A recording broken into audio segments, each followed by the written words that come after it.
Just hit the live button. Hello. We are live in Matagorda.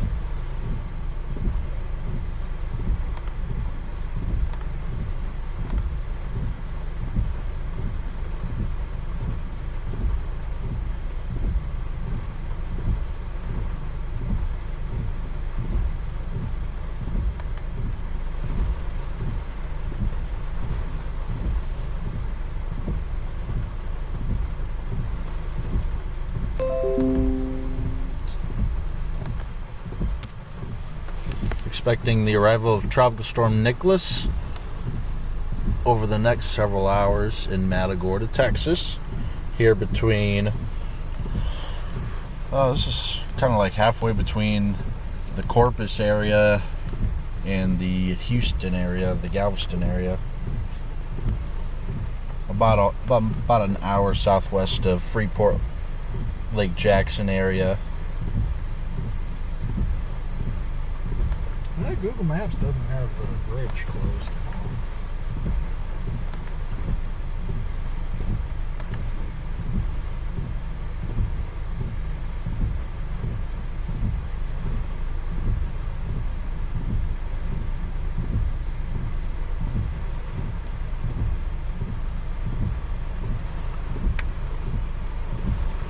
Can expect say 10 to 12 inches of rain in a lot of southeast Texas.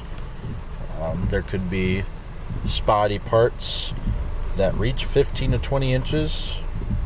Just depends on how everything sets up. And 65 to 70 mile per hour winds maximum are definitely possible. Alright. We're just barely getting into the core, per se. Just a breeze and some rain starting now, but it'll get windier later on. This is Jason and Alex. We just chased Hurricane Ida in Louisiana 3 weeks ago. Now we're in our home state of Texas. It's not a dramatic storm, not the highest of impacts, but we are here for it. Still can't underestimate the power of water. Surge and some flash flooding will definitely pose a risk. Definitely a risk of some isolated tornadoes to our east as well. Anywhere from, say, Port O'Connor over to, even Beaumont. A risk of isolated tornadoes today. Yeah, so as all these bands of Tropical Storm Nicholas kind of push on shore, there could be embedded areas of rotation within those cells in the bands that have water spouts. There's even been a few isolated supercells off the coast today.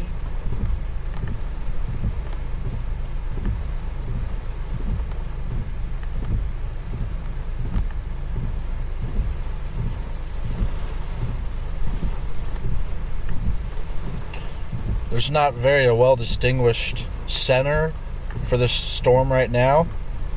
To have a general idea, it looks like it's almost due east of Corpus Christi right now. Right here. But there's not like a closed eye like a hurricane. This is a weaker storm. It's encountered a lot of wind shear. Dry air. Dry air. Dry air. That's what's kept it from really strengthening. We're still looking at 60 to 65 mile per hour sustained winds at landfall, which should be right around here in Matagorda, just around dinner time, after dinner time, perhaps in the evening.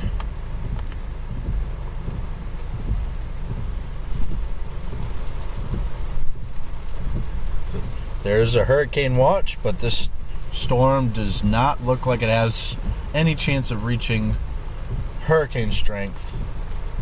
It's not completely out of the question, but it's very unlikely that this reaches hurricane strength. Let's go see what's going on in Matagorda Beach. Alright, so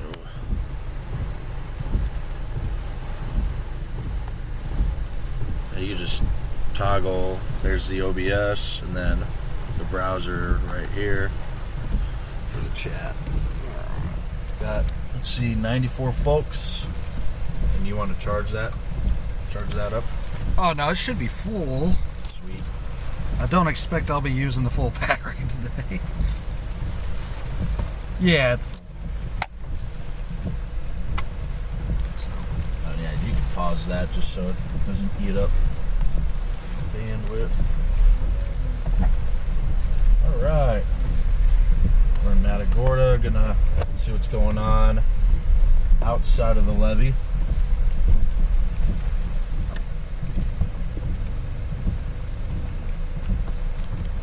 As Jason was saying, this is not going to be, especially in the wind department, not a very high impact storm. The NHC, National Hurricane Center, still has sustained winds of 60 miles an hour near the center of the storm. As it makes landfall, it'll probably be still around that same strength. Maybe a few isolated higher gusts. The big story with this storm is going to be the rainfall, especially further east towards Houston. We're not sure what happened to this house. We don't know what happened to this house. It did not collapse from this storm. No. This was obviously some other unrelated event. Thanks. Oh, they actually boarded up right there. Yeah, the largest threat from Nicholas is going to be heavy rainfall and some storm surge along the immediate coast. It's not going to be a mega surge or anything like that. It's probably going to, at some places, maybe 5 feet. So lower lying areas around the immediate coast may see some flooding. But further inland, the freshwater flooding, heavy rainfall, that's going to be the main story from Nicholas. Some places may see isolated totals of 20 inches, but definitely anywhere from 6 to 15 inches across a pretty good chunk of South and East Texas. There's also a risk of some isolated tornadoes along the Texas coast today, anywhere from Port O'Connor over towards Beaumont. As these bands start coming on shore, some of these bands might have some rotating storms within them, as every tropical system tends to have. Some flooding there. The surge is going to be coming up on this side of the bridge much more easy. This is all low-lying wetland here. Between the surge pushing up and the constant rain, all of this is just going to get deeper and deeper underwater.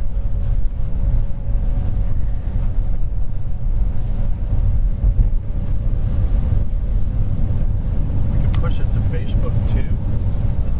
I was just kind of starting with YouTube, but all you have to do is turn that on right there, and we'll push it out. Automatic. Automatic? Yeah.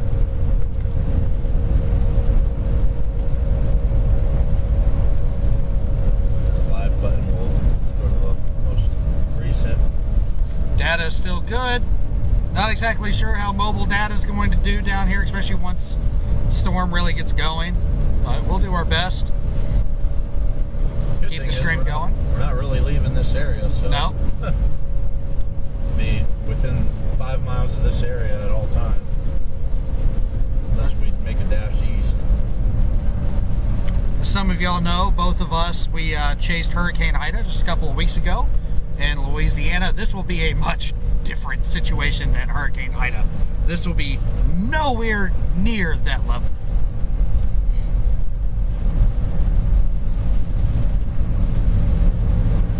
We're going to have just onshore winds. Yeah, short flow for the next. There is a hurricane watch in effect for part of the Texas coast. Looking at Nicholas right now, I find it highly unlikely that it reaches hurricane strength. Right now, it's about a mid-tier tropical storm at 60 miles an hour. Hurricane strength starts at 74. It seems unlikely that Nicholas will get that strong. There's a chance, but it would really have to get its act together fairly quickly, because landfall is going to be within the next 6 to 8 hours. They built those up nice. Yeah.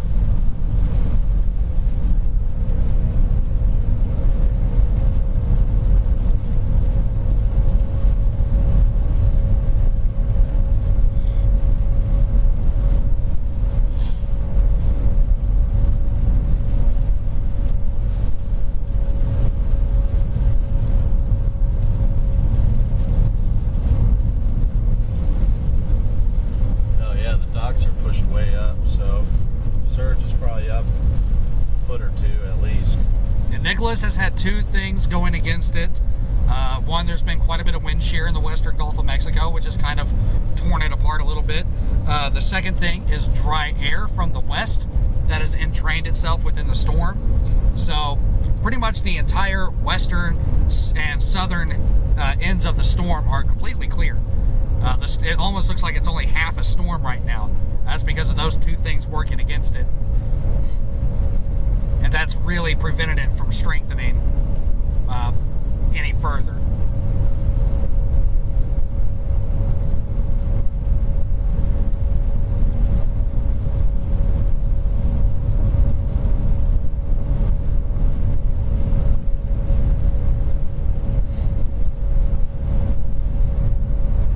Yeah, the rain in Houston is not going to, the really heavy rains will not start for several more hours as these bands start getting closer. You got to remember the storm is still out over the Gulf of Mexico right now. It's still many hours before actual landfall, and Houston will probably not start seeing the really heavy rain until that point. So you say about 9, 10, something like that.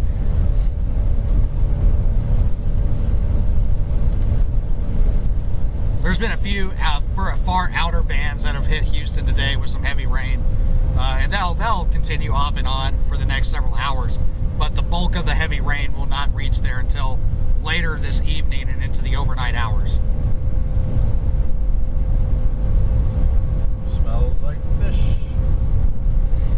It definitely smells like the Texas coast right now. About halfway between Matagorda and the Matagorda beach.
especially off to our left side, you start seeing some of the effects of the storm surge that's starting to come in.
They had this all closed off during Tropical Storm Beta last year, but it's wide open this year for Nicholas.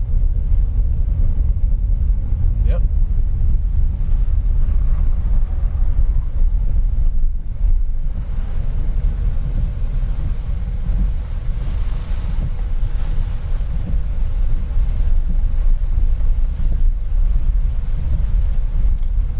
Know if there will be a tornado watch. SPC hasn't issued a tornado watch yet for the area. I haven't even seen any mesoscale discussions about the possibility of a watch yet, but it is very possible and probably even likely as we go into later in the evening as the storm gets closer to landfall that a tornado watch would probably be issued for the Texas coast.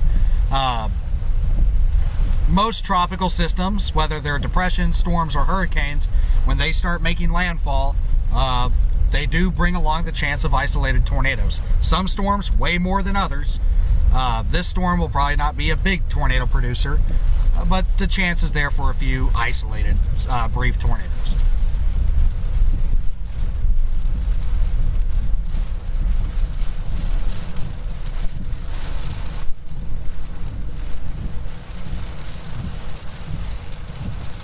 Tornado risk in Houston? Yeah, actually,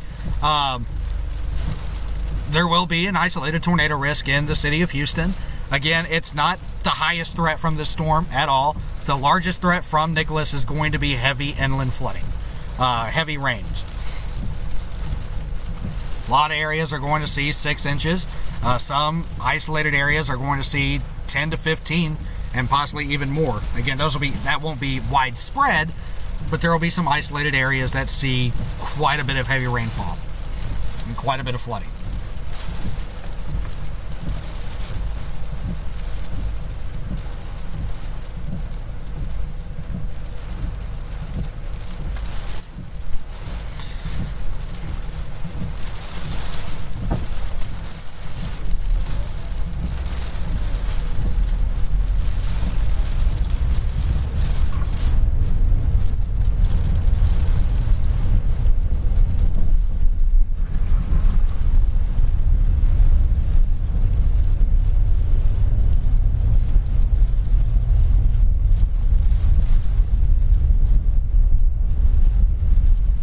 We do plan on staying here in the Matagorda area because it does seem like the center of Nicholas will be coming on shore here in this general area. And when we chase tropical systems, we try to get the center. We try to get the center of landfall, or at least the northeast quadrant of the storm.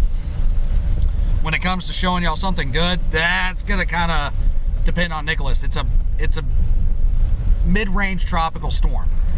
These things aren't the most exciting, but I'm sure there'll be something.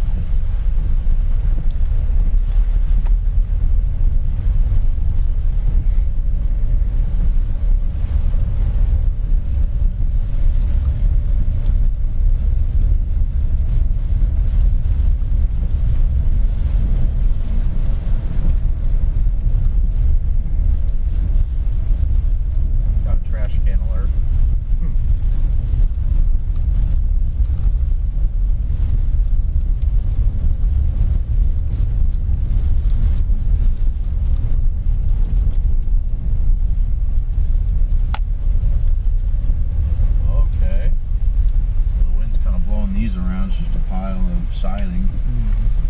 Getting re-sided, but the wind's going to blow that all around. There's already a piece across the road.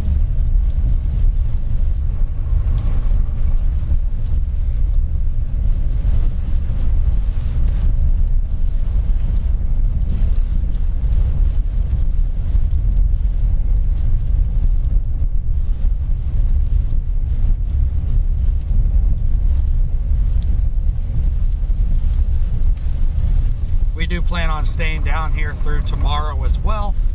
Tomorrow we will end up wherever the worst of the flooding is, more than likely. So I'll probably be a little bit further east of this location. Probably closer to Houston.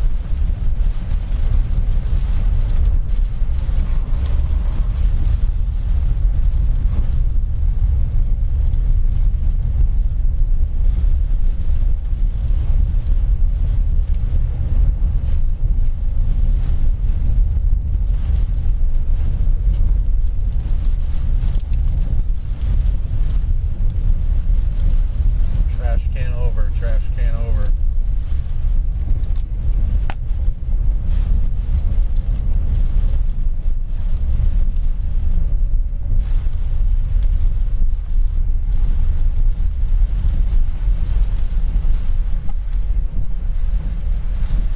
I like those houses. Yeah. They're weird, but I like them.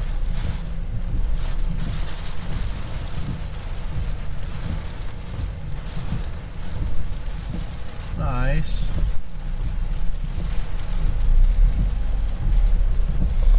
Let's see where Nicholas is at right now.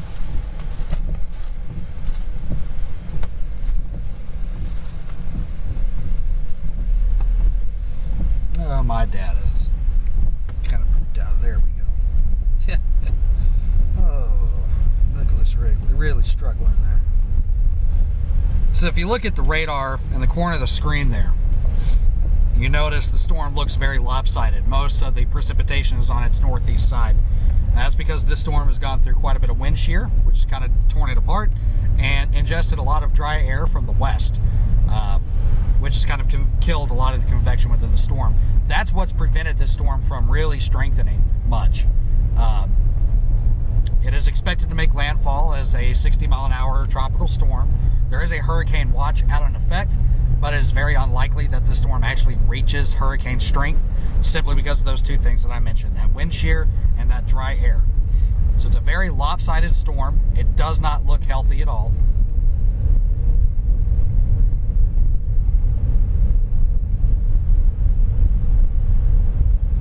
Thank you, Ellie. We really appreciate that. Thanks, Ellie.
right now, nothing too crazy going on. We've got some rain, some gusty winds. I think our strongest gust we've experienced, what, 40?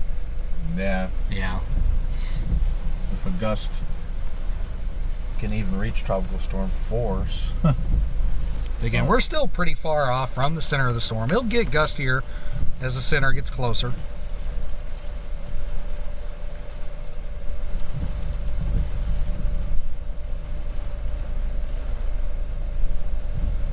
And right now, we are pretty much right on the coast. The beach is literally right behind these houses, so the winds are going to be strongest here. I think we're going to go around and get to a beach access.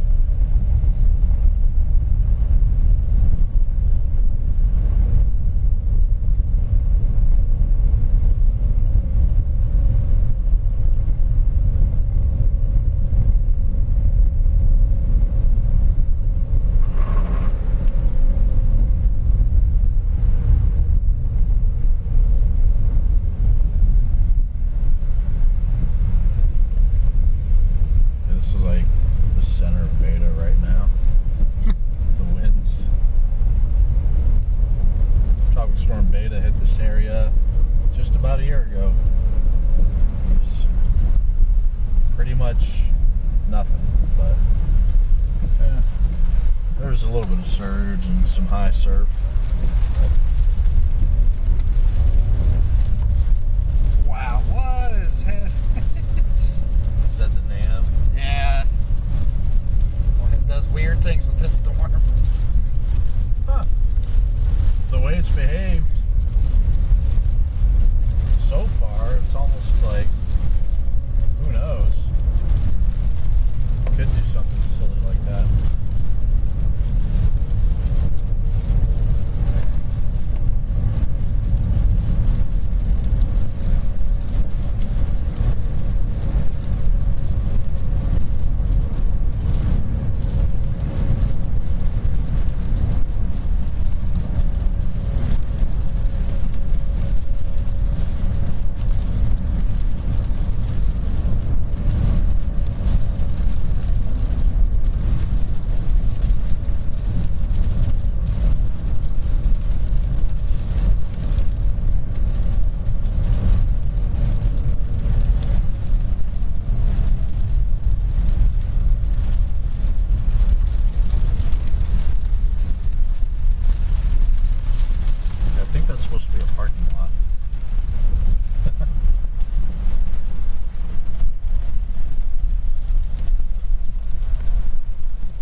What you're seeing here is just a minor storm surge.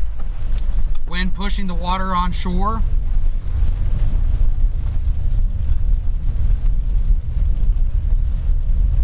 It's nothing too crazy, but I do believe that was a parking lot back there. Yeah.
won't start seeing the worst effects from this until later on this evening and into the overnight hours.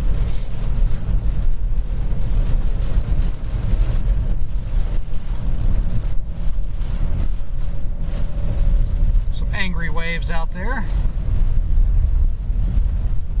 Some other storm chasers too, is blowing sand.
Uh-oh. Yes? Data struggling. What's the OBS saying? Where's OBS? Right here? Yeah. And it's still in the green. Okay.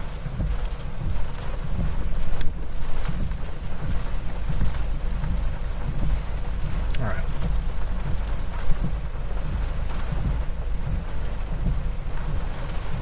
The stream might get a little choppy here and there. Yeah, we're right at the edge of the coast. Just some angry waves, a little bit of storm surge, blowing sand. We're in Matagorda.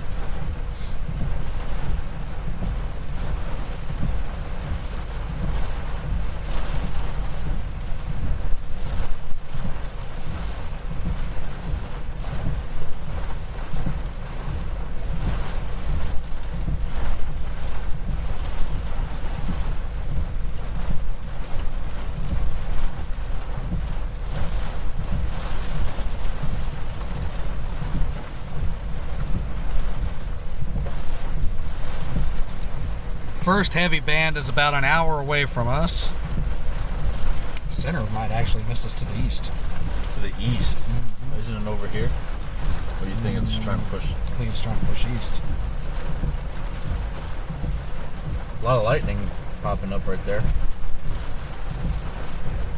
I mean, it's hard to tell where the center is. There's so much... that dry air is literally wrapping all the way around that center. Yeah. In fact, I wouldn't be surprised if this thing weakens before it comes on shore.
Quite a chop.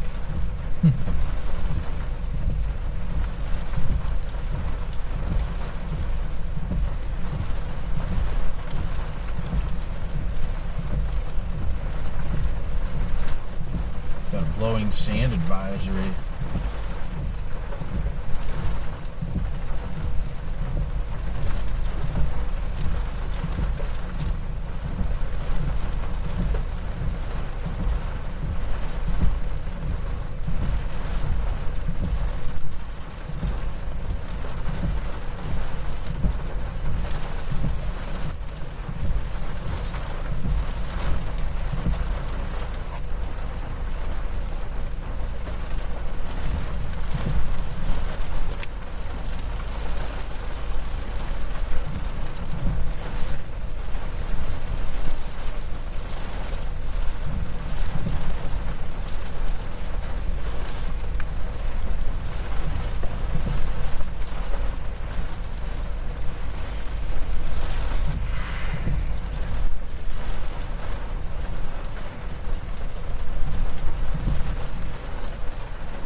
Guys, this stream is about a tropical storm. Not political stuff. Not stuff government's doing. This is about a tropical storm. I don't know why every single stream this happens in the chat. If it has to come down just turning the chat off, probably gonna have to do that. But enough is enough. I really don't understand why every single stream has to devolve into this.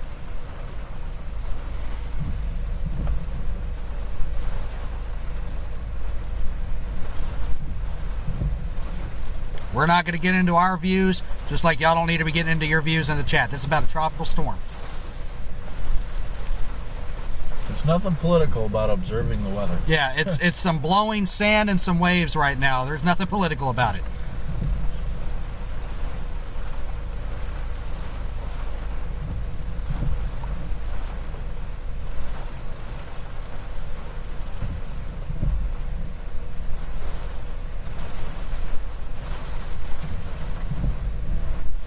I don't care what side of the political spectrum it's from. It just has no place here.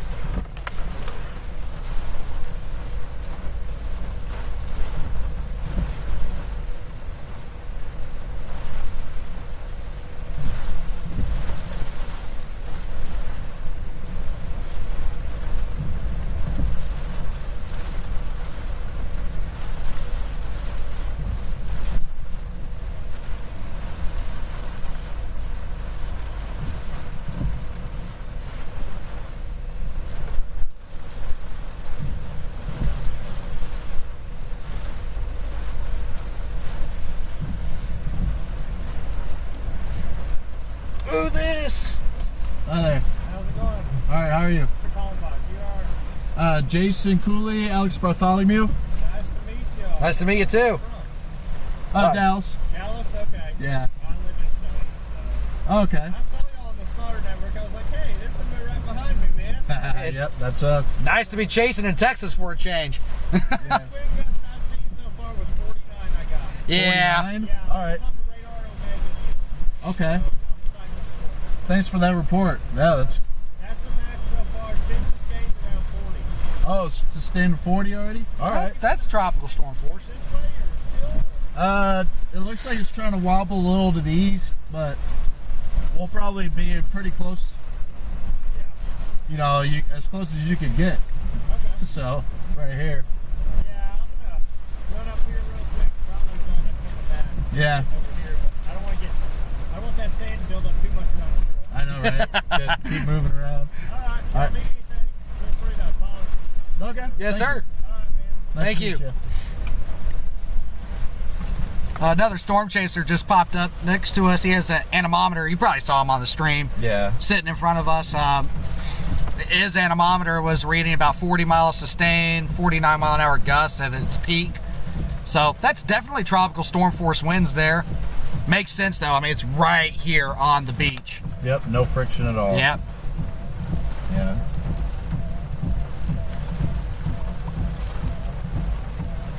So stronger than beta already.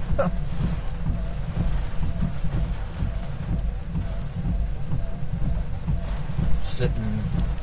Yeah, the water is very warm in the western Gulf of Mexico. It's very warm out there. However, warm water is not the only ingredient that tropical systems need to gain strength. They need very little wind shear, and they hate dry air. So even though we have the very warm water in place, we've had quite a bit of wind shear that's kind of torn Nicholas apart. And then on top of that, there's been a lot of dry air that it got intertwined into the circulation. So if you look at Nicholas on radar right now, it looks like he's half a storm, because he essentially is half a storm. The whole western side and southern side of the storm is pretty much non-existent. It's dry. That wind shear made Nicholas lopsided, and then that dry air came in there and just killed off what was left of that western and southern side. So that's what's prevented Nicholas from really gaining strength. And honestly, I'm not going to be shocked to see Nicholas actually get downgraded a little bit before landfall. Right now, they still have it at 60 miles an hour, sustained winds towards the center of the storm. NHC still has it at 70 miles an hour at landfall. I don't think that's happening. But I'm not going to be shocked to see it downgraded to 50 miles an hour by the time it gets close to shore. It's just so much dry air punching it. What's the temperature? I don't know. I don't have a thermometer here. It's probably in the 70s. The rain's keeping it cool. Yeah. It's probably like 78 over 72.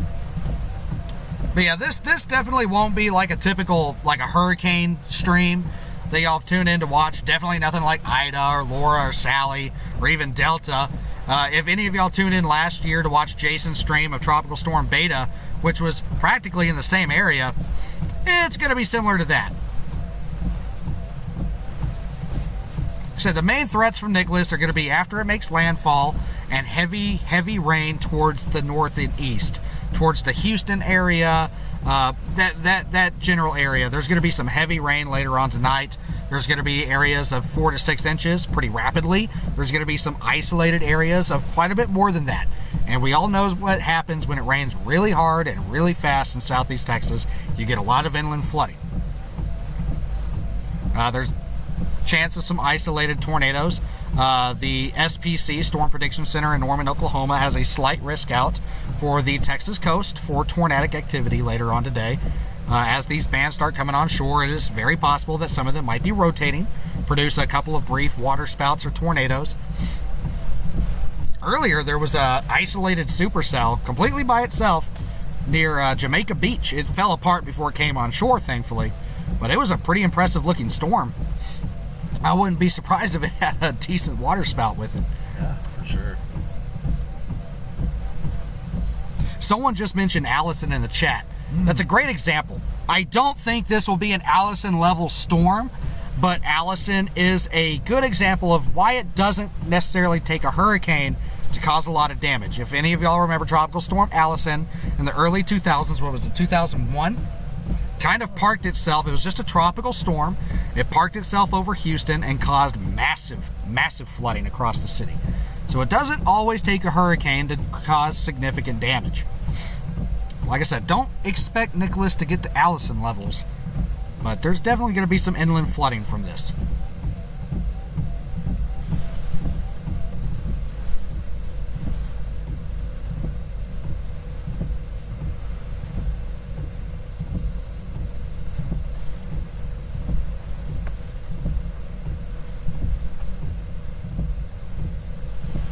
The strength of the storm right now, Nicholas, is a tropical storm. The National Hurricane Center has it at 60 mile an hour sustained winds near the center. That 60 miles an hour does not spread across the entire storm. That's something you got to remember. Tropical storms and hurricanes, they're very large storms. They cover large areas, but those strongest winds do not cover that entire area. That is towards a very small quadrant near the center of the storm, typically in the northeast quadrant of where the eye would be, the center would be. That's where your strongest winds will be. So that's still way out in the Gulf of Mexico.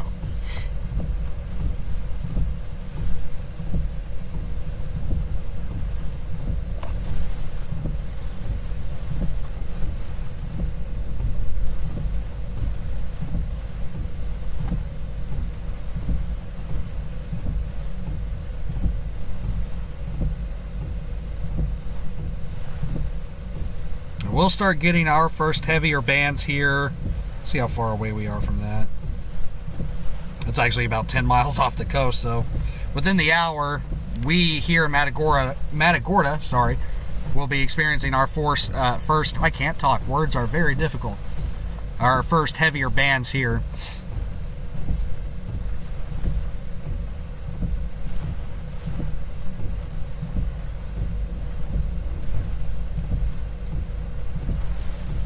Nothing really rotating out there.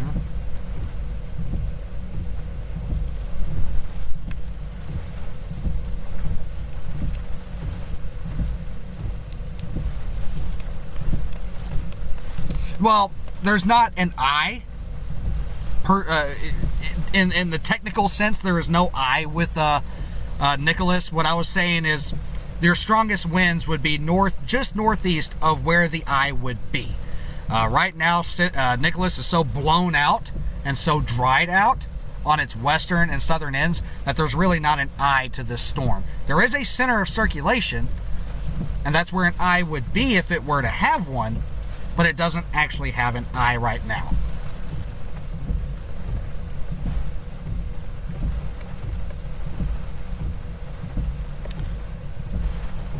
Why doesn't Texas get as many hurricanes? Well, Florida, that's an easy one to explain. Florida it's a big peninsula. It kind of sticks right out there in the middle of the path of many hurricanes. Now, I will say Florida has kind of been spared a lot over the past few years, especially when it comes to major hurricanes. And then for the rest of the Gulf states, we're kind of tucked away over here on the far western Gulf. So a lot of hurricanes, when they enter the Gulf, they make a northward turn well before they get to Texas. That takes them into states like Louisiana, Mississippi, Alabama, and then the Florida Panhandle. However, when we get storms develop in the Bay of Campeche, right? Yeah. In the Bay of Campeche, when they make their northward turn, that either takes them right into northern Mexico or into the Texas coast. So that's what Nicholas did. It developed in the Bay of Campeche and drifted north. Now, Nicholas has kind of been a weird one. It's kind of wobbled around very slowly. Well, it's drifted north into Texas.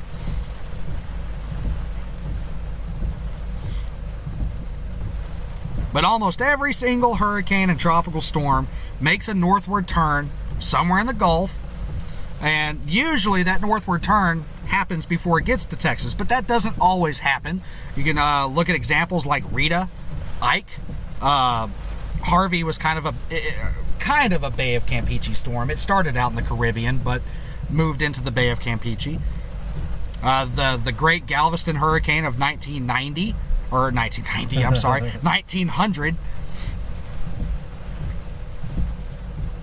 Someone mentioned the book Isaac's Storm in the chat earlier. That's actually a really good read. Anyone who wants to read up on storms, that's a good read. Thank you, Jenny, for that $10 super chat. Really appreciate that. Thanks, Jenny. Every little bit helps us. I appreciate the compliment, too. Yeah, thank you. Thank you.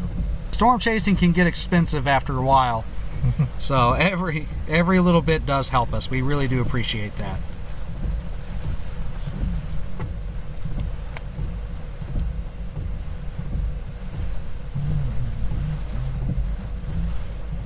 But I will say, it's hard to say I'm thankful that Nicholas is making landfall in Texas, but I'm also really glad it's not going to or making landfall in Louisiana. Louisiana will see some effects within the next 2 days from Nicholas, But at least it's not another landfalling hurricane there, because they need a break. Yeah, my goodness.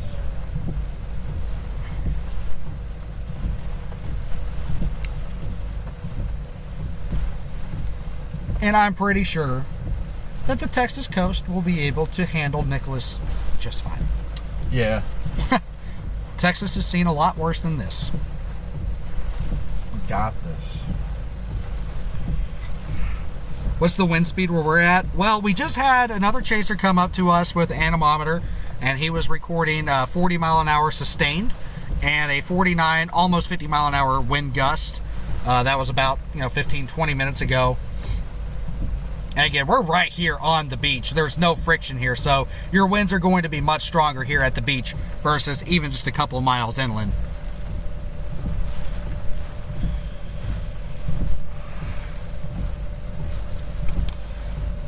Well, Florida, Miami does get hit hard. Hurricane Andrew is a great example. That happened in, what was that, 1991? 92? 91 or 92. That's one of the only Category 5 landfalls in American history. So, a lot of that is just kind of just by chance. I see a lot of people say, my house never gets a storm, or it goes around us, or we're protected by this, or we're protected by that. It's a lot of the times it's just chance.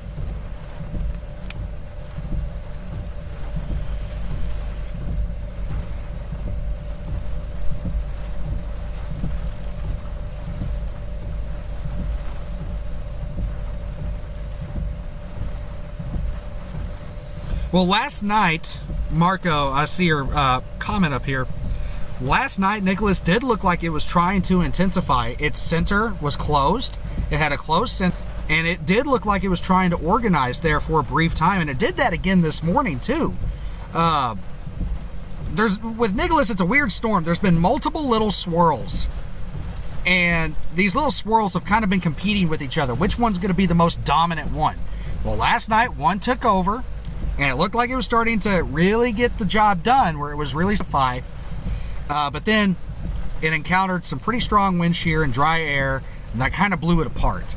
Then it did it again this morning. It tried to do the same thing. It tried to that center became closed, tried to intensify, but then dry air wrapped right back around and kind of killed that off. Thank you, Honey Badger.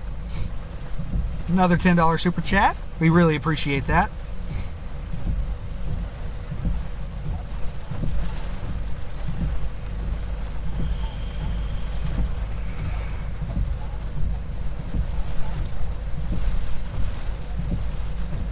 Yeah, I'd say those waves out there about maybe 3 to 5 feet at the highest. Nothing too crazy. Bird in front of us seems to be having a good time, strangely.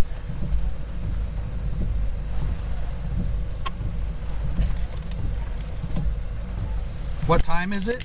It is 4 o'clock.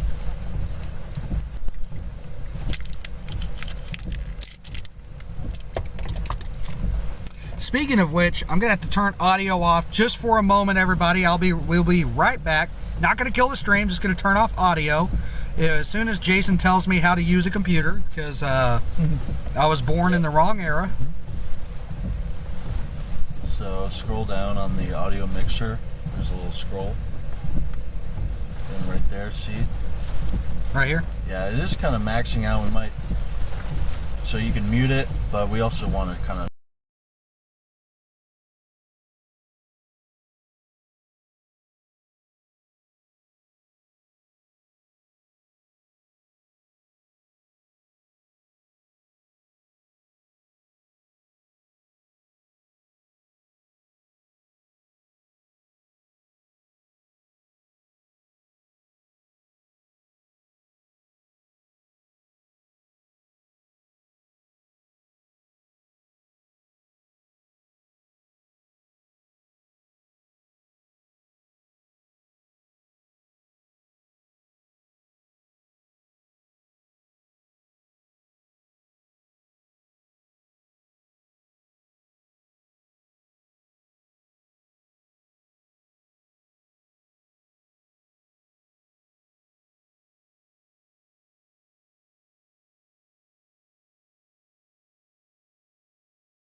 All right, we're back.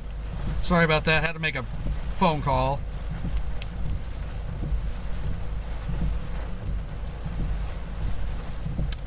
The stream's still good. Keeps giving me this error. Yeah, it's going down to 1 to 2 bars on Verizon. Let me see if I can boost it. I mean, the stream looks okay. I mean, it's a little fuzzy. Yeah, there's some lag. But This seems to have boosted it a bit. Went from 1 to 2 bars to 3 bars.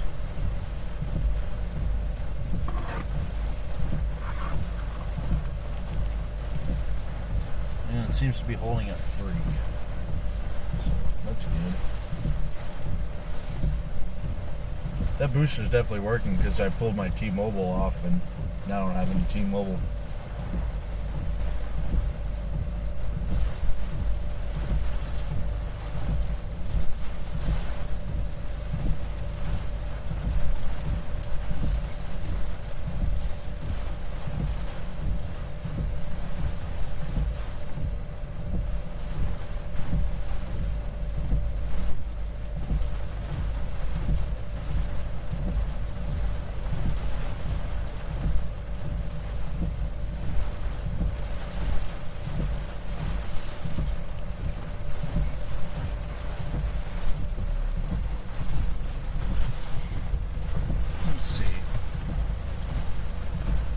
Back. yeah, go drive around, see if Get some new scenery. yeah, see if a trash can is flown around a little bit.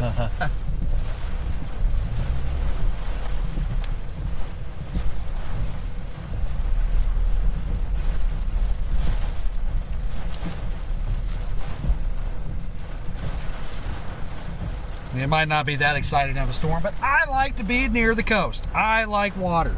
So this works out just fine for me. Right. I'm still trying to dry out from Ida. It's a vacation.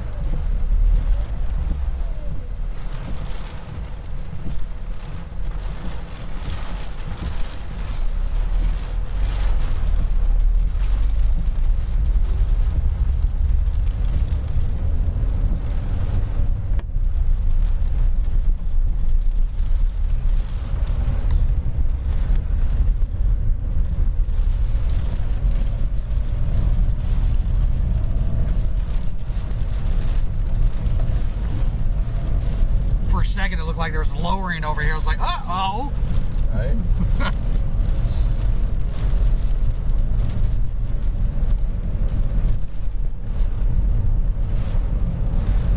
Could be some mischief with this thing.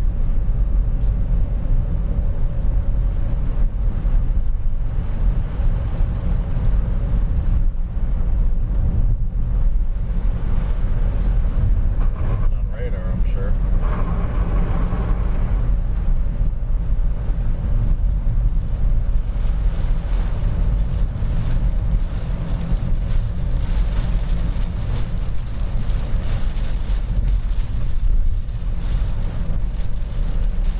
Our first heavier bands of this storm are just offshore.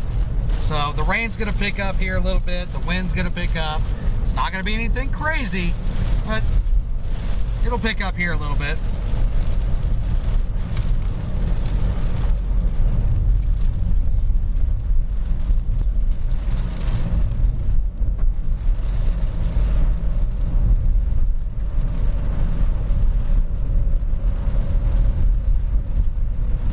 Stop focusing on the...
Thank you. Oh, Nan. Nan D. Thank you so for that. much. Really do appreciate that.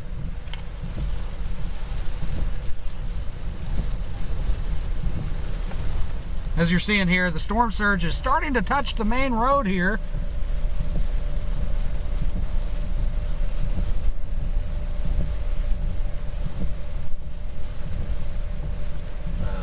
Would you go to a radar scope? We'll just get rid of that.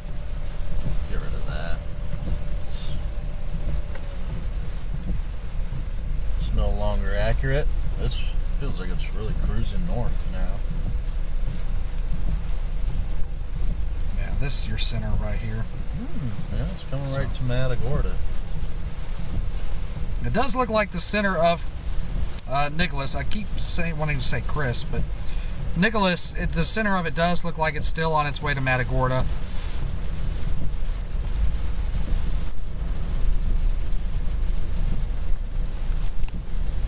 Feeling some of those 50-mile-per-hour gusts.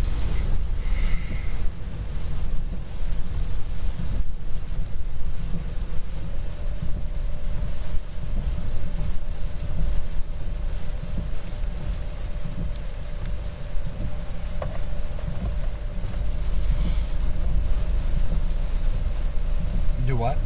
Still, I think we're getting some of those 50-mile-per-hour gusts.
We're definitely starting to see tropical storm winds here in Matagorda.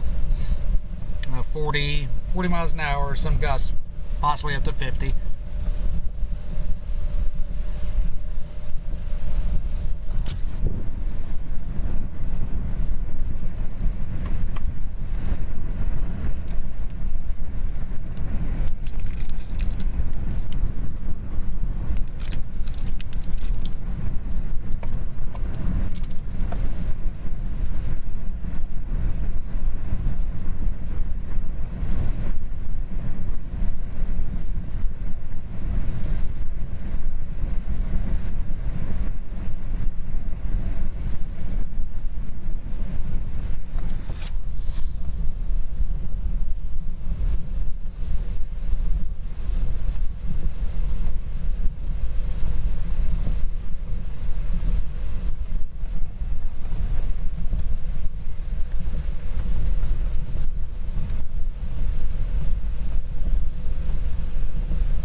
See how it's looking down there.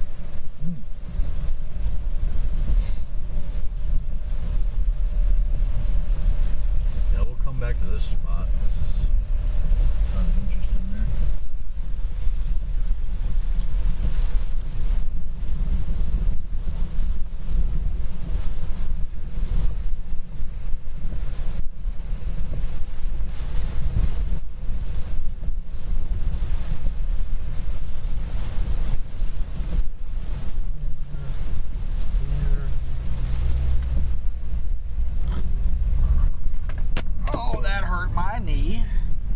goes your booster.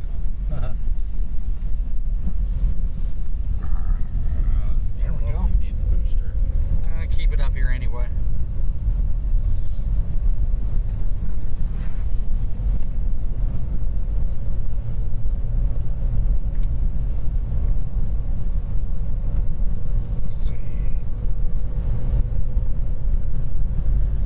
Oh wow, they actually did. National Hurricane now has Nicholas at 65 mile an hour. 65? Yeah, 65 mile an hour sustained. Now again, that's closer to the center of the storm. That 65 miles an hour does not spread out across the entire circumference of the storm. That's closer to the center.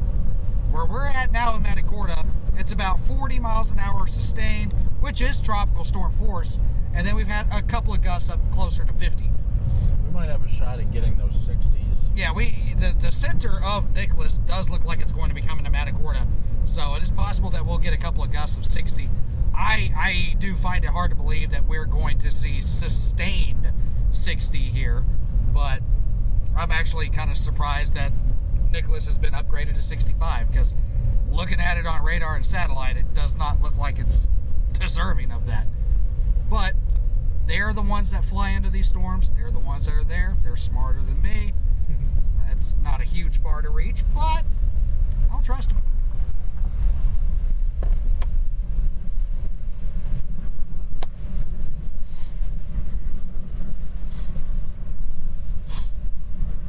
We've seen some storm surge here, about a couple of feet.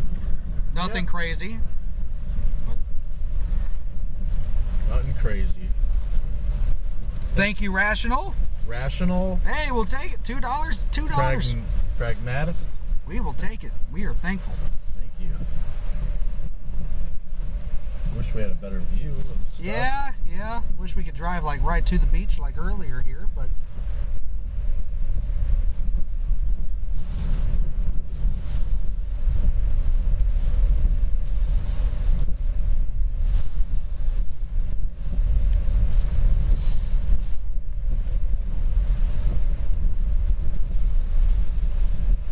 and there might be some newcomers here in the stream. If you're just joining us, we're just south of Matagorda, Texas. We are in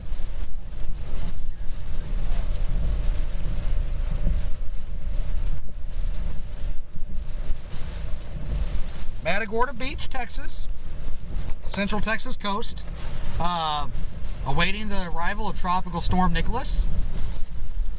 Landfall should be within the next, 5 hours or so. It's a pretty slow-moving storm. Let's go to the gift shop. They're closed. Oh. This is Jason and Alex with Texas Storm Chasers. We'll probably be down here for the next, day and a half. We do plan on trying to chase tomorrow to find out whatever Nicholas did overnight. Because there's probably going to be some flooding overnight in areas further inland, especially towards the Houston area. And when things are all said and done, I do believe that will be the biggest story from Nicholas. It's not necessarily the landfall or the winds or storm surge. It will probably be flooding due to heavy rains.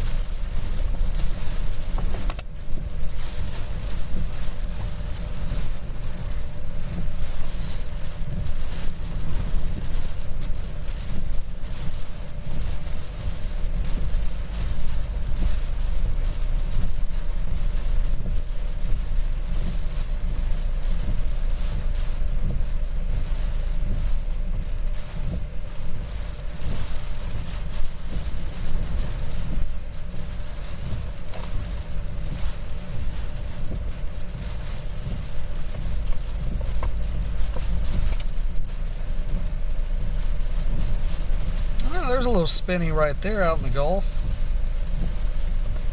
Oh, where? It's almost due south of Jamaica Beach. Quite a ways, though. Oh. I mean, that's way out there. Yeah, 50 miles. Yeah. Little embedded stuff. Yeah. Oh, there's a special marine warning out by Louisiana. Little isolated supercell out there.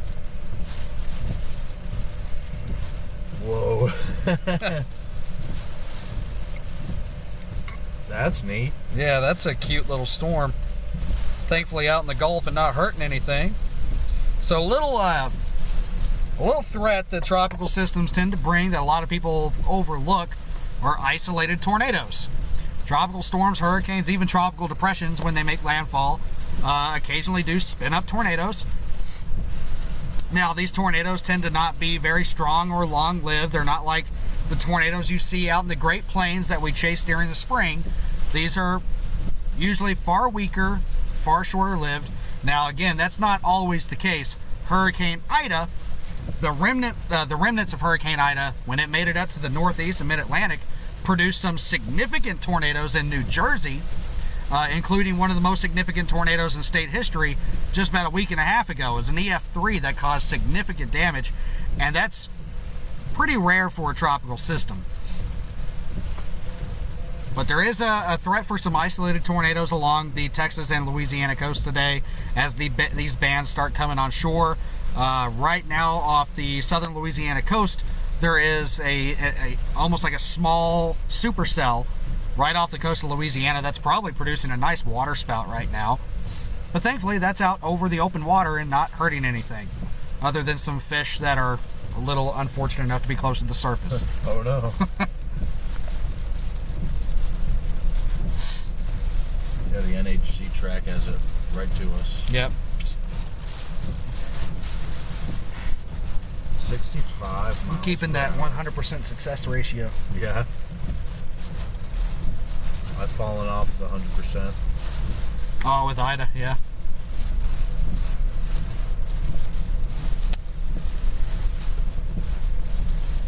I was like, man.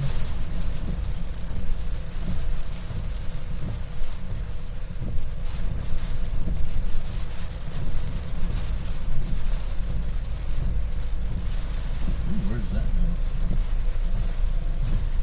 now? I'm sorry to hear that, Golden Era. I personally wasn't there for the landfall of Harvey, but a few members of Texas Storm Chasers and our partners Tornado Intercept were. One of our partners, Stephen Jones, was in Rockport when Harvey hit. I came down. I was unable to actually chase Harvey, but I did come down to Houston the days following for the flooding. We did our best to try to help out as we could. I remember we were trying to do our best, and the next thing I know is another chaser friend of ours shows up with a fleet of boats, because he has connections, and he shows up with a fleet of 5 or 6 bay boats during Houston. Yeah, Harvey is definitely a memory. Yeah. That was my first hurricane. That was your first hurricane? Yeah. Didn't really have a lot to choose from before that. That's true. We kind of went through that drought of hurricanes. I'm glad I didn't bring a wetsuit. I didn't want to go to, to Florida for the Matthew-ness and this and that. Let's go see what he was looking at. What are you looking at?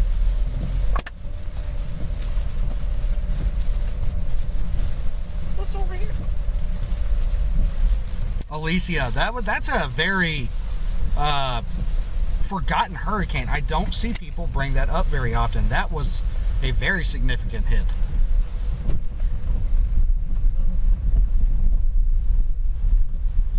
That's good. Yeah, I don't know if I trust this road in a Honda Accord. It's a little bumpy.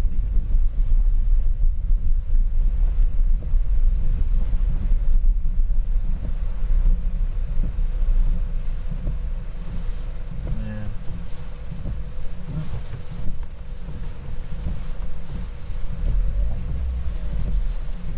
Real good thing I got brand new tires.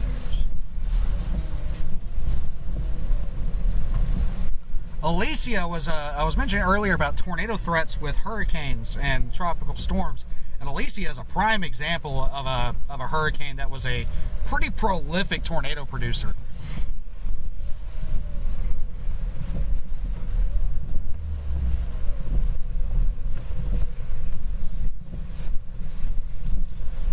Well, Corpus shouldn't see too much surge from this anymore. They're kind of on the southwestern side of Nicholas now, so the worst of the surge should be over for Corpus, and I don't think it really amounted to too much. As for Galveston, probably about a couple of feet, maybe anywhere from 2 to 5 feet at most. I don't think surge is going to be a huge issue with Nicholas. From what we've seen here in Matagorda, it's been a couple of feet. Of course, it still has time to rise, but surge is definitely not going to be a huge problem with Nicholas. But again, any amount of surge can cause issues. If it covers a roadway, you don't want to drive through it. It can damage piers and docks, stuff like that.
Someone just mentioned lightning in tropical systems. Actually, it's not very common to have a lot of lightning within tropical storms and hurricanes. However, when you do see lightning within them, especially around the center, so let's say Hurricane Ida is a good example. A couple of weeks ago, there were times where there was actually quite a bit of lightning within the eye wall of Ida, and that was a sign that Ida was significantly strengthening. And during that time, Ida was going through rapid intensification and was producing copious amounts of lightning within the eye wall. But as a general rule of thumb, you typically don't see a whole lot of lightning within a tropical storm or hurricane. You're the meteorologist. You should know why that is. I don't think there's like hail production. It's either all up, it's up and out. So it's just kind of different mechanically. Hail, grapple, ice crystals is the biggest factor in lightning production, but it's a warm low, so you don't have like that big ice accretion in the updrafts. No hail. Everything's pretty much one way, up, out, or down, as opposed to a supercell, which is a lot of turbulence, a lot of up and down, and all around as it rotates. Basically, what you're saying, there's really nothing within a hurricane or tropical storm to build up that charge. Right. Mm-hmm. To simplify it. Yep. When everything flows pretty much in one direction, upward, downward, east, west, you don't have the collision of the water molecules as much. And it's that collision of all the water molecules knocking off electrons that really start charging the clouds and producing lightning. But you will still see some lightning here and there in tropical systems, but it's very infrequent for sure.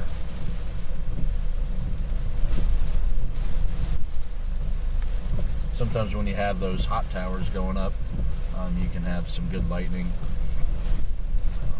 indicating possibly some rapid intensification. High humidity and hurricanes and tropical storms. So, it's high. I don't know the exact reading of what the humidity or what the dew point is here, but it's high. It's wet. It's moist. The general rule of thumb of chasing tropical systems is you're going to be very wet all the time. Yeah. It never ends. I love it.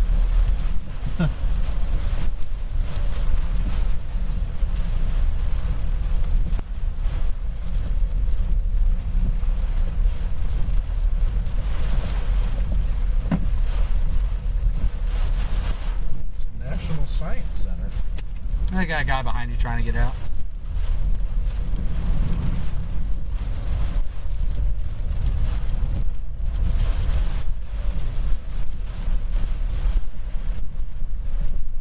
Go back this way. Yeah, Hurricane Larry made it all the way to Greenland at, I do believe it was at hurricane strength still. Yeah, it was like Which is wild. That is wild. It was snowing in the eye wall of a hurricane. It was so far north.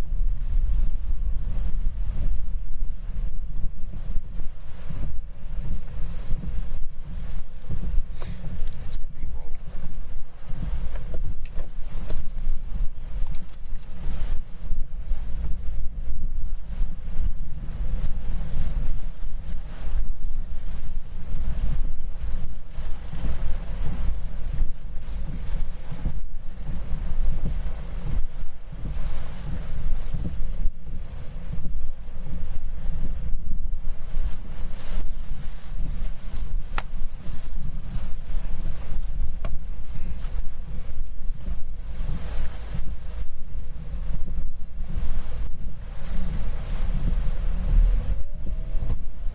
I do see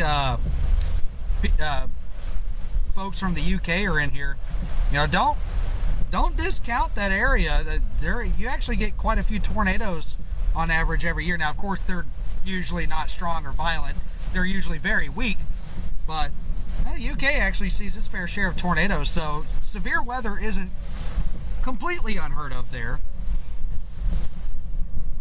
Now, as far as tropical systems go, yeah, y'all really don't have to worry about that too much.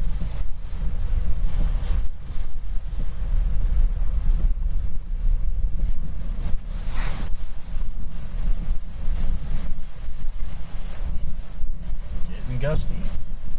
Gusty, gusty, gusty.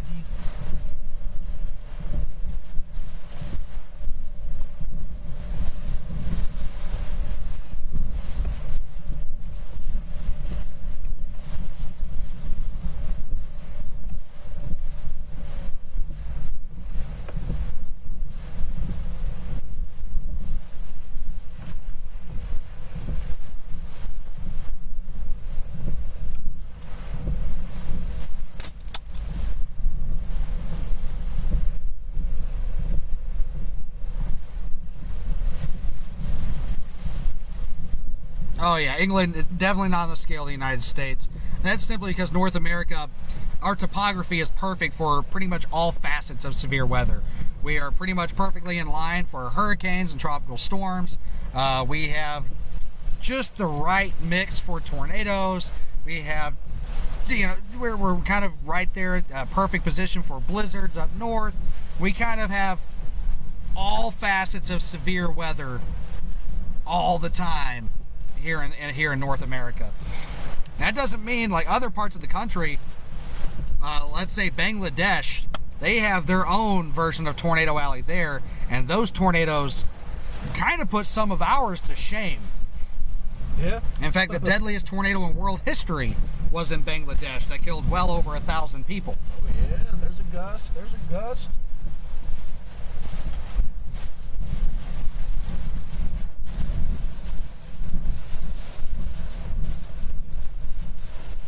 There's a ghost.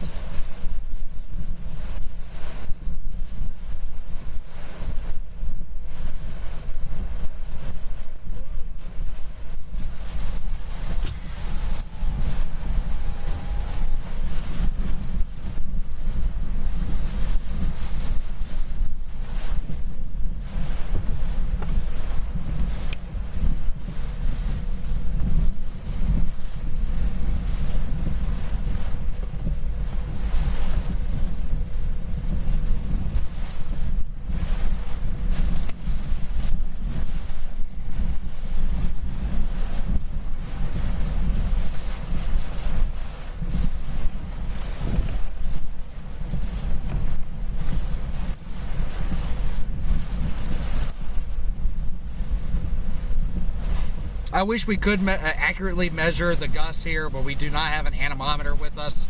Unfortunately, that's our fault.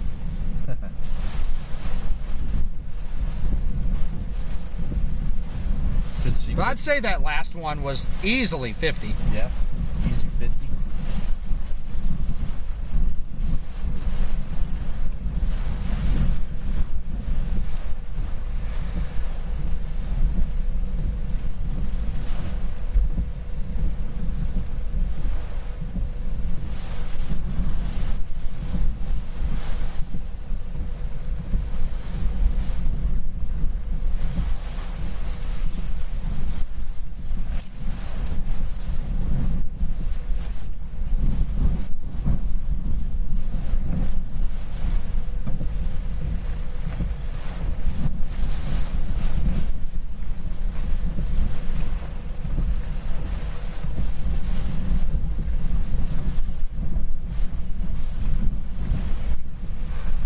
Starting to get a gentle rocking of the car. Starting to faintly hear that howl that I love so much. We'll probably get a couple of those nice howling gusts at this rate. Should probably get landfall in the next 3 hours. It's kind of hard to tell because of the eye. Yeah, it's really hard to see this, where the center is. But that's got to be it right there. So. Yeah. It'll be here. I'm gonna make a run. You gonna go get wet? Gonna go get wet. I don't know if I care enough about the pants though. And I don't.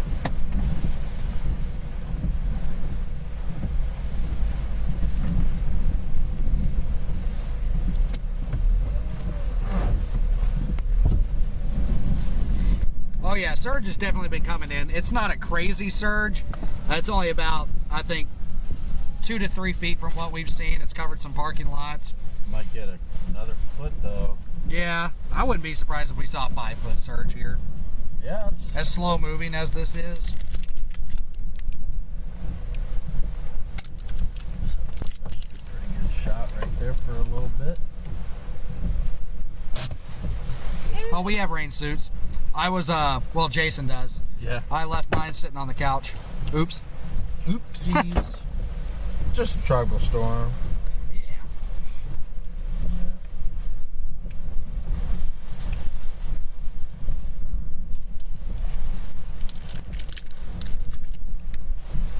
Oh yeah, this will be nothing like Hurricane Ida.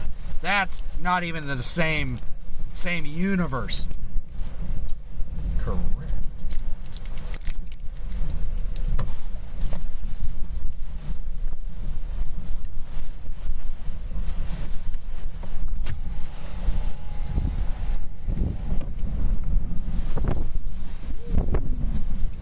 Yeah, this is already better than beta.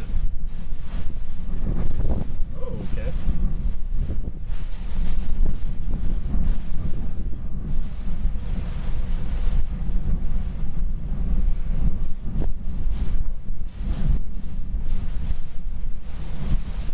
These things always like feels like they're gonna suck your eyes out. Well, here, It's really- what? in my helmet back here, I've got some goggles that are easier to wear.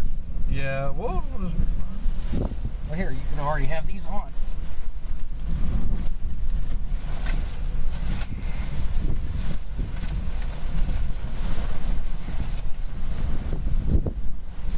Got those. Here. Thank you. Feel the vacuum on my eyeballs, like. Oh yeah.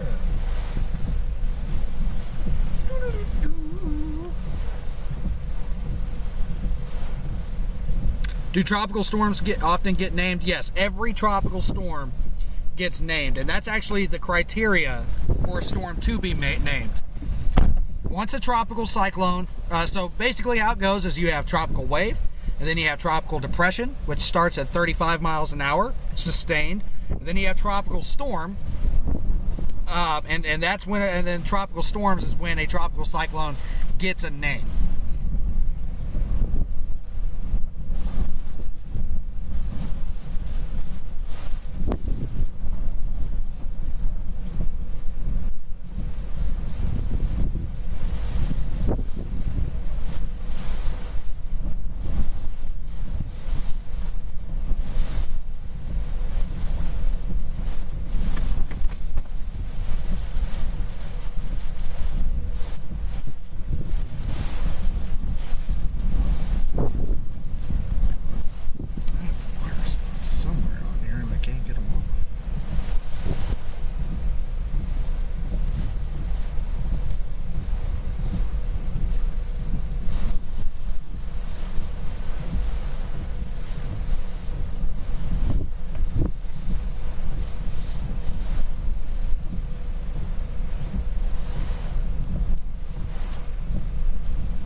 Yeah, areas of the Texas coast are going to see a storm surge. It's not going to be a big storm surge. It's not going to be anything like Hurricane Ike. It's going to be at most 5 feet in some areas. Right here at Matagorda Beach, we've already seen a couple of feet in water rise. And we expect to see a couple of more. There's some good tunneling effect around that building there.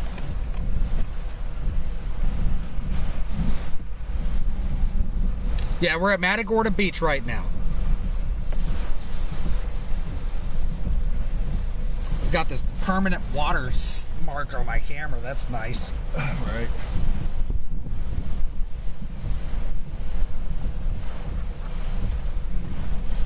Right.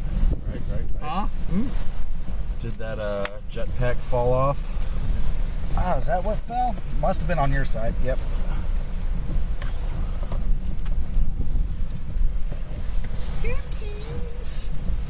Yeah, I have 1 bar when it's off the cradle.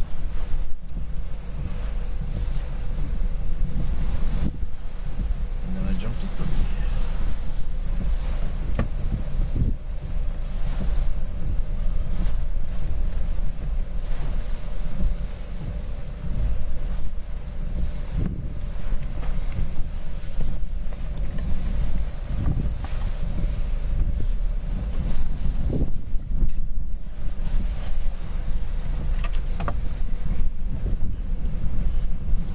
Mist.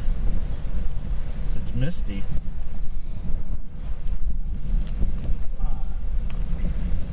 Some of these stronger storms within this band coming have me interested. Yeah. From From a water spout perspective. Gotcha. In my mind.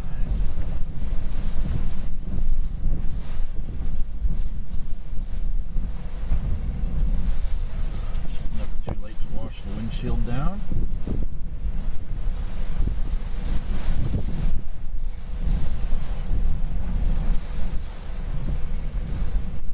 Yeah, that one actually has some lightning in it too. That's actually coming right towards us pretty much.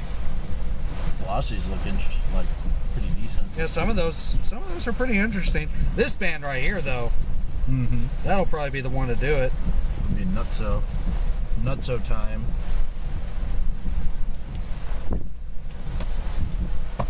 I'd love to film a weak little water spout come on shore and quickly die out.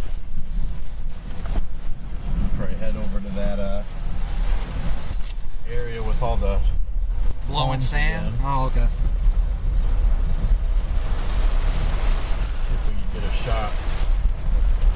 The tunneling effect through here.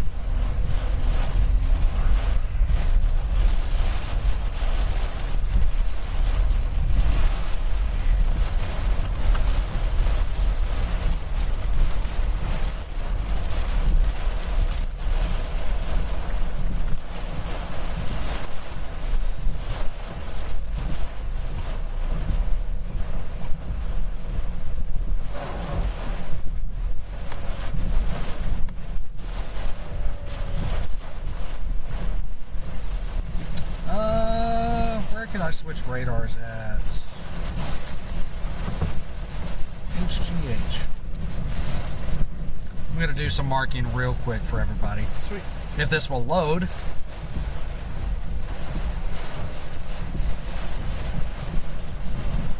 Alright, so looking at the radar here on the corner of your screen. So the center of Nicholas is right in this area. This would be, if Nicholas was a hurricane or a stronger tropical storm, this is where your eye would be. Now, Nicholas doesn't have an eye. As you can see, the western, southern portions of this storm is pretty much non-existent due to dry air and wind shear. And we are right around here. Now, the two bands that I'm watching, this band, which we will start getting impacted by here shortly, and this band to the south-southwest of Galveston. Some of those are showing some signs of rotation in them. Nothing strong, but I wouldn't be surprised if there's, these produce maybe a water spout or two, perhaps even a brief tornado when they come on shore. There is a risk of isolated tornadoes later today as Nicholas moves on shore. Every tropical storm, every hurricane has the risk of tornadoes with it. Is it the number one threat from a tropical system? Absolutely not. But it is something to keep in mind. And these two bands here are probably where your highest threat is for something like that to happen. I'm going to leave our location where we're at. Like I said, we're right in this general area. I'm just going to leave that there.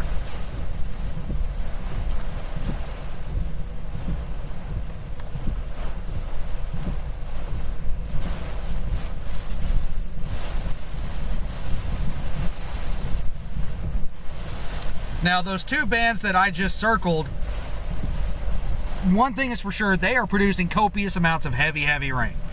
And that's where the biggest threat of Nicholas comes from, is that heavy rain producing flash flooding. Some areas are going to see 6+ inches easily. And we already know what happens in this part of Texas when a lot of rain falls really fast.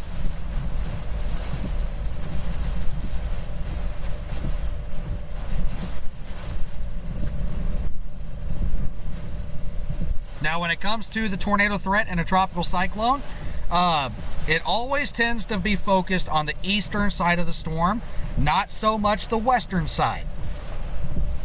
So anyone that's west, like in Corpus Christi or something like that, there's pretty much a zero tornado risk. You want to go check on those houses? Yeah. Let me make this move. Making moves. Let's see. Oh, yeah.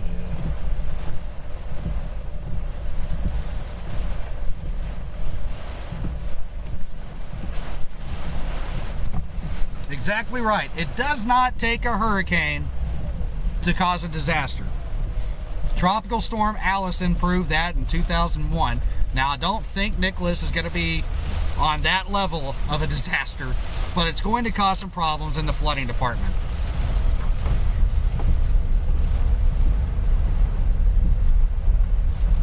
Want to pause that? No. And then go.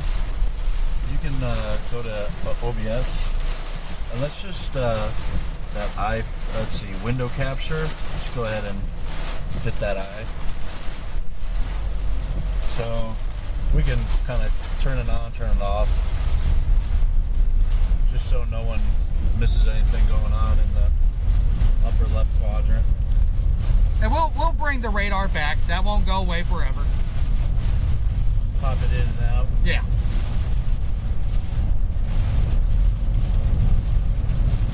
The wind's definitely gotten pretty stronger.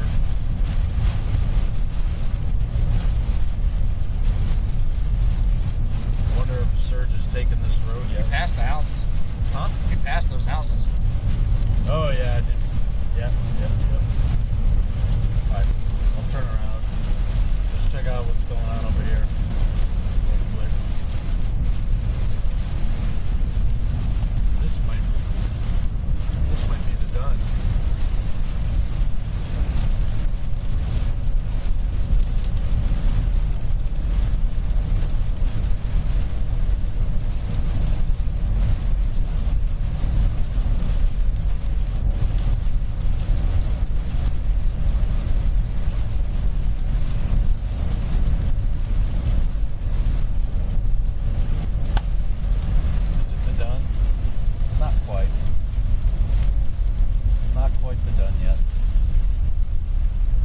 Reach the road.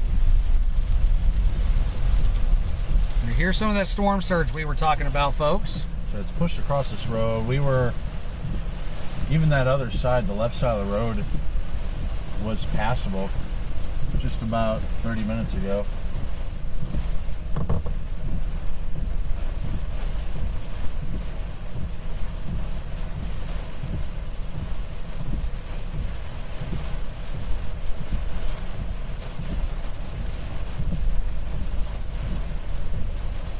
longer passable.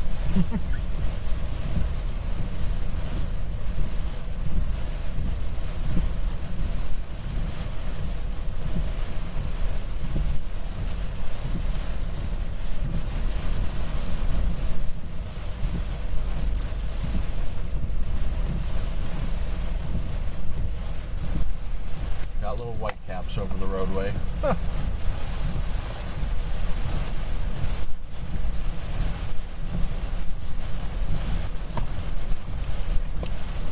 Tell Reed his screen is black. Maybe he's in a really bad part of the storm. Apparently he's around here somewhere.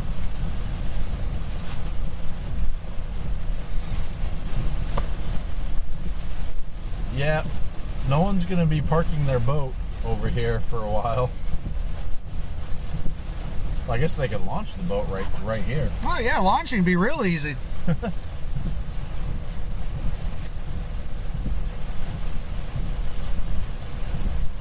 Still a special marine warning over there in Louisiana.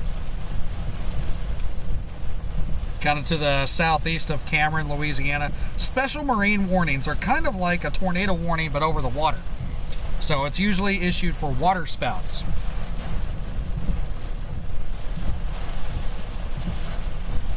I'm going to have to get a car wash after this one. Oh yeah. Yeah.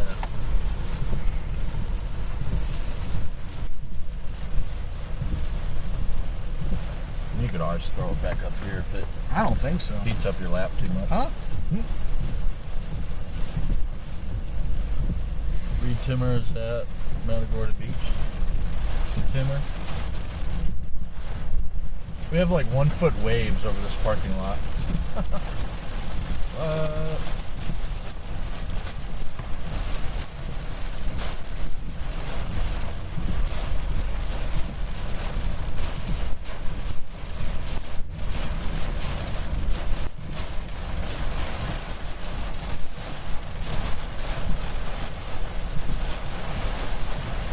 We've never seen anything like this.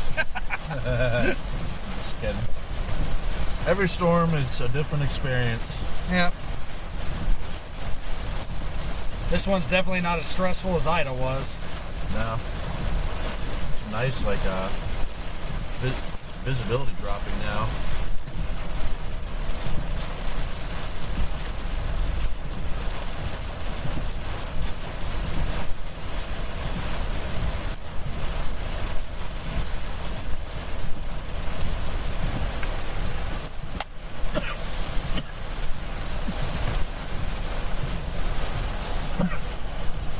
Are there gators in Texas? There sure are. Yeah. Not quite to the level of Florida, Louisiana, or something like that.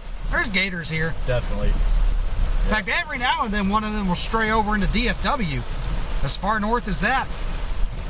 There's actually a place in southern Oklahoma that's got a bunch of them. Southern Oklahoma? Yeah, Brett and I had marked it on the map because we want to go fish there, and apparently it's like a big nature reserve, and there's gators all over the place. Gotcha.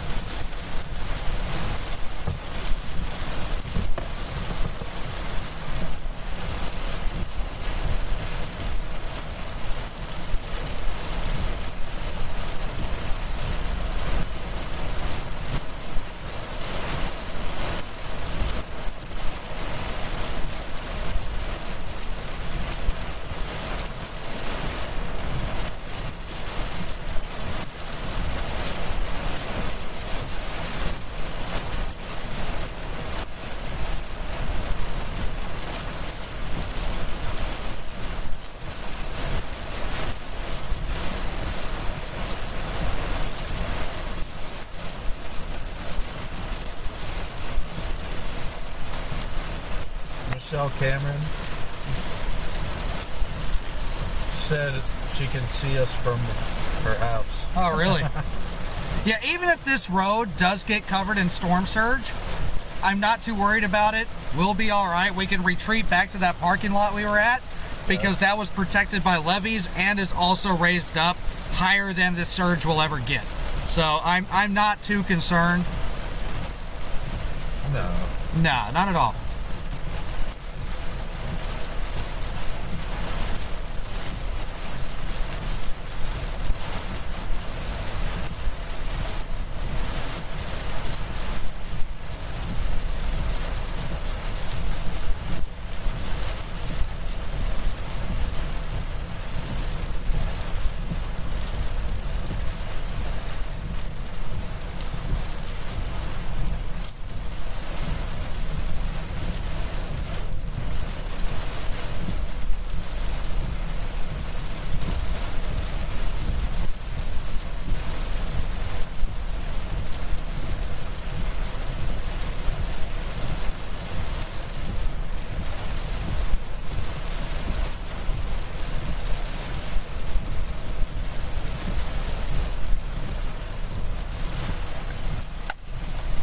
Thank you everybody for joining us. We just hit 1,000 viewers right now. Oh, wow.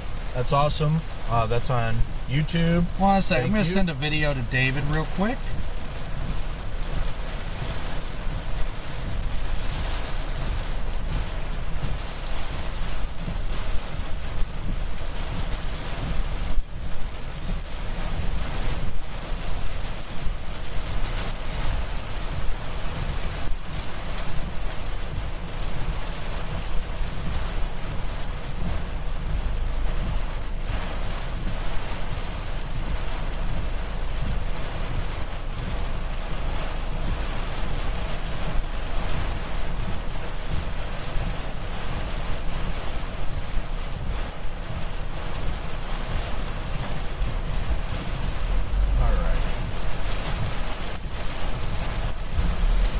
Slide on over this direction.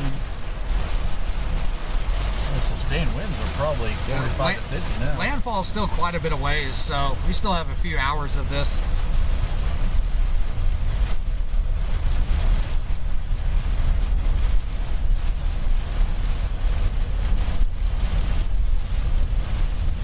I know, I'm gonna go back. Oh no, you're fine. Curious. You're fine. Curious. Visibility is pretty bad right now, everybody. Definitely have tropical storm sustained winds. Oh yeah. Surge definitely coming in to our right. It's dicey.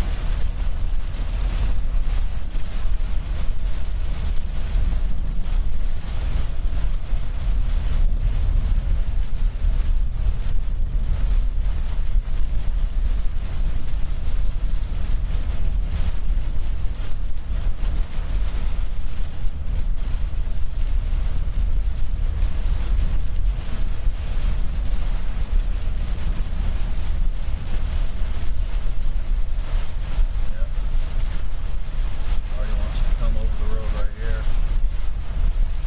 Crazy, man.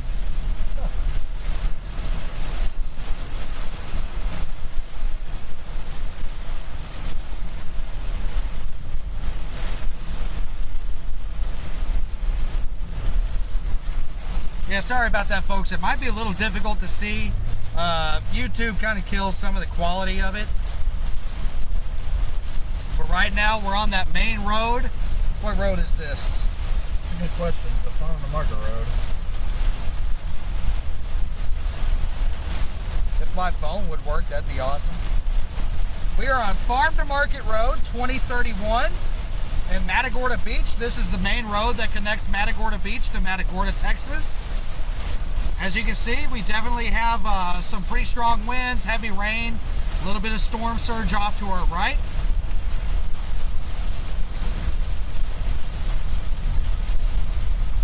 Based off of Google Maps, it's probably a bit hairy right there.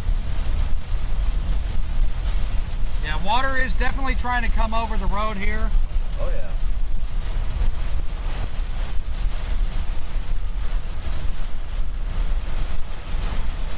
See that this is only going to get higher, so we're going to start turning around.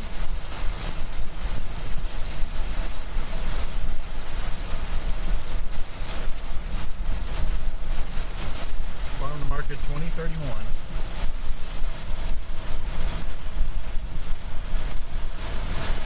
Come on, camera, don't focus on the raindrops.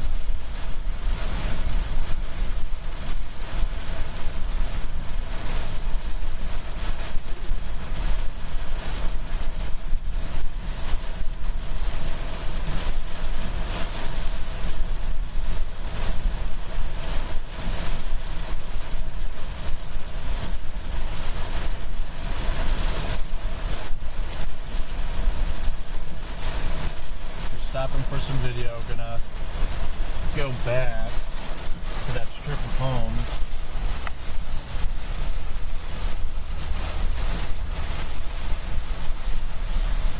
Wow, look at that. I mean, we're getting a severe thunderstorm. Oh, your window's down back here, dude. Yeah, I cracked it. I'm getting wet. So is all my stuff. I closed it. Nah, it's all good. Yeah, this is almost like severe thunderstorm criteria now.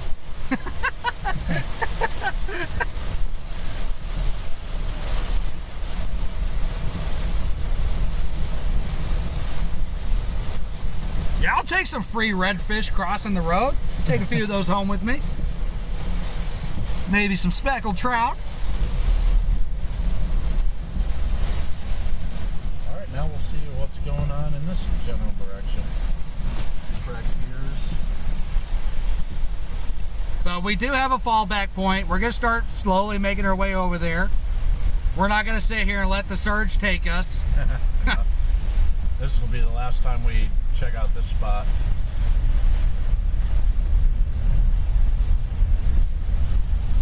That's not even supposed to be the Gulf, you know. This is just wetland right here. But no, this Nicholas is not a hurricane. It's just a tropical storm. It does seem very unlikely for Nicholas to obtain hurricane strength. It's pretty disorganized due to dry air and wind shear.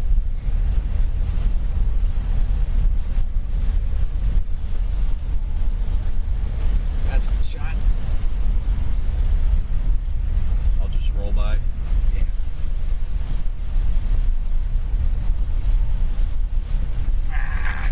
Come on.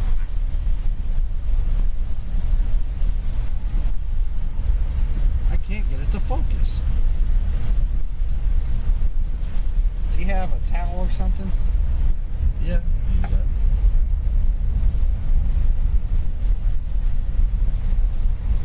Thank you everybody for joining. 1166 for viewers. Very nice. Thank you. Facebook was 450.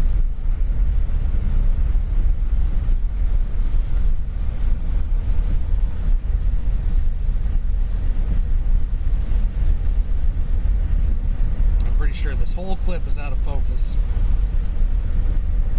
Because there's so many water spots on my camera and I can't get them off. Do you have a manual? What is there a manual button right there? Yeah, that's what I've been using.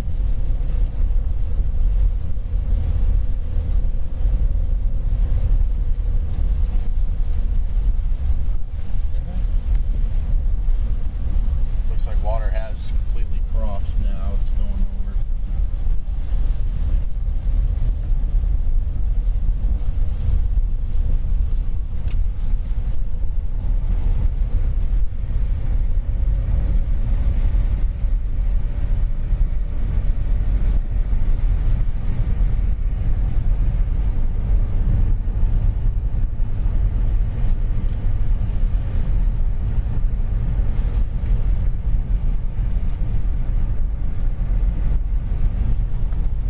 Is it better? There's so many water spots on my lens and I can't get them off. Sonys do not like tropical systems. Yeah, I've learned this. Oops. No, open.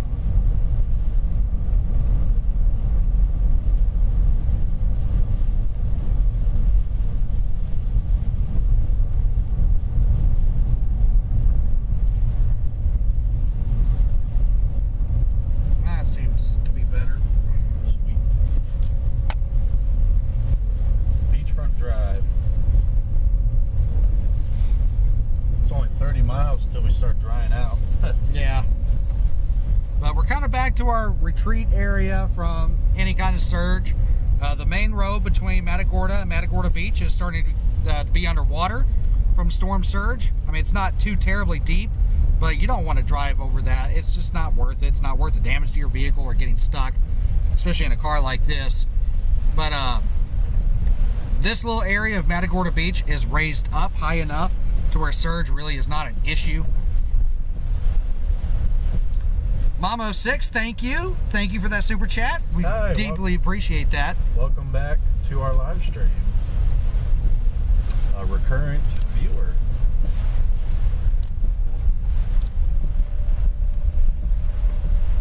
We got more trash cans scattered about now. What are we gonna do?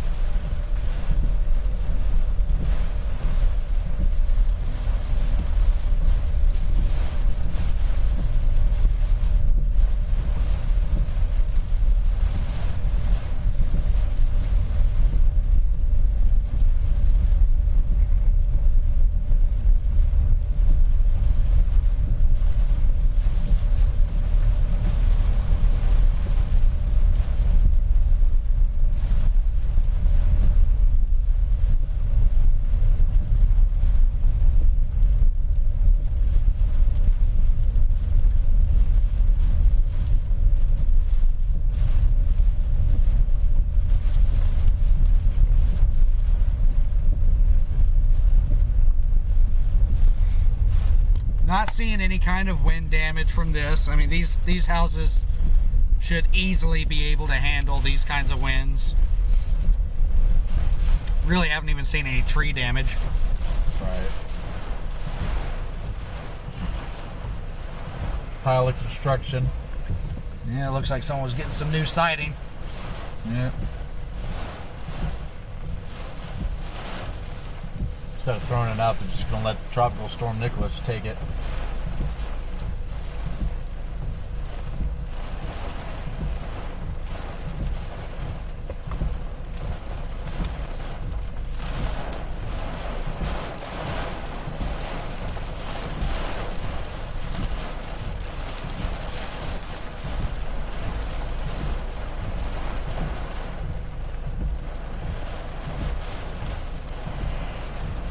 That's interesting.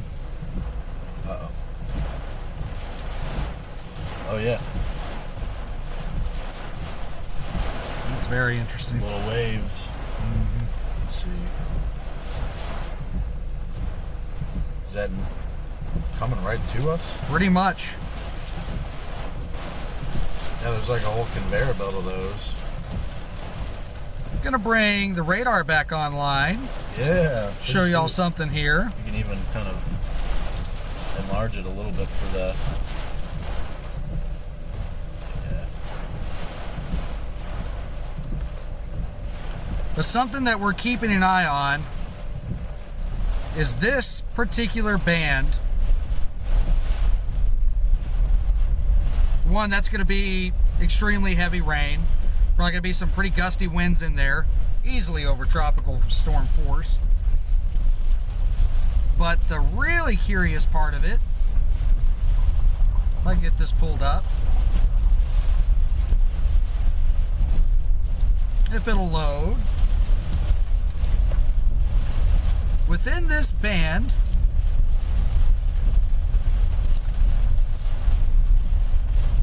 let's see, how can I zoom in? You can do that on the touchpad.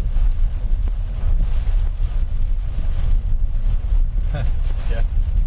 So these little areas like this,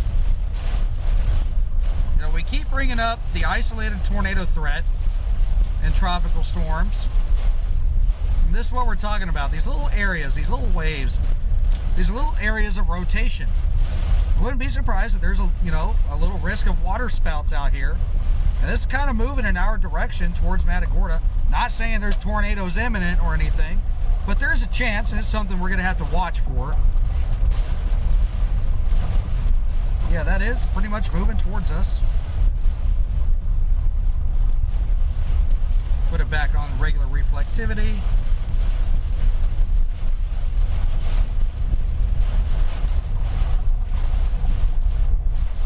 And the center of Nicholas, kind of hard to pick out because he's so disorganized. I'm going to say it's right around here. That's your center.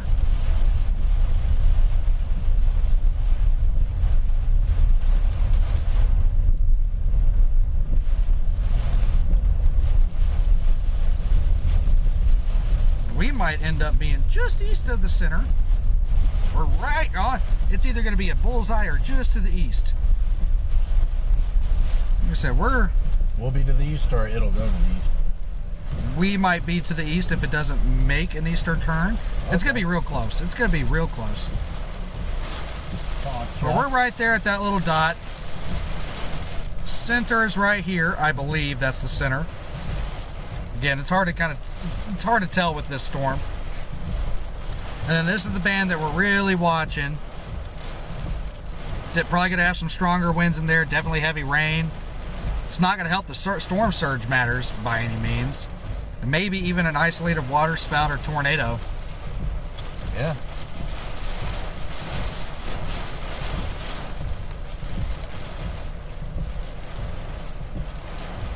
Zoom back out.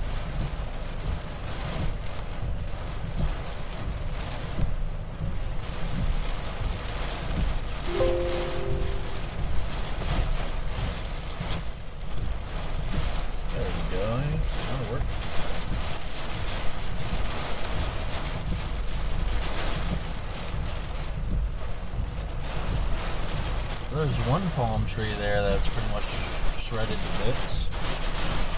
Or is that a flag? I think that's a flag. Looks like a, yeah.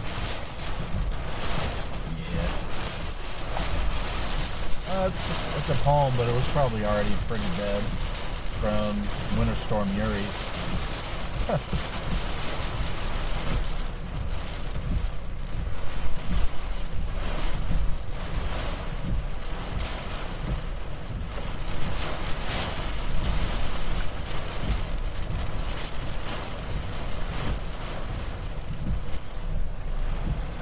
That got pretty impressive for what it is. Bunch of lightning. Yeah, I mean. Yeah, we were having a discussion earlier about it's pretty uncommon to see lightning within tropical systems, but that little band we were pointing out actually has quite a bit of lightning in it, so it's a rather intense band. Would not be surprised. I'm not going to be surprised if they issue a special marine warning out for that here shortly. There could be a waterspout or two out there right now, southeast of our position, 25 to 35, 40 miles away. Moving generally north. Yeah, it might just miss us. We'll have to watch. We can't really go any farther east from here. Yeah, we're kind of... Matagorda Beach is kind of going to be where we ride this out.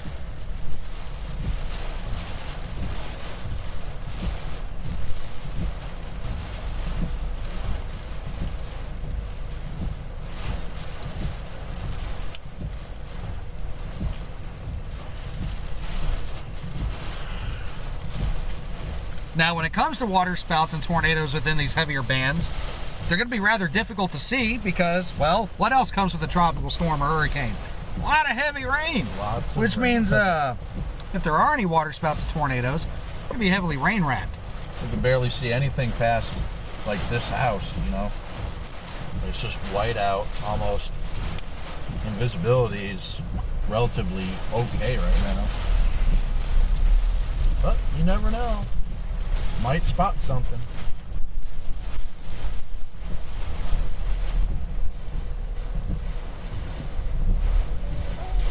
The power lines are starting to sway and flex a little bit.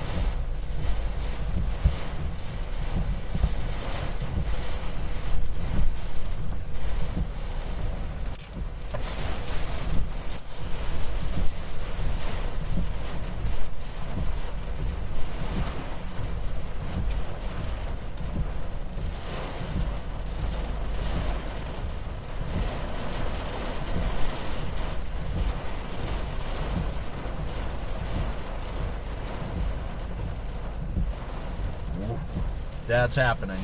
Oh, that's definitely a water spout. Yeah, there's a velocity signature that screams water spout right now. We'll pull it up in just a second.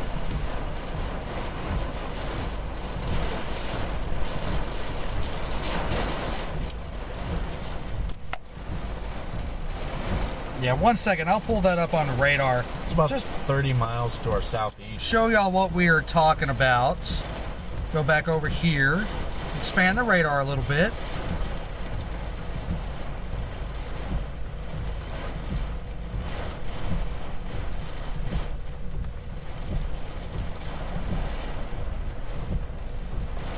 Oh, you don't even need to point it out to me. Right. So,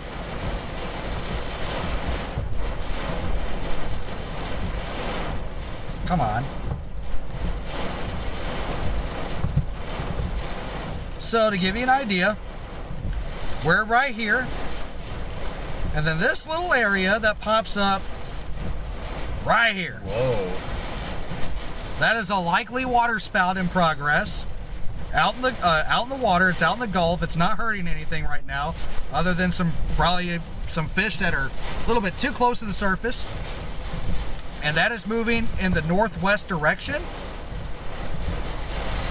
This general direction. Sorry, it's kind of hard to make an arrow with this, but that gives you an idea. So it's kind of moving in our direction. Now, am I saying that Matagorda and Matagorda Beach, there's an imminent tornado threat? No.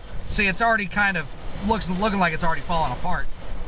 These water spouts and tornadoes tend to not last very long, but I'm not going to be surprised to see more out of this band. So there is a tornado risk for the entire area from Port O'Connor all the way over to even Beaumont and into Louisiana. But that just gives you an idea of what we're looking for when it comes to that.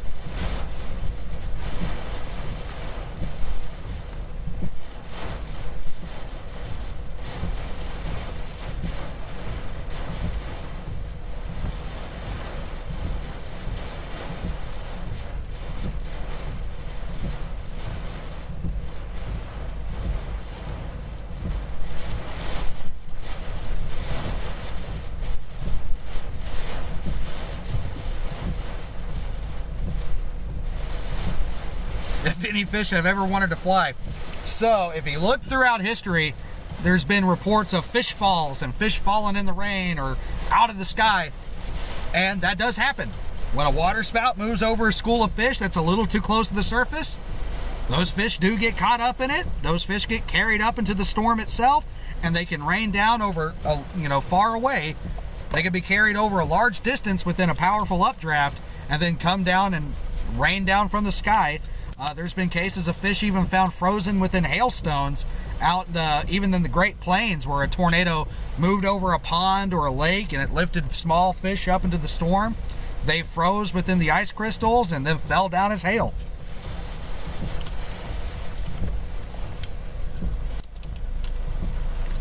Now, you're not going to see hail from a tropical system. There's not enough cold air aloft. Yeah, it might seem like fantasy, but yep, you can definitely have fish rain out of the sky from water spouts.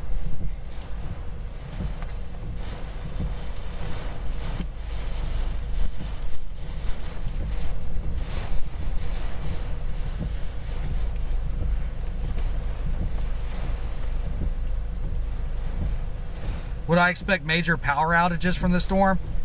There's going to be some. It happens with every landfalling tropical system. Are they going to be very widespread? I couldn't tell you. But I would not be surprised to see some power outages. We're watching power lines right now sway pretty good. It really doesn't take a whole lot to knock them down.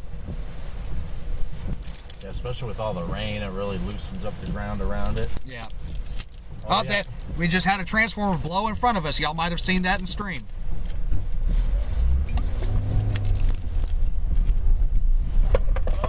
So, it's kind of funny timing that question gets brought up. And then, so we'll have to keep an eye out above our heads. Most people here in Matagorda Beach stayed. Yeah, this is... Yeah, I can't knock them for that. I really can't. For, a tropical storm, this area is pretty safe. These winds are not going to destroy their homes. These homes are built to withstand tropical storm force winds easily. The storm surge is not going to be high enough to flood these homes. So, yeah, most of the people around here stayed. We just had a couple of power flashes in front of us. So, yeah, power lines are starting to get damaged.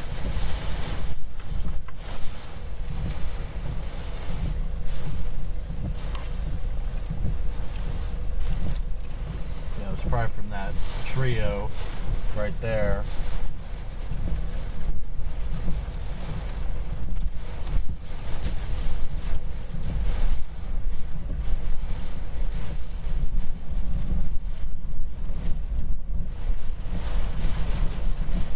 Some are saying that they did see it on stream, so. Yeah, nice.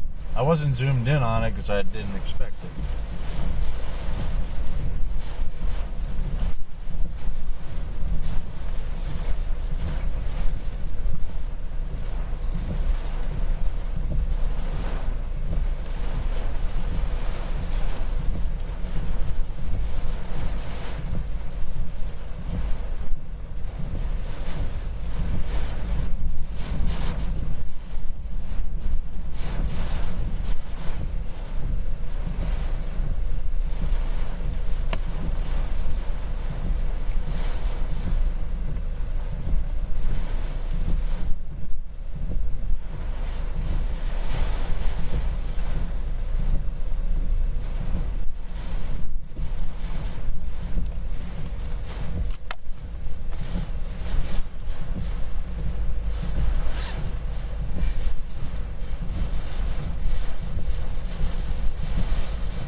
wild in contrast to a hurricane? Oh, definitely. There's a big difference between a tropical storm and even a Category 1 hurricane. So yeah, this definitely going to be nowhere near like an actual hurricane. Like I said, Nicholas is going to stay a tropical storm all the way through landfall. At this point, there's really little chance he strengthens to a hurricane. But again, it doesn't take a hurricane to cause damage. And the main story from this storm is not going to be the winds, it's going to be the inland flooding from heavy rainfall.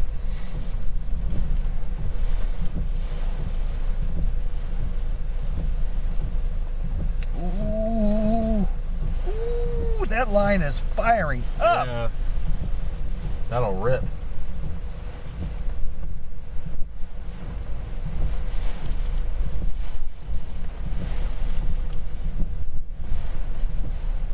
So on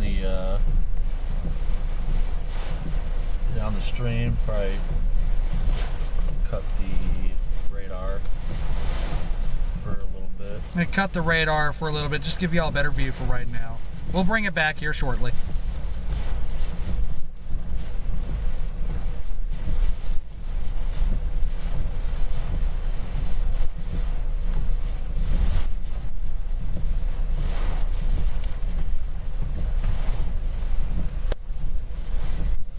I wouldn't say Nicholas is going to stall, but it's a very slow moving storm. So whether it stalls out or moves slowly, you're going to have heavy rainfall. And that heavy rainfall is going to last not just tonight, but into tomorrow as well.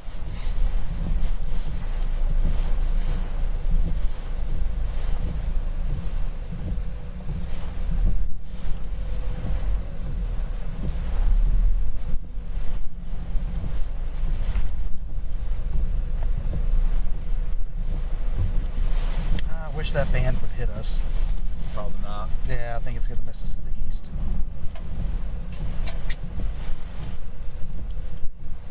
Can't get that lucky.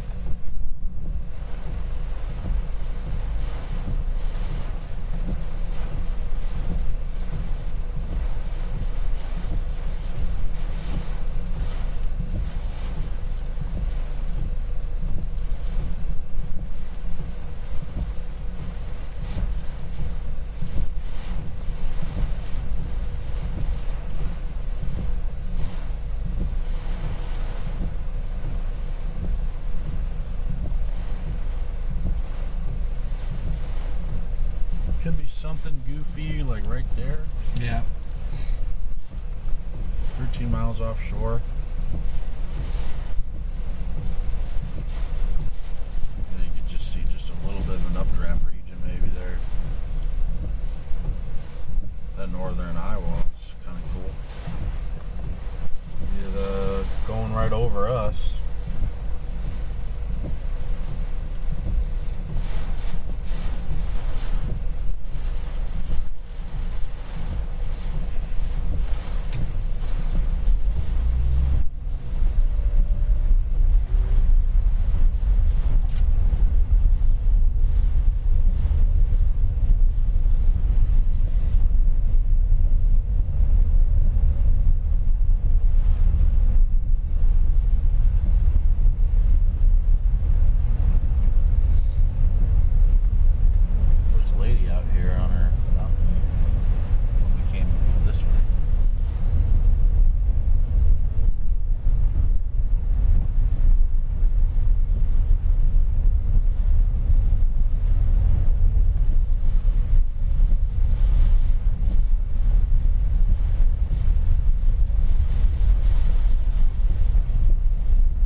sprinklers on.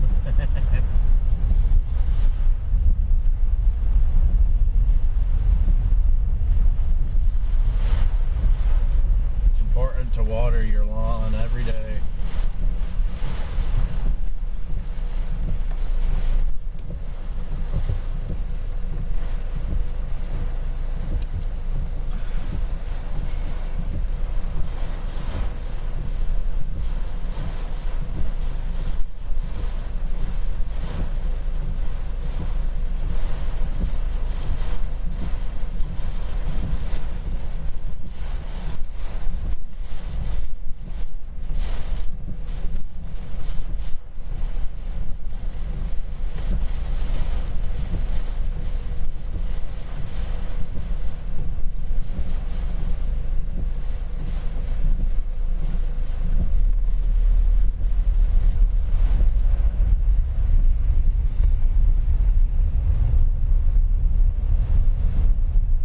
Are for the most part pretty well built, so Yeah, these homes will be just fine through this.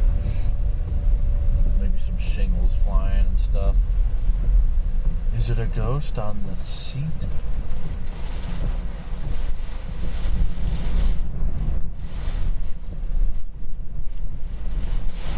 Oh, It popped right by us. yeah, transformer just blew right next to us. Heard a pop. Yeah. Saw the flash. That was a nice little gust.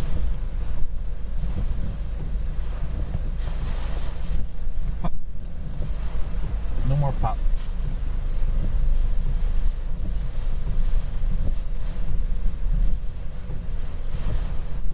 That might have been the original one to blow. I think so.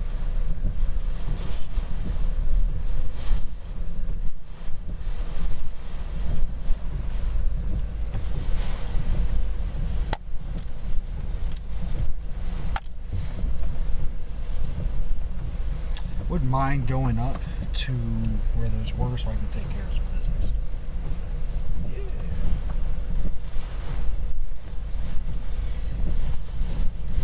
See if we get a good gust here to pop it again.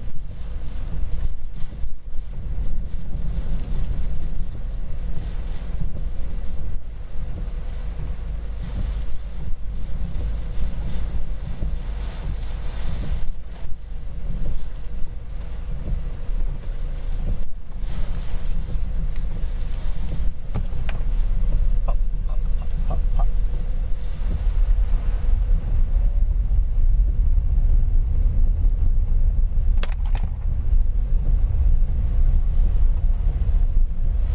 Like where that gift shop is and stuff. Yeah. Yeah, that'll be an interesting spot. Especially if any of these spinnies come up.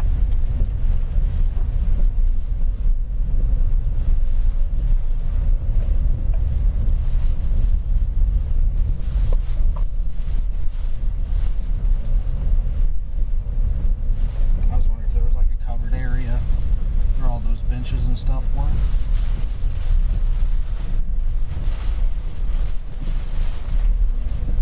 No. Oh. Be nice if like the public bathroom was open. There's a bird. No. Oh my goodness.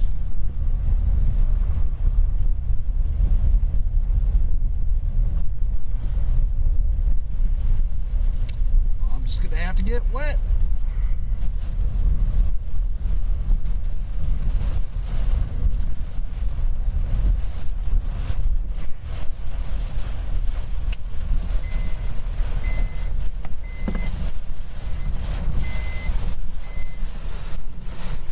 This guy sucks. It started like really ramping up again. Here. There's no bathroom in there or anything? No, it's gated off. Oh, good. Yeah, it said they're cleaning it. It said post for cleaning. That's alright though, like there's a call right there. Hey, this one's actually pretty neat. Yeah. Alright, I'm gonna have to put this down. Man! Do you want the jacket? Please. Alright, hold that. Take this.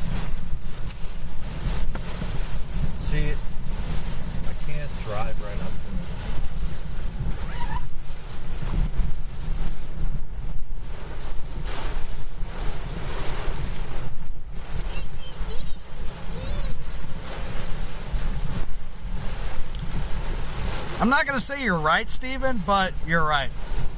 Is Steven? No, different Steven. Oh.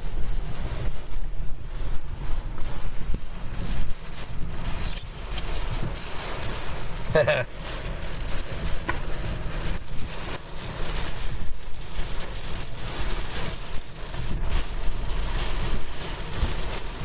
course, now we're starting to get the better winds.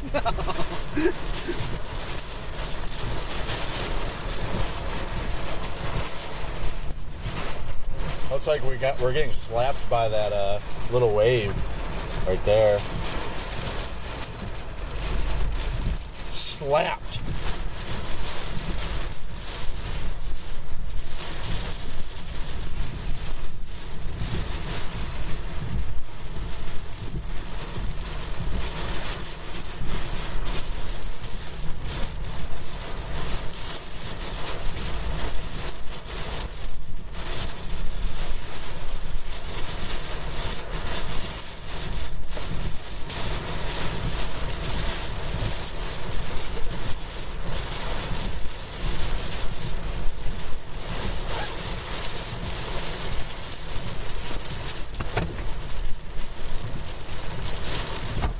Where's those goggles? Yes, sir. Oh, good.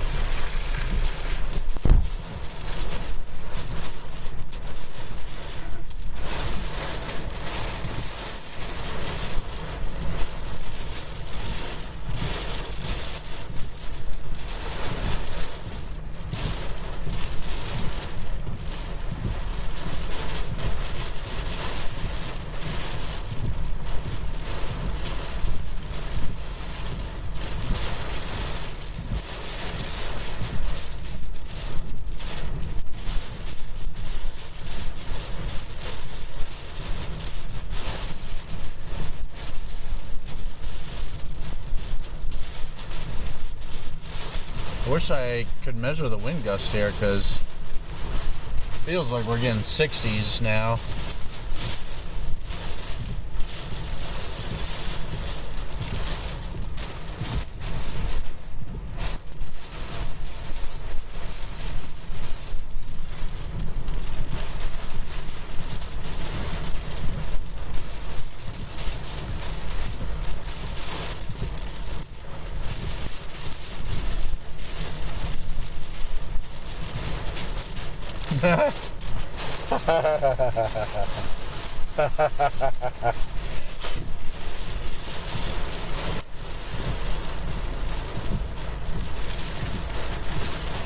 There he is.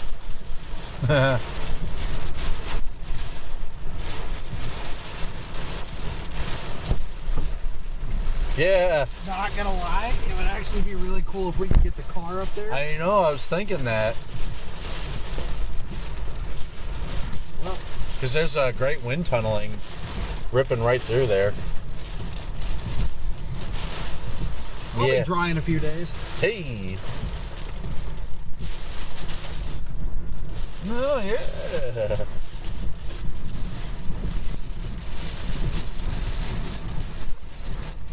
Very neat.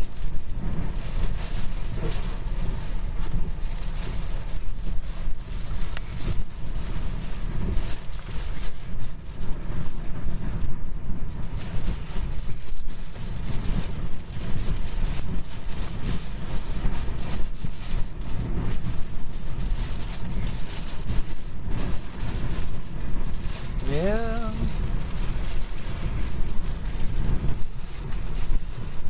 Yeah.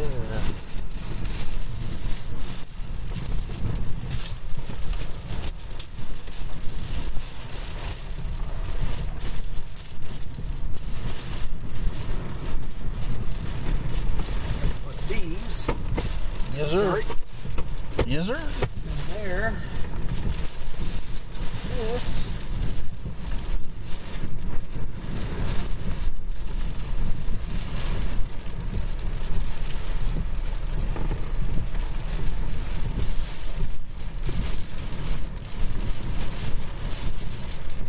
Yeah. You're right. At least dry off my lap for the laptop.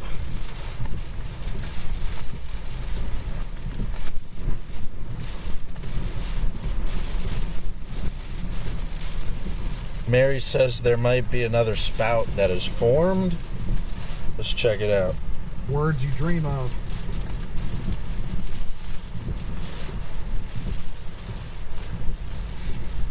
Alright, there's definitely a few little areas out there. Oh, that's a spout. Whoa! That's a spout. Whoa! That's a water spout. Whoa!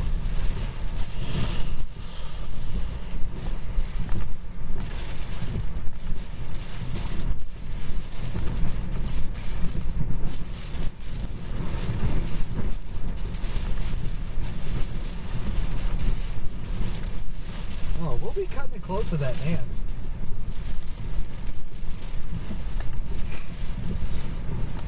Yeah, it's kind of coming right towards us.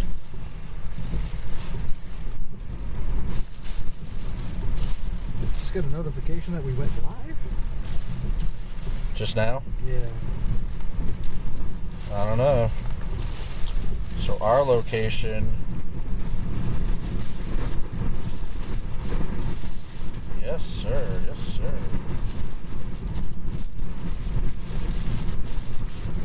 We're here. We got some interesting returns right there. Moving this way.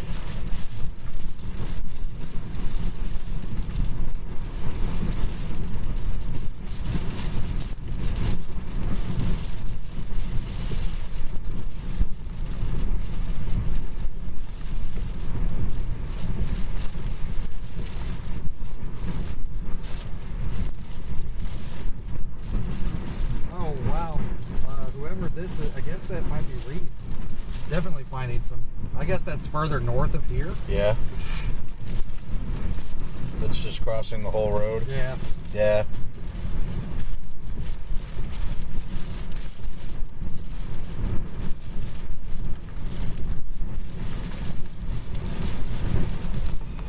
So I'll take that back from you. Alright. I guess. It's actually relatively drier. Yeah, we're kind of in a moat right now. I could have waited 5 minutes.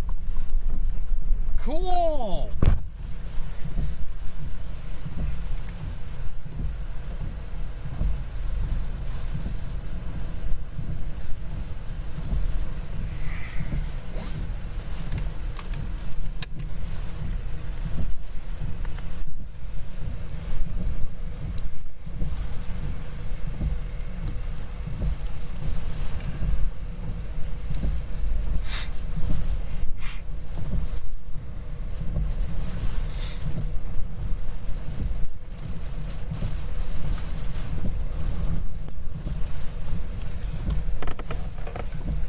That was Jason. I got my break out of the way. Of course, I did it when it was, blowing and rainy, and it finally calms down a little bit for him to go out. Such is life.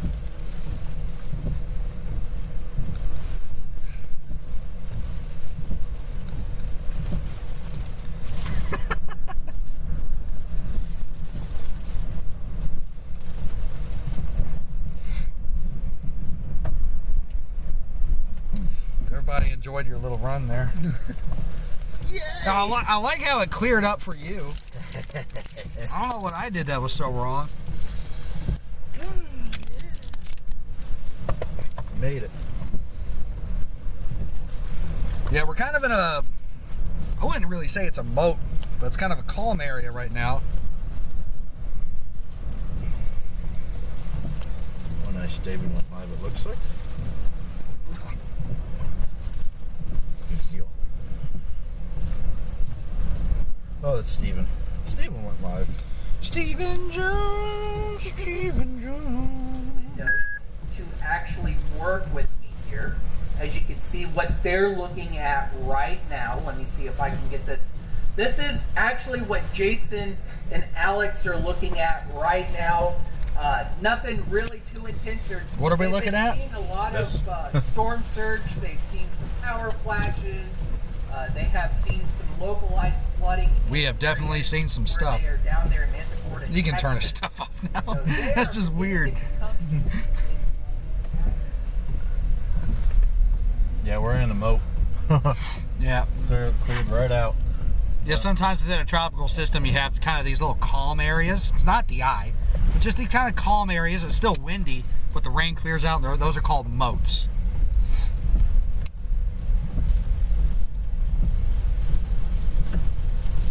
Who y'all heard talking is Stephen Jones, who is a partner of ours at Tornado Intercept, and Texas Storm Chasers. We work very closely together. And he's live right now. He's using our stream to do some live coverage of his own. Symbiotic relationship.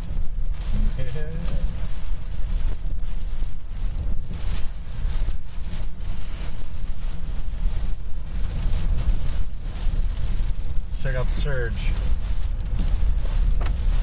I don't think Dallas is going to see much from this. Again, folks, this is a tropical storm. This is definitely nothing like Ida a couple of weeks ago, or even a Category 1 hurricane. Tropical storms tend to be, in terms of the wind, very tame. Now, the main story of Nicholas is going to start happening later tonight and into tomorrow with very heavy flooding rains further inland, especially towards the Houston area. 6+ inches of rain in areas are very possible, which we all know what happens when that happens in southeast Texas. You get some pretty significant flooding. Is this going to be a Allison style disaster like in 2001? No, more than likely not. But still, when it's your house that floods, it doesn't really matter. Yeah, you can find him on Tornado Intercept on both Facebook and YouTube. Stephen Jones, the guy that was talking.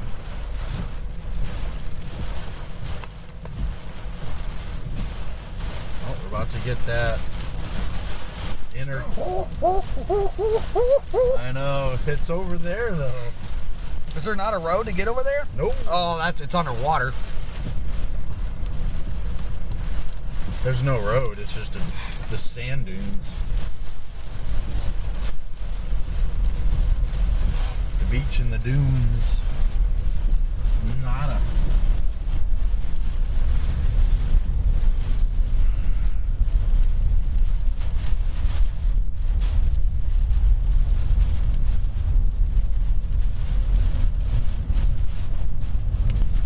Again, we can't be so sure that this doesn't end up being an Allison situation, but the chances of that happening, unlikely. Allison was an extreme event.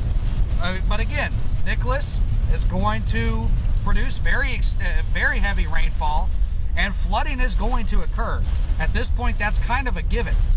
How widespread and how significant it's going to be remains to be seen. But there's definitely going to be flooding.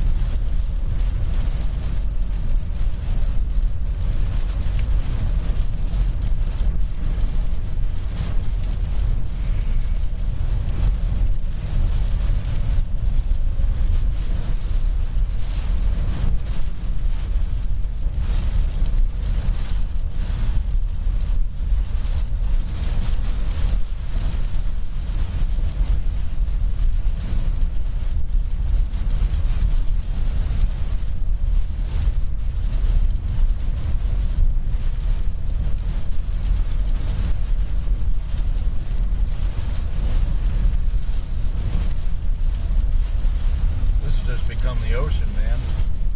Yeah, it smells good, doesn't it? Yeah. Power lines are really blown out.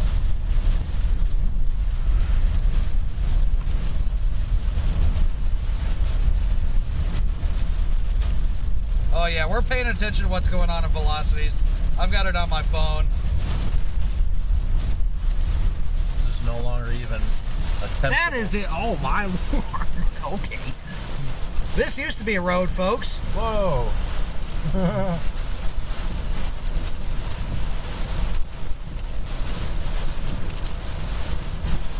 Might have some pretty significant erosion here.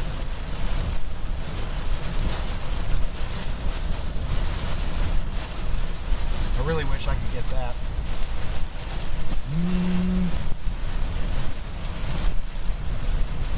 Yeah, probably angle it right. The road between Matagorda and Matagorda Beach is more than likely impassable.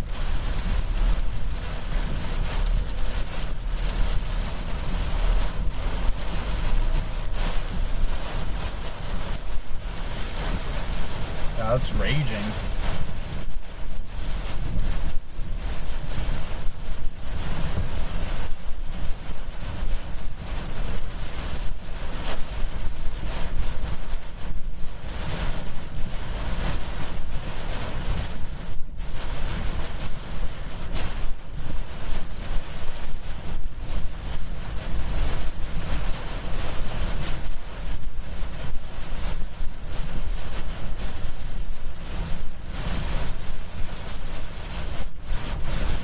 TikTok.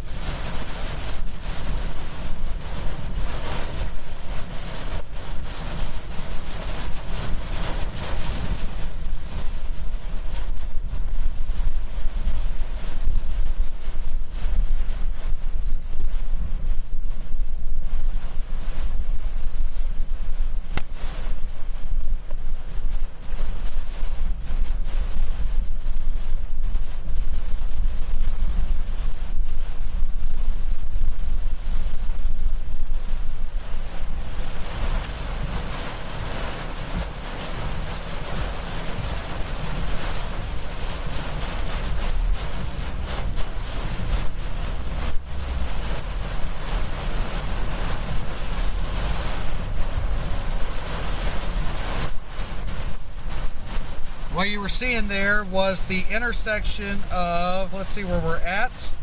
For those of you that know the area, that's the intersection of Farm to Market Road 2031 and Beach Road in Matagorda Beach. Wow.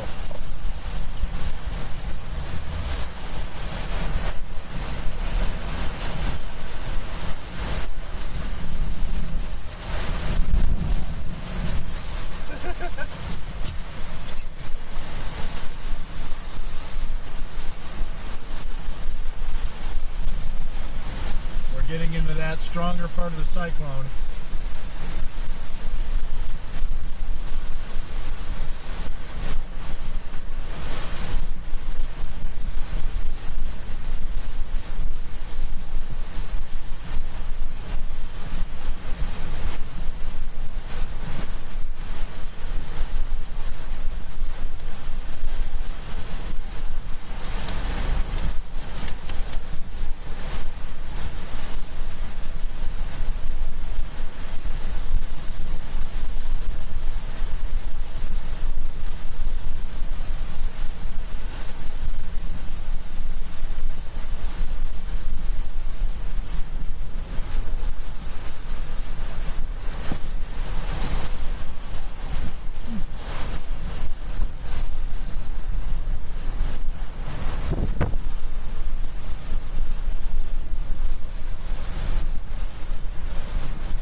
Fairly impressive. That's actually better than what I thought we were going to see. Yeah, right.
starting to get into that stronger part of the storm now.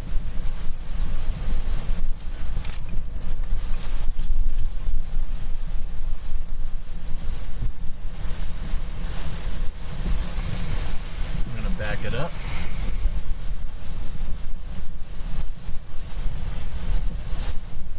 This is the intersection of 2031 and Beach Road. For those of you that are familiar with the area, Matagorda Beach.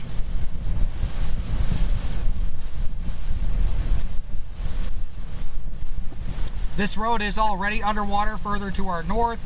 Beach Road is completely underwater. Beach Road is gone. This is Beach Road right here. Yeah, what we're looking at right now is Beach Road. I can't even see the sign anymore. Like, visibility's so low you can't see the sign. Move these.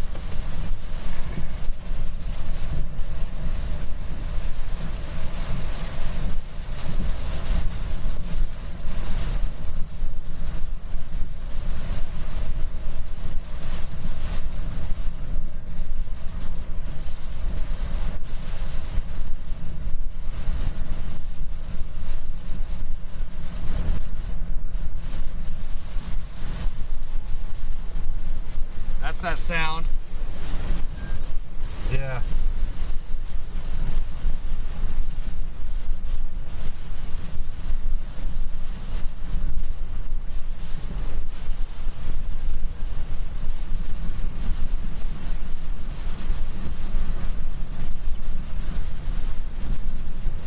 This is the getting into the most intense part now.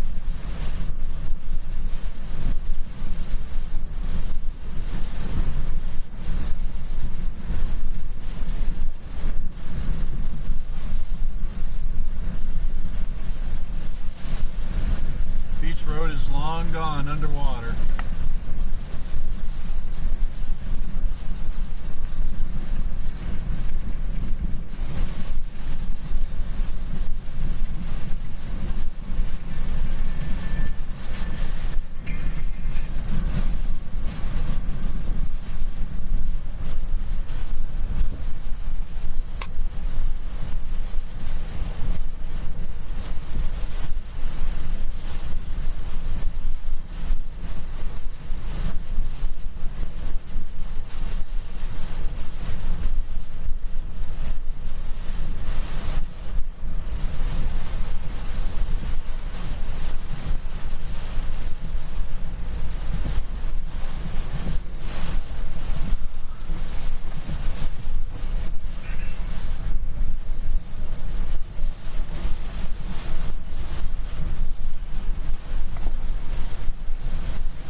Unbelievable. We're just down that road. Yep. Good thing we left when we did. Oh yeah.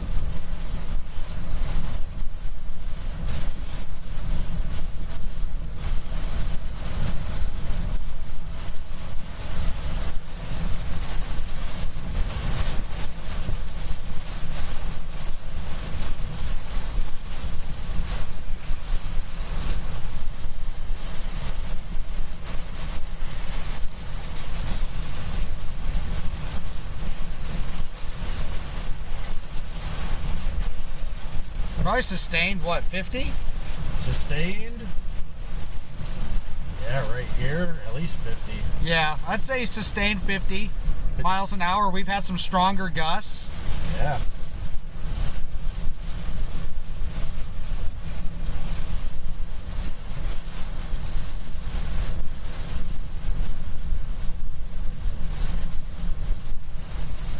That water there is probably a couple of feet deep.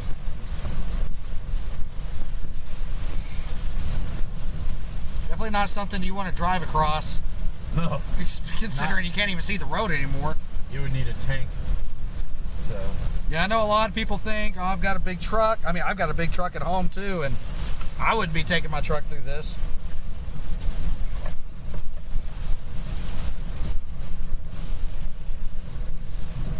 Yeah, you make one wrong move, you're in the ditch, and that ditch is easy 6 or more feet. Yeah, it'd be up to your window. How's velocity? Like anything we have to be concerned?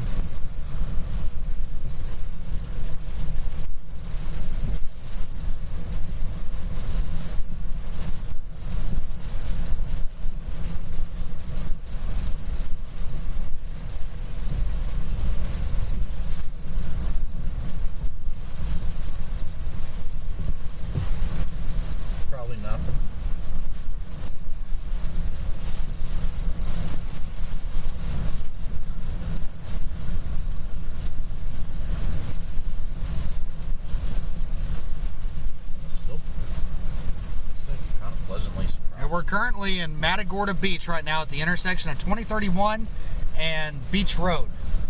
Beach Road is completely underwater. 2031 to our north is completely underwater. We're fine. We have a place to retreat back to that's on higher ground. That's actually right up next to the beach. The storm surge will not submerge that.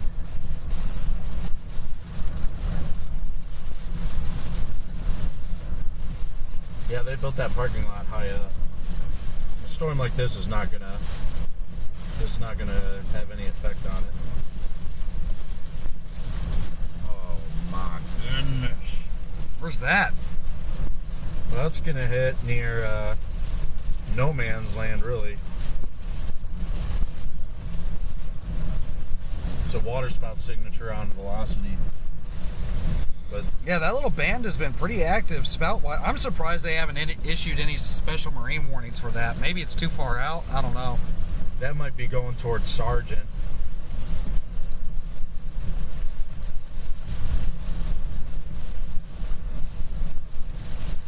Thing is, we still need to get through that main band. Yeah. We'll be quickly drying out, though. Be interesting to see if we get at all like a calm eye. Probably too Yeah, I never said that we were in 2 to 3 feet of water. I said out in front of us on the road is about a couple of feet of water. yeah, that's Beach Road. Yeah, Beach Road's under a couple feet of water.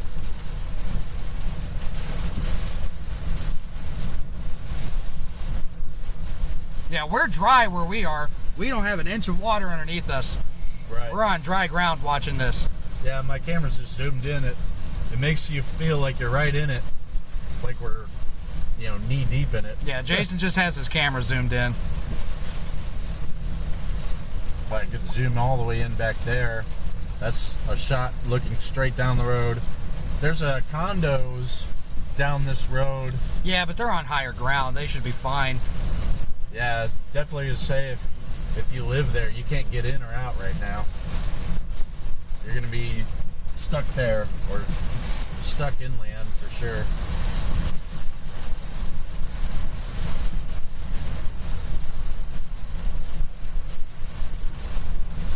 I don't think anyone's even gonna come through here now. I don't think they can because that water earlier was already starting to creep across the road up there. Yeah. This got significantly worse. But I mean, that forecast verified, that's about We could see that's about right on point. yeah, we could see 5 feet. We're just on the cusp. We're on the cusp of this inner band. Can't call it Nihewall because it's not.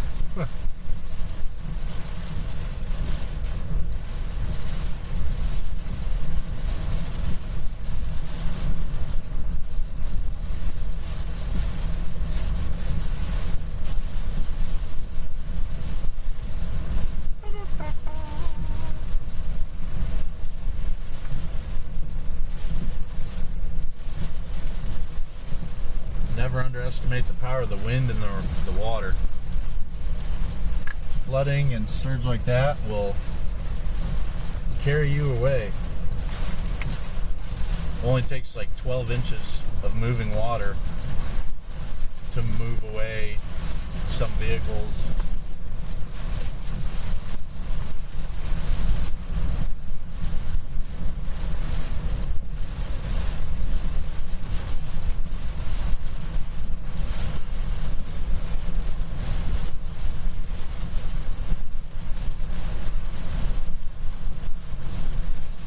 We're fine where we are right now, guys.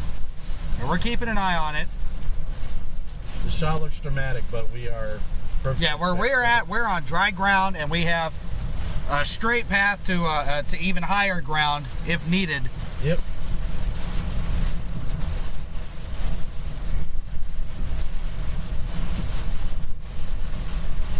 Just making it look as dramatic as possible from the lens.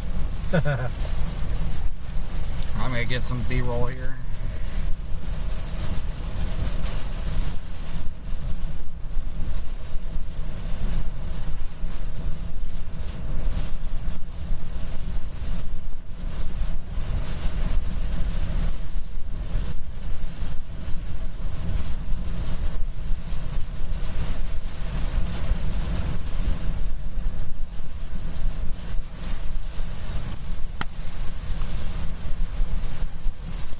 We're in Matagorda Beach at the intersection of 2031 and Beach Road.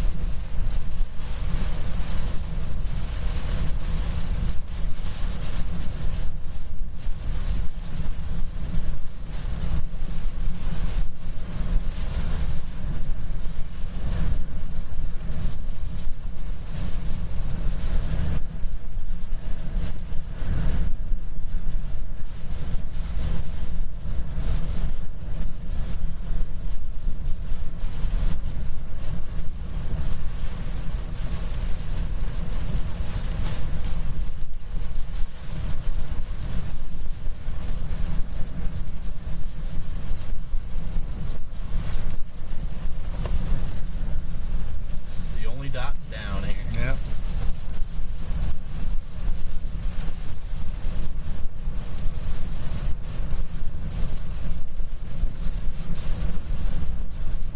I'm glad my forecast paid off.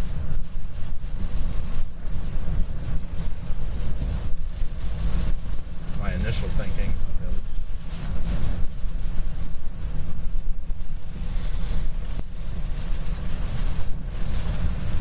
Yeah, we're starting to enter those inner bands right now. Yeah, we're literally on the cusp. Yeah, right there at the edge of it. So, and as slow moving as this storm is, we'll be in it for a while.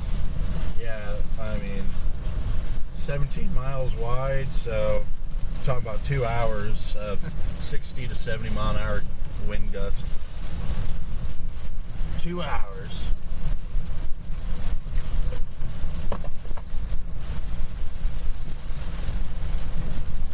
This is the storm surge.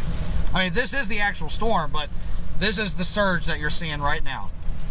This is water that the wind has pushed on shore. I'm gonna check our clearance over this way. Yeah, I don't want to get stranded out here.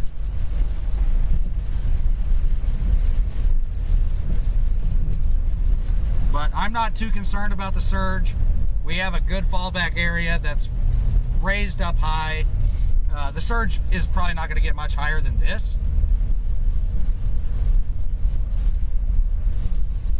Yeah. Yeah, we have perfect clearance all the way to our spot.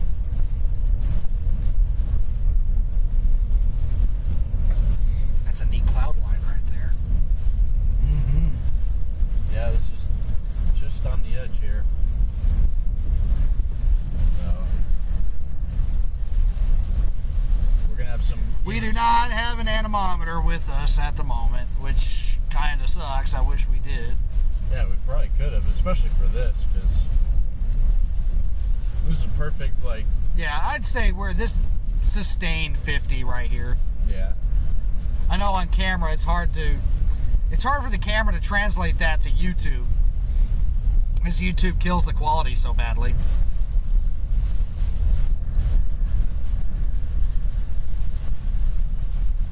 Yeah, 2 to 4 foot of surge. This area is forecasted to get about 5 feet of surge, and as of right now, that's pretty much on point.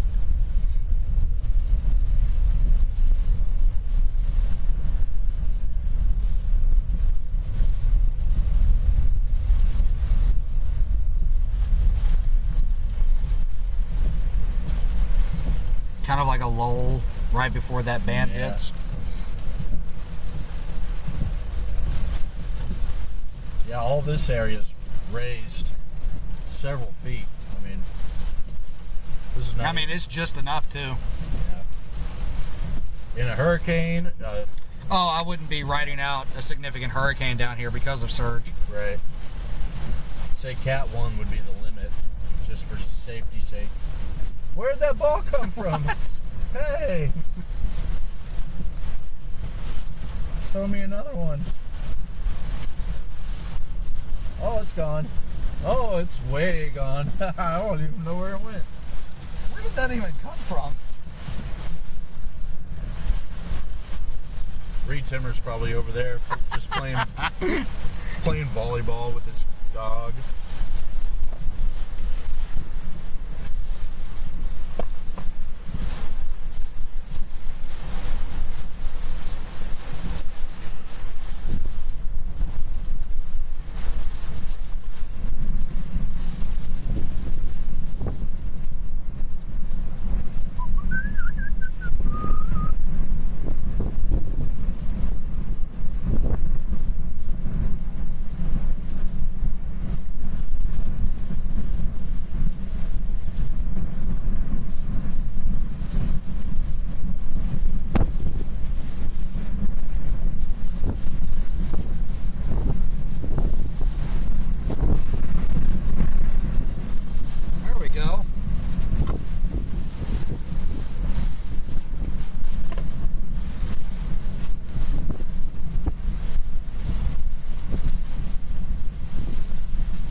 visibility for the next 2 hours for the better part of it.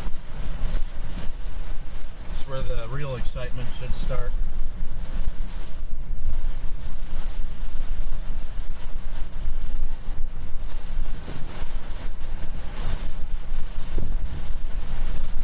Oh yeah.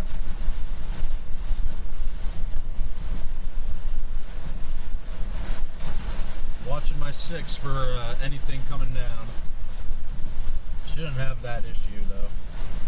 Really takes a cat 2 to really bring poles down.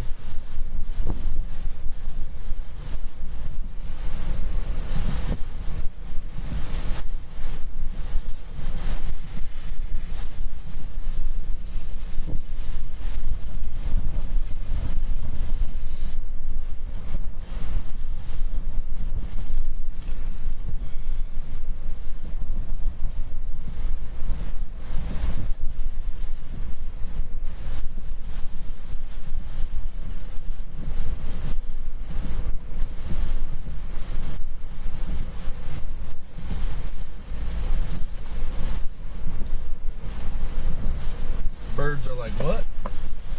The seagulls are not happy.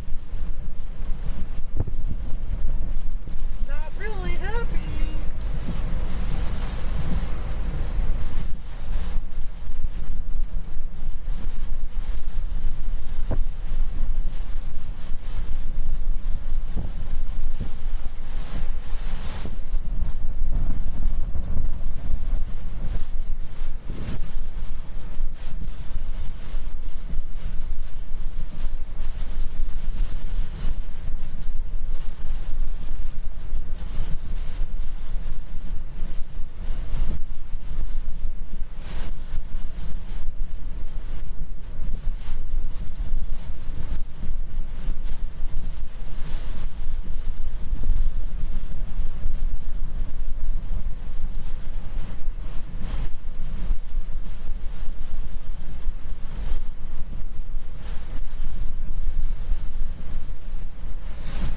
Go up to the top over there, see how it's like. Less friction.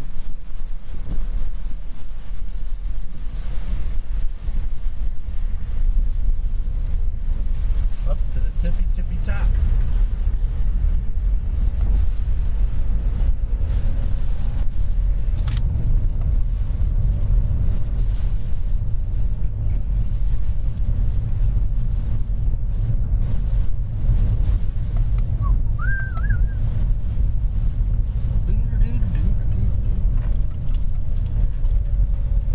This is still available if you need it. Right there. I'm still good. Yeah, you are. Huh?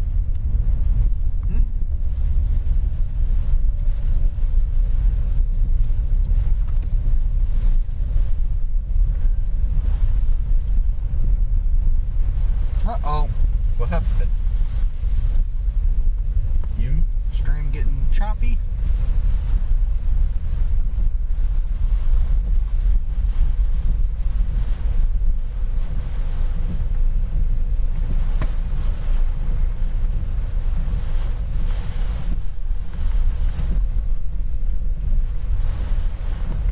There's no way to see the golf now. The beach road is completely cut off.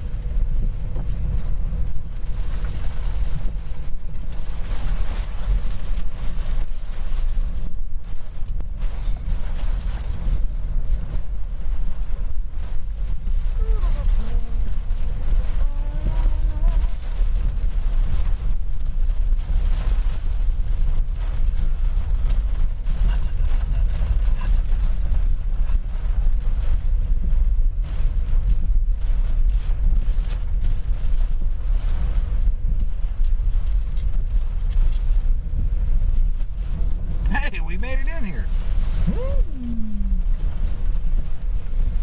Interesting area.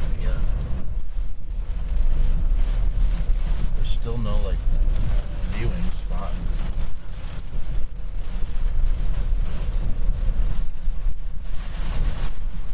Even down here, I wish.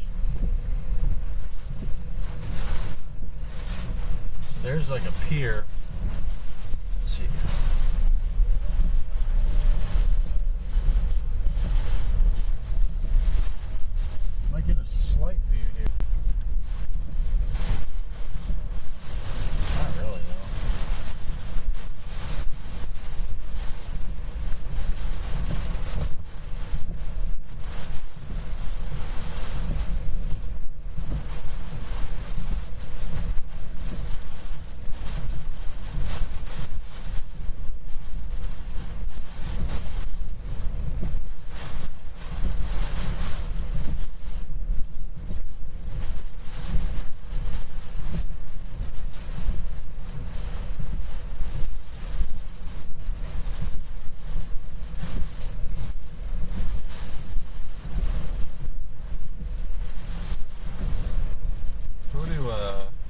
settings, or yeah, scroll down right there.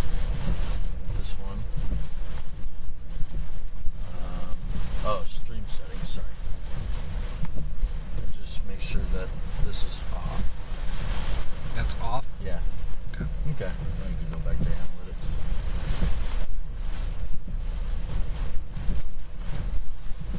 Haven't had that issue, but if the data goes out, then we need to switch providers.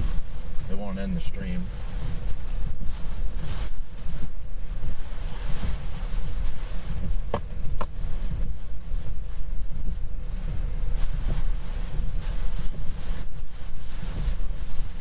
Car Connections, thank you for that super chat.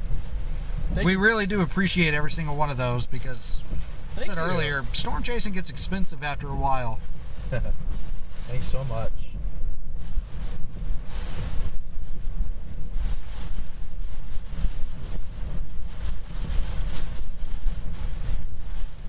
Would not be ideal to let your car roll into. And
Feel like this inner band is weaker than what we were dealing with.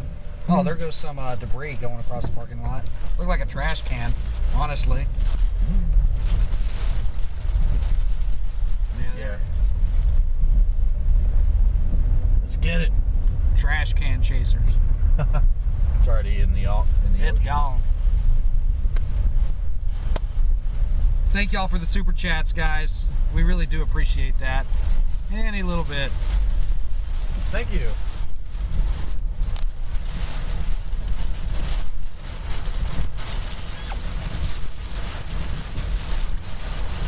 We'll be ready for the next trash. This poor bird.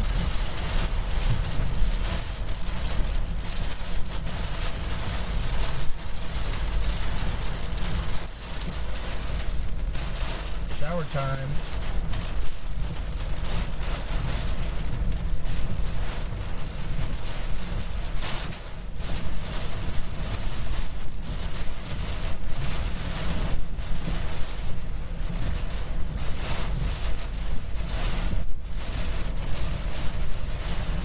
He's like, yeah, it's just a tropical storm, no big deal.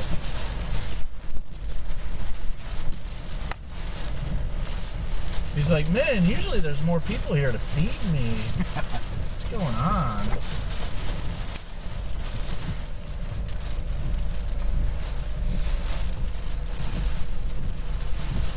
Where is everybody? This is nothing.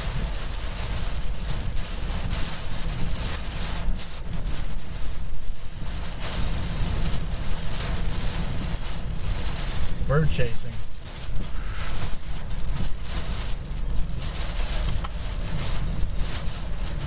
What time is it? 5:30?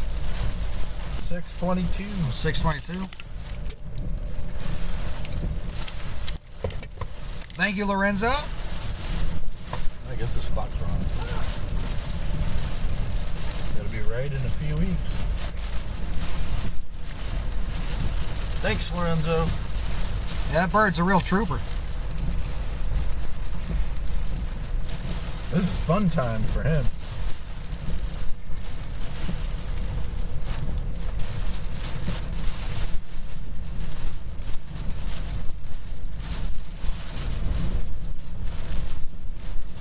I don't know why that happens, but my battery was like,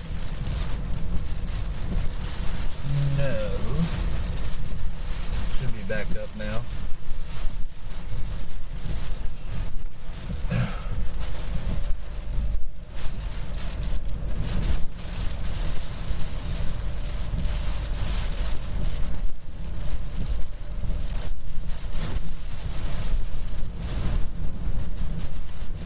I wonder if the dunes are blocking the wind right here.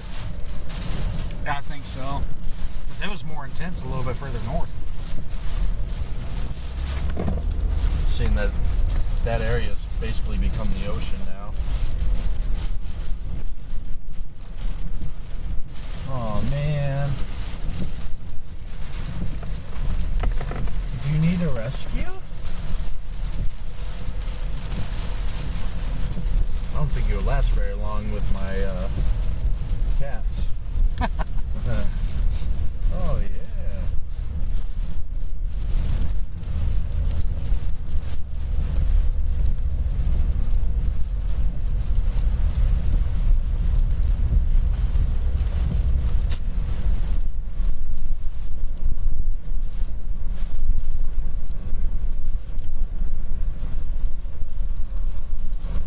How do you get over there?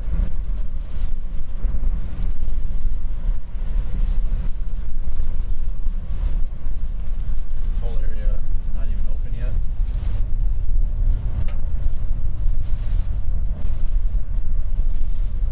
This is getting a little sketchy.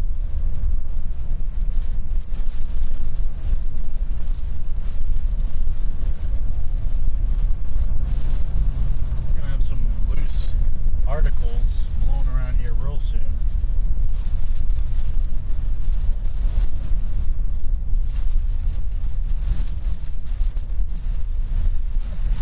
Didn't even notice this spot.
I'm gonna stop right there.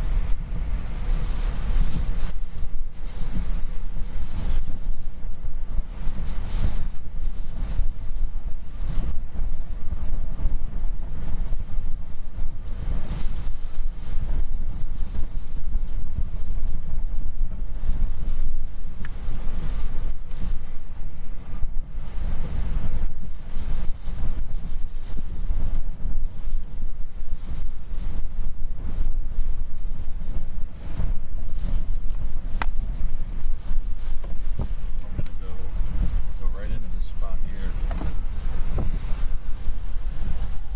And shoot that on the stream. Ay!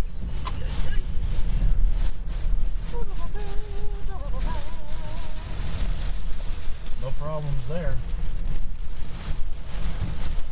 And might actually take this this dock. Looks pretty sturdy though.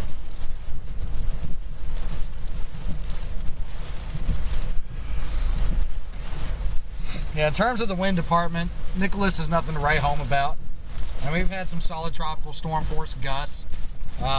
Maybe a gust or two, close to 60. The main story will start tonight when it moves on shore and those flooding rains really get going.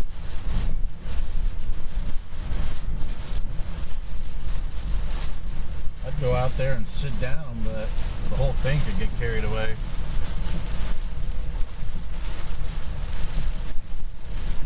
Kind of like 63rd Pier last year in Galveston. That was crazy.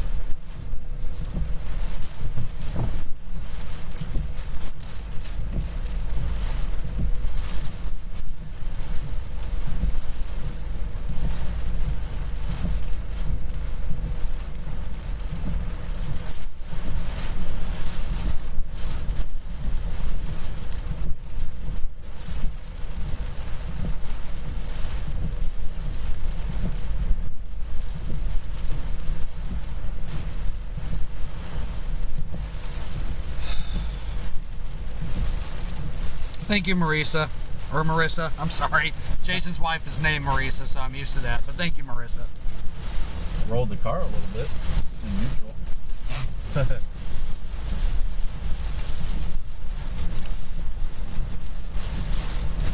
Check out Beachfront Drive. That might be the road that's completely underwater right now. And I know all the homes are raised though, so. Beachfront Drive. Oh, that's that road that where the transformer blew. Okay. Yeah, I mean, we can go over there. Yeah, we'll head on over there. See, I think those homes are generally going to be fine, minus some trash blowing around and stuff.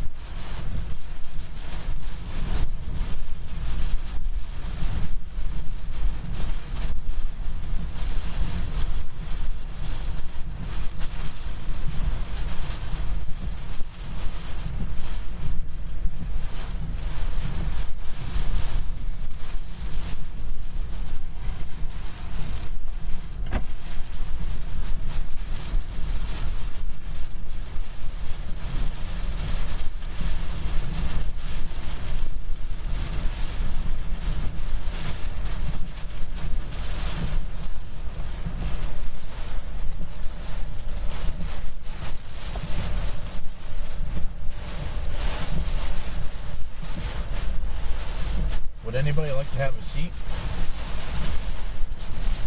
Looks fine to me.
Beach Drive is, that's impassable.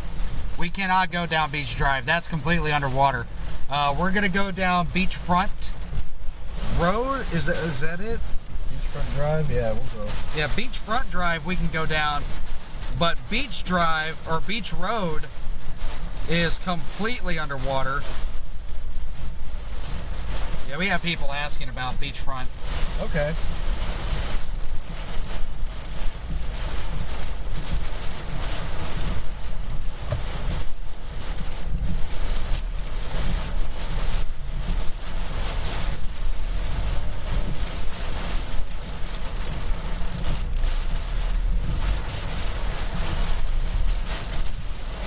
confidence that those properties will be all right.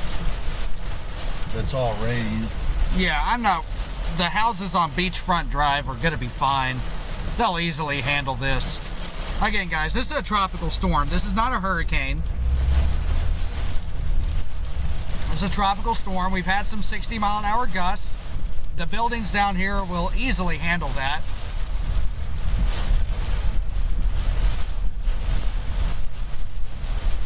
The main story from Nicholas will be inland flooding from heavy rains. And there's definitely going to be some flooding starting tonight. We've already seen some storm surge around here, especially along Beach Road. Not Beachfront Drive, but Beach Road. We've definitely seen storm surge overtake the road there. Yeah. 2031 between Matagorda and Matagorda Beach. A lot of that is underwater right now from storm surge.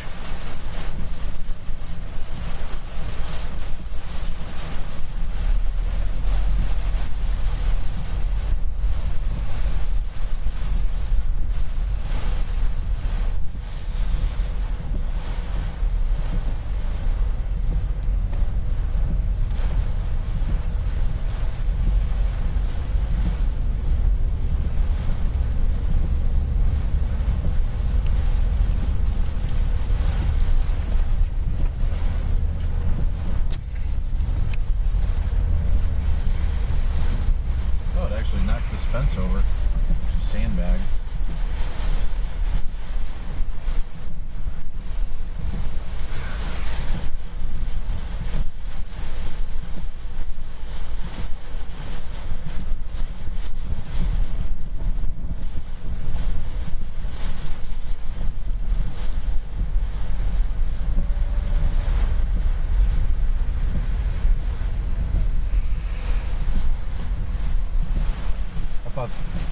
I couldn't tell what that was. Look at that. Big sign blowing around. Oh, that ripped? Yeah.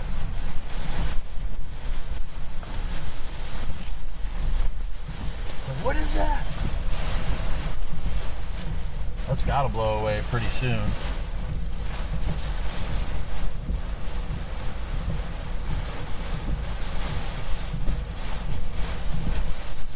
Just about out of this, honestly. Oh, no, it's still got a little bit to go.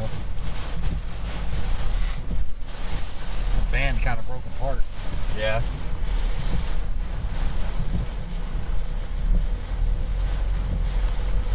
Nick and Nate, forever in my memory.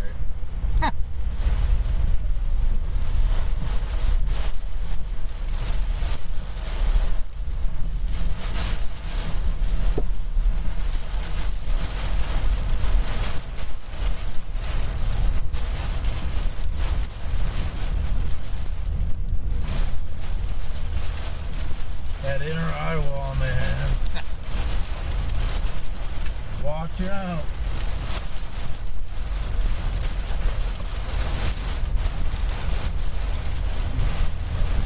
Matagorda. Pretty intense. Tropical storm. For a tropical storm, this is not too bad for a tropical storm.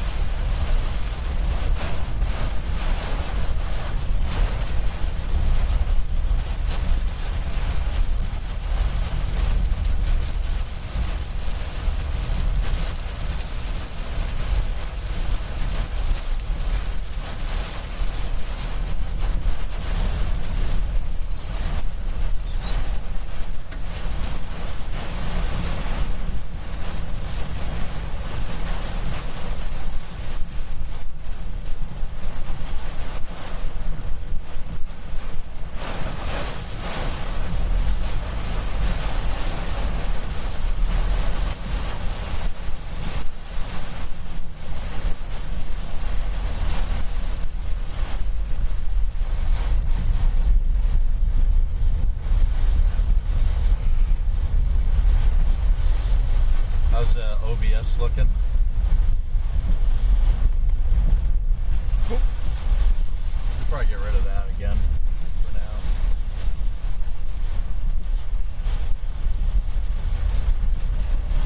It's kind of a neat shot again. Something about this area like really opens up. So we're right at the beachfront drive. Yeah, Beachfront Drive in 2031 right here.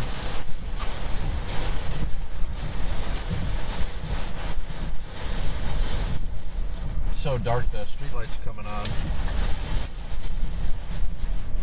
Oh, you know what? There was a light and a little solar panel that blew away from this thing.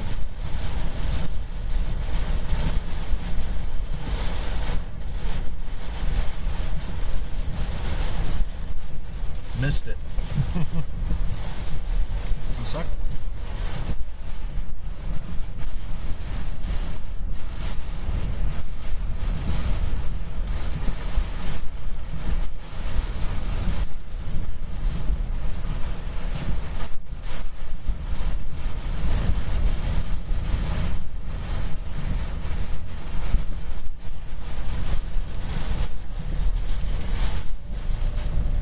Where did the solar panel go? Man, we were there too. Yeah, it's getting close to landfall. Probably within the next hour and a half or so.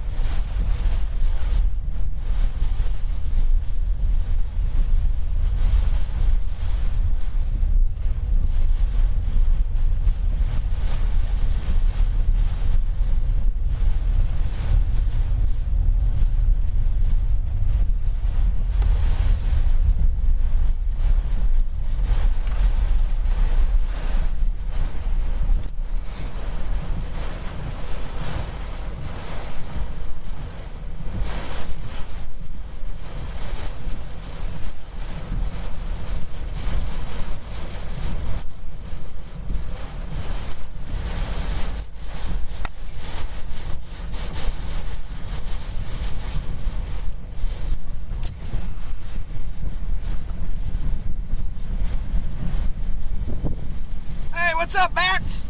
Max is in the chat. It's Max? It's Mac Olin. Oh, yeah. Oh, I wish you were down here, buddy.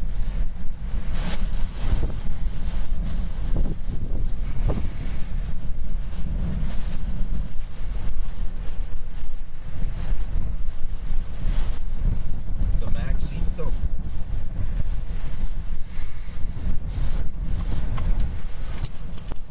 I'll turn down that beachfront drive. Yeah, we've had a lot of questions about it. A lot of cues.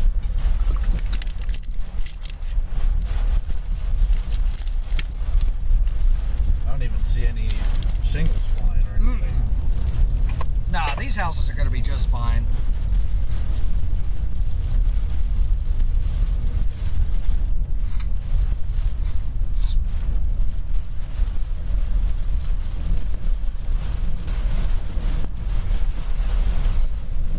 This is Beachfront Drive, Matagorda Beach. It's still high and dry. We saw a few transformers blow here on this street earlier. But other than that, it's doing just fine. There's even a trash can still standing. Hey, you know what? Kudos to it. That's a well-built trash can.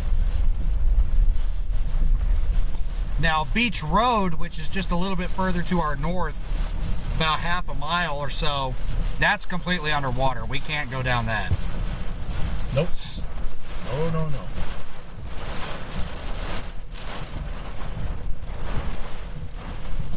I say go all the way down.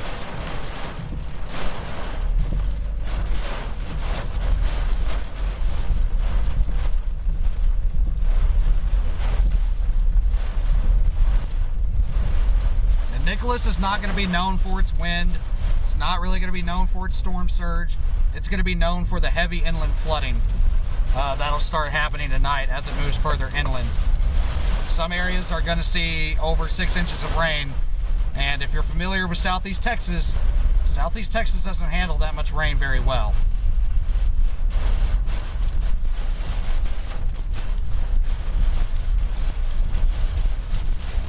Wonder how this pile of siding's doing.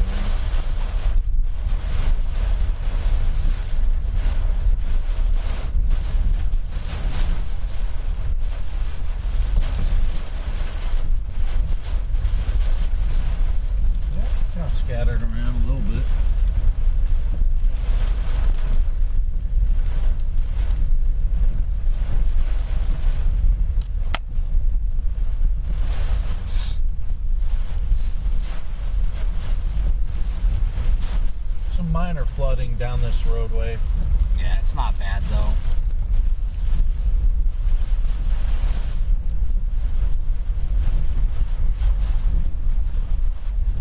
Power's still on. For most houses. I think there's a few houses that are out of power here.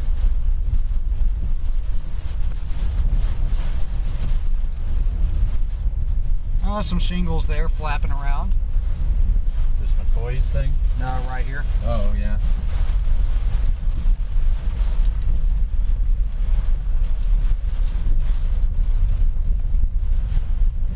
Arguably, something coming attached there.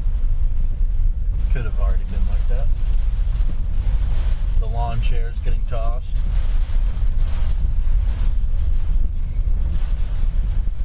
We're under a flying beach ball and flying lawn chair alert. And the trash cans are... A few houses here are without power. There are a few transformers that blew earlier. But some of the houses here still have power. That or they have backup generators. I'm not sure.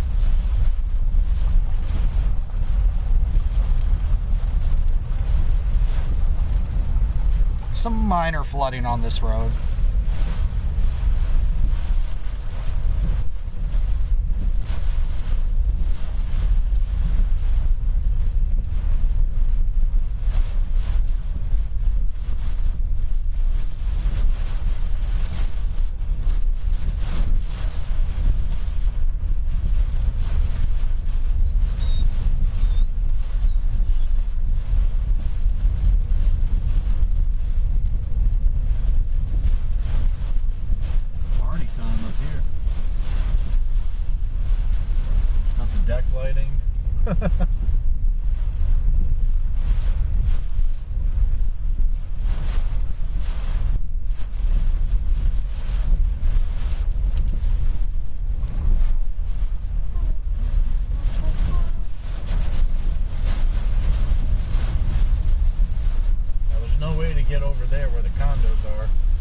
Yeah, that's gated off, and the road to get to that gate is completely underwater, so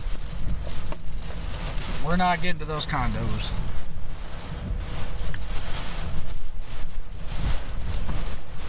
No.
Birthday song.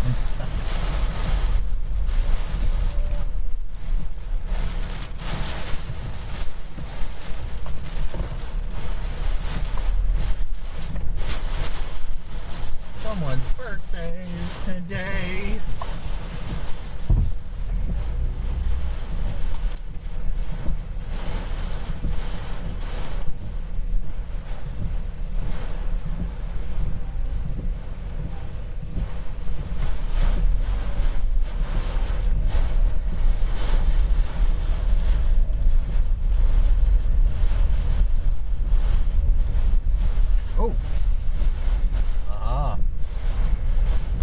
Strong enough to rip a palm tree up a little bit.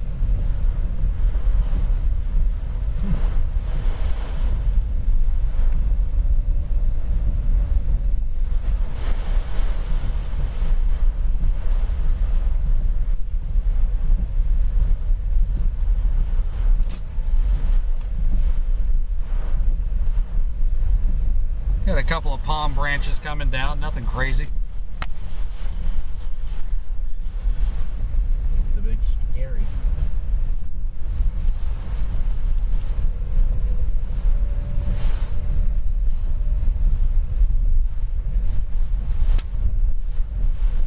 Say we go back up the beach road, see how that's looking. Yeah. We might have taken the whole farm to market road.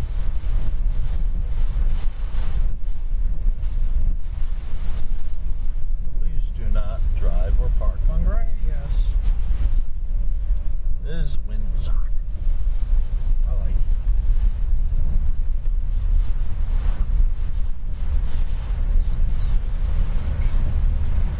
So everybody hunkered down in this area, has nothing to be worried about.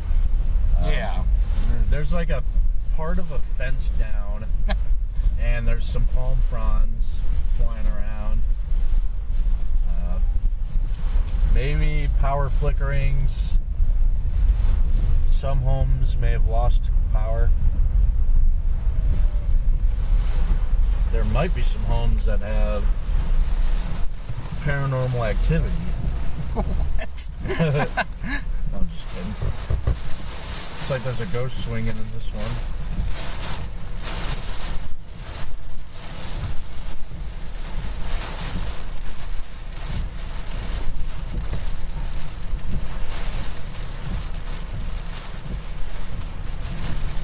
That's about $10 in damages right there.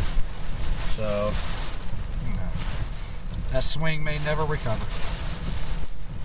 yeah, you never know. That Home Depot run alone might cost $10. The whole thing probably flipped around a couple times.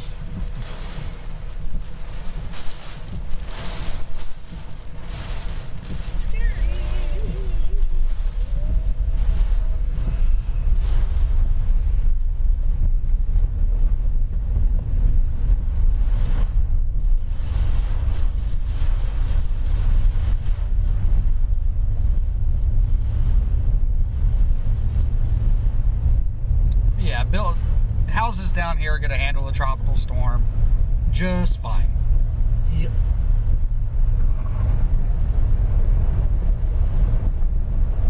Main story is going to be tonight, depending on where these. It's like, what's going on? But the main story will start tonight, wherever these rain bands set up. After the storm moves inland, where these heavy rain bands set up, that'll be where the main story starts.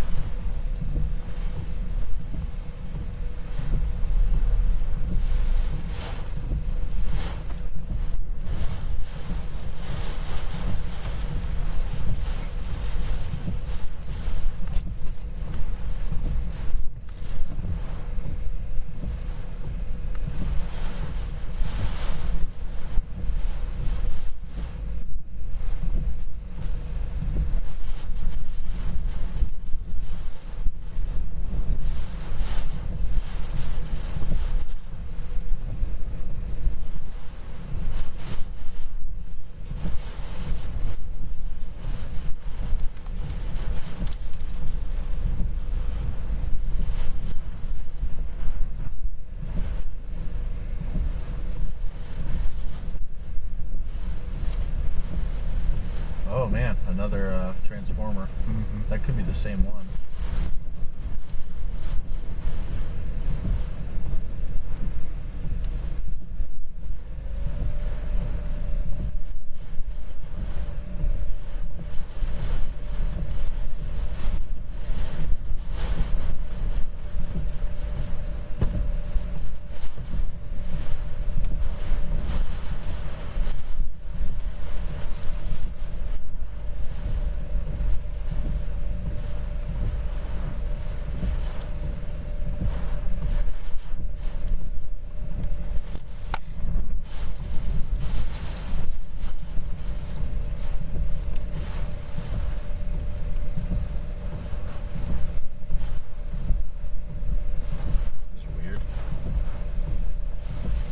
Jog over this way now. Yeah, kind of looks like. What a weird center. It just keeps wobbling back and forth. So we're not even in the inner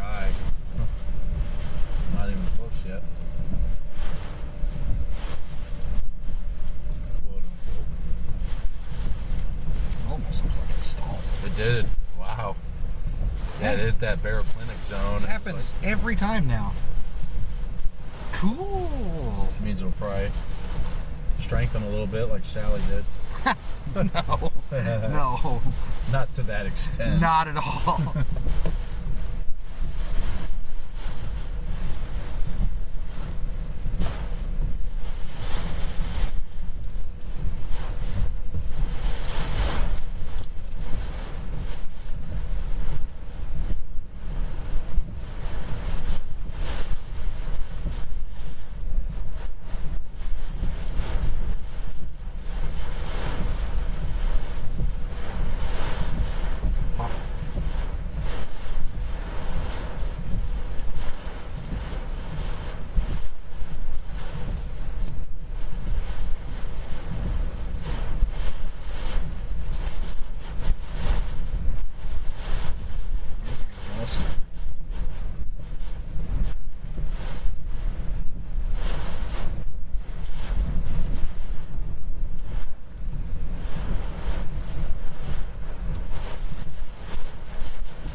Can't drive towards the bridge. 2031 is underwater in multiple spots.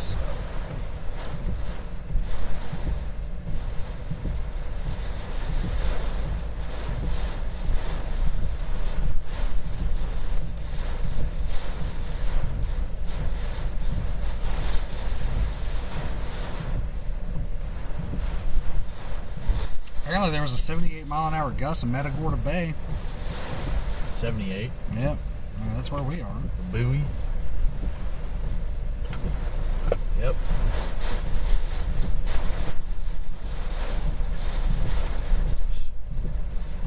It's getting the top end tropical storm.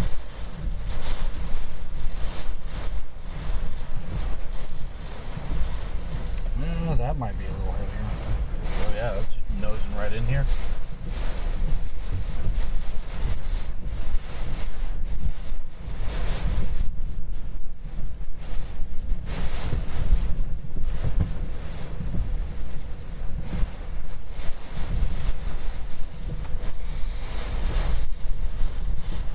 Oh yeah, we're completely safe here. Yeah. I mean, the main road out of Matagorda Bay or Matagorda Beach is underwater, but where we're at, we are definitely high enough that it's not going to flood. It's protected by a levee and it's built higher. The storm surge with Nicholas is not going to be very large. I mean, it's big enough to cover some of the roads, but where we're at, we're completely dry. In terms of wind, it's a tropical storm. Wind is very rarely the biggest threat in a tropical storm.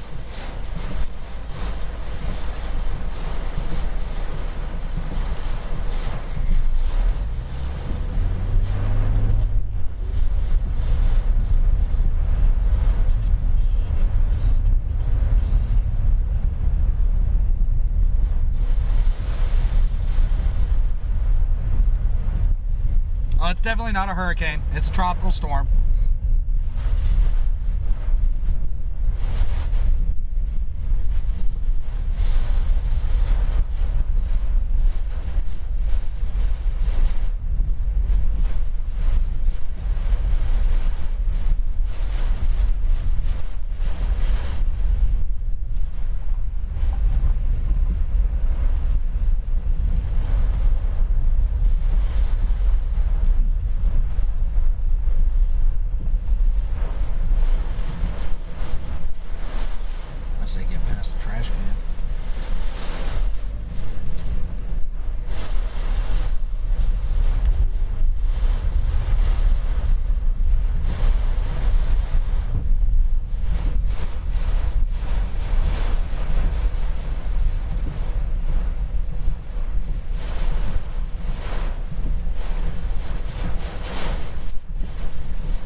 Up to 70 miles an hour. Oh, Latest really? NHC update. So it reached what they thought it would reach. Just close to a hurricane, but not quite. Yeah. Makes sense. This is actually 988 millibars. 988. Yeah, so I mean, it's literally riding that threshold between tropical storm and hurricane right now. Think it could drop another couple millibars. Even David's impressed. Even David.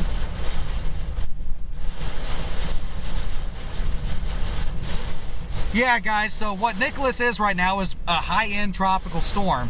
It's not a hurricane. It's right there at that threshold between tropical storm and a Category 1 hurricane.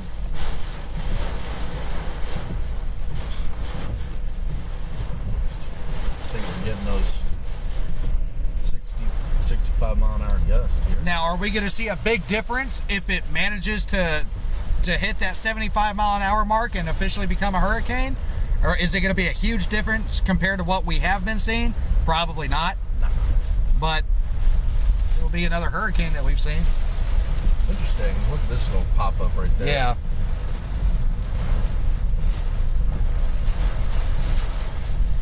This street light really just wants to snap off.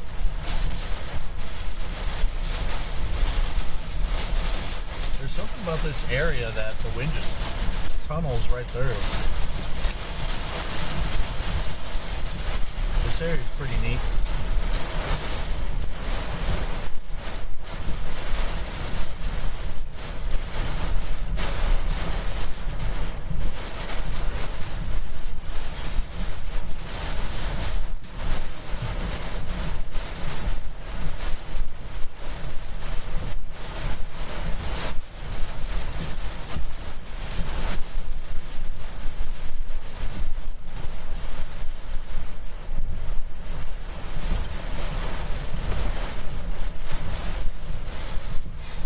It's not a hurricane yet.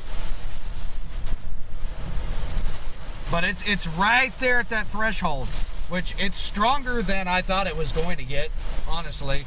I Yeah. didn't expect it to get to 70 miles an hour. I mean, it doesn't look organized, but right now it's at 70 miles an hour. Hurricanes are 74, 75 miles an hour. So, I mean, it's right there. As for flooding, we have seen some flooding from storm surge. About a half a mile to our north, areas of 2031 are underwater, and Beach Road is completely submerged underwater from storm surge. In terms of wind damage, the most we've seen are a few limbs down from palm trees. We've seen some power flashes, loose lawn furniture flying around. We saw one house down on Beachfront Road with some siding peeling off, but nothing crazy.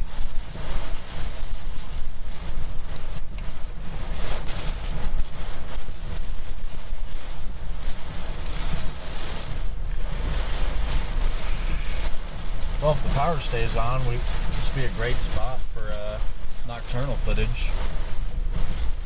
But yeah, the main threat from Nicholas will not be the winds or the storm surge at landfall. It will be inland freshwater flooding from heavy rains. Whether it's a tropical storm or a Category 1 hurricane, the main threat will be flooding from heavy rainfall that sets up later tonight.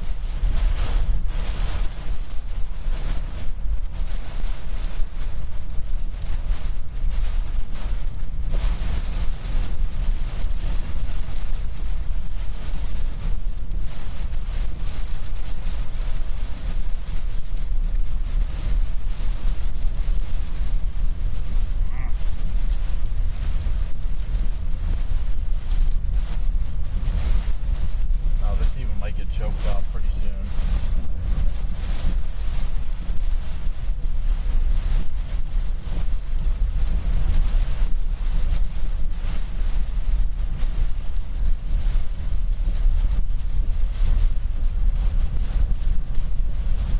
This will be our last run up to Beach Drive or whatever it is.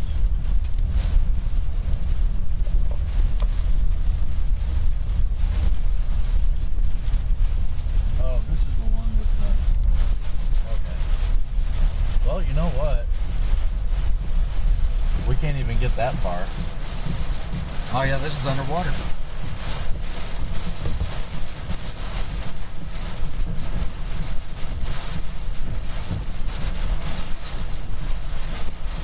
Here's that storm surge we were just telling you about. This is 2031.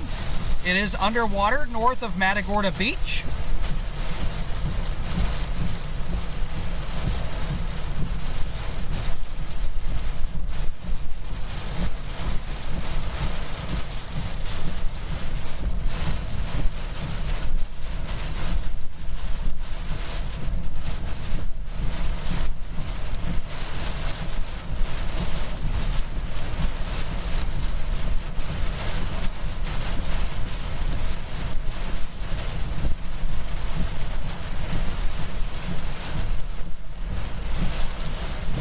Surge probably came up another half a foot. Yeah, we got out of there. We had a good time. Yeah.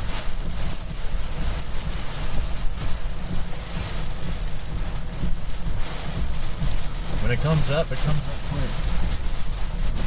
Hence the name Surge.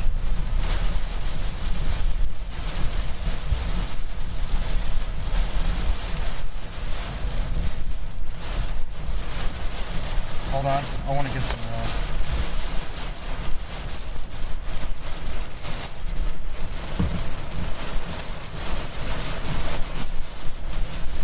hard to focus. Yeah.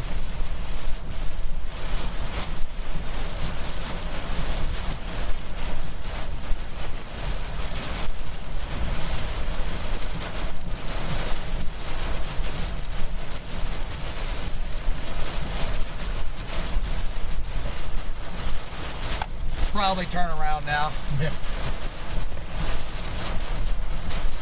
I'm going to... 2031 north of Matagorda Beach is pretty much completely underwater. It's hard to tell how deep, but I do know in some places it's pretty deep. Further to our north, because that has been underwater for a couple of hours. So Surge is kind of overperforming down here a little bit.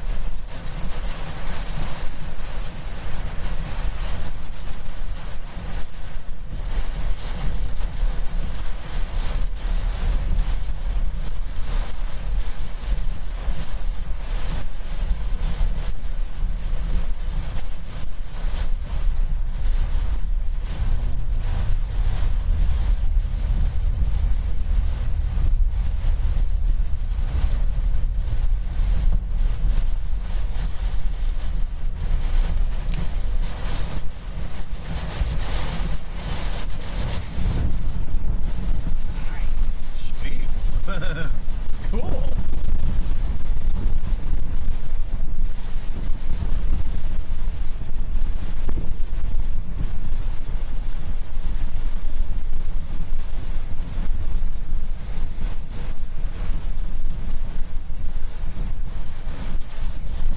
I want to get some B-roll of that as well.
The Matagorda Bay RV and Nature Park is completely flooded.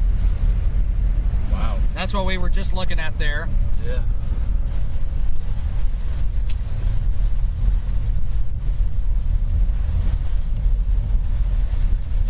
Street lights flickering a little bit. Yeah. This Tyvek thing is still flying around. Can't get away.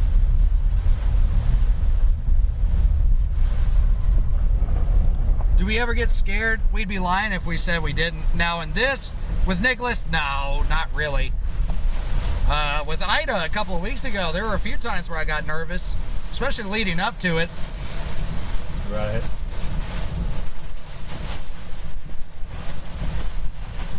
Just a good shot, 1 second.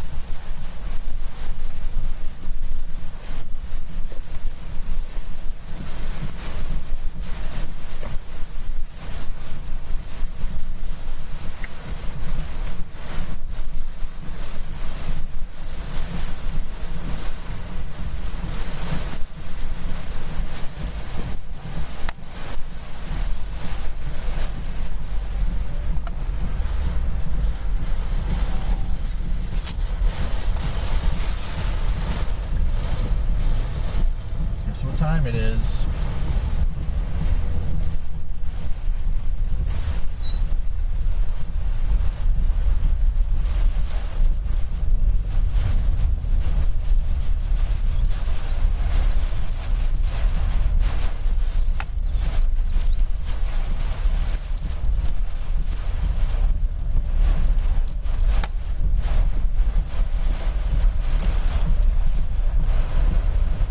Oh, sweet.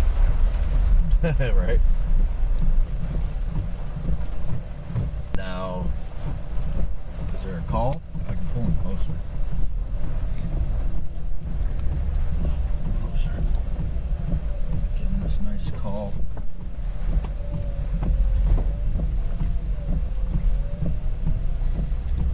Yeah, earlier I was kind of on the fence on whether or not this could really achieve hurricane strength, but right now it's right there at that threshold. It's a 70-mile-an-hour tropical storm. Category 1 hurricane started 74 miles an hour. So it's literally right there. Will it do it? I don't know. But it's close. And I'm honestly shocked because if you look at it on radar and satellite, it doesn't look impressive at all. But again, whether it's a high-end tropical storm or a low-end Category 1 hurricane, the effects are going to be the exact same. There's going to be some minor wind damage. The winds are really not going to be the top story with this. The main story will be overnight with inland freshwater flooding from heavy rain bands, especially across the Houston area. Could see some copious amounts of rainfall, upwards of 6 inches or more. Isolated areas may even see up to 15 inches, and maybe even a little bit higher than that. This will be not just a today event. This will go well into tomorrow after the storm is weakened. That rainfall will still be falling. I can't talk very well, so please bear with me on that. Want me to flip Yeah. around? It's a slow-moving storm. It's a very slow-moving storm. So once it starts raining, it's going to keep going for a while. Bring your And then, like someone just mentioned, and we were talking about this in depth earlier, the threat of isolated tornadoes, especially in these eastern bands. There's definitely, without a doubt, been some water spouts out in the Gulf. We've seen some pretty impressive velocity signatures suggesting there have been water spouts out there. So far, no tornado warnings, nothing on land. But it is possible throughout tonight and into tomorrow.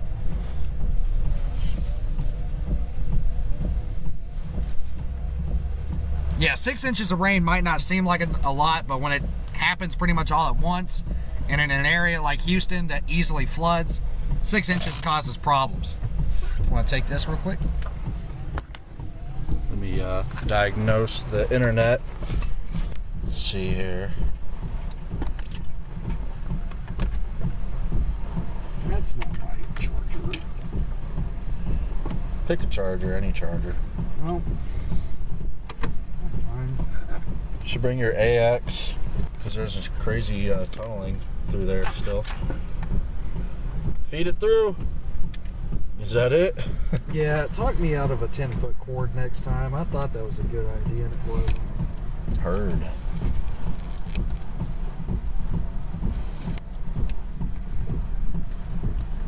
Oh, There's that too, right there. Oh, I do not want to bring that with me. I'll be upset if I lose that.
Yeah.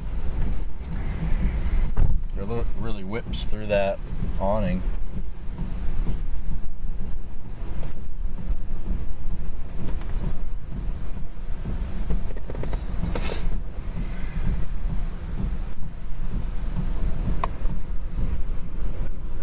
It's almost prime time. 7:19.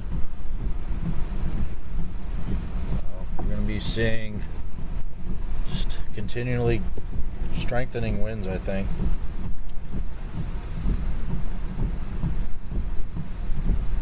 Look for a bar. Alright. None here, for sure. We're kind of in the heaviest band right now. Oh, yeah.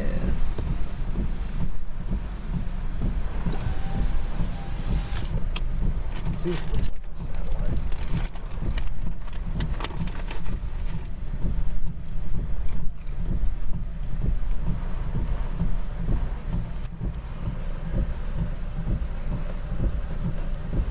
Yeah, this is an elevated spot. We're probably like 6 to 8 feet. Yeah, I'm not worried about flooding right here. Not right here, no.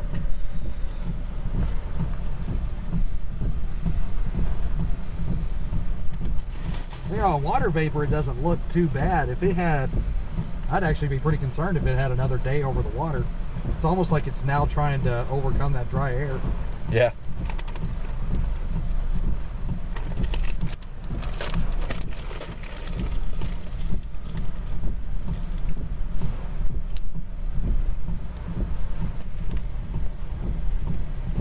Sunset happening right now. Can you tell?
Finagle a bit. Finagle.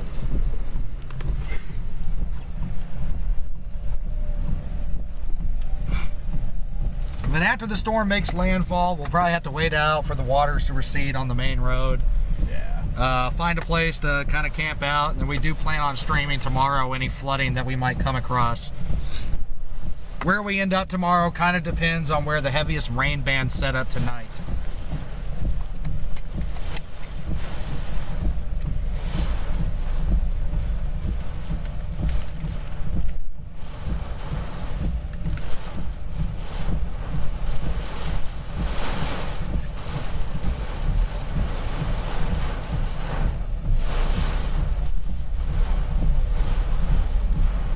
Yeah, Beach Road. So there's a beach drive, a beachfront drive, and then a beach road.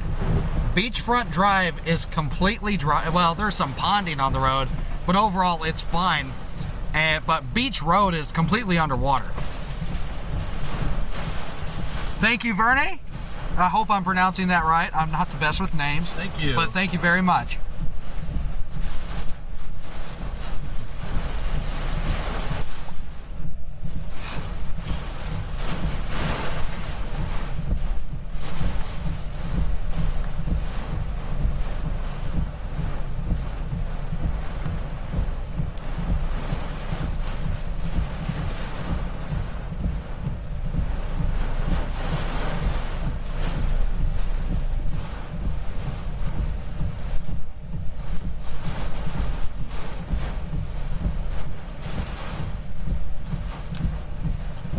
Our exact location right now is pretty much the parking lot of the Matagorda Bay Welcome Center.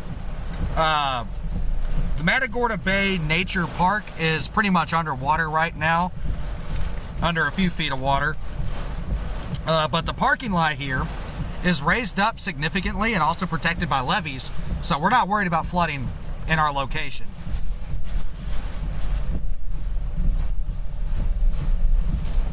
Right now, we're definitely dealing with sustained tropical storm force winds, probably 55. We've had some stronger gusts, some of them over 60. But again, wind is not going to be the biggest story with this storm.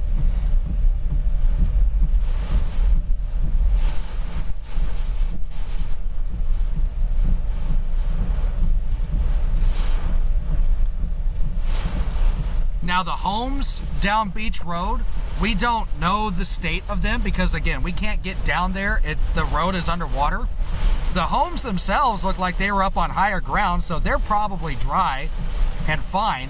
It's just the road to get to them is underwater.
At times it's borderline hurricane conditions.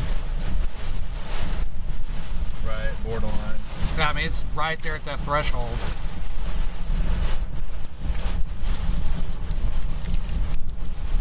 Goodness, that's a good shot. Oh, really? Over here, yeah.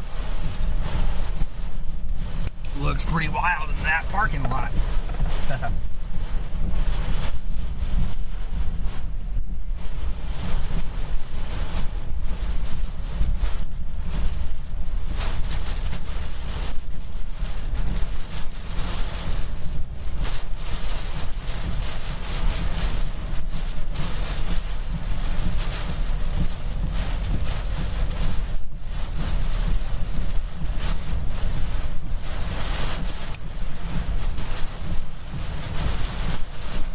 It was pushing us in neutral.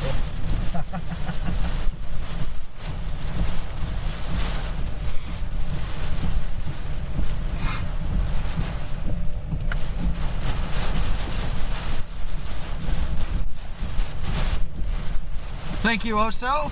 Another super chat. Thank you, Oso. We will be careful.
Matagorda itself is dealing with some flooding. Oh, really? That's what David said. Yeah, I'm sure. This thing's virtually stalled for a little bit.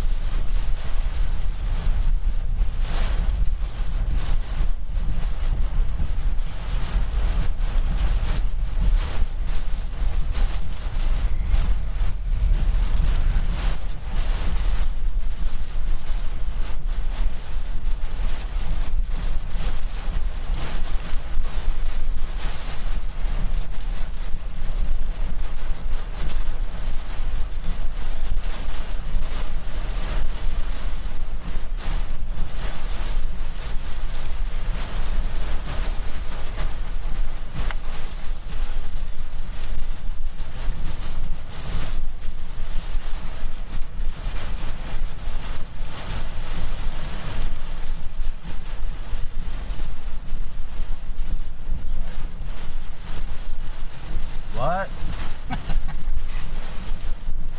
Boy, they're like halfway in between us. They're halfway between here and Matagorda. When we came through there earlier, it was definitely a no-go. There's times where that road is right there, like 2 feet above sea level.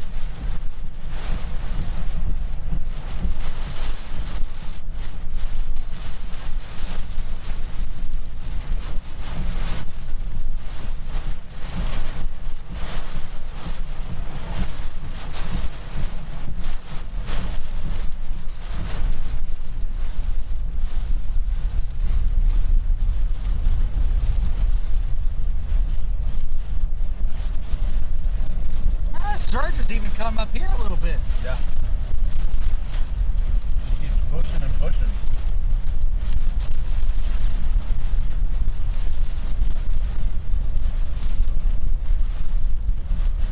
Yeah. It just keeps pushing farther and farther on this road. Can your camera film? I can't get it to mine to focus. Yeah. Oh, there we go. A little more light helps.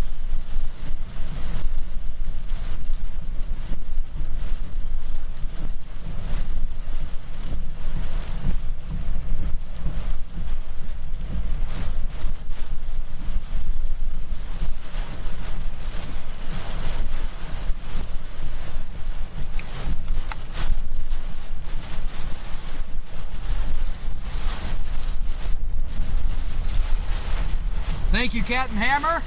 We appreciate it. Thank you. Don't you drive us into a flood now.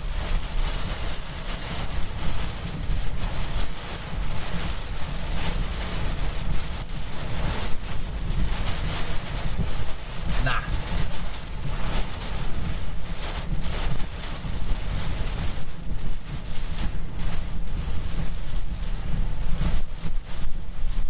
These ones are pretty solid.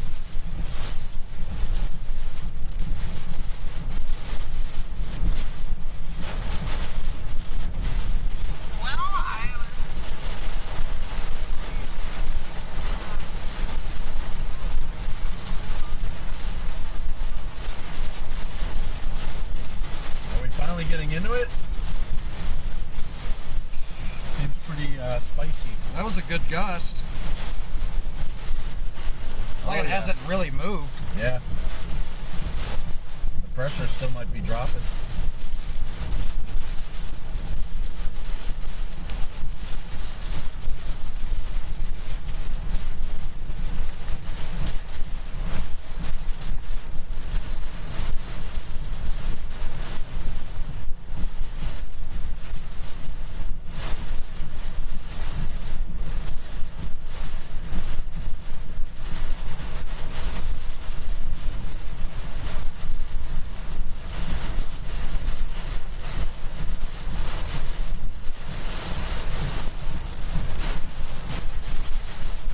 Can we make a storm chasing game? Listen, I can barely get to my loadout in Warzone. I can't develop a game. But if you're interested in a storm chasing game, I suggest look up Outbreak on YouTube. There is a chaser developing a game, and it looks interesting. It really does. There's probably a huge party going on in that resort. They're probably like 20 drinks in.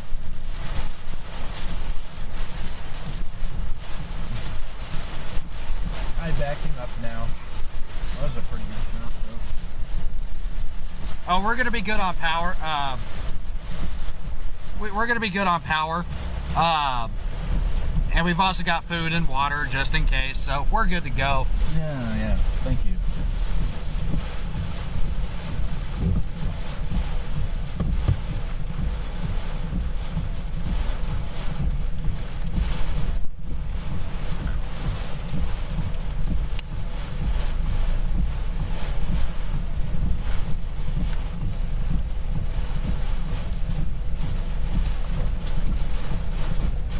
Apparently an 80-mile-an-hour gust in Matagorda. 80? Yeah. In the Matagorda, huh? So we've probably had an 80 gust here, too.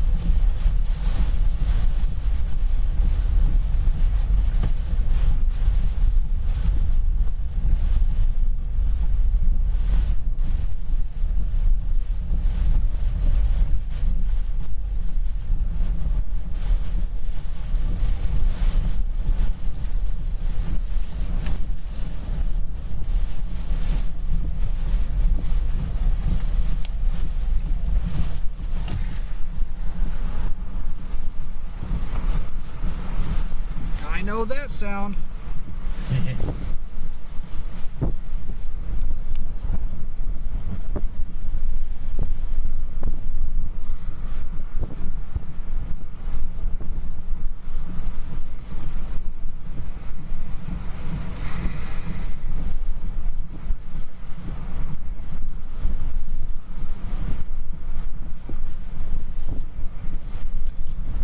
Category 1 hurricane starts at 75 miles an hour. Nicholas right now is at 70 miles an hour. Now, there's stronger gusts probably, but it's all about sustained winds.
It's really just chilling. Yeah, it's hardly moving.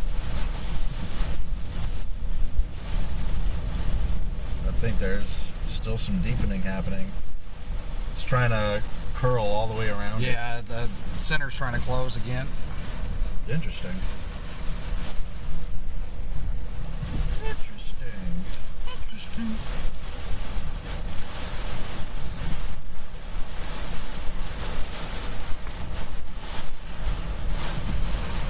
I mean, in terms for a tropical storm, folks, this is about as wild as a tropical storm really gets without it becoming a hurricane. Yeah. I mean, this is right there at that threshold.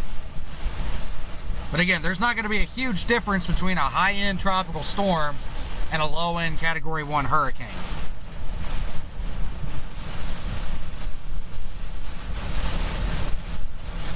It has not made landfall yet. If anything, it looks like it's slowed down even more. Uh-oh. And staying over water even longer. That's an uh-oh. So, it is possible that it tries to deepen a little bit more and try to become a hurricane briefly. What did David say? Pressure was down to 988 millibars, Yep. which is pretty much right there at the threshold of Category 1 hurricane. But it's not a hurricane yet, officially.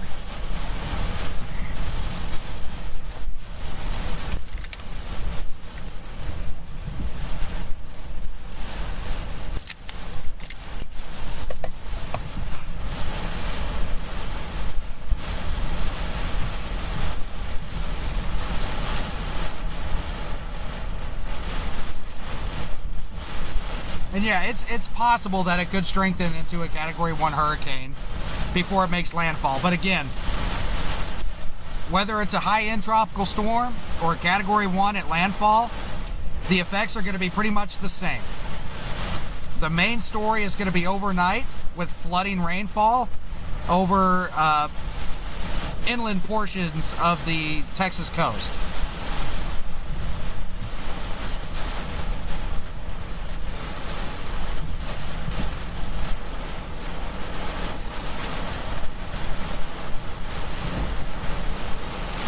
We're in Matagorda Beach, which is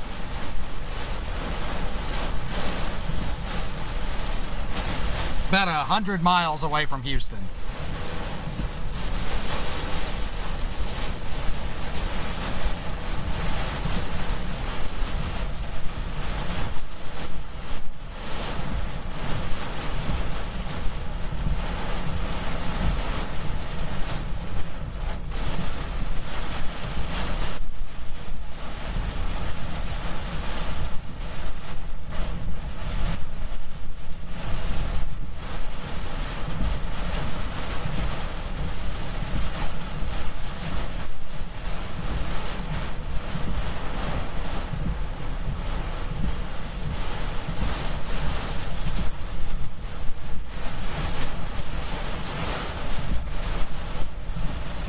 I'd say landfall will be the next couple of hours.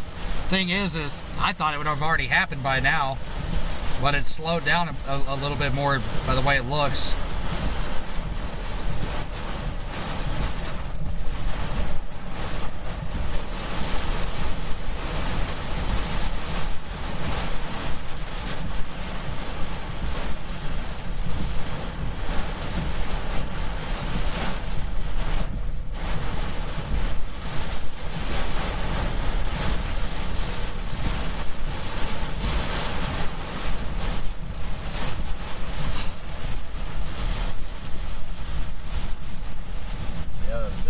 Dropping even more.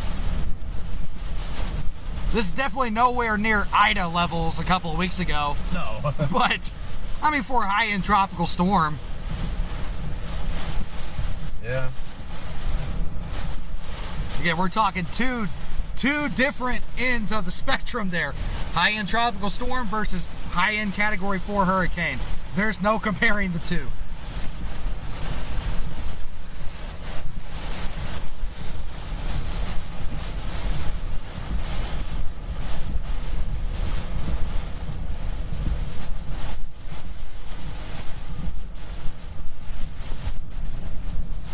I was in Lockport, Louisiana for Ida a couple of weeks ago, where we easily had gusts of around 140 miles an hour. Jason, you were in, I'm not even going to try and pronounce that town name. Thibodeau. Thibodeau? Is that how you pronounce that? Yep.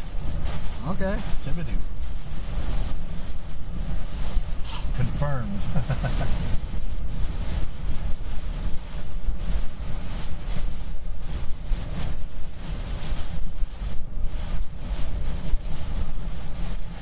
But the biggest problem with Nicholas is its slow forward movement.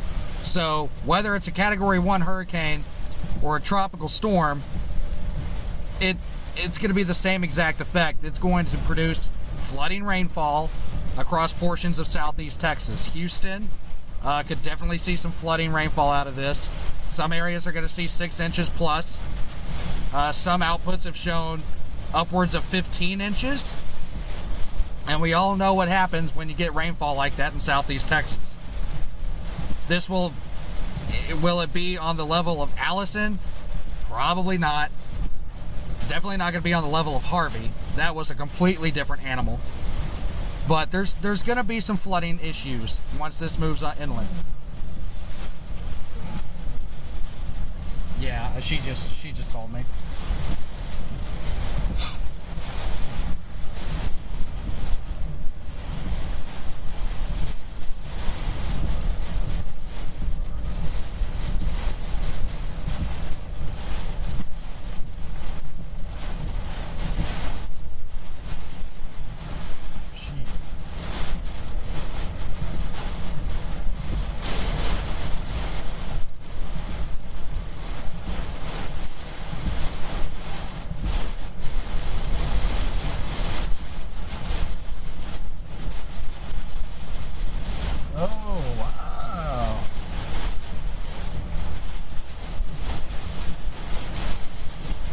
The 70 gust. Apparently down another 2 millibars. No kidding. So, still deepening. In a strengthening tropical storm. So, the pressure is still dropping, which means the storm is strengthening. So we'll see what the hurricane hunters find and what the National Hurricane Center does. Crazy. I mean, we're sitting probably sustained near 60 now. Especially right this area is like, it sweeps right through. But again, I would not focus too much on the strength of the storm itself, because the impacts are going to be pretty much the exact same whether or not we have a 70 mile an hour tropical storm at landfall or a 75 mile an hour Category 1 hurricane. The effects are going to pretty much be the exact same.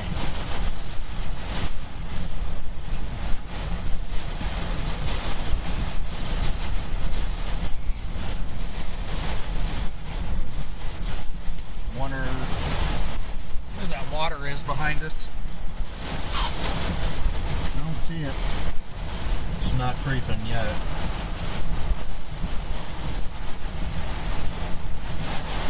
I'm going to go ahead and say that Beachfront Drive is without power. I don't see any lights on over there. Let's see, did we pass it? Oh, that's it.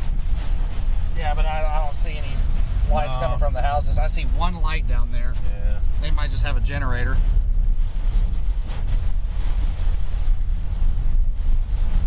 Power might get tested here. Yeah, it's now that nightfall is falling upon us. It's kind of hard to film, but we're going to stay live for y'all. If we stayed live through Laura, Sally, those were both nighttime landfalls. Yeah. And we stayed live, so we're not going to go anywhere. I thought this thing would have made landfall by now, actually. Yeah, I thought it was going to be a daytime landfall, but oops. They wanted to ride the coast. See, this is a high spot right here. I mean, Yeah, I'm not worried about surge right here. can't even imagine the water being close. There's actually a wall. It's just further down on 2031 is where I'm concerned. Yep.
Right now we are in Matagorda Beach. Been here for a few hours. Probably be here for several more hours. Easily, yeah. But right here by the Welcome Center, the Matagorda Bay Welcome Center, there's a big raised parking lot. The surge is not going to get up here. This storm is not going to have that big of a surge. The surge has overtaken 2031, which is the main road into Matagorda Beach. Beach Road is also underwater. But we are perfectly safe where we're at. We have food, we have water, we have power. We're fine where we're at. Oh, yeah.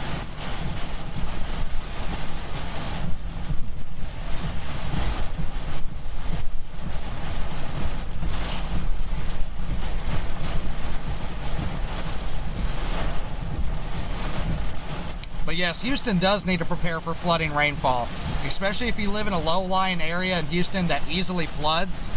You need to be prepared, because if one of these rain bands sets up over Houston, it's going to produce copious amounts of rain. The storm is not moving fast, so even after it makes landfall and weakens, it's still going to be dropping a bunch of rain. So that's what the big story is with Nicholas. It's going to be the flooding rainfall after it makes landfall.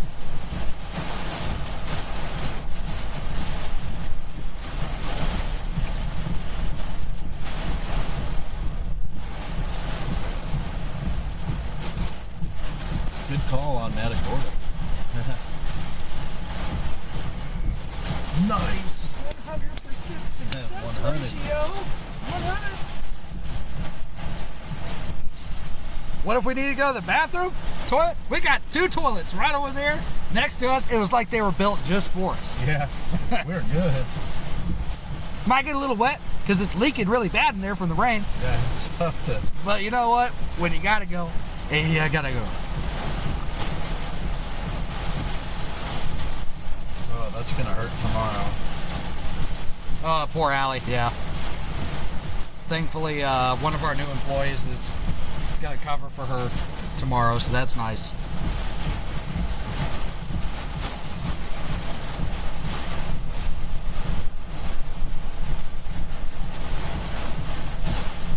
Yeah, wipers are as fast as they can go right now.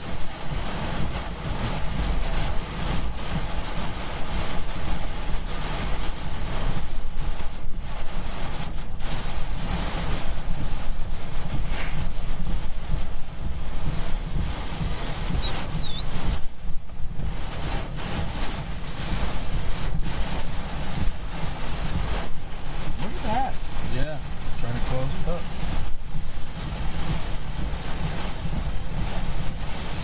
It also looks like it's trying to push east. Oh no! No! Yeah, it does a little bit. Come on, jog north.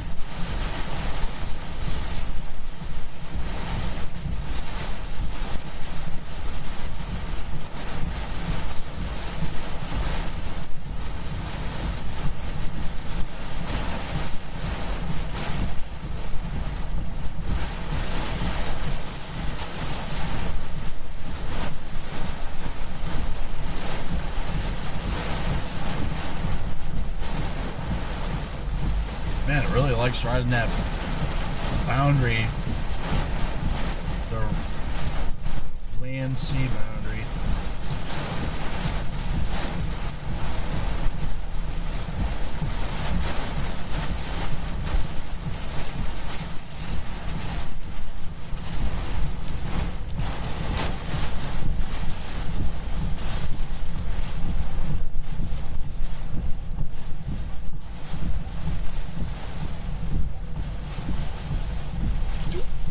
Tightened up so nice. Yeah, if this had another day over the water, I'd be a little bit more concerned. We could probably throw the radar up and Yeah, we're gonna put the radar on show the eye forming real here. quick. Show y'all what Nicholas is doing.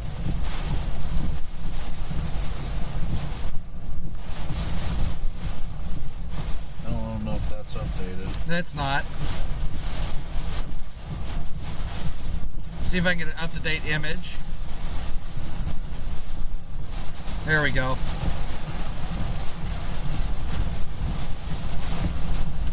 So, we are here. This little blue dot. The center of Nicholas is probably right about here. Now, as you can see, earlier it was kind of hard to tell where the center was, but Nicholas has tried to re-strengthen and is actually trying to form a bit of an eye. Yeah. So he's slowed down a little bit, stayed over open water a little bit longer, and is trying to work through that dry air and wind shear that's kind of been messing with him over the past few hours. And he's trying to get his act together a little bit more. Put a loop here just to show y'all how slow it's moving.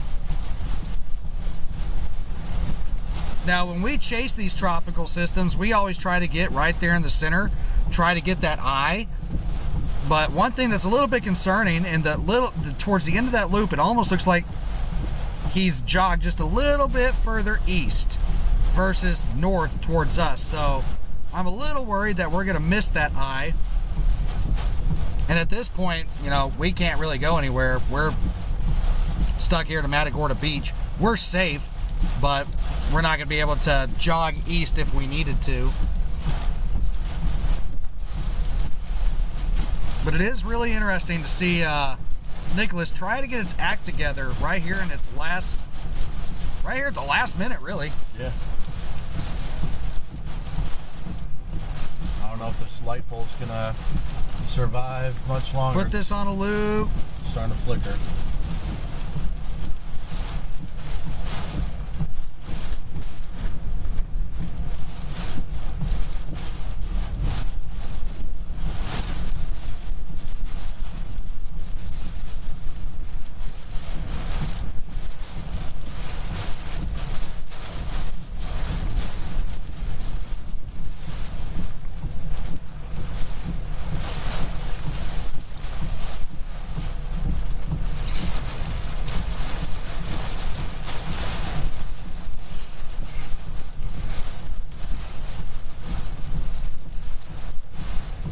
Any visible wind damage? Honestly, not much, and I really didn't expect to see any down here. The houses down here at Matagorda Beach are built to withstand easily, 60 to 80 mile an hour winds. We have, just lost power here, if you noticed that. Everywhere. Yes. We have seen some transformers blow. We've seen some siding come off one of the houses, a little bit of shingle damage, and then loose lawn furniture flying around. A couple of palm trees have lost some limbs, but really in terms of wind damage, nothing extreme.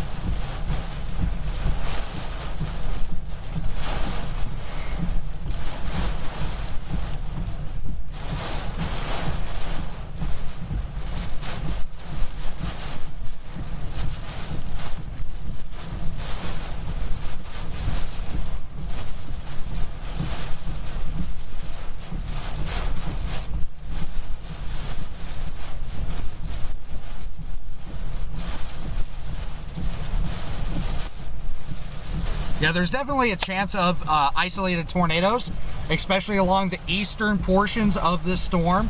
Just like any tropical system, whether it's a tropical storm or hurricane, they do bring the chance of isolated tornadoes. Is it the number one threat with this storm? Absolutely not.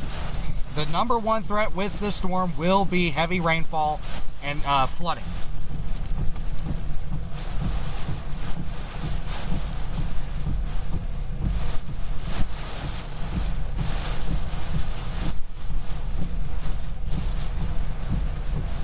Yeah, I think we're going to miss the eye.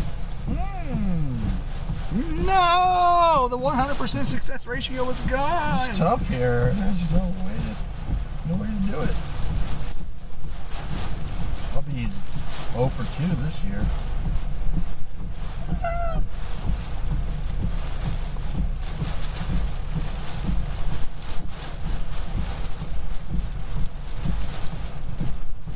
Really tight ends, and then it kind of slings. Apparently an 81 mile an hour gust in Matagorda. Yeah, they just got left. That might be why the power went out.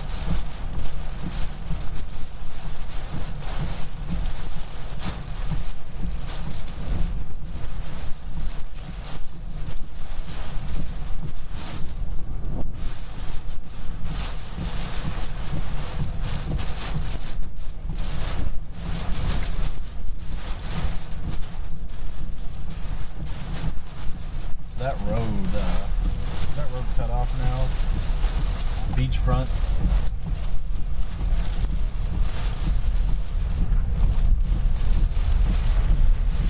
It's all dark now.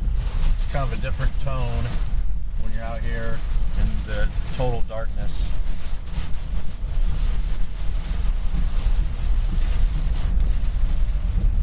I know there's people riding it out.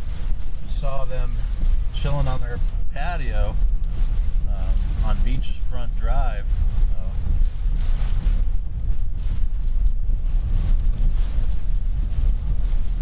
Oh, the power line's down right there. Oh no, that's I don't know, it's some kind of marker. I think that's the road. yeah. I mean, that's Still dry though. Yeah, that's freshwater flooding there. It's not the main surge. So, it's all dark back in here. Not sure what the source of the power outage is across the island, but what do we got here? We're going down Beachfront Drive again. Again, I suspect these houses are going to fare this storm just fine. Yep. They can handle a strong tropical storm, Category 1 hurricane, just fine. Pretty much the same condition as when we left it. We saw one house down here with some siding that was peeling off, a little bit of shingle damage, but that was really the worst that we saw. Some palm trees. Oh, that palm tree kind of slanted. It was like that. Oh, was it? Some limbs down on the palm trees. Power is out. The power lines have gone. A little bit of freshwater flooding right here. Yeah, I see the end of it right up there. It's all connected now.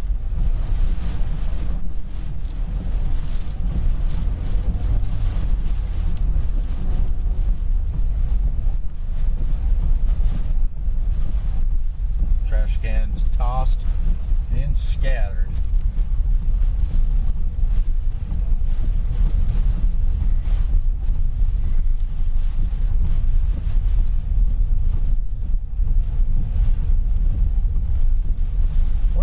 I have to tighten up like that.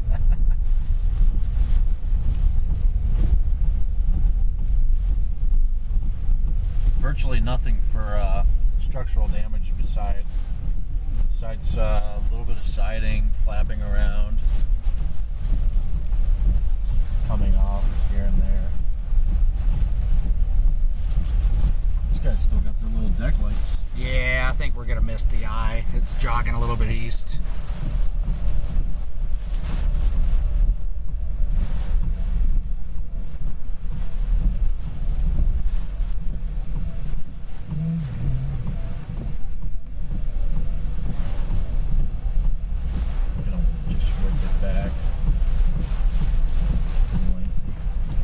So Beachfront Drive, there is some freshwater flooding here.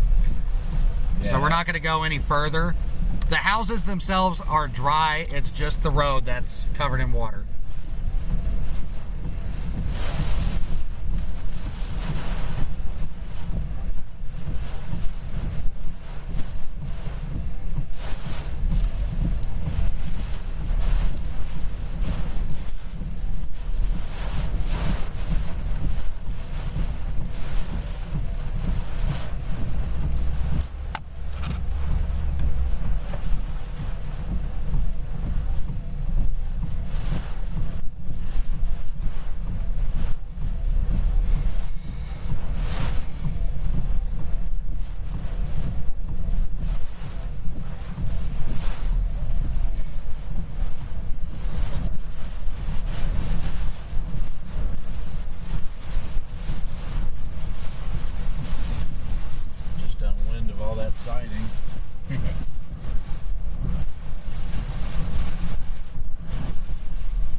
Some considerable tropical storm gust. Yep, we're gonna miss the eye. Hey, like to see it.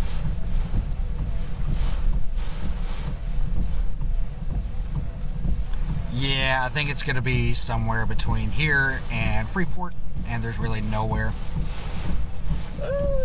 nowhere in that area to really intercept it. So, yeah, I'm happy with our decision. The ratio has been flawed. Sad.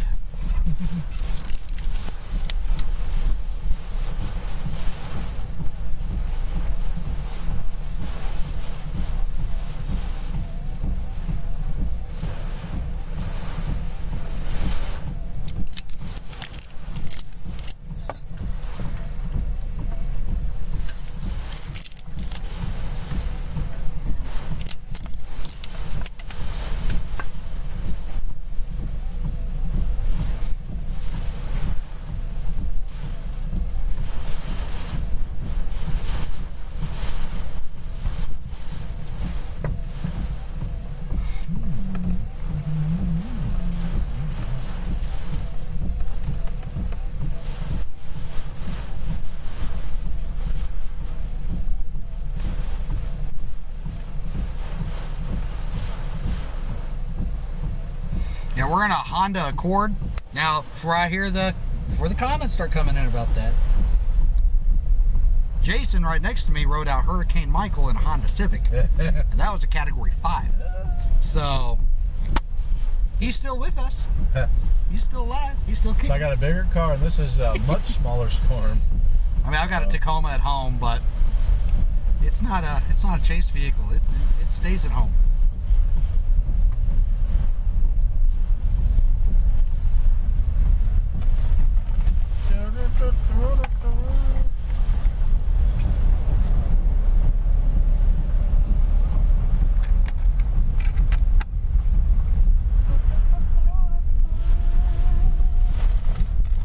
Yeah, Jason loves his Hondas. Honda. Got a CRV, but that's not a chase car. Yet. Not. Yet. Not. Yet. Not. Yeah. What kind of insurance you got on that thing? I actually have more than liability only. So, in the event that it's hail damaged, there's a deductible. Now, if everything goes right, hopefully by this time next year, we will have a different chase vehicle for TSC, specifically for TSC. And, looking at a few different models, whether it's a 4Runner. I gotta admit, I'm curious about getting another Tacoma, specifically for chasing. Yeah. I love my Tacoma. You want to dip down here, see how far the water's gotten? Check it.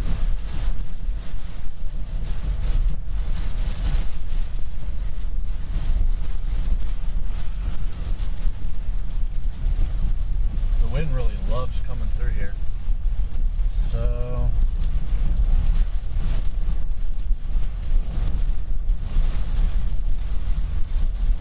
it's trying to surge up right here now.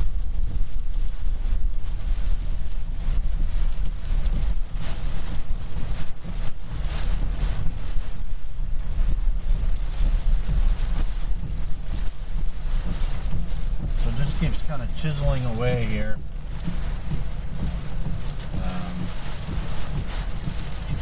Making its way across the road. There's nothing really out there anyway, so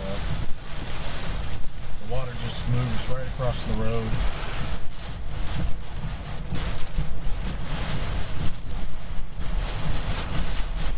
Good little barrage there. Yeah, this is Farm to Market Road 2031. This is what connects Matagorda, Texas to Matagorda Beach. And as you can see, it's underwater. And it only gets deeper further up the road. Yeah. So, yeah, storm surge definitely came in. That's water. Well, I guess Oh, wow, that came in even further here. yeah, chiseling. It's chiseling through. The party's over at the resort now. All the power's out. Yeah, so the nature park here on Matagorda Beach, what is it called? This whole The place? campsite? Yeah. Yeah, it's underwater. It's been surged.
Compelling shot.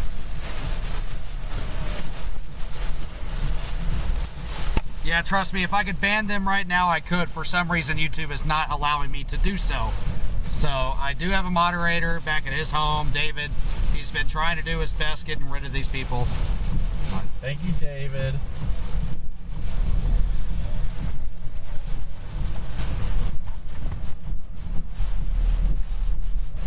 I like David.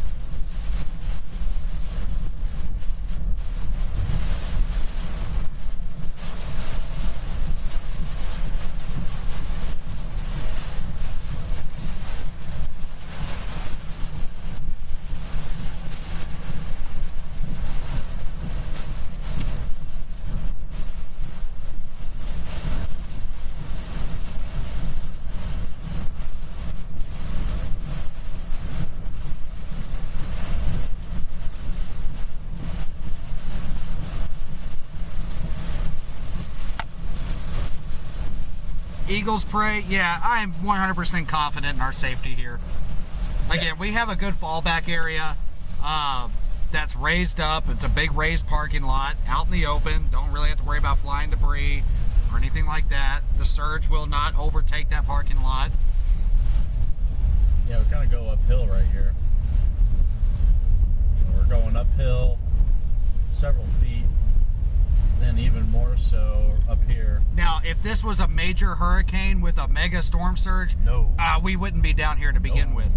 But a high-end tropical storm, low-end hurricane, yeah, we're fine where we're at. I'm 100% confident in our safety.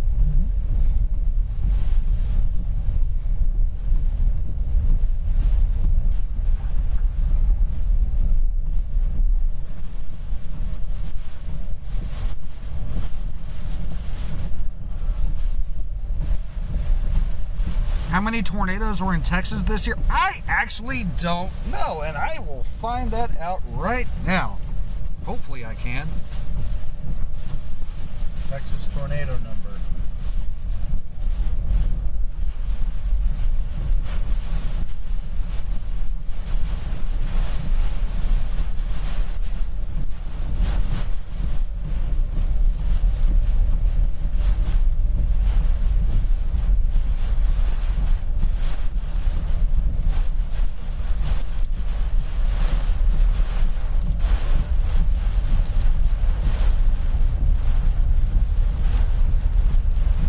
It's not completed yet.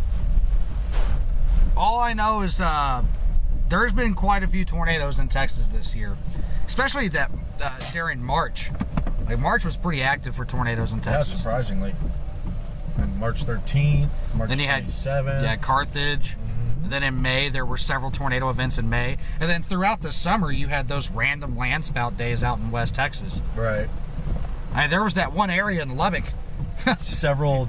Yeah, several every days in a day. row, in almost the exact same spot, there was a tornado.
we think this will produce tornadoes? More than likely, yes. Pretty much every tropical system, tropical storm, hurricane, even tropical depressions, produce at least one tornado. There's definitely been some water spouts produced by this thing earlier out in the Gulf. And throughout tonight and into tomorrow, maybe even the next day, there will be a risk of tornadoes. That's just something that happens with pretty much every tropical system. Now, the tornadoes that are produced by tropical systems tend to not be as powerful as those that you see out in the plains. They don't last as long. They tend to be fairly weak and pretty brief. That's not always the case, but more than likely, we'll see a few brief, weak tornadoes from this.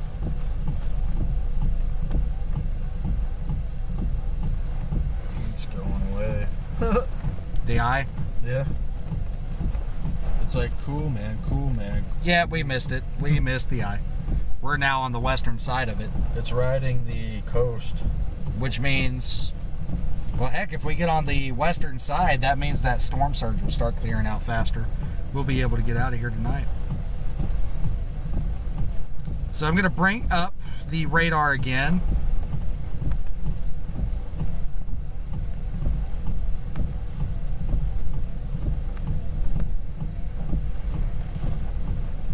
Show y'all what Nicholas is doing. For some reason, this is not updating very well. Yeah. Periscope on the desktop's kind of slow. But we are right around here. It's a little blue dot. You notice he tried to develop an eye, and that's kind of closing off now. But the thing that's catching our attention is he's now riding the coast.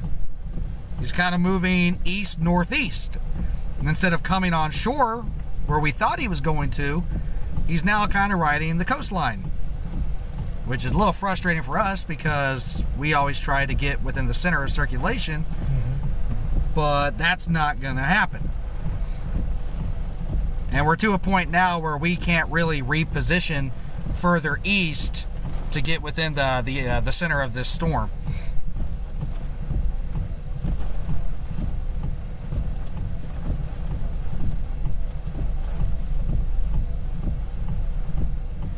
Unless we get on that western side a little bit faster, and that kind of clears out the water on 2031.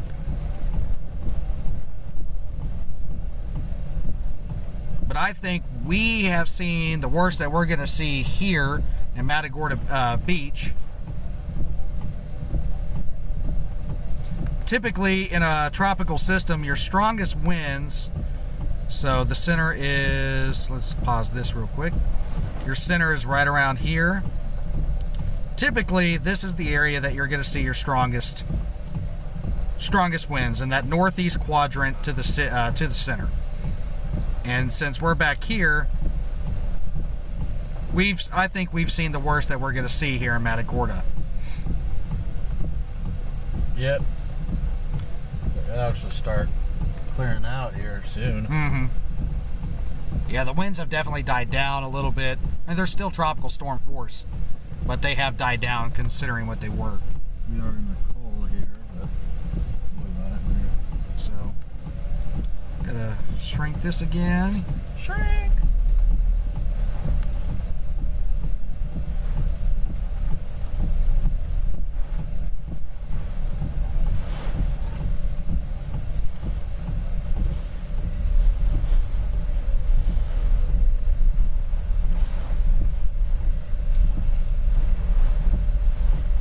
Now, since it's now kind of riding the coast, it's staying over water a little bit longer, which means it has the chance of continued strengthening, and it might make a run for that Category 1 hurricane status before it makes landfall somewhere along the Texas coast.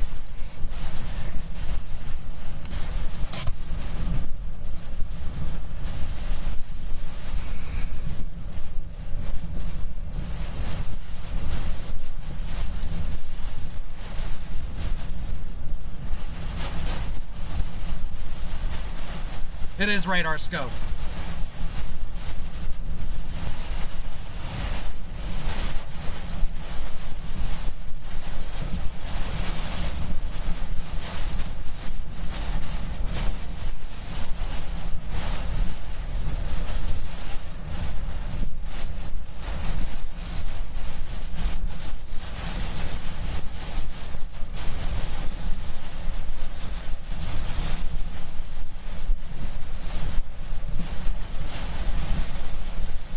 My data is starting to die. Oh, good. Yep, so is this. Cool. Yep.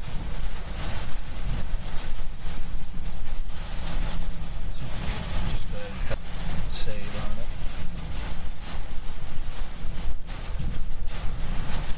Cell towers might be getting tested now.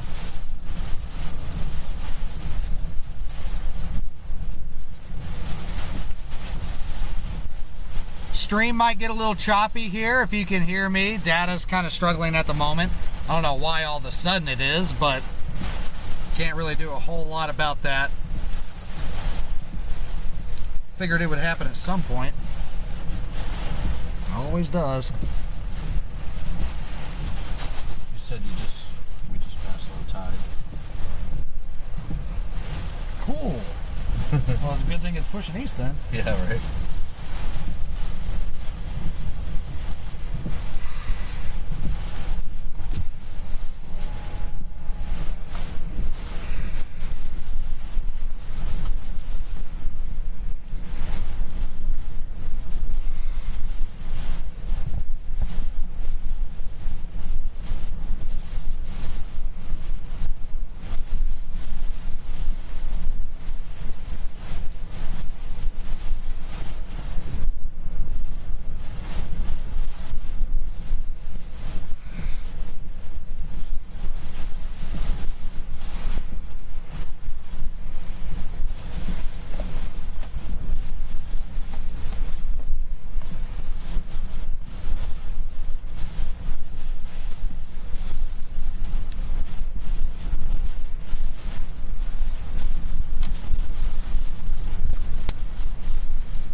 Y'all can hear me. Data is kind of being spotty at the moment. Right now, we still have sustained tropical storm force winds. I'd say maybe around 50 miles an hour with some higher gusts.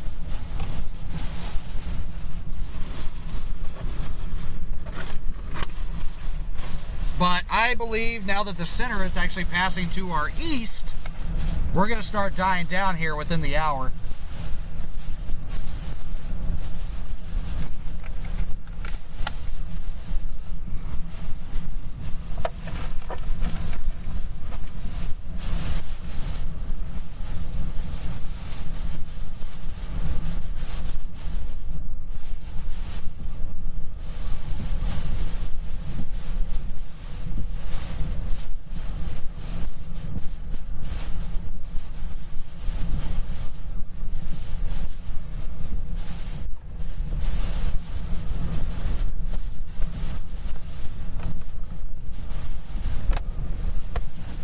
Reposition and maybe we got some signal blockage over here because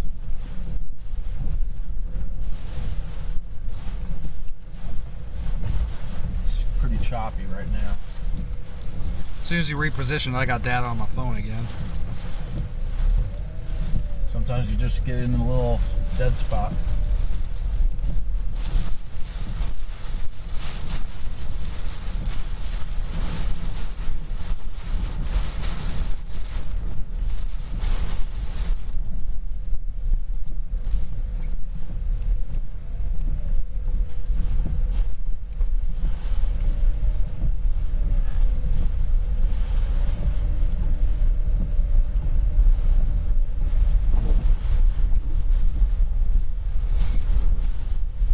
Yeah, I guess it was just that spot. Yeah. As soon as we moved out, it's gotten better, apparently. I mean, I still have that error here, but...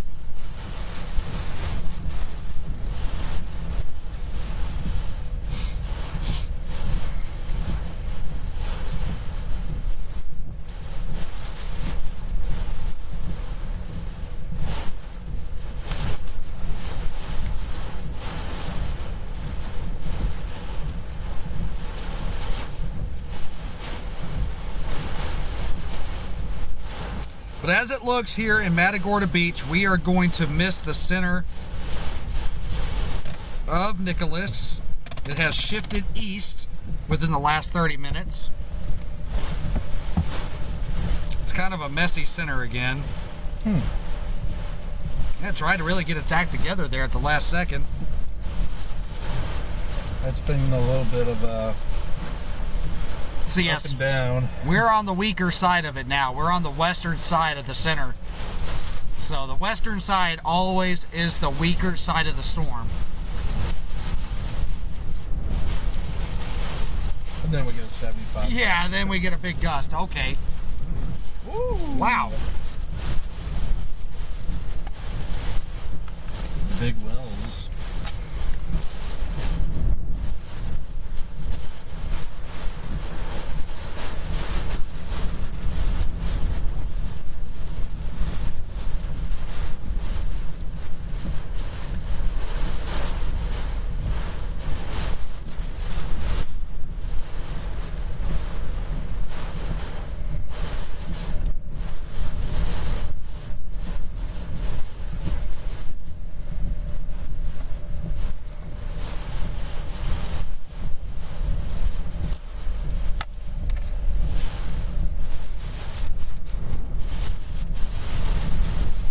I don't know what happened there because it looks like maybe it's still sitting there. I mean, I doubt we're gonna get it head on, but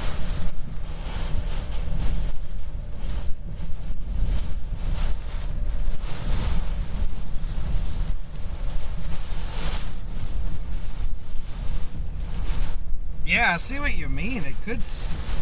What is this storm doing? strange. Let's see if maybe it's easier to find it on water vapor.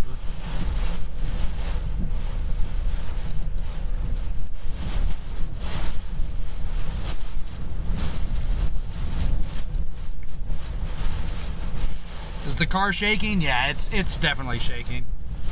Yep. It's like being in a car wash.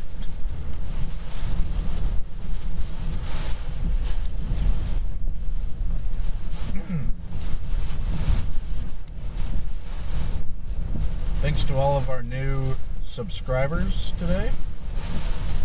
Yeah, for those of you that just subscribed, thank y'all very much. And thank you, Skateboarding Barber, for the super chat. Really appreciate that too. That really helps us.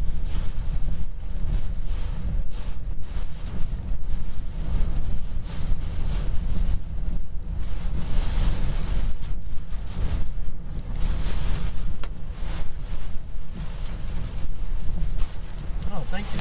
Nice.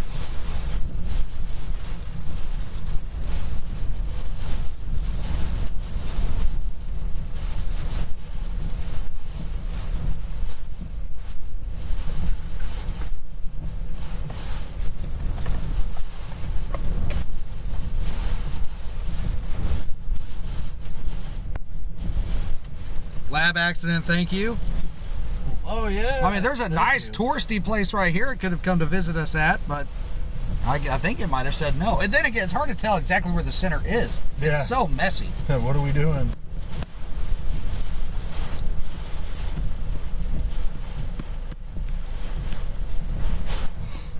The storm is confused. It's been confused since its birth.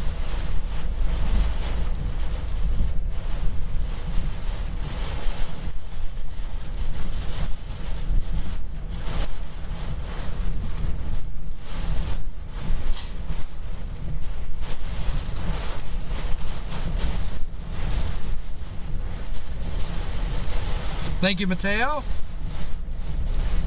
Hey, you guys sending in super chats. That really does help us out. Hey, thank you. Mateo. El feo. En serio? No manches.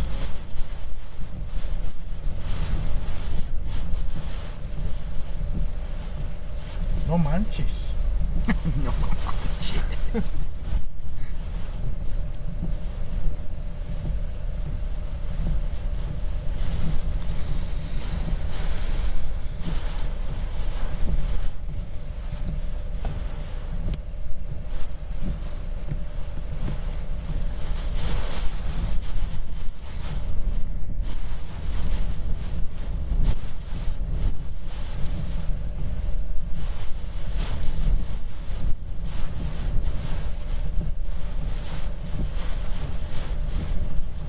Great Spanish way.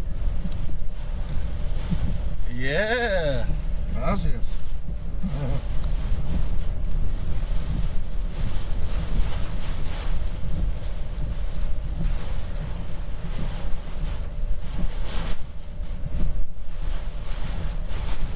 Es necesario en Texas.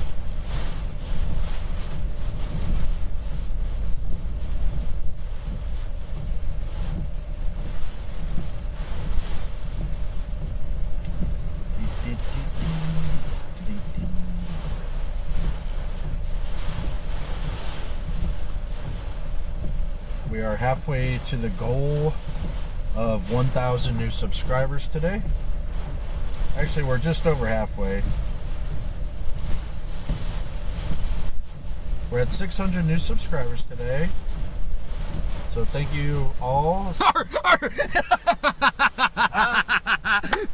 Are we dating? No. Jason's married. He has a wife named Marisa. And then I actually get married November 13th here in a couple of months to my fiance, Brittany. It's a good question. Our women question it, though.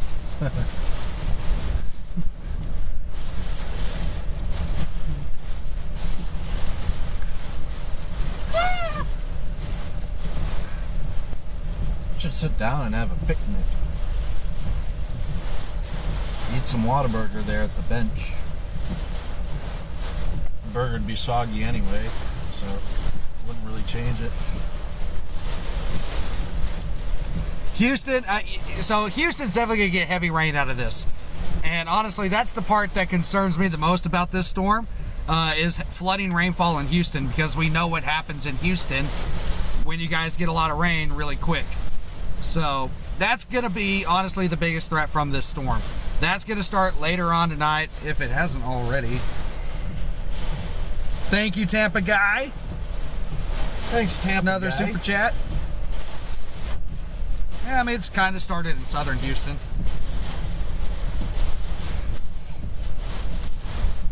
Hope you never come to visit in Tampa. Right. Wasn't Irma Tampa? Irma was south of Tampa. South? Naples. I was on Marco Island. But it went right through Marco Island and Naples. You know, Max, as nice as that sounds, I'm going to have to decline because you're not here to cheer me on. A backstroke in the storm surge. Wow. Well, be a little blustery. A little bit.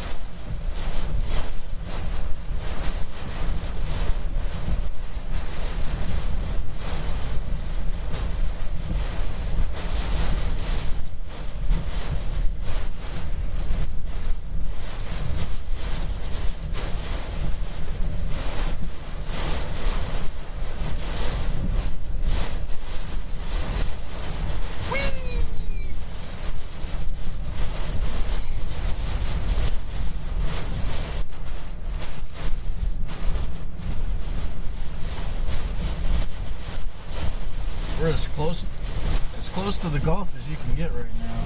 Yeah, the Gulf is pretty much 100 yards away from us. This is all built up on like a little seawall.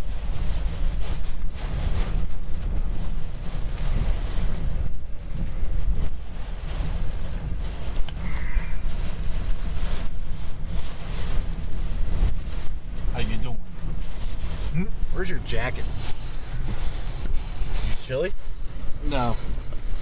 What are you gonna do? Yo, you gonna go out there? We're going to go outside. Aquí está. Chaqueta. Para ti.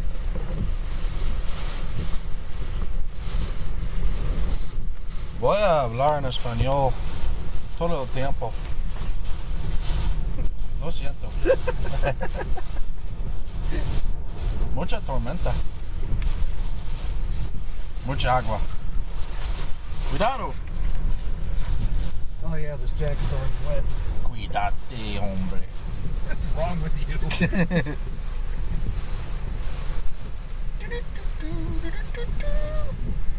What's happening here? Oh, cool. I make this decision when the wind dies? That's awesome. Where'd my goggles go? Looks like David possibly just put up the Instagram feed from Twitter, or on Instagram. I just went through all that trouble to put on the jacket just for the winds to die down. It's all calming down now.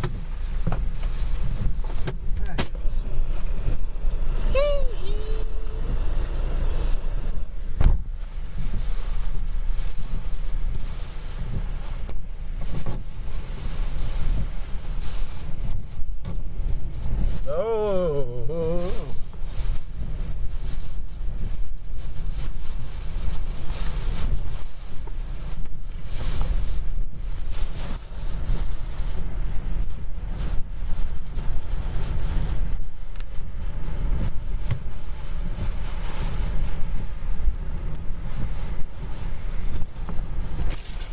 Oh yeah!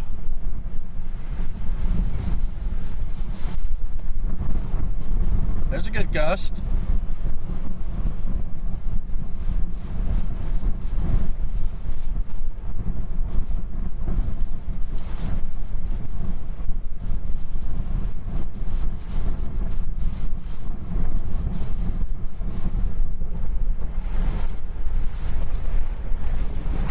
Yay!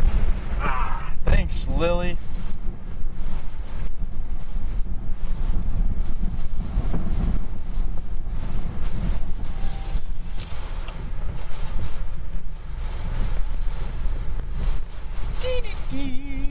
Nice.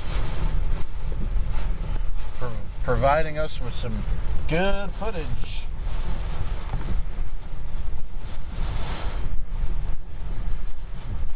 Nice sandals. Says Blex. Yeah, don't worry. I got boots in the back seat in case I need them. Boots in the back seat. Boots in the back seat.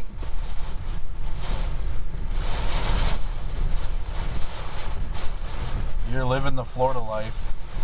Florida life! With those sandals, those flip-flops. There was a twerk request. A twerk Didn't request. I wasn't able to tell you that.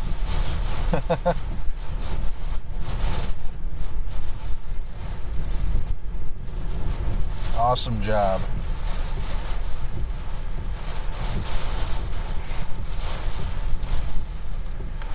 So the report is it's a tad wet. Okay. It's a little windy. Okay. I don't recommend having a picnic right now.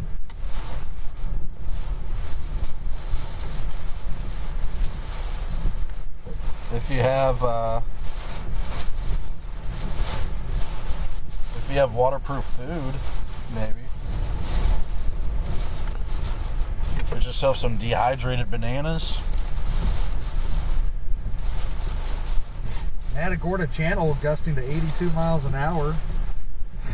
Hondas are good on gas. Yeah, I've got over 3/4 of a tank. And we have some spare gas as well, just in case. Yeah. Now, thankfully, since this isn't a major hurricane event, there's not going to be gas shortages. In fact, a lot of the places were still open just fine. Yeah. There weren't mass evacuations for this. But we have some spare gas just in case. We have food, we have water.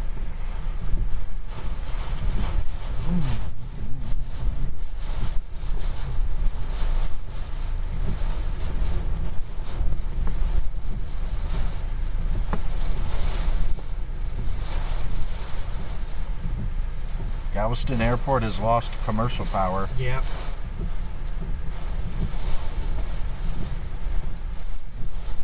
Oh, David. Wonder if that water's come up anymore. Woo, yep, spare gas. Probably won't have to even use it. It's like 15 miles to the nearest gas station.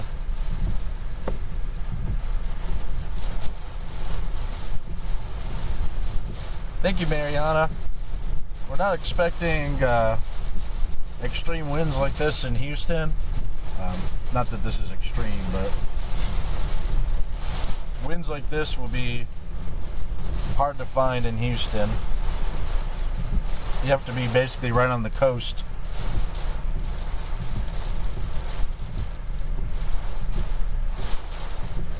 Thank you, Dude Vlogs.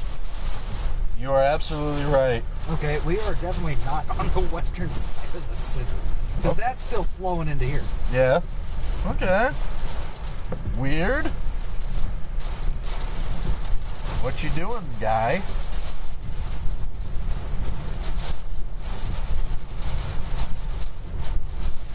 Like, I know you're not supposed to be insulting. It's rude. But this storm is kind of an idiot. Yeah. What are you doing? What are you even doing, bruh?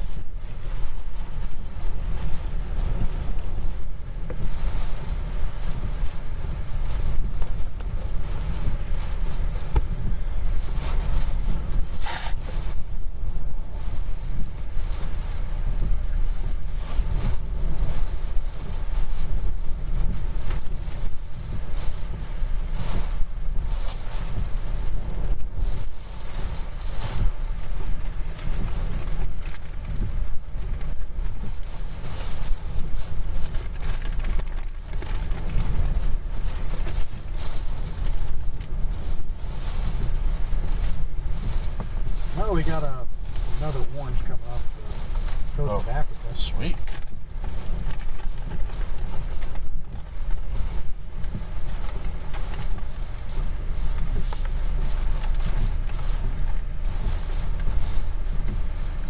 Marginal tornado possibilities, but there's a chance that some of this onshore flow will bring small areas of spin and produce likely brief and weak water spouts, maybe tornadoes.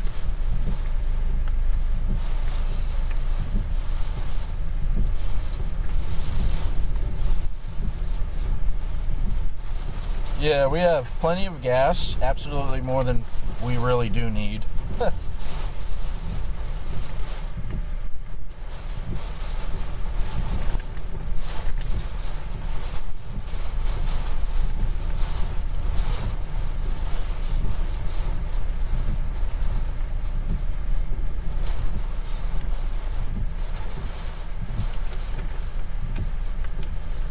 I wish we had some lightning.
That table's probably bolted down, I imagine.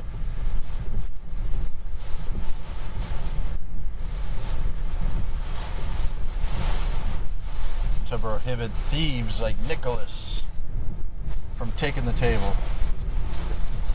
Oh yeah, that thing was bolted into the concrete. It's not going anywhere. Nice. We could always hang on for dear life there if this thing strengthens to a category 5.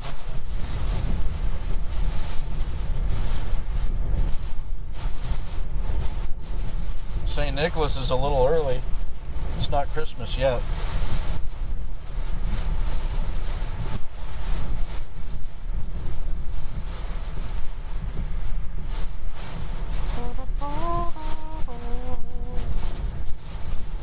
Some respectable gusts once again. Once again.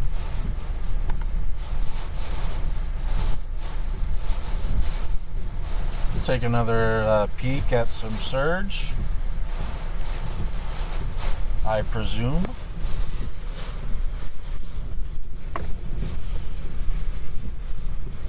Surge shouldn't really get any worse than it is now because the winds are going to change direction. That's pretty much going to change the whole movement of the surge and waterways. Seatbelt, your laptop. Seatbelt, laptop, seatbelt.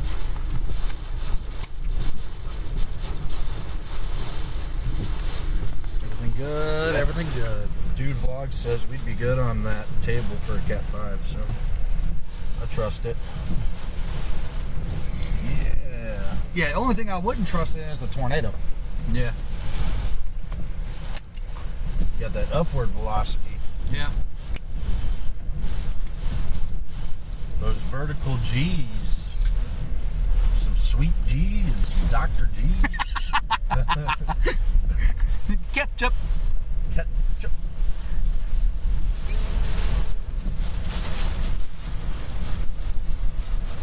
A little bit intimidating to be riding out here. Yeah, without the street lights. Yeah. It makes it look a lot scarier than it is. Let's check out where that surge line is now. I mean, winds are still coming out of the east, so I would imagine the water's still trying to creep up. I don't think the winds are as strong as they were earlier, though. Yeah. I think we were a little bit stronger earlier, but we'll see. This is fresh water right here. Yep.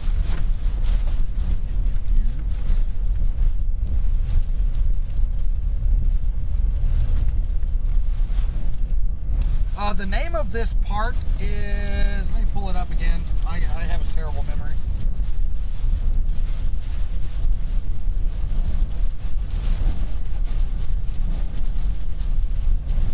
So the park that's next to us is Matagorda Bay Nature Park, which is underwater. It's surged. The parking lot that we've been riding this out on is the Matagorda Bay Welcome Center parking lot and Matagorda Beach parking lot. Those parking lots are raised pretty high where the surge is not going to get to them. Yeah, this is about the same. Yeah. In fact, it looks like it might have receded. See all this Yeah.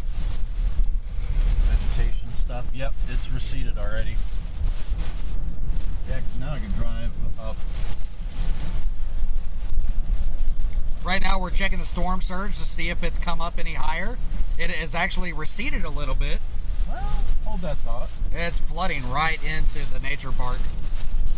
So it's really only advanced a foot or two on this roadway.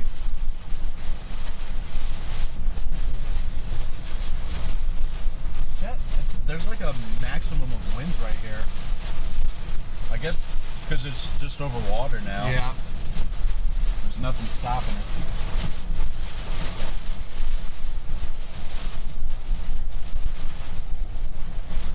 Yeah, this is actually better winds right here. It has not officially made landfall yet. I need to corner record. I love that sound. Should hit record.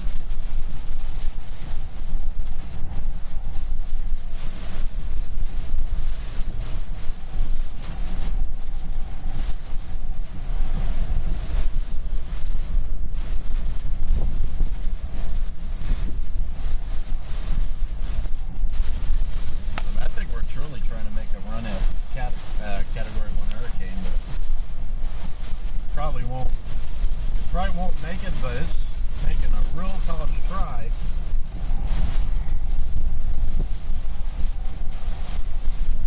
Have to get it chill here. I mean, surge hasn't really come up in an hour.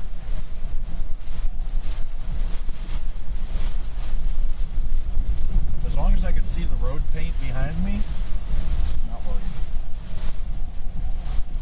So we're facing the nature park right now. Hard to see because it's nighttime, but it's completely surged over. And there's a good few feet of water down there.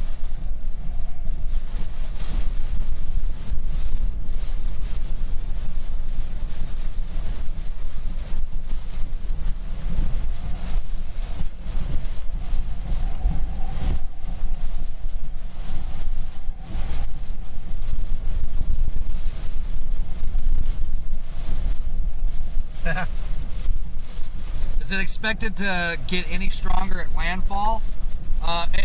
Notice, guys, there's kind of a delay. When I see your comments, it might take a bit for me to answer because there's a delay in the stream. But it's right there at the threshold of Category 1 hurricane. It's probably, if it does strengthen, it'll probably get to a Category 1, but not go any higher than that. This is definitely not going to make it to major hurricane status or anything like that. It was forecasted to make landfall at 70 miles an hour, 70 mile an hour tropical storm, and it's that right now. It is a 70 mile an hour tropical storm right now, officially. It hasn't made landfall yet. It's still over the water, and it might still be trying to deepen and strengthen a little bit more. It's not going to strengthen rapidly. It's not just going to take off and go crazy, but it might strengthen into a Category 1 hurricane, 75 miles an hour. The difference between a 70 mile an hour tropical storm and a 75 mile an hour hurricane, there's not a big difference between the two at all.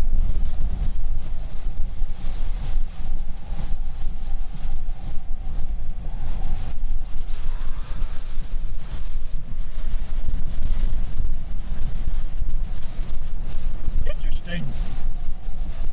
Still getting some pretty strong gusts here.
About an hour what the NHC says about this storm. That's next update, right? About an hour?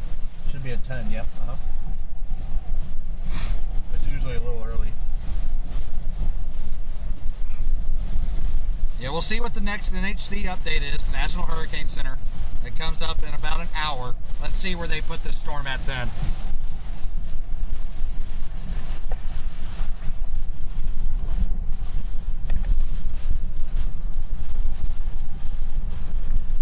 It's no Henri, but it's close. I think Steven's still watching.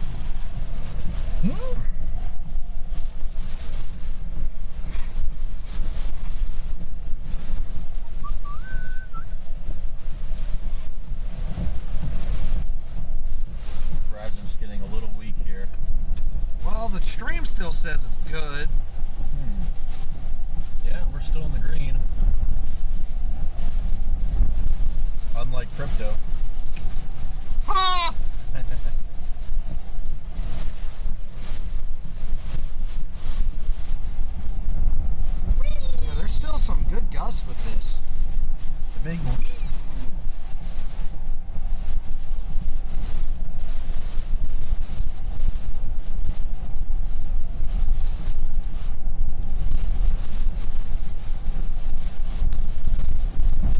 if the NHC comes out and says, I don't know, then I'm going to regret being down here, because that might be a little worrisome. How long is it expected to last? Well, I mean, it's a slow-moving storm. It's going to make landfall tonight, but even after it makes landfall, the storm is still moving so slow. This is going to be a multi-day event. It's going to be, raining cats and dogs throughout southeast Texas all day tomorrow. And I feel like that's where the main threat's going to come from this storm throughout tonight and tomorrow, the heavy rain that will be produced from what's left of Nicholas after it makes landfall.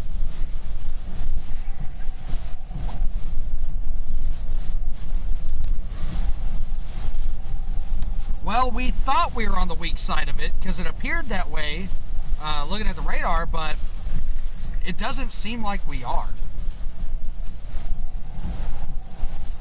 Because it looked like the center moved to our east, but I don't know, this thing is so disorganized.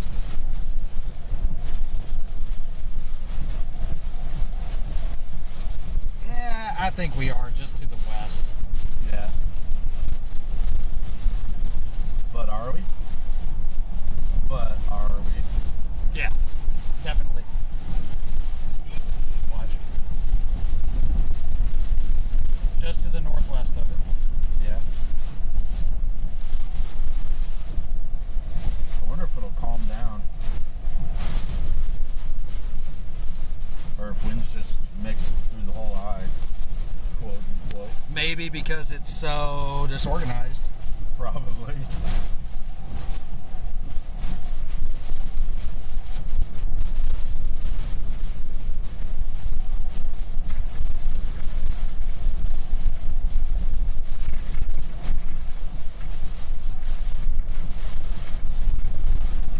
Oh, that's a gust. That might bring down this fence. Nope. Still not fence knocking down status.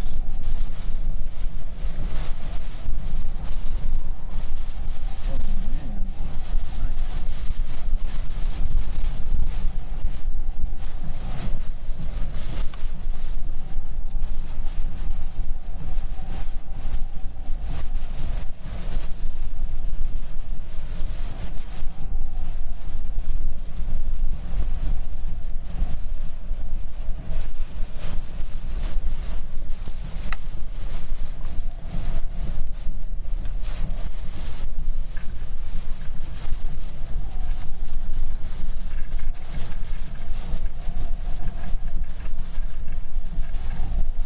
And I do feel like the water's gotten a little bit closer to me here.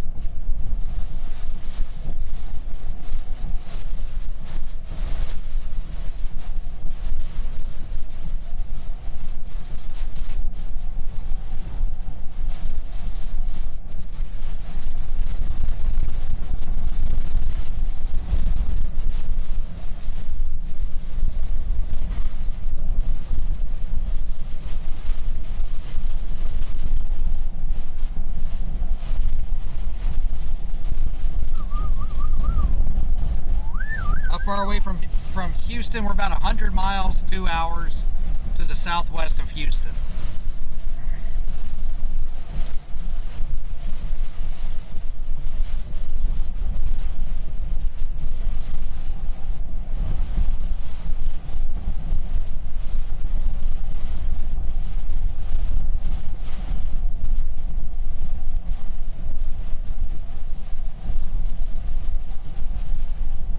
Yeah, we have a place to retreat back to if the water comes up any higher. I don't think it will. Due to the movement of the storm, I don't think the surge is going to get any higher here. But we do have a place to fall back to, and it's literally right next to us. So we're completely safe from the water. Yes. That's a guarantee. Heck, I would even be confident in that in like a 10-foot surge. And that's raised up pretty high. Yeah. About double, yeah. Still would be sketch with 10. But 5. No worries.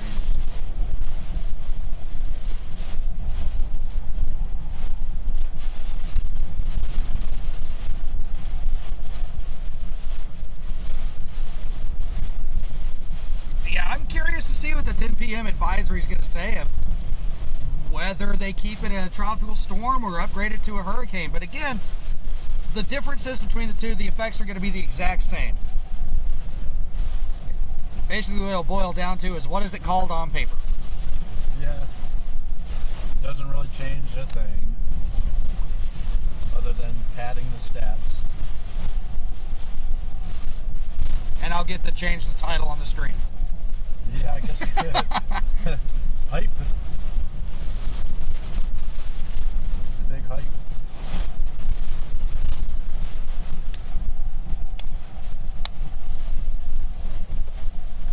We just want to thank everybody who's been watching with us today. Right now we have a little over 1,400 viewers.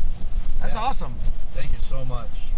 Thanks for the new followers. Yeah, new subscribers. We've had some super chats thrown at us, and we just want to express our gratitude to that. It does help us out. Facebook stars, thank you everybody that have sent Facebook stars and sharing on Facebook as well. Didn't we go live for a little bit on Instagram too? I'm not sure. No, Oh, we didn't? but that does bring up a good idea.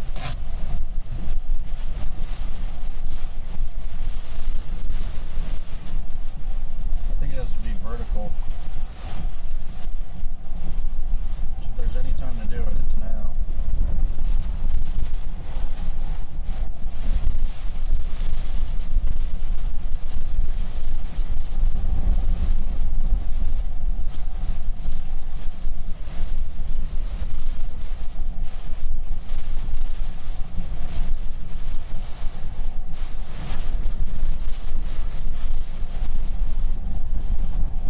Looks like it's moving east again.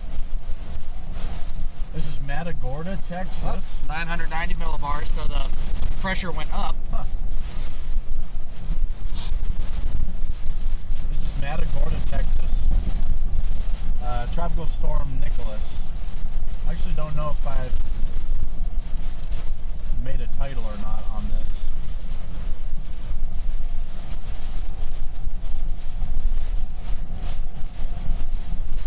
We are a top end tropical storm. There's a slight possibility. Thank you, Melody. Appreciate that. Again, if you don't hear us mention it right off the bat, there is a lag in the stream. Seems to be by a couple of minutes. There's definitely been hurricane force wind gusts of 74 to 80,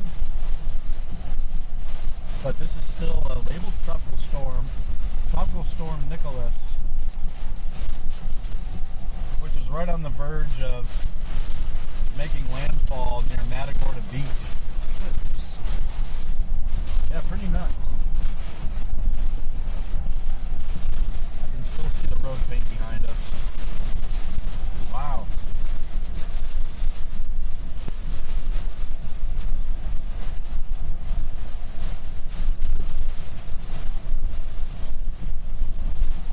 This is the entrance to a campsite. The entrance to the campsite is pretty elevated, but there's some storm surge just in front of that sign. Just barely. You can't even see it, but there's no way to get to the beach though. Pressure going up, so when the pressure drops, that means the storm is strengthening. When the pressure goes up, that means the storm is weakening. So the higher your pressure, the weaker your storm. The lower the pressure, the stronger your storm. So the pressure's actually gone up just a little bit from the last update. Winds are gusting probably to 75 at times. There's been some low 80 wind gust reports.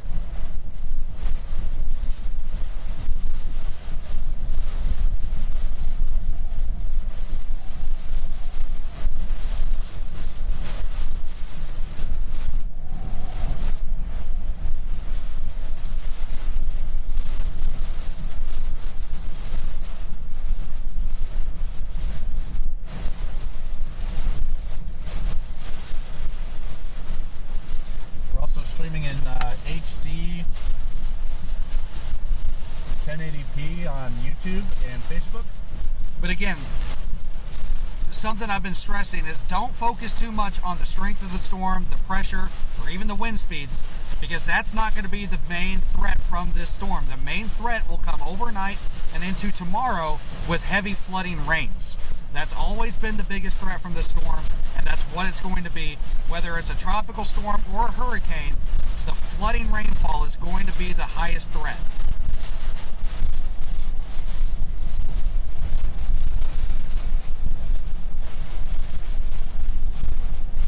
Pressure's gone up, and it feels like the winds have gotten stronger. Yeah, I think we're just right there where the strongest winds are for this thing. I mean, this honestly feels like borderline hurricane conditions. Yeah, for real. Color me impressed. Here's some stuff blowing around. How are those telephone poles behind us? I don't see any movement.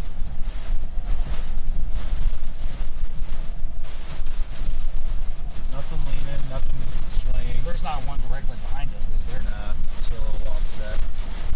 But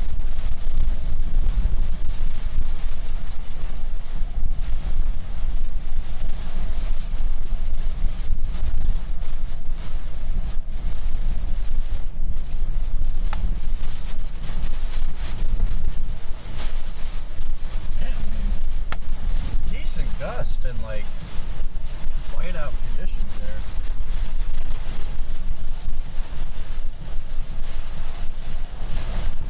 Yeah, we're on a road.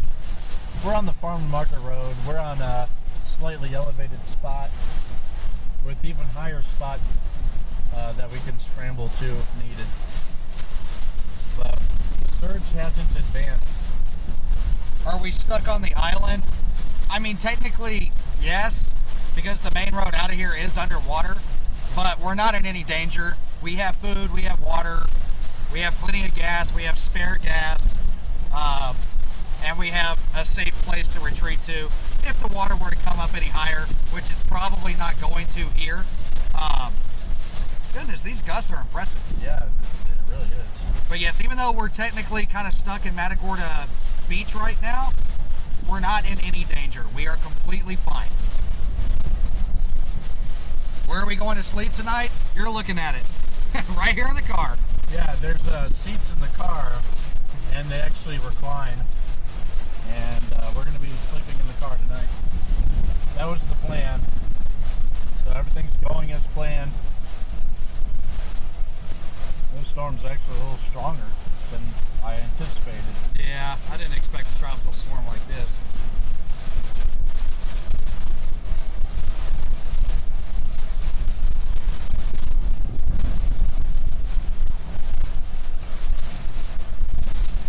Free car wash. I drove all day to get the car washed, but that's okay.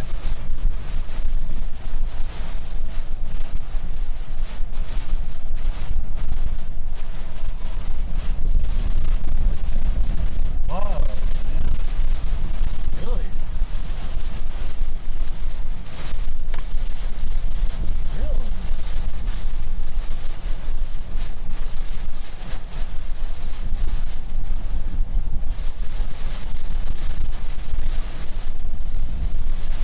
Yeah, this probably is flirting with the Category 1 hurricane. I mean, it is what it is. Call it a tropical storm, call it a Category 1 hurricane. This is what it is. But those gusts are definitely peaking at 75 to 80. Thank you very much, Beverly. That's Thank you, awesome. Beverly. Thank you so much. Hi there. Thank you so much.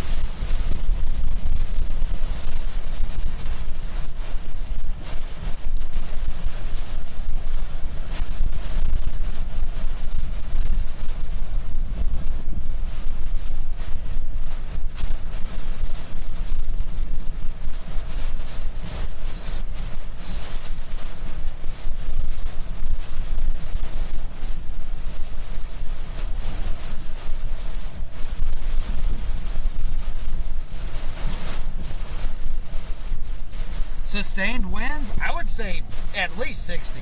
Yep. That's about 60. Yep. Yeah, we have sustained winds of about 60, and we've definitely had gusts of, I think, a couple around 75. Yeah. Now, thankfully, the structures down here are built to withstand that easily. I don't expect to see a lot of wind damage around Matagorda Beach at all.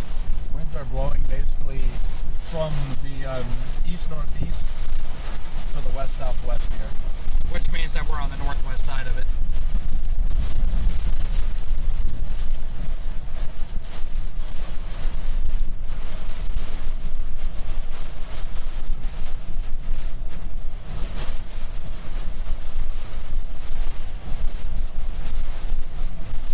Matagorda, Texas.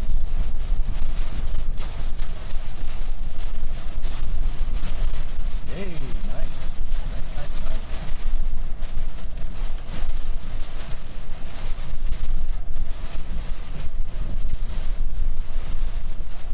Just to our east is probably stronger.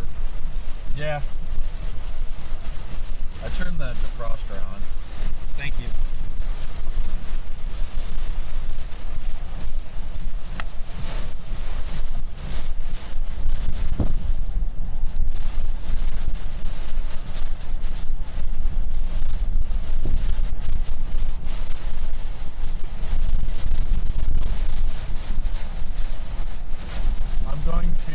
Terminate the Instagram Live.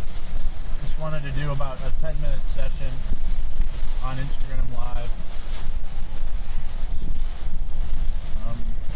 Going to go over to TikTok for the record. I wouldn't.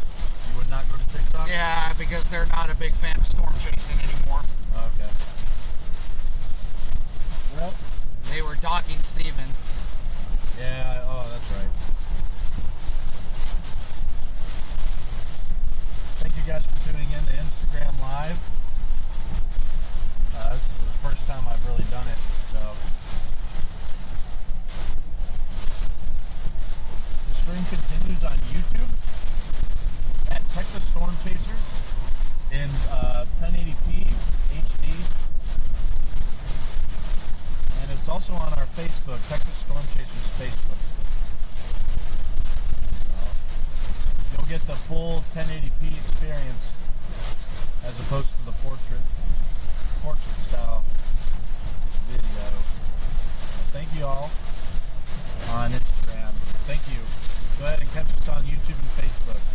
Take care. Are you sure you want to end your live video?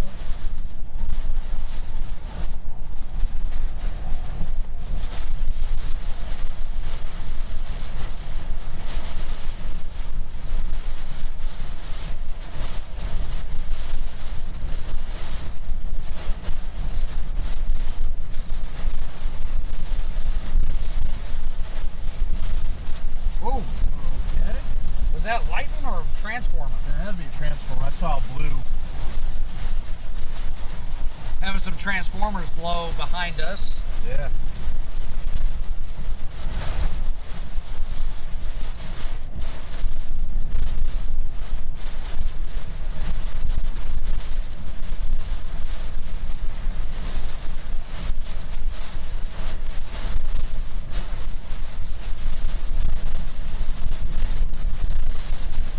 Why did we pick Matagorda? Because we thought this is where the center would come on shore.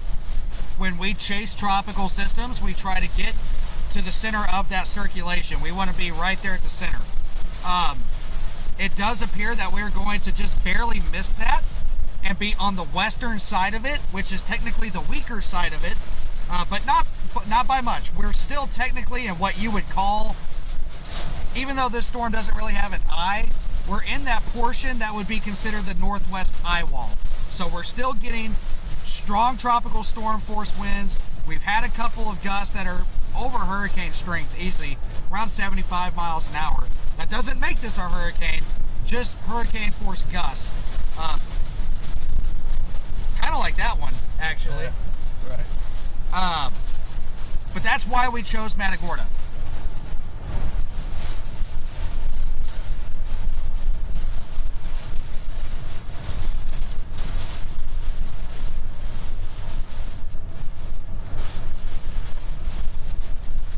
always try to either target the northeast quadrant of a hurricane or tropical storm, and then the eye of the storm. However, we kind of the storm, another transformer. The storm kind of veered east right there at the last second, so it looks like we're gonna miss that center. Actually, it could be lightning. Could be light. Okay, that's a scale discussion. That's really bright lightning. Sorry to interrupt. Yeah, there's lightning bolts. Sorry to interrupt. 6 miles away from us. So I guess since the power's out, yeah. Oh yeah, Ida was way stronger than this. We were both in Ida about 2 weeks ago. Yeah, this doesn't hold a candle to Ida. This was like Ida's outer band. Yeah. Yeah, I mean, really. This is still more than I bargained for. Yeah, we came down here expecting maybe like a 50-mile-an-hour tropical storm. This has kind of exceeded our expectations. I kind of called it beta, but this is far more intense than beta. That's lightning, yeah. So there you go. We've got tropical storm lightning now on the live stream.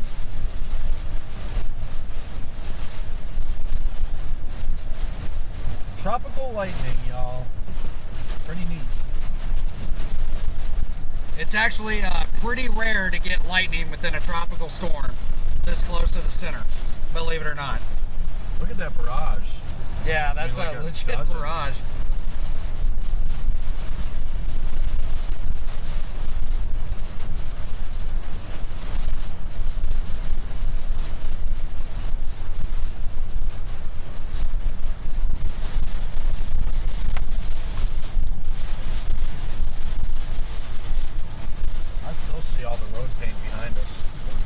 I do not know how many are without power right now. I can tell you Matagorda Beach is without power.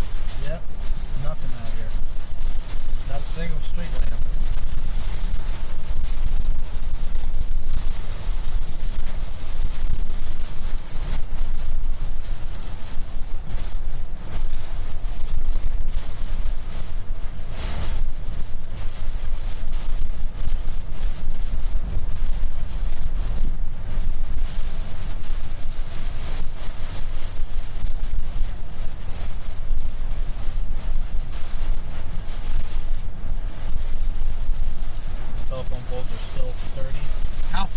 Do I think it's going to make landfall from us? I don't think it's going to be too far east. I think we're just barely going to miss it.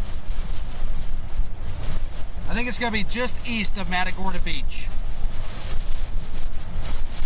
Yeah, we're safe from storm surge. We're looking at it right now.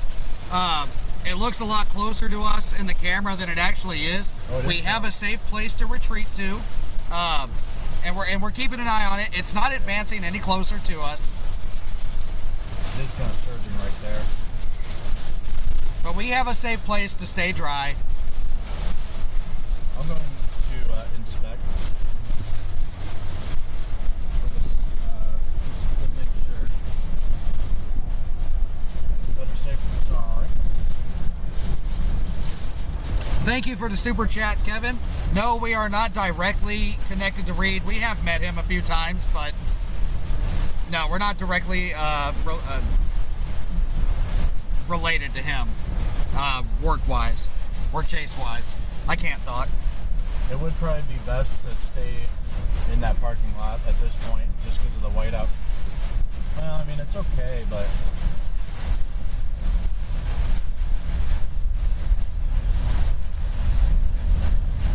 you still see all of the roadway right there.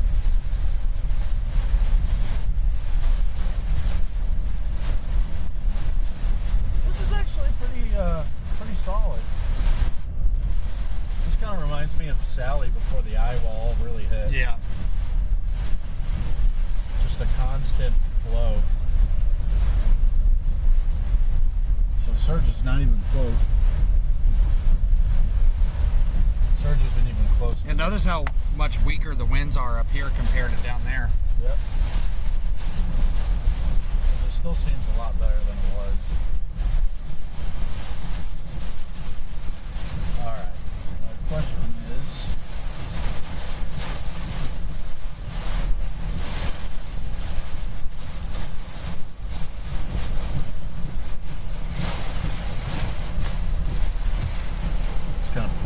melting my face off now, the heater.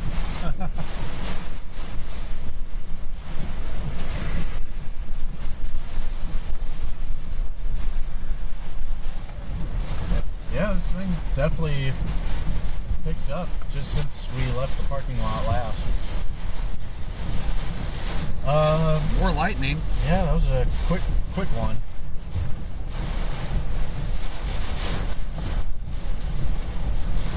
It's virtually impossible to see the bolt.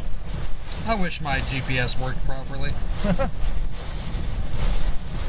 It's trying to put us over in Port Lavac. Hey, nice. It's actually really pushing me in neutral too. Well, we are just about out of that worst.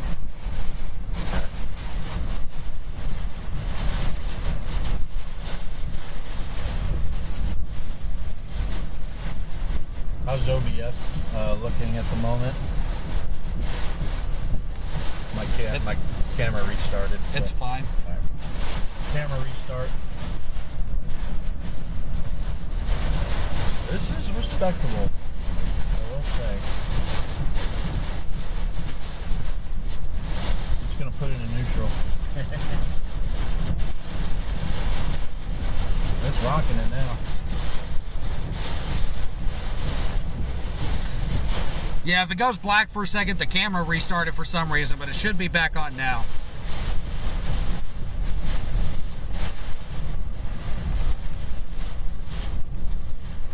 So, no data? Let's see what happened here. Oh no. Excellent connection.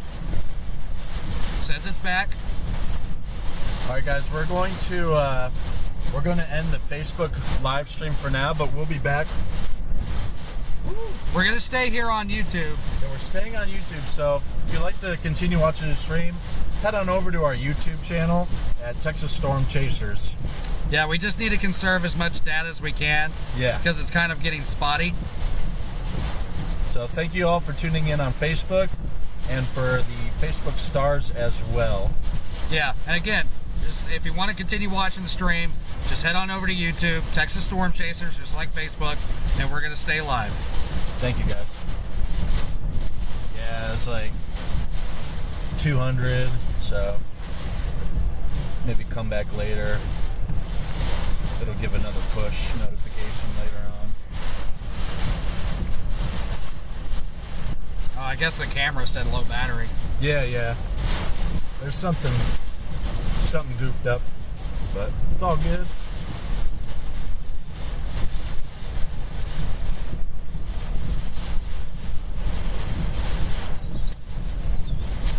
Pretty sure those are concrete. I know they're heavy. They're not just plastic. Yeah, they'd probably be long gone if it was just some plastic.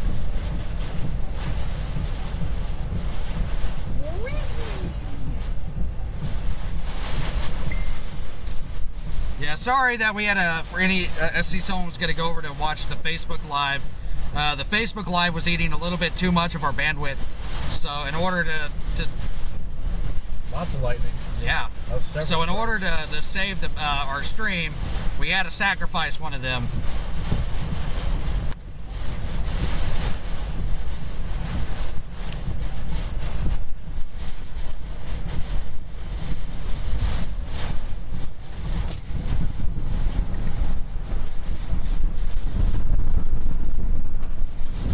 Something just fell. Something fell. Black goggles, maybe. Oh, yeah.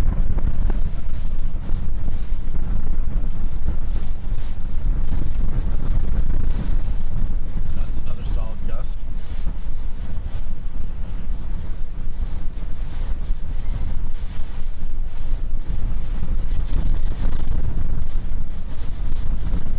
It's actually pushing the car again. Which is in neutral.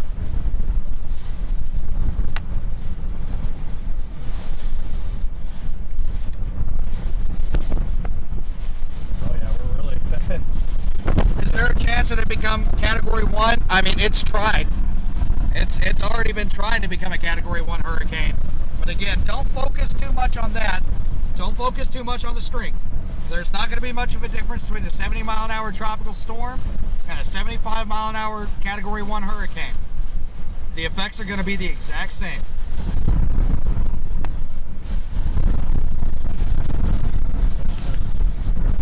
Get launched, man. It's like a launch roller coaster right now. Now, I will say this. That was definitely a hurricane-force gust. Wow. Wow. Yeah. Wow. Yeah. Now, I'm not saying it is a hurricane, because officially it is not, but we're definitely getting some hurricane-force gusts. We're getting tossed around.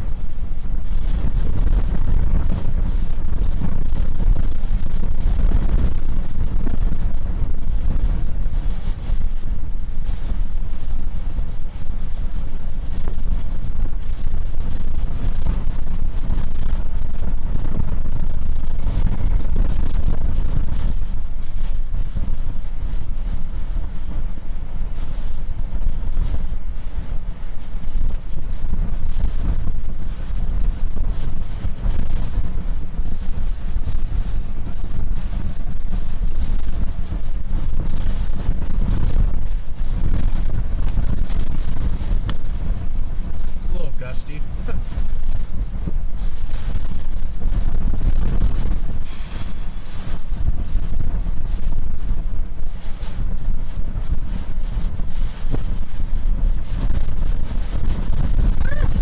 More lightning?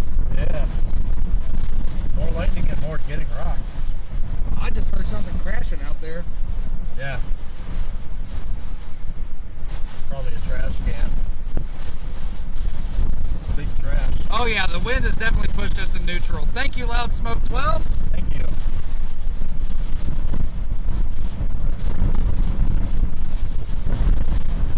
Nice. So right now, we are on the northwest side of the center, which is typically weaker than the northeast side. The northeast side is typically your strongest area, but we're on the northwest side of the center, and I mean, this is already more than what we thought we were going to see today. So I would imagine that the northeast side is significantly stronger. But that's still out over the Gulf. We're going to miss that, unfortunately. That wasn't the goal. The goal was to have that come over Matagorda, but the storm shifted just a little bit further east than we thought at the last second. Yeah. Yeah. The big rager. My biggest surprise is the lightning barrage. That makes me think it's trying to strengthen. Yeah, that's crazy. And it's like trying to get us. Oh, it looks like a tornado watch was issued too. That's a 5%. Oh, that's the 5% outline. Never mind. No tornado watch. Yeah, there's dozens of lightning bolts indicated on radar. So typically, you don't see very much lightning within a tropical system, but when you do see lightning kind of grouped around the center of the storm, or at least around where the eye wall would be, that's a sign that it's trying to strengthen. And I believe it with these gusts. There's more lightning. Nice. Yeah, so this is kind of a treat. Thank you, Sea Pies. I hope I'm pronouncing that correctly. Thank you. You like the banana? I like bananas. Banana emoji. Sweet. And we should have an update from the National Hurricane Center here within the next 25 minutes or so. Whee!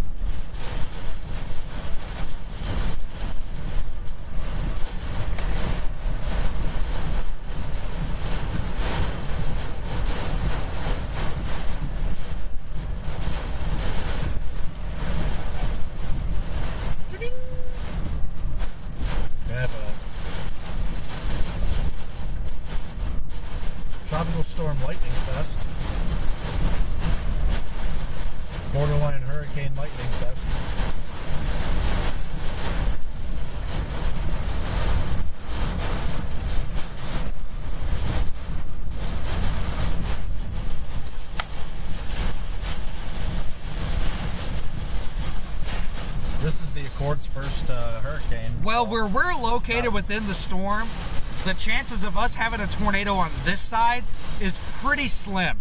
Yes. Typically, tornadoes occur on your eastern flank, especially in the further eastern bands. Now, we can be hit by something called a mesovortex, which is kind of like a tornado, but not really. It doesn't have the lifting mechanisms that tornadoes do.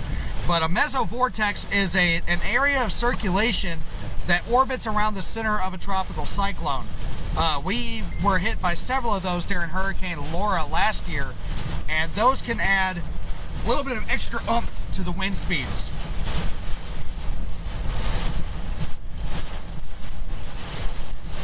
But I am not worried about us getting hit by a tornado in this part of the storm at this time. Yeah. Yeah, we're right now we're kind of on the northwest side of where the center is, which is typically the weaker side of a system. And even for it technically being the weaker side of the storm, Nicholas has kind of impressed me today. I didn't expect to see anything like this. Yeah. I mean, granted, this isn't as crazy as something like Hurricane Ida or Hurricane Harvey or Laura last year, but for a high-end tropical storm, almost Category 1 hurricane, this has been pretty impressive. Thank you, Mama of 6. Thank you, Mama of 6. I believe you donated earlier, and thank you. Thanks you again. And bananas. I do like bananas. Pretty tasty. This is probably going to be the peak intensity right here.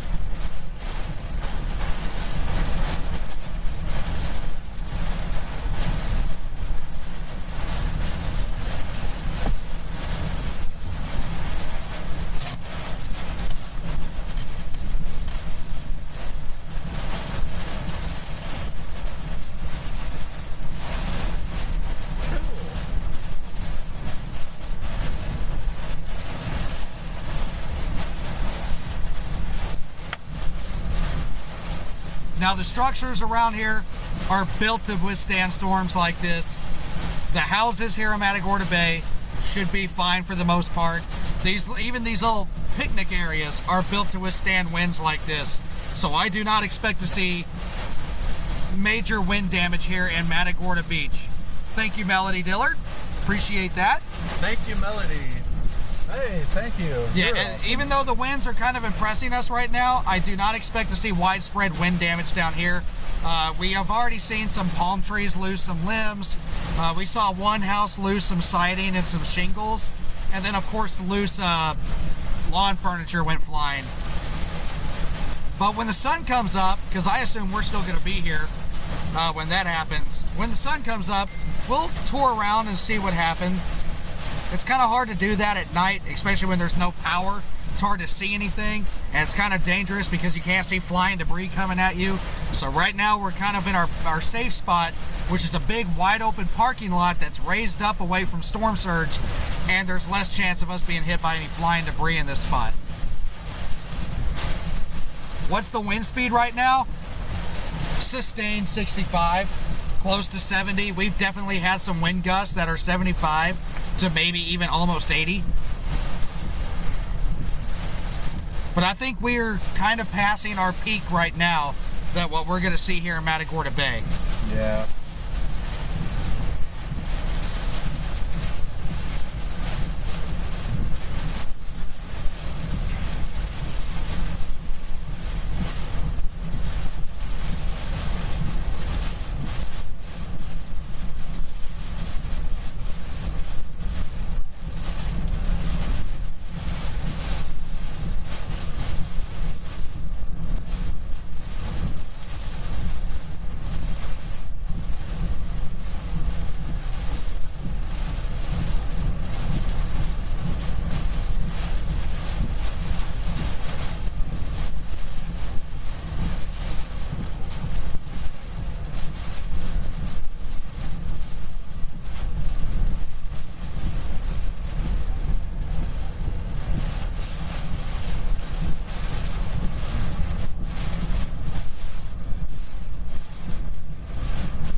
That was a strong gust. Yeah. Yeah, that was one of those close to 75-mile-an-hour gusts I was talking about.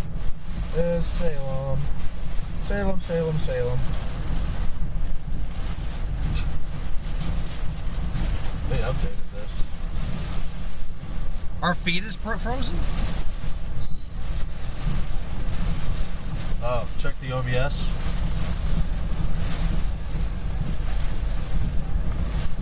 Okay. So delete that video capture. We're at? Video capture, just delete that. Just delete it, the whole thing. How? Right click, I think. Remove. This happened several times during Ida. Are you sure? Yes. And then add. Right here? Yep. Video capture device. Wow. That was really close. Okay. Yep. I'm just going to show you. It's going to be slightly embarrassing. And then this. 3.0. 3.0. Hit OK. And then drag it to the bottom so that it's overlaid. There you go. That's good. Happens sometimes. Thank you for letting us know about the live stream. Sorry about that, everybody. That does happen every now and then. It should be back up. Sometimes the wires short out or whatever. Yeah, sorry y'all had to see my ugly mug there for a second.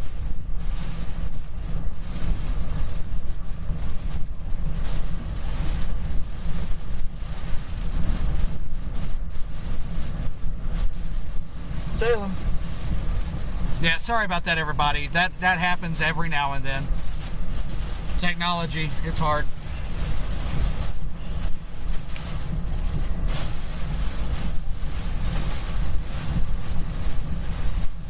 Yeah, the wind is going to start dying down here.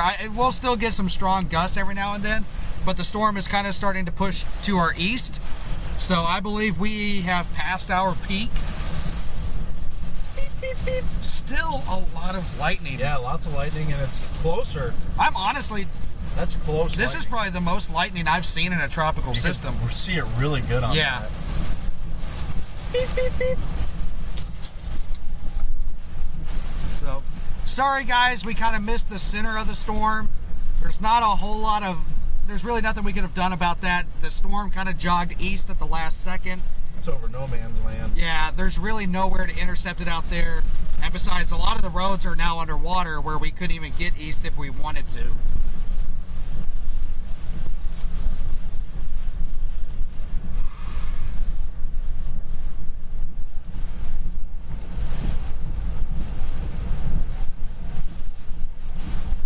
This point is just a lightning barrage. Wow, what? That is so much lightning for a tropical system. I don't think I've ever seen this much lightning in a tropical system. Oh, it's all around us.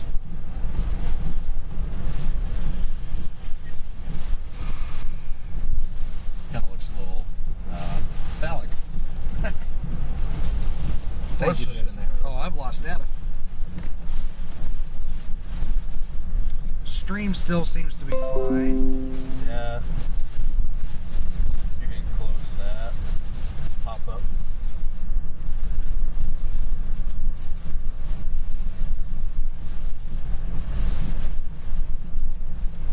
Oh yeah, the wind is definitely calming down here.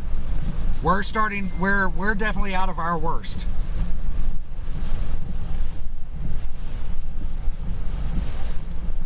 My radar scope is, well, that's, I already forgot I lost that. Yeah, it looks like it's trying to reconsolidate where the load pops up. Yeah. But we'll still be on the western part of it. How many inches will Houston get? I mean, it's hard to tell, but I'm going to assume probably around 6 inches and possibly even more. Houston's going to get a lot of heavy rain out of this.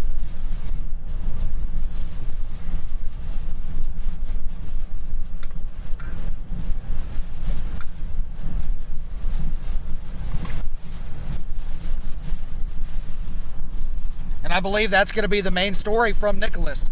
Not the wind, not the surge. It's going to be the heavy rainfall and the flooding.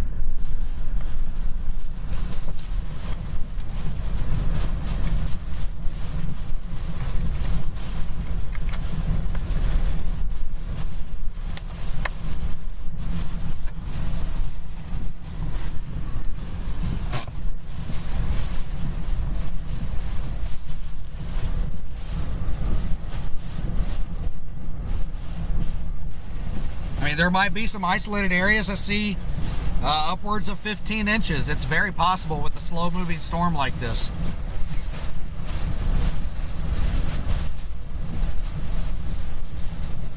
Victoria is on the western side of this system. Y'all are going to be fine. Y'all are way past it now.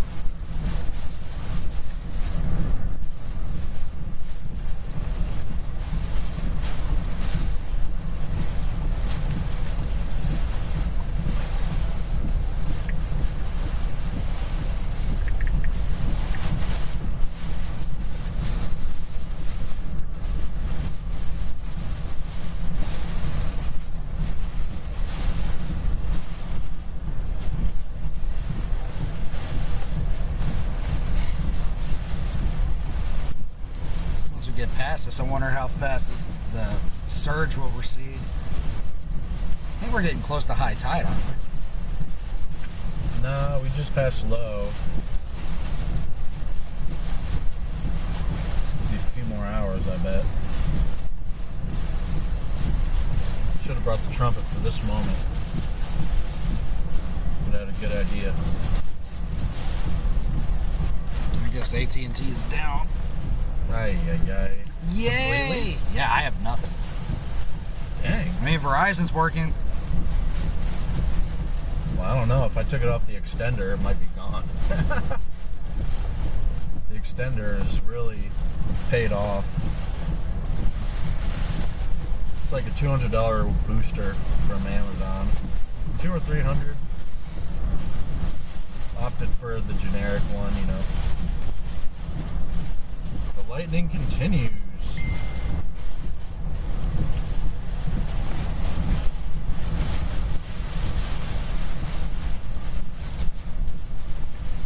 Still getting some decent gusts here. Definitely nothing like what we were just getting about 30 minutes ago, but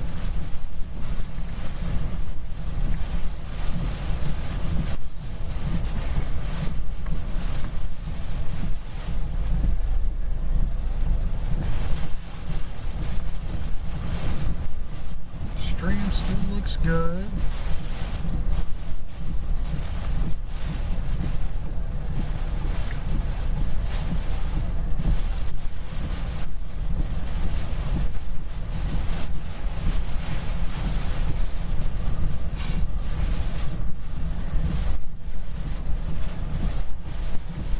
I can't believe how much lightning there is with this.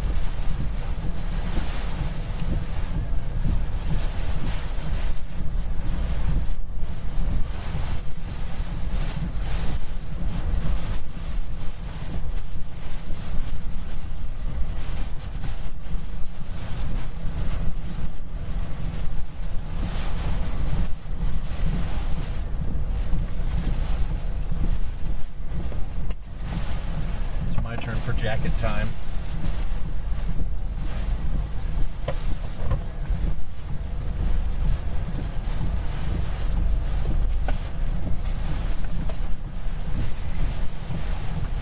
At this rate, the greatest risk of going outside is getting struck by lightning.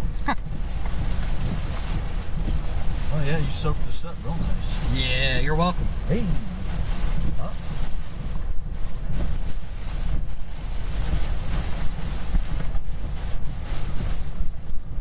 Just a glorified thunderstorm, quite literally. Yeah, where we're at. We're definitely past our peak here. Could actually call it a thunderstorm, even though it's dynamically not, but you can quantify it as such. Yeah. See, I should have brought my trumpet right there, because I could just be playing under this little gazebo, or whatever you want to call it.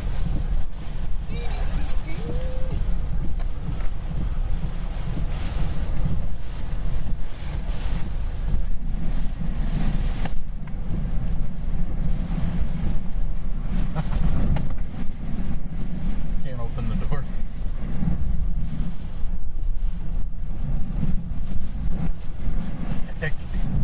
I can't open it. Really? I mean, if I push it really hard, but I might lose the door if I open it. Well, then readjust. Yeah.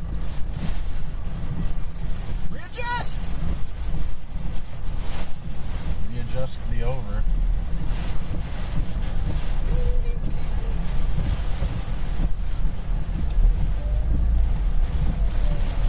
We'll see who can hang on the longest here. It's so dark.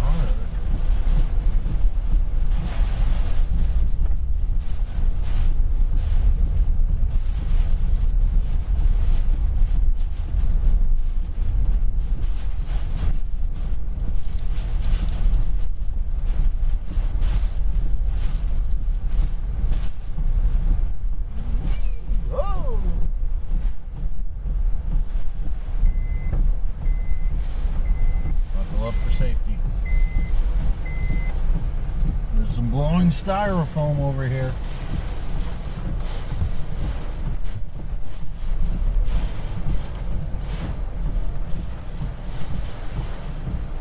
It's insane times over there.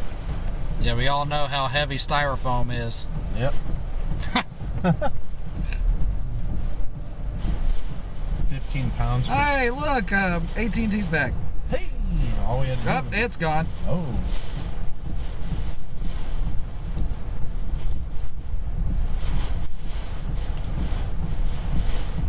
And it's back. And it's gone. And it's back. And it's gone.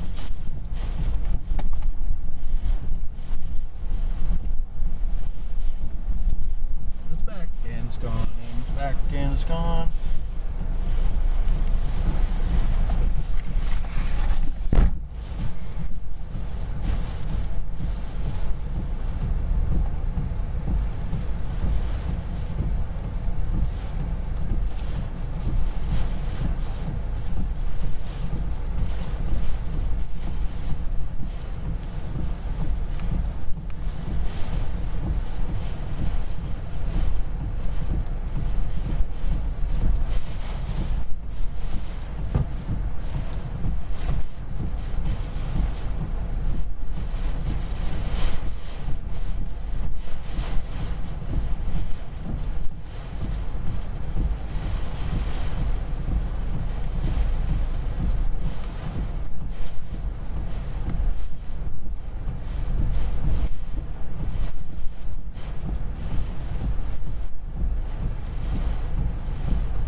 Gotta be honest with you folks, I don't know what's going on here, so I'm just having to deal with it.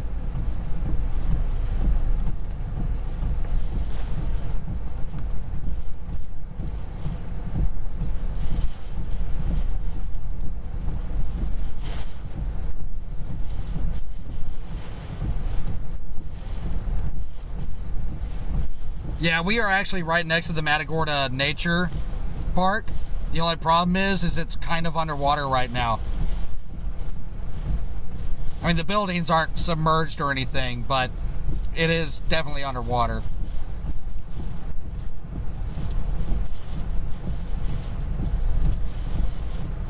I don't have that set up on GPS right now, and with how bad data is at the moment, probably won't be able to. But we are literally right here at the Matagorda Bay Nature Park and Matagorda Bay Welcome Center.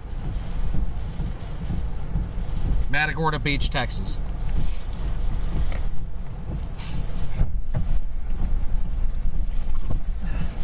Tomorrow, not exactly sure what the plan is tomorrow. We're probably going to end up wherever the worst flooding is. Doubt we're going to be going to Louisiana tomorrow for flooding, more than likely. No, staying in Texas. Yeah, I kind of made a pact with myself that, no offense to anyone here in Louisiana, I'm kind of tired of having to visit your state. I feel bad for you guys. I want y'all to get a break.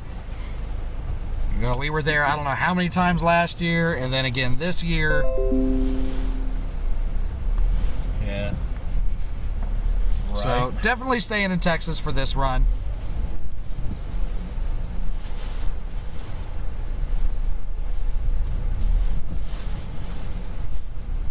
At least right now it feels like we're drastically lightening. Oh yeah, we're just about through this. But we are like behind this building too, so could go back to the surge area. So, you want me to park it right here, bro? For This? Wee.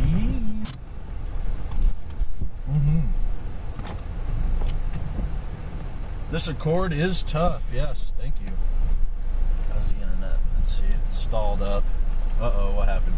no data. We're in a dead zone. Back up. I have nothing right here either. Pause that. All right.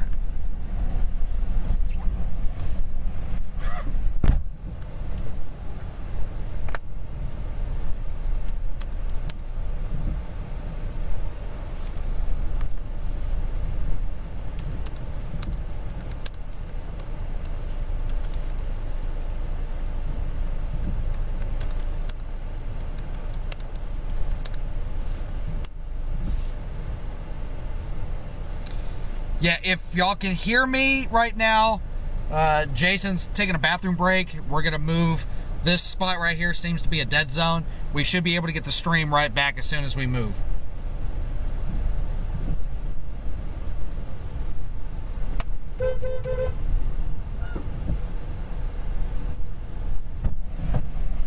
What you talking about, Willis? Yeah, we need to move. Right, our stream is dead.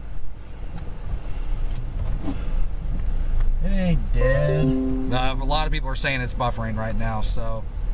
Yeah, it's because this building blocks. I guess the tower's east of us or something.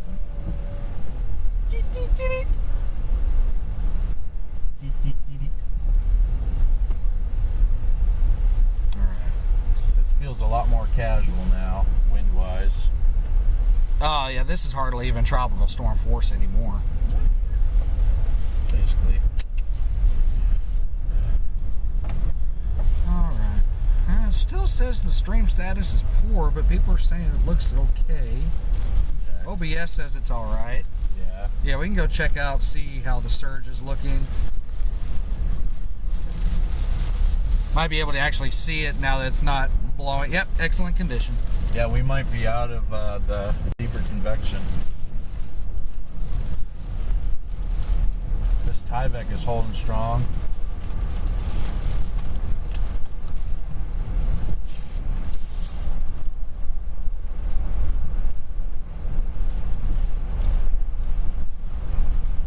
Nothing's messing with that Tyvek.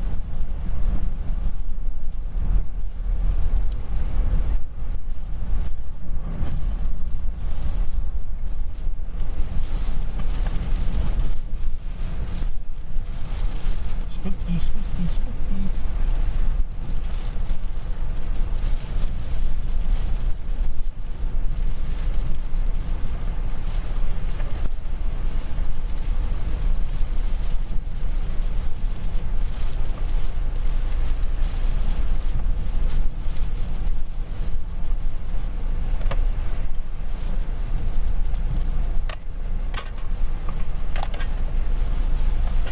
Yeah, the Hurricane warning has been issued. hurricane warning, really? Yeah. Well, That doesn't necessarily mean it's a hurricane, just Yeah. hurricane force gusts. geez, all right. That's still... A hurricane warning for where? Here and I think to our east. David didn't specify. thank you. Thank you, Loud Smoke. Loud Smoke, that's another one. Thank you. You've sent a few. Thank you so much. Yeah, AT&T is doing so poor right now, so... Yeah, T-Mobile's virtually down.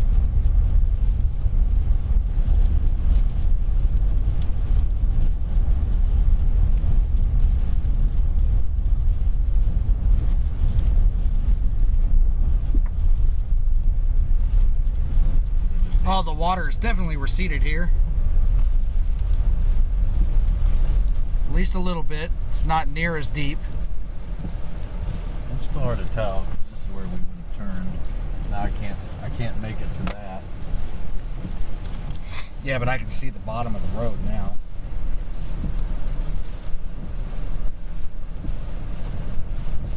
I can't turn into that driveway though.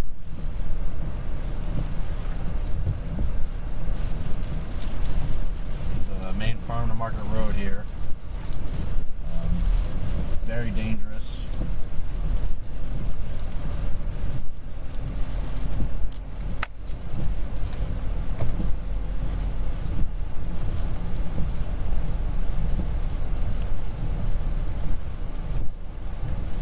Nicholas is officially a Category 1 hurricane. Wow. Yep.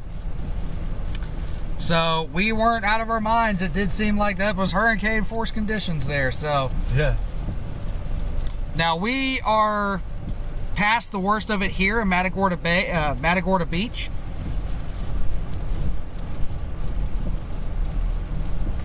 The hurricane warning extends from Port O'Connor to Freeport, Texas. So pretty much right where we were at.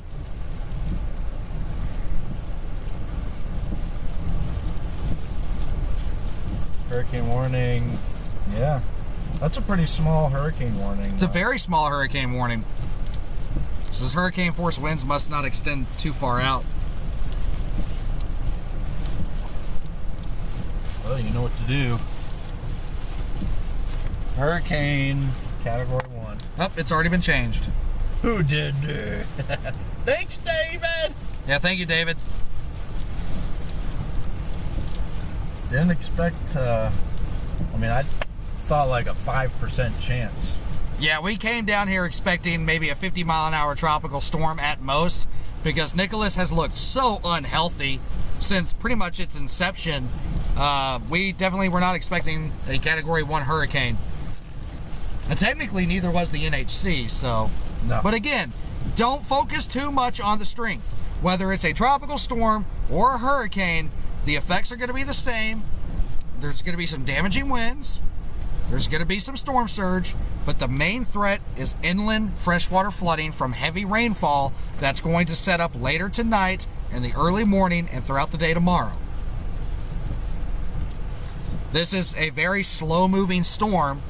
So again, the effects were versus a 70-mile-an-hour tropical storm and a 75-mile-an-hour hurricane, negligible. It's the exact same effects. It'll be downgraded to a tropical storm probably in 3 to 6 hours. I wouldn't even be surprised when the next update is downgraded back to a tropical storm. It's what we call borderline, threshold, fringe. But if you were here with us for the last, hour or so, we were definitely experiencing hurricane conditions.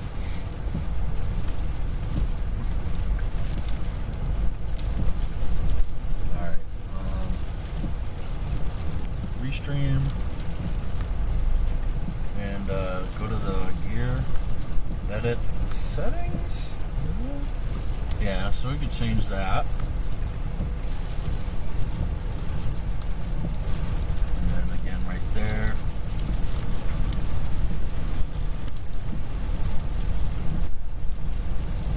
And then I might open it with just a little,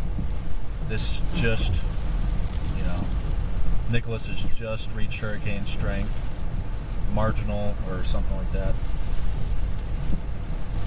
Or you want to leave it like that? Yeah. Save. That'll update. And then you can go ahead and push it. Alright. Cat 10. Marisa was like, Cat 10? Yeah.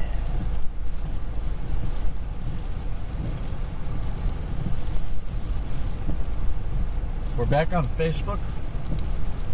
Hello. Hello, folks on Facebook. Yeah, for those of you joining us on Facebook, we're now live on both YouTube and Facebook. If you're already watching us here on YouTube, you don't have to leave and go there, vice versa. But those of you that are just joining us, we are in Matagorda Beach. We just went through what is essentially the eye wall of Hurricane Nicholas, Category 1 hurricane, I believe 75-mile-an-hour sustained winds. We are past the worst of it here in Matagorda Beach. Power is out. There is some slight wind damage here. Storm surge is covering the main farm to market road that connects the Matagorda Beach to Matagorda proper. We are here at the Nature Park, which is completely surged over. But we are safe. We're fine. The worst of it has now shifted east. We just barely missed the center of the storm, which is kind of hurtful, but we'll live. We still got like that deep convection around. Yeah, we definitely experienced hurricane force conditions. Those of you that were here on YouTube, you got to go through that with us. even though the stream did get a little choppy here and there. 75-mile-per-hour sustained maximum winds. And there's a hurricane warning from roughly Port O'Connor to Freeport, Texas. So just a few counties wide hurricane warning. And those of you that were watching us a couple of weeks ago when we were going through Hurricane Ida, you got to see the big difference between a just barely Category 1 hurricane and a high-end, almost Category 5 hurricane. Category 4 verging on that Category 5 strength. So, big difference between the two. Again, like we keep stressing, the winds, the surge, that's not the biggest threat from this storm. Winds have become a little bit of a higher threat than we thought they would be, but the main threat will be inland flooding from heavy rainfall.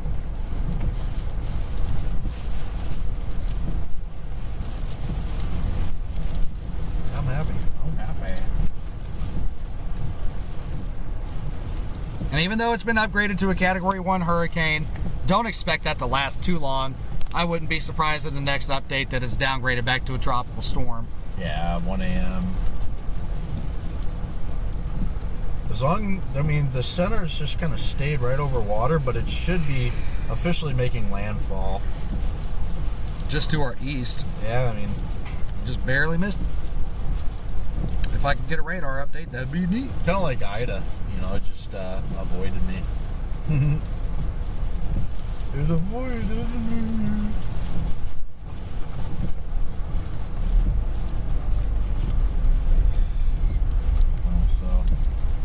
surge is pushed across all of the roadway, going into the campsite area. Yeah, Violet, there's not a huge difference between a 70-mile-an-hour tropical storm and a 75-mile-an-hour hurricane.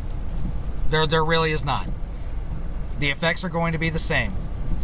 And again, the main threat will be overnight and into tomorrow with heavy flooding rainfall. And something you got to remember, flooding kills more people every single year than tornadoes, lightning, and even hurricane-force winds. Yep. Flooding is, other than extreme temperatures like heat and cold, flooding is the #1 weather killer in the United States. Most of those deaths are in vehicles. Don't drive. We're not even going to test driving across that in front of us. There's no point. Even though we can see the bottom of the road, there's just no point in it. They could rise up even quicker and stuff. Yeah.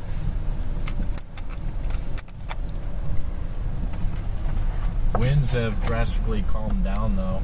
Yeah, we're not even in tropical storm force winds anymore here.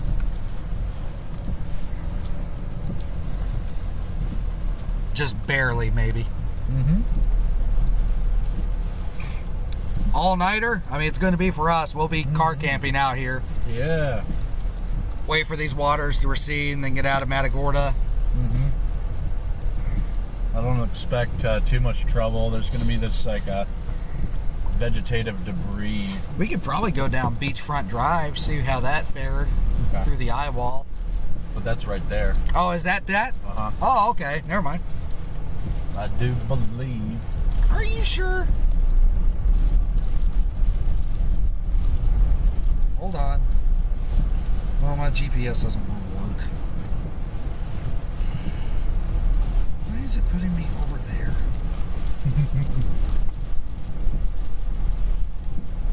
No, it's not.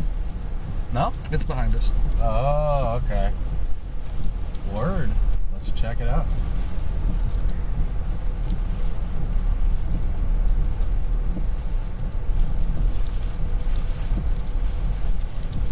Yeah, we're definitely past our worst here in Matagorda Beach. We're going to stay live for those of y'all that still want to ride along with us. We'll definitely be live tomorrow covering flooding if we can find any, which I don't think is going to be that hard to do. No. Well, we want to thank everybody for tuning in. This was another successful stream, in my opinion. We gained some new subscribers, new followers today. Thank you very much. For those of you that donated super chats, big thank you to you guys. That really does help us out. Thanks a ton.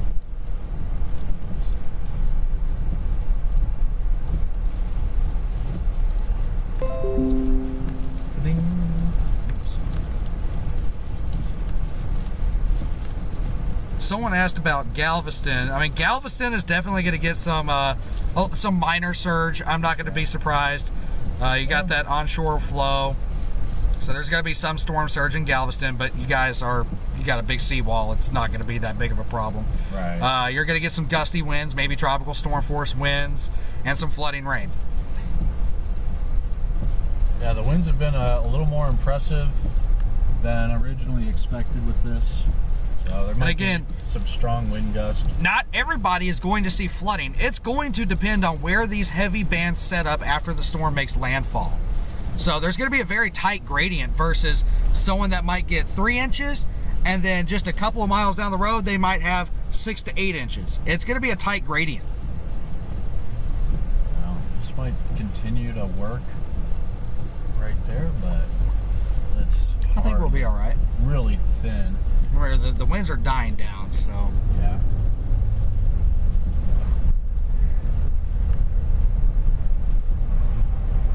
Yeah, we're back down to like beta levels. We're going to come down, check on these houses here. I assume they're going to fare very well. These houses are easily built to withstand a Category 1 hurricane. Is that trash can gone? Trash can still there, roadside down. Some limbs down on these palm trees. That trash can stayed put. Yeah, that trash can's a boss. It survived that. Got a little bit of flooding here on the road, Beach Drive Road. Very, very thin water here, though. Beachfront Drive? Yeah, Beachfront Drive, I'm sorry.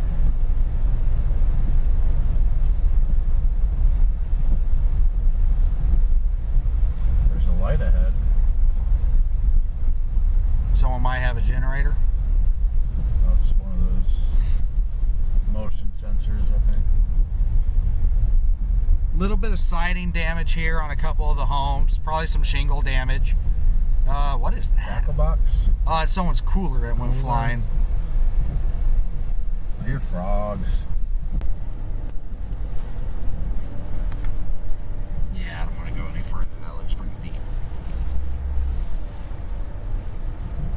Stream's current bit rate is lower than recommended bit rate. I think it'll smooth out.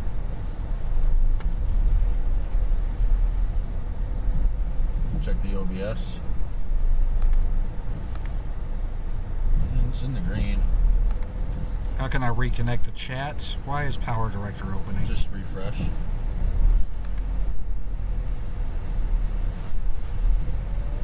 Everything should smooth out pretty quick.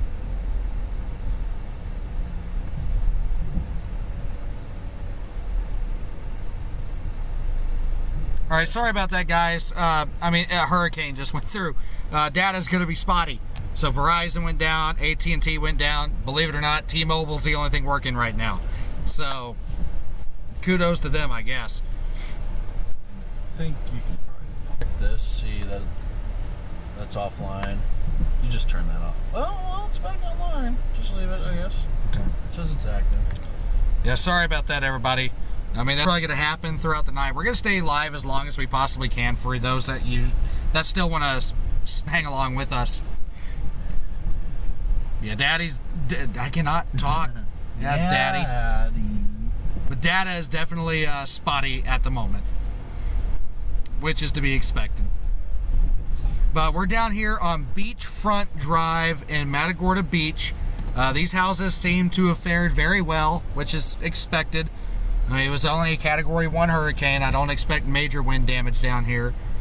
There is some freshwater flooding down this street. We're not going to go all the way. We don't want to drive through flooded water. At least 2 might even start dying out here pretty quick.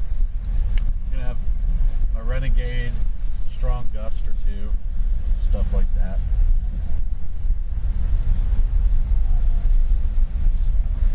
But those of you that are, give it 1 second, guys. We're kind of in a rough spot right here. It's going to be kind of choppy at the moment. For those of you that have stuck with us pretty much all day, thank you so much. Another big thank you to everybody that donated super chats. Now there's a car up there. I don't know where he came from. I thought we were the only ones here. Those of you that donated super chats, new subscribers today, thank you so much. That really does help us out. gives us motivation to keep going. No data.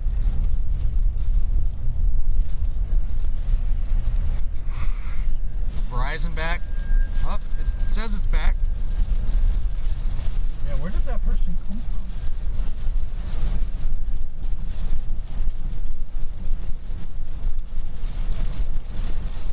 Sorry, the stream might have dipped a little bit there. Let's check the OBS. Situation critical. It's very weak.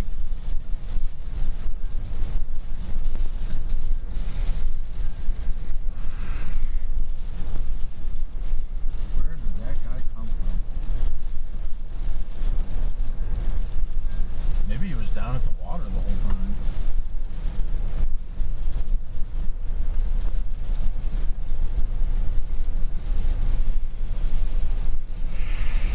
Where did I lose Verizon?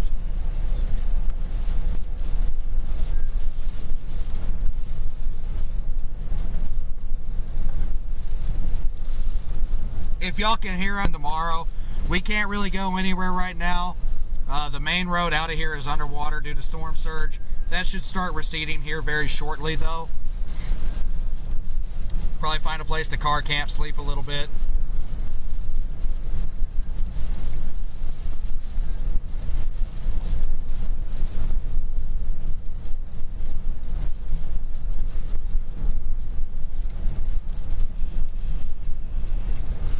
Might be able to switch. Let's see. We're going to switch over to Verizon. It might be back. Maybe. Still just one bar. It's kind of lousy.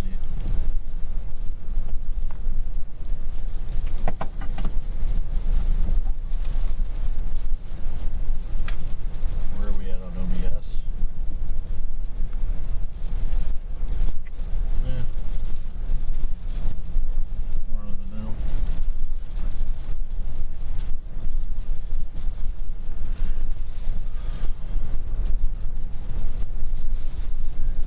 Oh, green. Maybe just didn't like And red. And yellow. Green.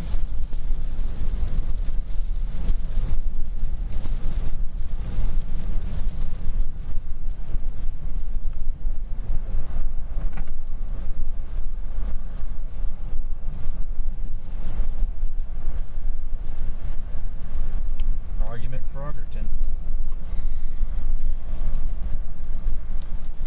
Still some gusty winds here, but definitely nothing like it was earlier.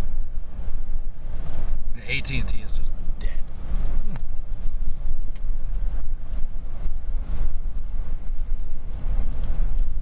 I think T-Mobile on the extender is going to be the best we do.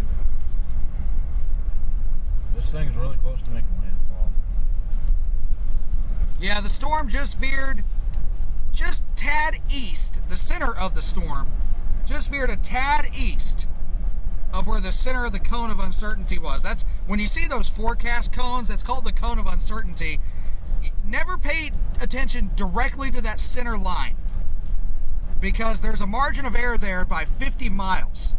So technically, even though this storm did veer just a little bit east of that center line, it's still a pretty much verified forecast from the NHC. Just barely getting in some convection again. I thought we were drying out, but it like shoved a little wave at us. We're so close to the edge of it. It's crazy. Yeah, we just missed the center by what, 10 miles? That's not bad. Yeah.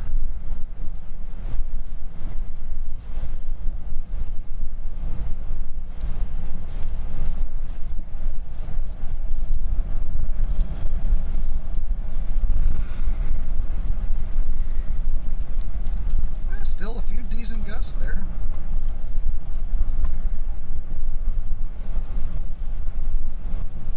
Yeah, it officially became a hurricane about, what, an hour ago or something like that. Yeah, 10 o'clock. But Well, half an hour. we're already past the worst of it here. For those of you that were watching, you got to ride through that with us. For those of y'all that want to see it, you can always go watch the playback. But we went through about an hour there of hurricane conditions. Yeah.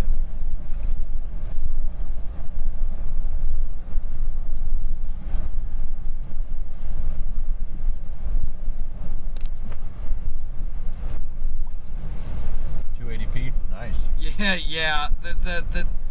A hurricane just went through this area. Data's gonna be bad. AT&T is completely out. Verizon's struggling. T-Mobile, of course, is struggling. So that's just something we're gonna have to deal with.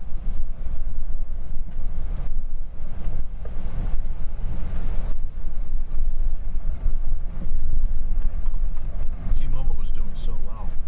For like 10 minutes. Or Verizon, I should say, was doing so well. Is that charging? I don't know. Yep. It's back to nothing around there. Yep, Verizon's dead. That's crazy how that happened.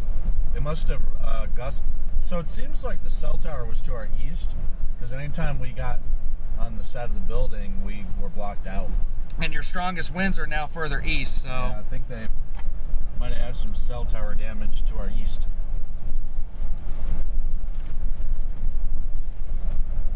Maybe over there near, what's that little place called? I don't even know.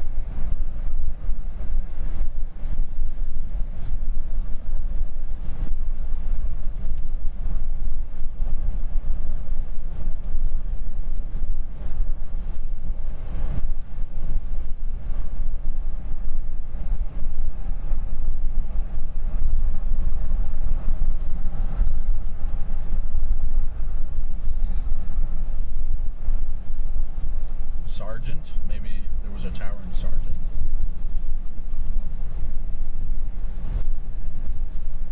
That'd be a neat area to be.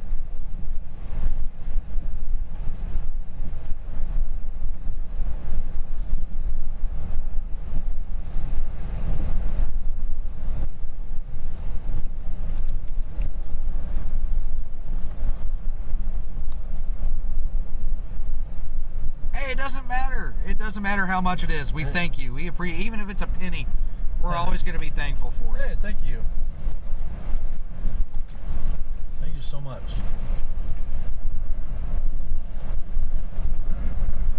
Yeah, we're never going to go out of our way to ask y'all to send a super chat, but if you donate a penny, we'll be thankful for it. I know I've been watching you in the chat here for a few hours. You've been sitting here with us, even through the bad cell data. So, hey, we'll always be thankful.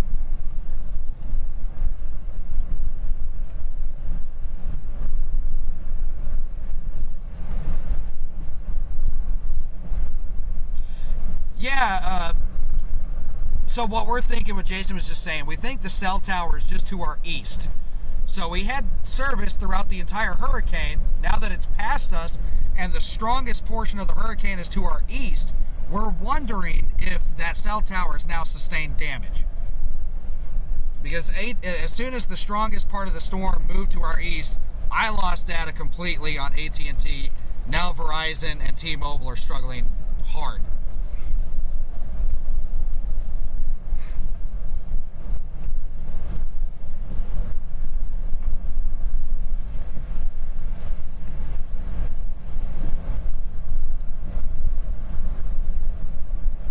Yeah, there's usually a lag on the stream, so I'll see y'all's comments as they come in, but y'all won't hear me respond to them for a couple of minutes sometimes.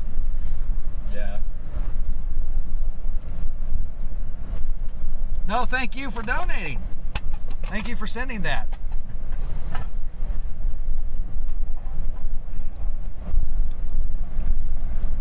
But we'll stay live as long as we can. We're still getting some decent gusts here. That's a tropical storm force gust. Like it crept back up on us. Yeah. Still some decent storm surge ahead of us, so we can't go down this road. This road is kind of our way out of Matagorda Beach. It's kind of underwater, so we can't go much further. So we might be car camping here for a little bit.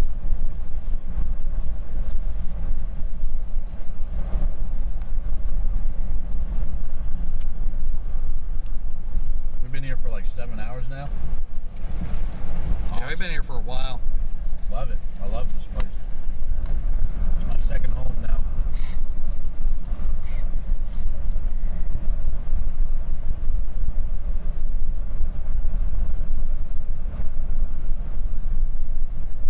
Divinity, thank you. Thank you.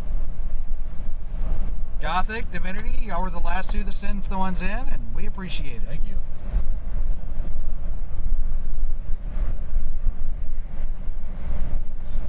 No, this has absolutely zero chance of ever becoming a Category 5.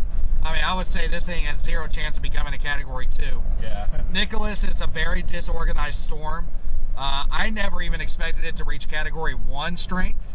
But that's about its peak. It's close to making landfall now. So its time to shine has kind of passed. Now, the threat doesn't end after it makes landfall. In fact, that's where the real story begins with this storm. It's going to make landfall, and then it depends on where those rain bands set up. But wherever those rain bands set up, there's going to be extremely heavy rainfall. No data. And it's back. But I was saying, there's no chance of this thing becoming a major hurricane. After it makes landfall, it's going to depend on where these rain bands set up, and those rain bands are going to produce flooding rain. Not everybody is going to see flooding rain. It's wherever those bands set up, and it might just be one band. I hope y'all can hear me. Data is still very, very spotty at the moment.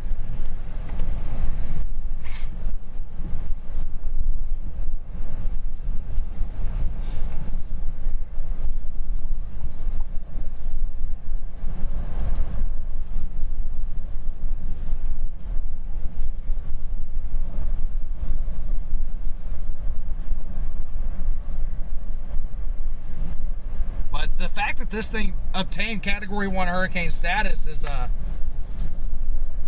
more than what I thought we were going to see down here today. We came down here thinking, we're going to see a mid-tier tropical storm, 50 mile an hour, maybe see some minor storm surge, and just put up a leisurely stream for everybody. But we ended up with a bona fide hurricane. Yeah, buddy. Yeah, even though the center is still over water, and it could strengthen a little bit more, it's not out of the realm of possibility. But the thing about the storm is it's still pretty unorganized. Its whole southern center, the southern half of the storm is wide open. It's dried out. That dry air keeps wrapping around the storm. There's also some wind shear that's kind of tearing it apart. And that's why this storm never became a major hurricane to begin with. It's been dealing with a lot of problems since its birth. So even though that center is still technically over water, it's also over very shallow water, and it's now starting to have land interaction. The chances of this thing strengthening anymore, pretty slim, let alone a major hurricane. I'm in neutral. It's just slowly pushing us back.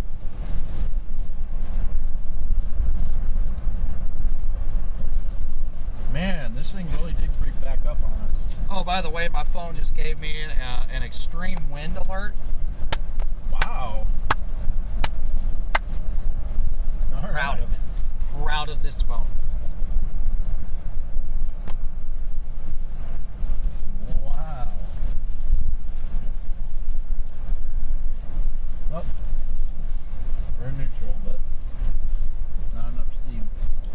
Now, at the center of Nicholas, there was a model run where it does kind of just skirt the coast all the way to Louisiana. For one thing, I feel like that would be a sick joke on Louisiana. Second, if it were to do that, it might be able to maintain its strength a little bit longer. I don't know if it would be able to maintain hurricane strength, but definitely tropical storm force. Man, why does this thing creep back up on us? We had a nice call in the winds. Now it's like, we're gonna throw some wind back at you.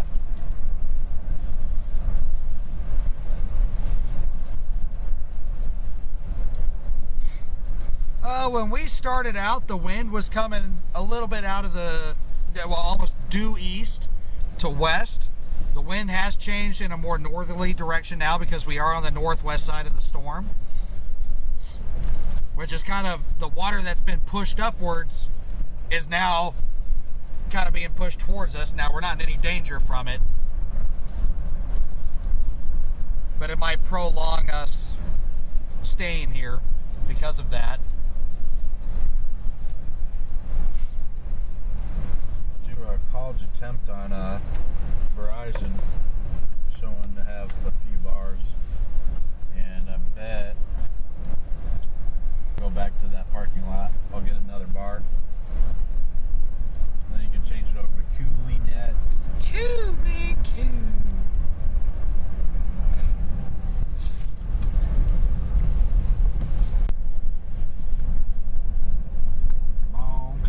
Come on.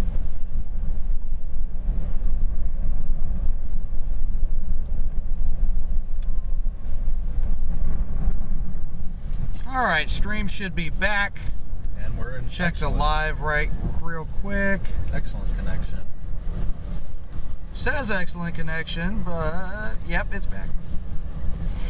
The comments, though. Here we go.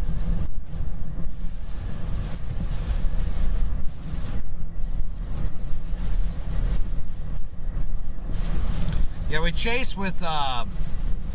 We have AT&T, Verizon, and T-Mobile in the vehicle with us. So when one goes down, we can switch to the other, and so forth. So forth. The only problem is after a hurricane, oftentimes all three of them go down. So I'm surprised we've had data this long.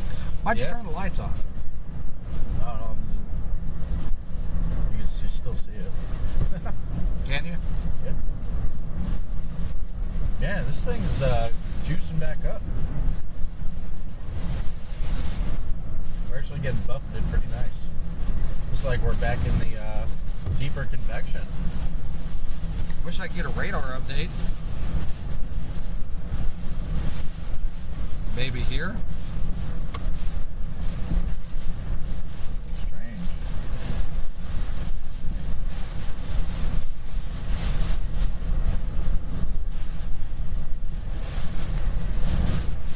Maybe.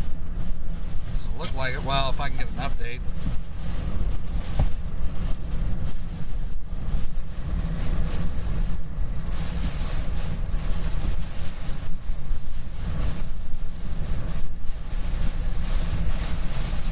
Yep.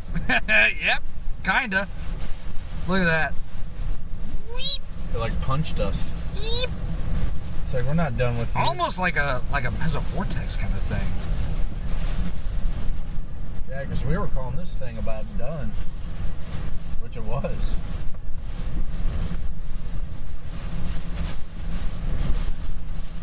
Wow, okay. Well, we picked right back up again. Go to the trusty gazebo. The Nido gazebo. That's the thing about these nearly stationary storms is they tend to wobble around a little bit simply from their own circulation.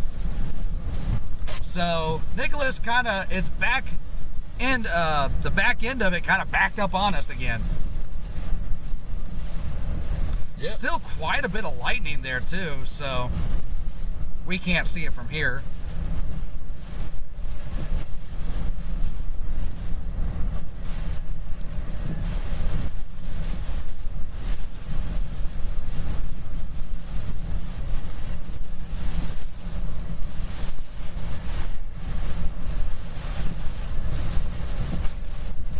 Got the yellow bar. Is it okay on OBS? Are we green or yellow? Red.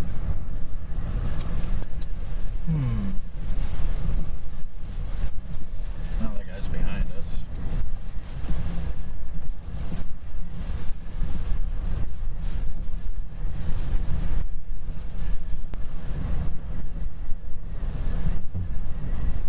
Wonder if he's been stealing the Verizon bandwidth around here. That might be it.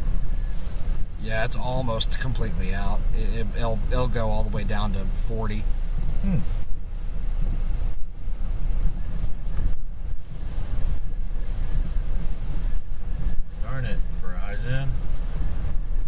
had you back. Yeah, guys, mobile data here is starting to get really spotty. So I'm beginning to wonder if the cell tower sustained some kind of damage from the storm. Because it was doing just fine throughout the majority of the hurricane up until this point. Yeah, some of those bigger gusts might have started screwing things up again. Oh, I wish I had good data right now. It's good gust. No, we definitely weren't in the eye.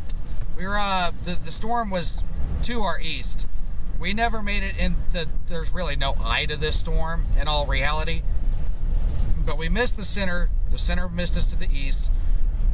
We went through the northwestern and western eye wall of where an eye wall would be. But there's a little bit of convection that kind of wrapped around back towards us. So that's why we're going through these gusts right now. Oh, it's green. Nice. I think that building just keeps blocking. As stupid as that sounds, like.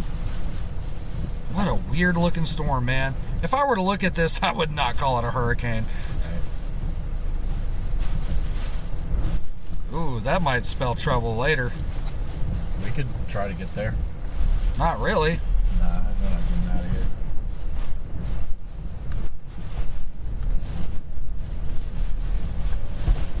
These might be those rain bands setting up.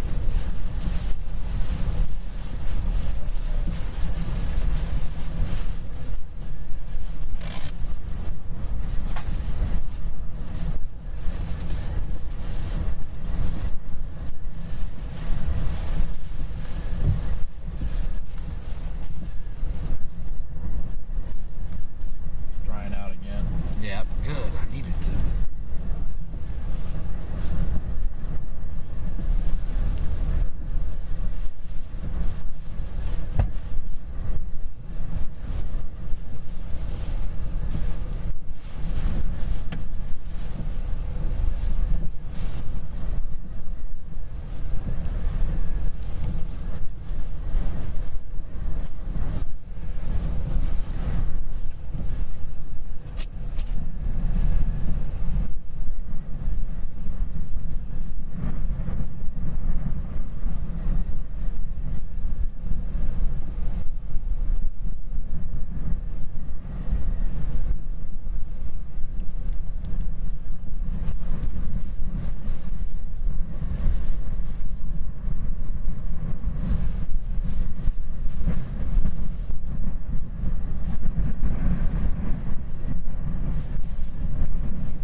I think that's the worst of that was going to be. I think we're past that now. Unless it decides to move southwest. The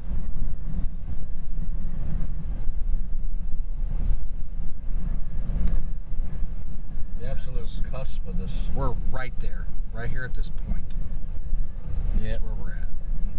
Pointy.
What the heck?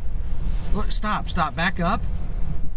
Is that a frog being thrown around in the wind? Yeah. That's sad. That makes me sad.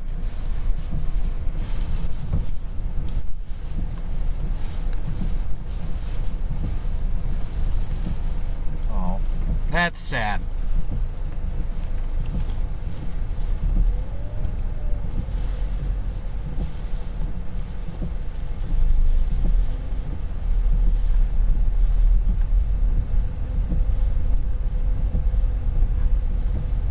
Where's that guy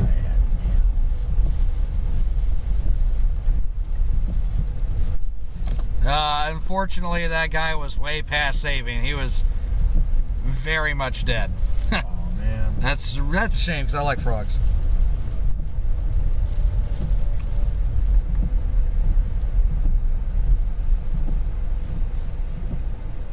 You can see the end of the pier. I'm guessing that's what that is. Lighten up.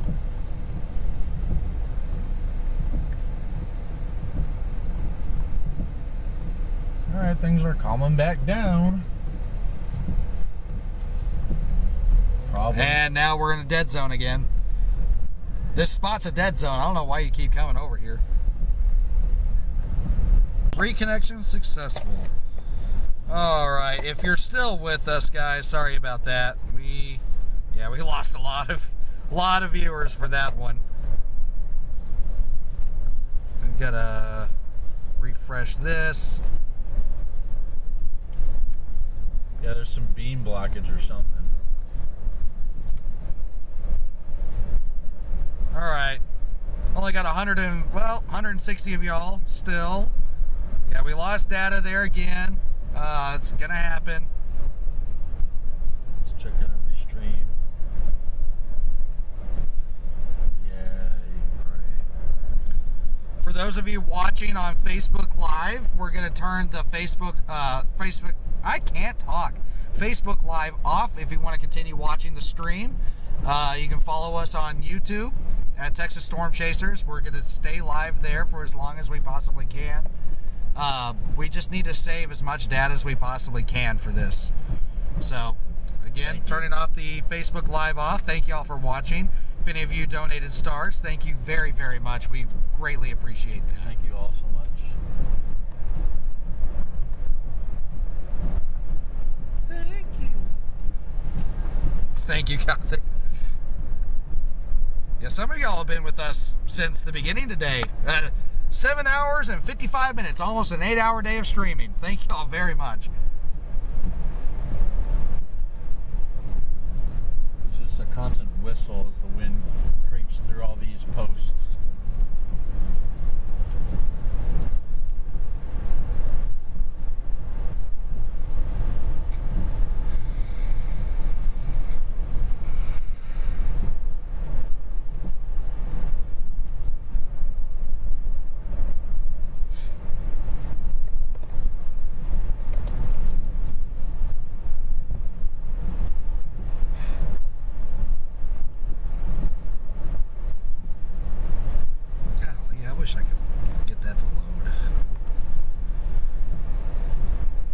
Trying to get an IR image to load and I can't.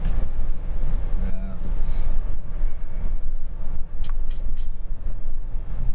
I mean, it's possible, Jason. Look at this. Yeah. Maybe like right there at the western end of it? Yeah. I don't know. That would make sense.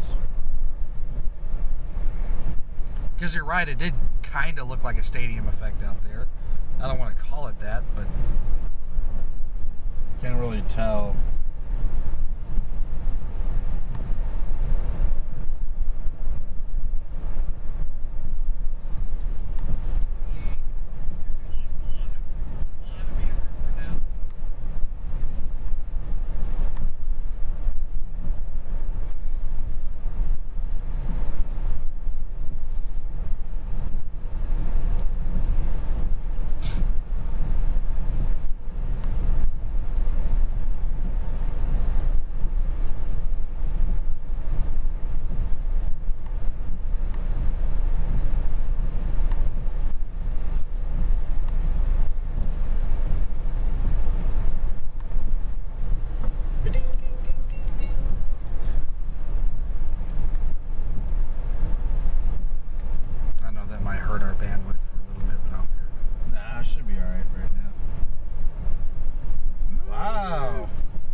at that explosion right before it made landfall. It's like a little pinhole area. Yeah. I think it's made landfall now. It sure looks like it. Right.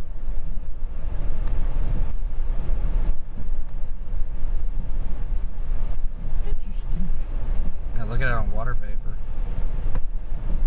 That's cool. Look how far the outflow of it goes. It stretches across the entire Gulf. Yeah, it's pretty wide storm. I mean, that outflow band goes all the way through Georgia and into the Atlantic. It's held up against that shear nicely. If it had another day over the water, I'd be a little concerned. Yeah. Because it looks like right there at the last second it was going to overcome that wind shear and dry air.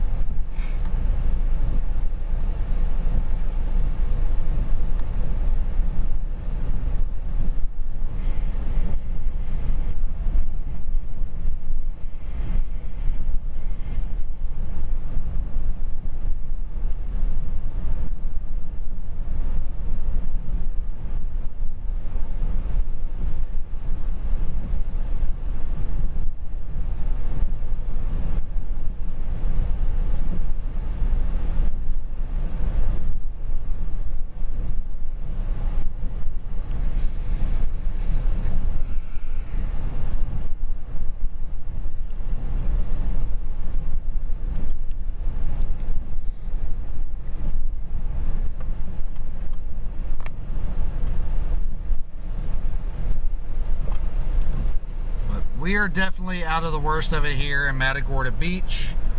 Folks, further east towards Freeport. Let's see.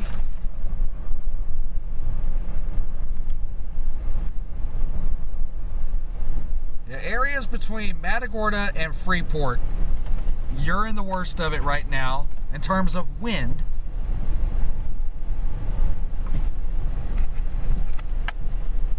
Probably experiencing what we went through about an hour and a half ago. So hurricane force winds, at least gusts.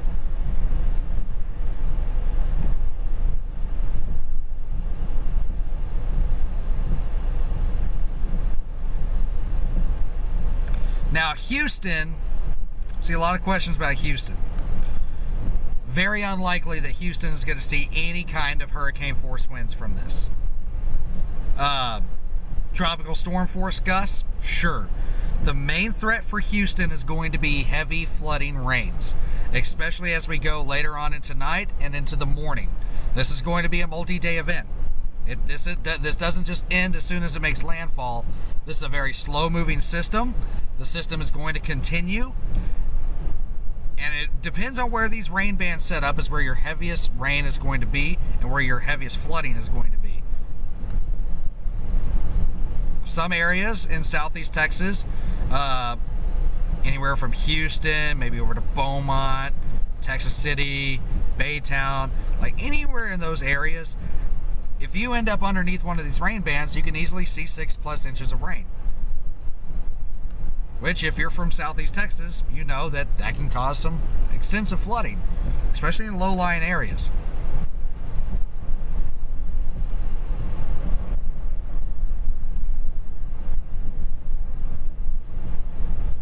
I've seen a lot of talk about it riding the coast and into Louisiana. Now, this storm is going to move northeast towards Louisiana. Louisiana is definitely going to see effects from this storm. Is Louisiana going to experience hurricane force winds? No, probably not. I'd find that very highly unlikely. But Louisiana can definitely see some flooding rainfall from this storm. In fact, there's already some heavy rainfall in Louisiana. Southwest Louisiana, Lake Charles, all the way down to Cameron, and then over into areas like Port Arthur and Beaumont in Texas. You're already getting some pretty, moderate to heavy rain. The heaviest rain right now is still off the coast in the Gulf of Mexico. There's a couple of heavy rain bands there setting up, and it depends on how far inland this storm moves, and where those rain bands set up is where your heaviest rain is going to be.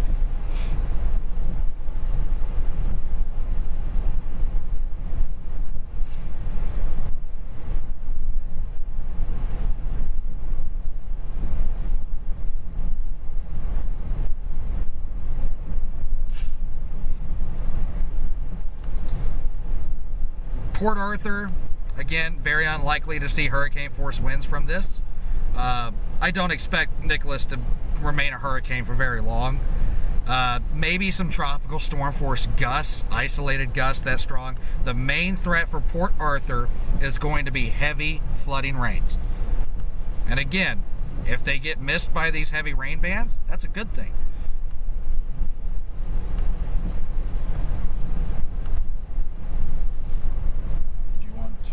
Display radar on Yeah, I can. the stream. It doesn't matter. I know you're referencing. All I got to do is click window capture, right? Yep. And then pull it back up. There it is. Yep. Gonna pull up the radar for y'all real quick because there's nothing really exciting happening other than that palm tree. We'll go check out the surge later. Yeah. So right now, the center of Nicholas, again, if I were to look at this and I wasn't here, I wouldn't even, I'd be like, So it looks, weird. it does not look like a hurricane. It looks extremely disorganized. But your center is in this general area, I'm going to guess, because again, it's so disorganized. But that is moving, east, northeast. I can't really draw an arrow. I wish I had a mouse. But it's moving in that general direction. Zoom out here. But as you can see, I mean, you have moderate to heavy rainfall all the way over into southwest Louisiana. Right around here. Lake Charles, down to Cameron. Beaumont, Port Arthur experiencing moderate to heavy rain. Even Houston. I mean, Houston's just kind of riding this fine line between dry and wet.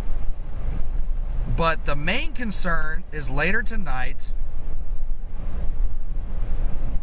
are these main rain bands here.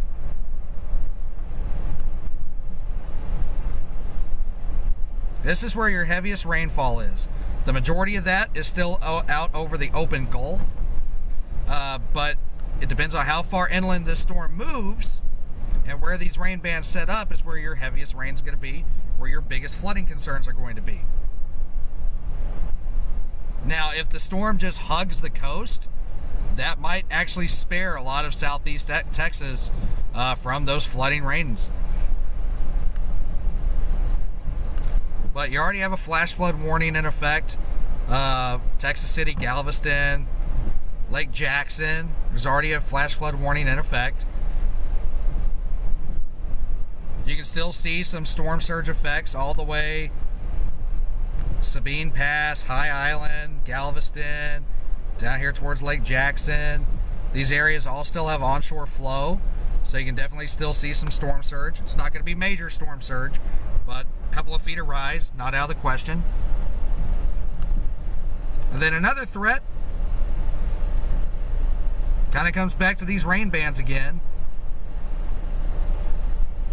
There is an isolated tornado threat and waterspout threat within these rain bands, as with any tropical system.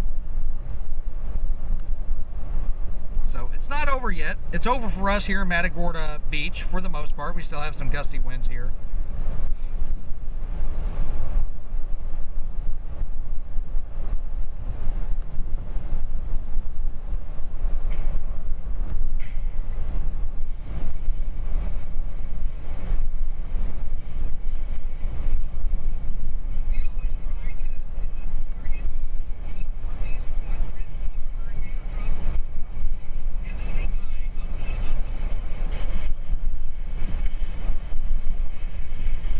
Yes, Nicholas did strengthen into a Category 1 hurricane.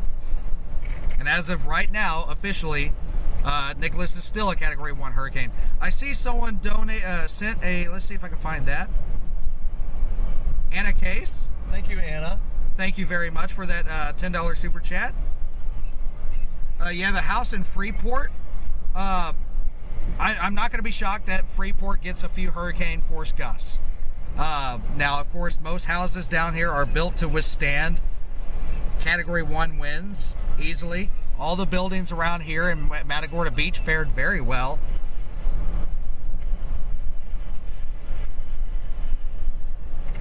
But again, I wouldn't. We've been saying this all day. Don't focus too much on the strength of this storm. Whether it's a tropical storm or a Category 1 hurricane, the main threat is the same, and that's the flooding rainfall that we're going to see later on tonight and into tomorrow. What are you doing?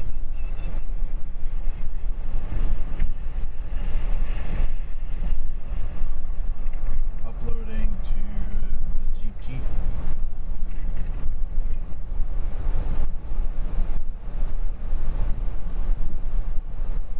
That whistling. Love it.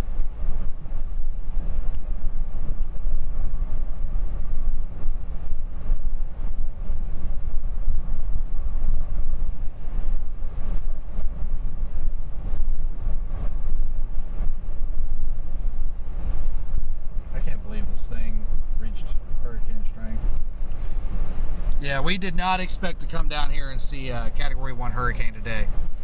I mean, it was in the realm of possibility, but Nicholas has looked so disorganized since its birth. But we planned it out. We knew that there was this high area here in Matagorda Beach, so it's not like we came down here unprepared. We knew there was going to be some storm surge, and we found this area that's a little bit raised higher up. We knew it wasn't going to be a mega storm surge. We have food, we have water, we have spare gas. We're good to go. Still at 3/4 of a tank. Barely lost any.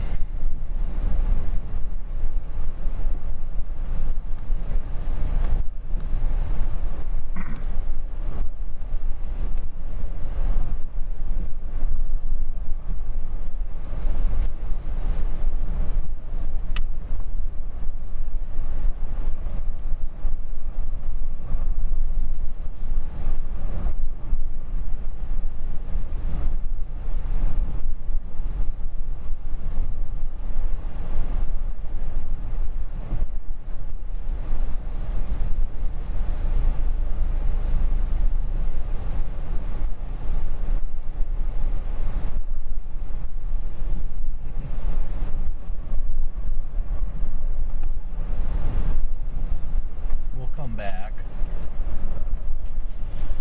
How about we see where that's Yeah, go see if the water's... I don't know. I mean, the wind's still gusting pretty strong, but we'll go see if the water's receded at all. I don't know where that other guy went. He just came out of nowhere and then disappeared. maybe he's gone. He's that ghost that people were talking about.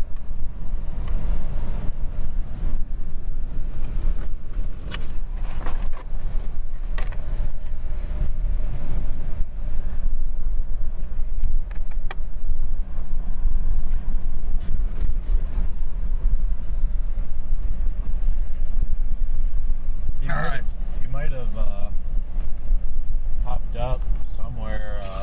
Alright, we're moving. Let's see if we lose data again. Yeah. Still in the green zone. I've learned you don't want to get close to a house. Where did the other one go? Other what? The other blockade. It's gone, man. Jeez. It's become one with the Gulf of It Mexico. was right there. Interesting. What's going on over there? I think that was already there. I see some waves over there. Oh no, that's the road. I don't know. Huh? We're getting a little red popping in there. So weird. Why you do that?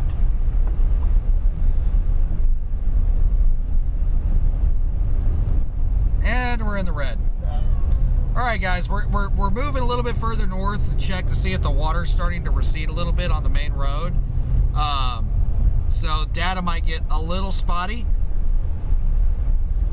It's just still right here.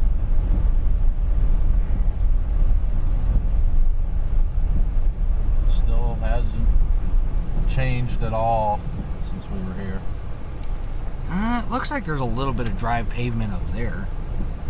It's just one spot right here where it just keeps running over. Easily. Wouldn't take long for that to Recede? No, not at all. Oh, yeah, we're green. I say we just park it right here. At least it's something to look at. Yeah. But this is Farm to Market Road 2031. This is the main road that connects Matagorda Beach to Matagorda, Texas. As you can see, storm surge did overtake it. It was quite a bit deeper than this earlier. It has receded a little bit. We do know it gets quite a bit deeper further down. So it's not worth us trying to risk that. Off to the left is the Matagorda Bay Nature Park. That got storm surged completely. There was no dry ground there during the height of the storm. We are in the red now, back to green. Seems to be just average connection, but that'll do.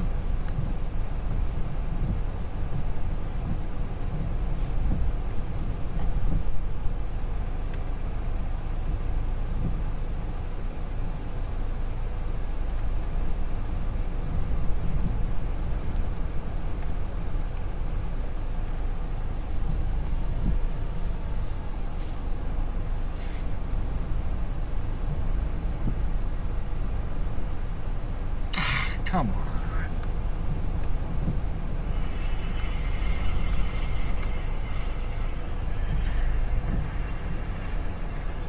I do not know if anyone is live in Galveston, to be completely honest with you. I think Aaron J. Jack is.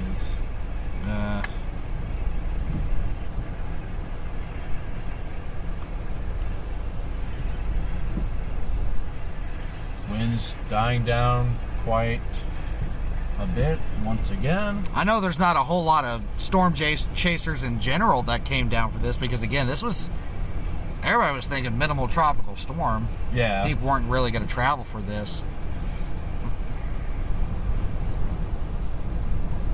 Yeah, it feels kind of neat to get that unexpected hurricane status.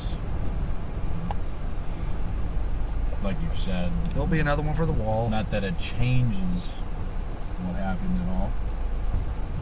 But, you know, this whole area is, there's a lot of surge, but this area is pretty well equipped to handle minimum hurricanes and such.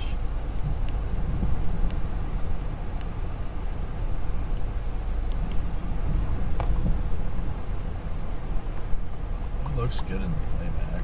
You can pause the playback.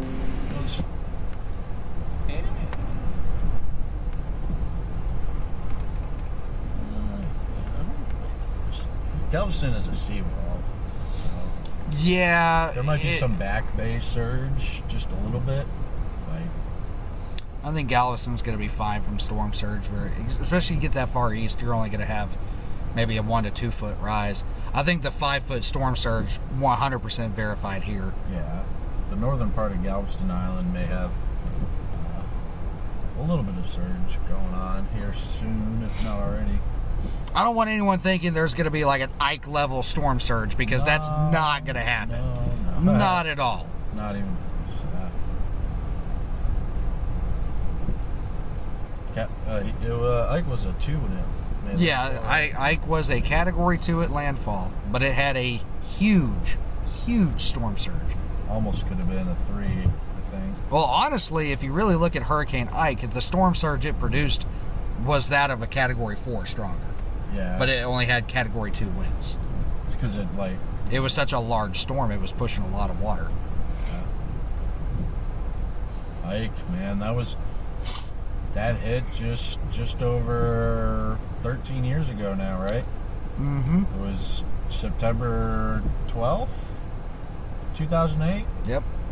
That's the problem with hurricane ratings is, a hurricane is based off of its wind. The rating of a hurricane is based off of its sustained wind speeds. So, Nicholas here is a Category 1 hurricane because it has sustained winds at the surface of 75 miles an hour. Now, that doesn't necessarily translate to the severity of all the effects that a hurricane or tropical storm can bring. Ike is a great example. 2008, Category 2 Hurricane Ike made landfall near Galveston. And even though it only had Category 2 hurricane force winds, it had the storm surge that of a Category 4 or higher. It had a huge storm surge with it. So hurricane ratings really only pertain to the wind speeds, not all the other threats. If anyone remembers Tropical Storm Allison of 2001, which caused catastrophic flooding in Houston, that wasn't even a hurricane. That was just about a mid-tier tropical storm, and it caused flooding of that severity. So the strength of a storm doesn't always translate well to its effects.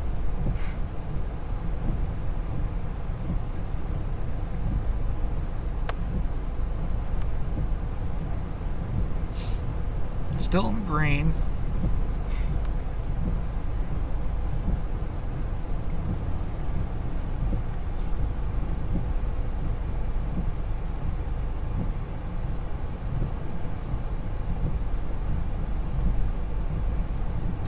Folks in Freeport, OBS reconnection successful. Might be a little weak. It is a little weak. It's getting back up there though. It's trying. All right. We're in that 2,000 range.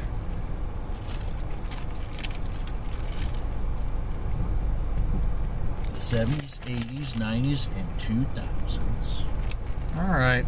Somehow that wasn't even the cell tower issue. That was our extender turning off somehow. Yeah, cell booster unplugged.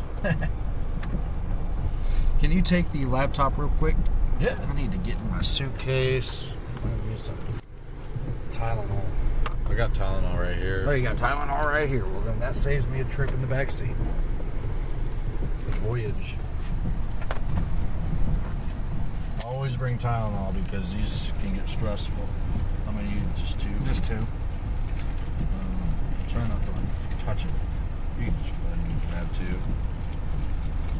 Also got a flosser if you want. Probably already. Yeah, I'll brush my teeth here in a little bit.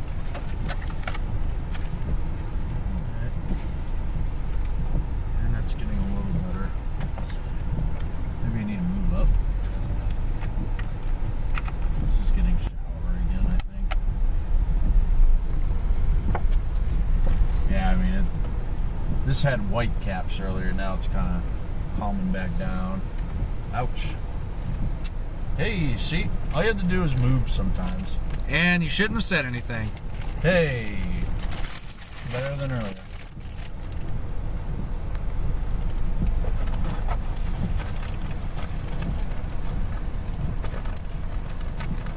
Yeah, this is calming down a lot. There's no more white caps.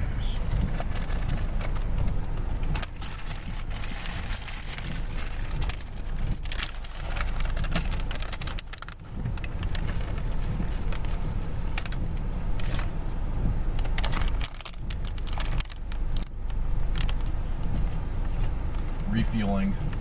Alright. Welcome back. We're in a magical 2 bars of Verizon spot right here. We've had 100,000 playbacks today on the stream, so thank you all very much for tuning in. It's very awesome. And we What's wrong just with hit the the bit rate? goal of 1,000 new subscribers today on YouTube. It went all the way down to 0. Goodness. It's all over the place. I guess we're at the mercy of that antenna. Let me see what happens if I flip this. Maybe if I flip it, would be better. Doesn't matter. Yeah, this is going to start going down in 3 or 4 hours.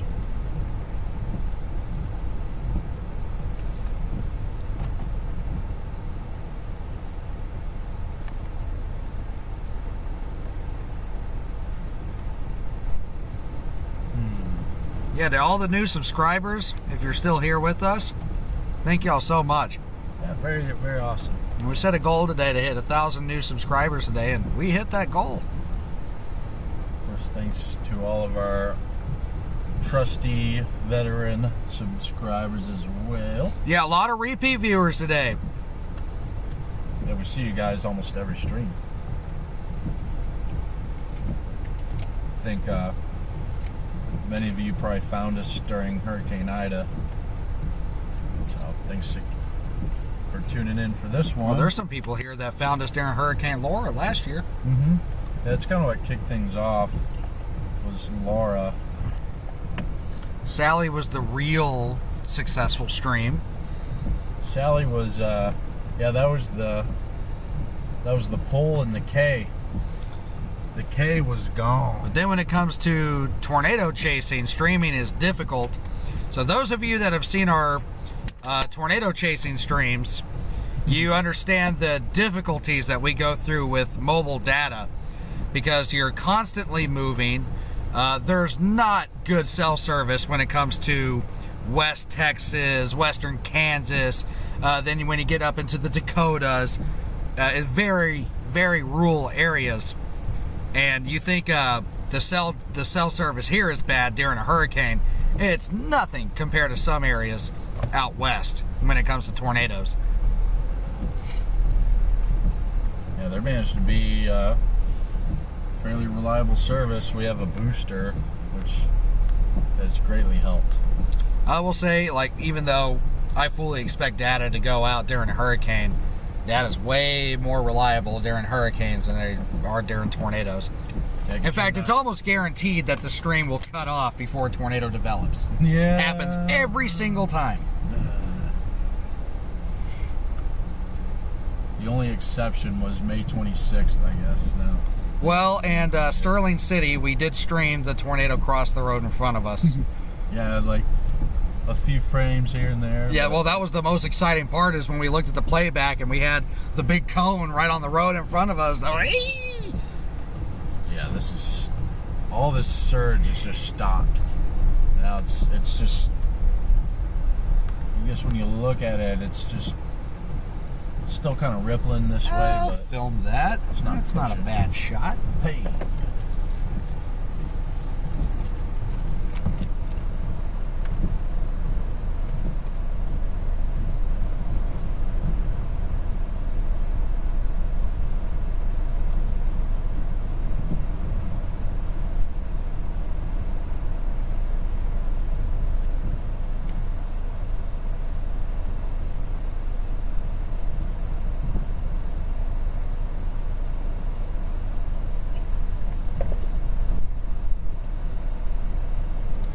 Notice that the power poles here are a lot beefier than they are in southeast Louisiana.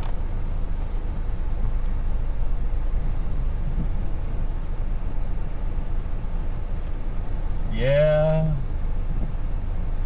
You think they've had to redo all this, maybe? Or maybe it was just planning ahead. I don't want to give them too much credit, but I mean, in Lockport, we had we had power poles going down at tropical storm force winds. Yeah. Yeah. But those of you just joining us or didn't hear earlier because of data, we're in Matagorda Beach. We're waiting for the storm surge to recede. That way we can get out of here. We're completely safe. Don't worry about that. But we are well past the worst of it here. We still have a few gusty winds. Hardly even tropical storm force at this point. Rain has even stopped here. It's a clear sky above us. We were even able to see stars. Almost a shame it wasn't during the day, because you could almost see the vertical structure, the backside of the hurricane. Yeah. It was pretty weird, actually. Yeah, I wish we could have seen it during the day, because there was some clearing, and it might have been, not a perfect stadium effect, but somewhat of a degree. But the worst of it is definitely to our east. I'm gonna look again. This thing is just pulling away now, yeah. Yeah, I would definitely say the worst of it. Again, forgive me if I'm saying this town name wrong, but it's Quintana, Surfside Beach, Freeport, maybe even Jones Creek. Should be right over Sargent, too. Yeah, and areas to the west, west-southwest of Freeport. It's called Sargent. I would think we officially have landfall now. It does look like we are making landfall at the moment. Yeah, pretty dang close. Area between Matagorda and Freeport. Kind of no man's land right there. So I would expect this to no longer be a hurricane here shortly. Thank you, Dreama, for the $5 super chat. Appreciate that. Always helps us out. Thank you. Appreciate you. But again, just because the storm might weaken a little bit, that doesn't really change anything. The main concern is, and has always been, heavy flooding rain from these rain bands as they come on shore. Now, if this storm doesn't really push inland, that is actually going to spare Houston, and Houston's kind of directly north of the center, and with this storm moving more northeast, I wouldn't be surprised if Houston is spared by the heaviest rains. Because look at this, Houston's kind of in this drier area. Just kind of scoping it out, because it's definitely going down. That's some pretty heavy debris right there. Yeah, I don't know. That's crazy. Where'd that come from? But you Put it over on this side. filming? No. Now. I'd back up and film those. But look, like if this storm continues on its northeast track, I would actually think Houston might get spared by the heaviest flooding rain.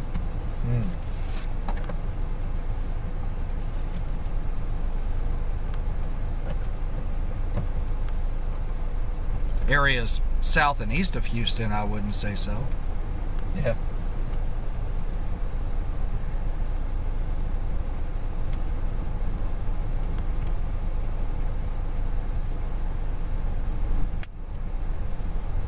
Did David just say it's my birthday in here?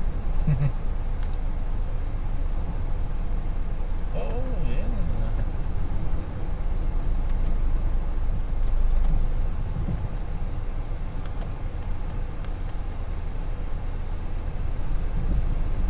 Yeah, that's a lot of debris right there. Let's see.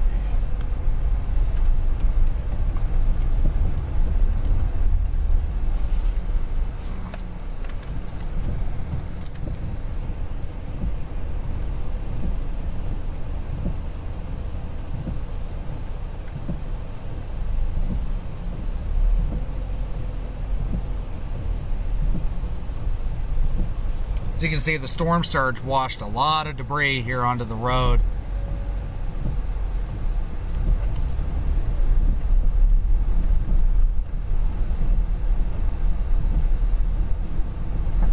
A lot of debris. Goodness.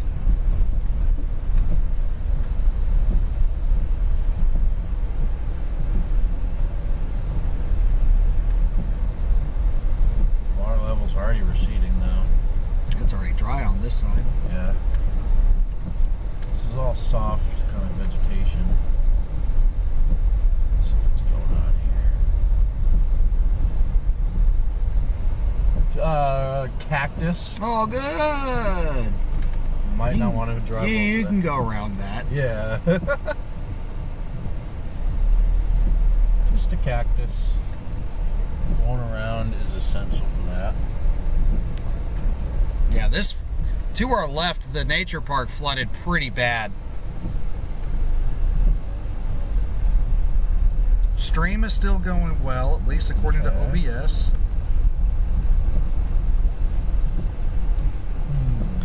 You can cut it through there. Yeah, that's what I do.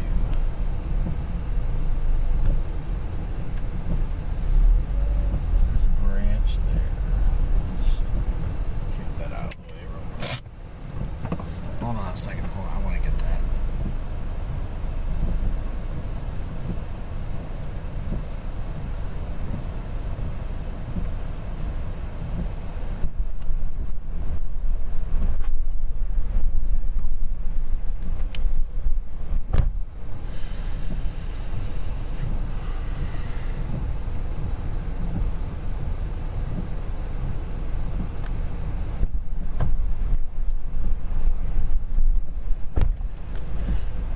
Surge is going to reverse directions here. Yep. Now again, guys, yeah, that's still pretty deep up there. That still has white caps up there. Yeah, I don't trust that.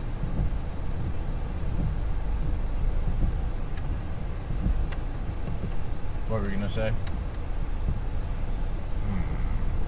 I was going to say, chances are we're going to lose signal here shortly. Yeah. Any further up this road, but I don't know if we can really go any further.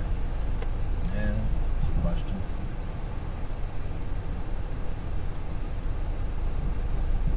That seagull just chilling, swimming in the road. Yeah, it's probably pretty deep still. That beach access is still all the way up there, I think.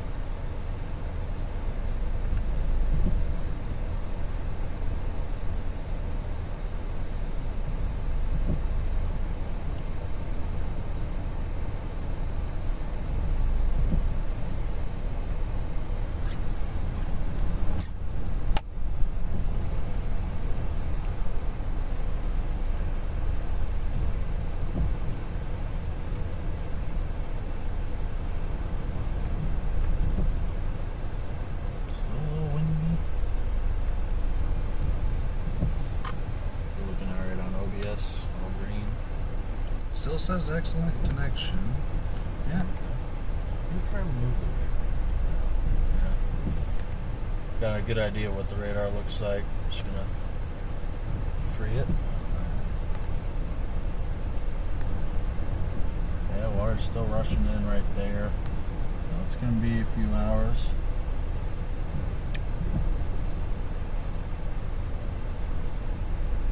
Should have brought a shovel. Shovel this garbage off the road.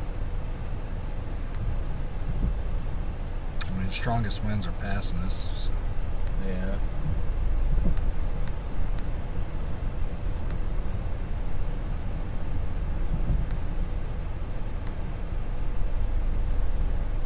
Weird storm.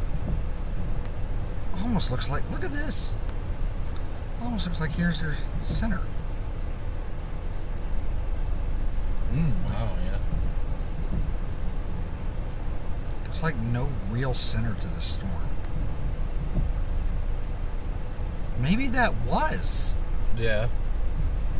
Yeah, look.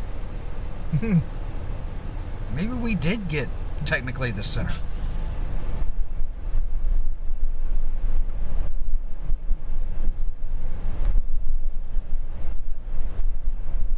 And what we're in now is technically what's supposed to be the western Iowa. Right. That makes sense. Maybe we were just in the calm eye. Well, yeah, look, the wind's almost trying to come out of the due north now, which Yeah, would make it is. sense. Yeah. I guess we'll have to see where the NHC has landfall at.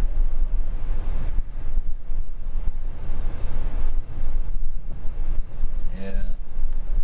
Again, it's such a lopsided storm, it's hard to tell where anything really is with it. The official landfall will probably be in Freeport.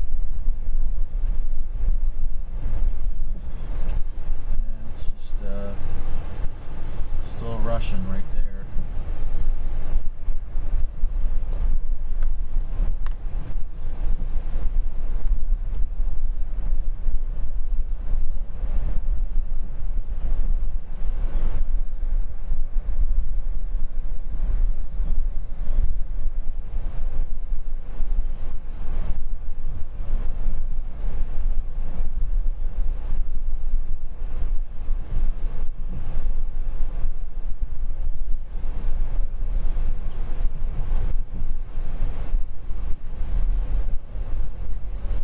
Now I'm gonna turn it around.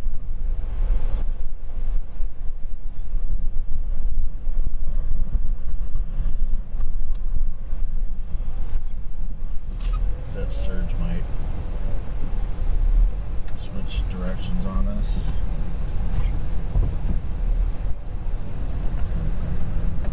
I think we are in the western eyewall. Winds are really juicing up again.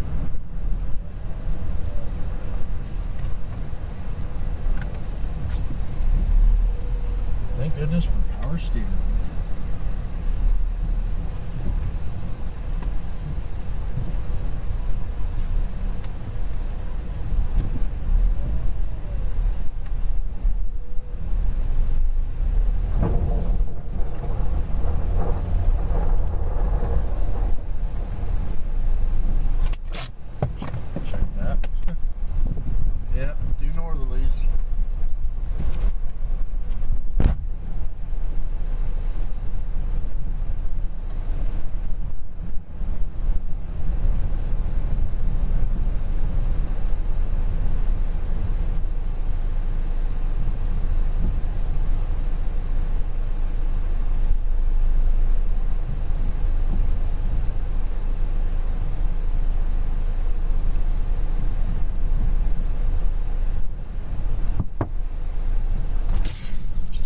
There's a flashlight.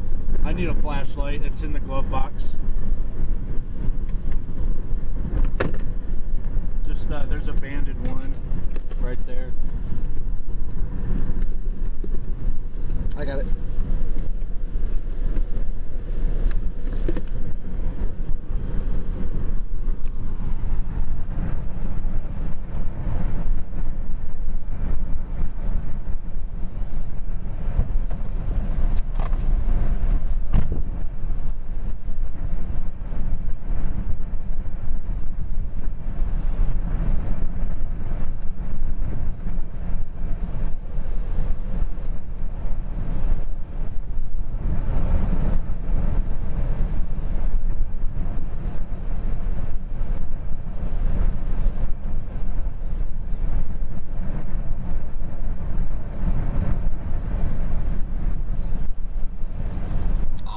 There's a stick underneath the bumper. He's just pulling it out.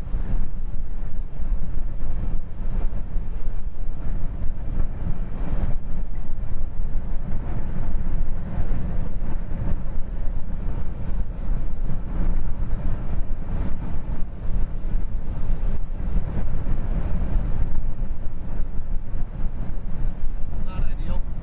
What? This? Stick? Yeah.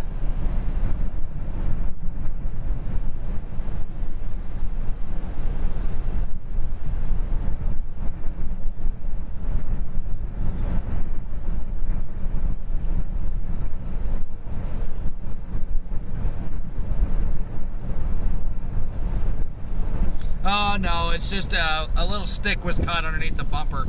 It was dragging a little bit, so Jason was just, we're fine, we're not broke down. Oh, sorry. Yeah, yeah, we're all right. Just had a stick in the undercarriage.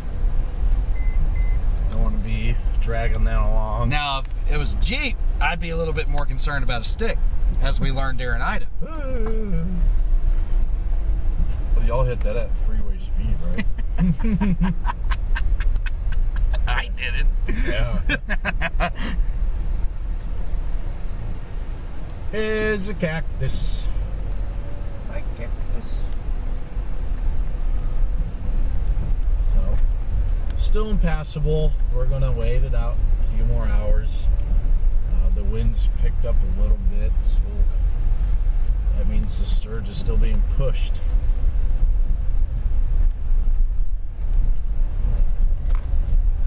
This area is quickly receded,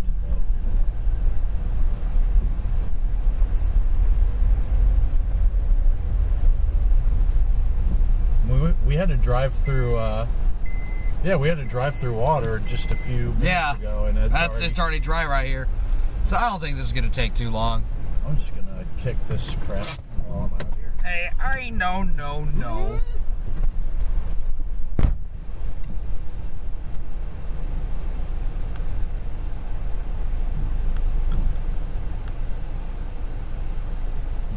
take out your frustrations. That's right. Yeah, that's right. Good job. That was a good one. You show that grass who's boss.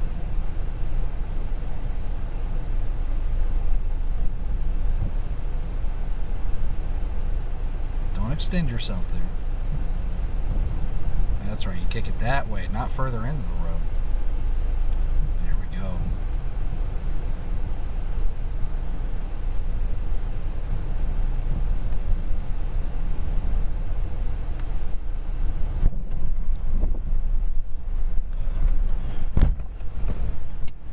What? People laughing. Hey, man, I gotta entertain myself. I just figured you had some frustrations to take out. Nope. Look at this. I will say this will be a little bit of an easier escape than Lockport was. Yeah. That was pretty stressful getting out of there. The Tyvek changed directions. I keep seeing that. I'm like, oh no, what's that? Dude, we got the center. Yep. I think we did. Or at least somewhere within where the eye is supposed to be. Winds have completely changed directions. Yeah. Note to the Tyvek. It's not blowing toward the road. Some fire ants and that stuff. Good job. I'm just kidding. It's a little itchy though. What should I do with that Tyvek? Should I rip it off? I think that's going to be the new town flag.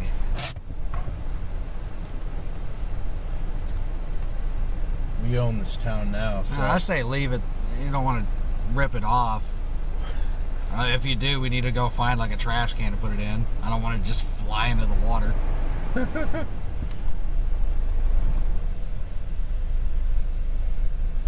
Fire ants. Yeah. I don't know if they were fire ants, but I'm itchy now. So yeah, it was probably fire ants. I don't feel anything though.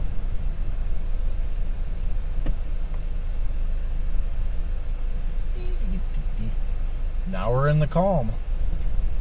We had to go back there for the winds.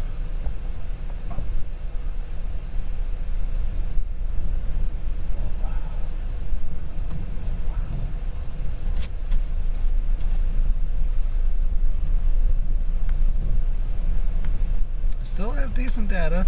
Hey, I don't know.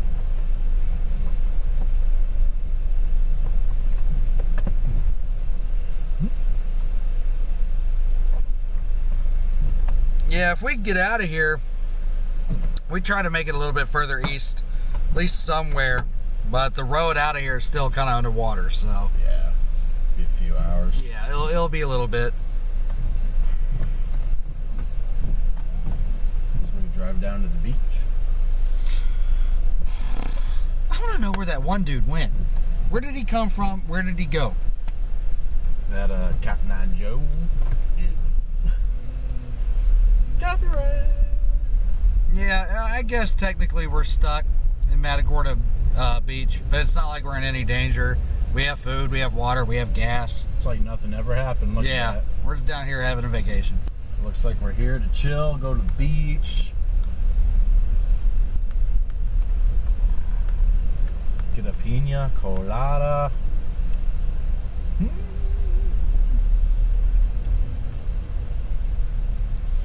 But again, we came down here knowing that we had this raised area in this parking lot, that it wasn't going to get surged, it wasn't going to get wet. We figured the main road into Matagorda Beach would end up underwater. Mm-hmm. Now, that did a little overperform, considering what I was thinking it was going to be. But Yeah. we came down here understanding that we'd probably be here for the night. So we have supplies.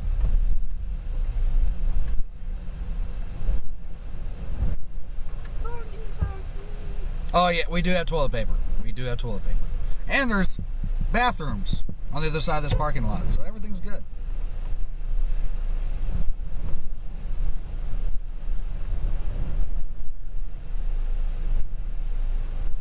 It's a found another frog? Heck yes. And this one's alive. Yeah, I was jumping. It's really calmed down out here.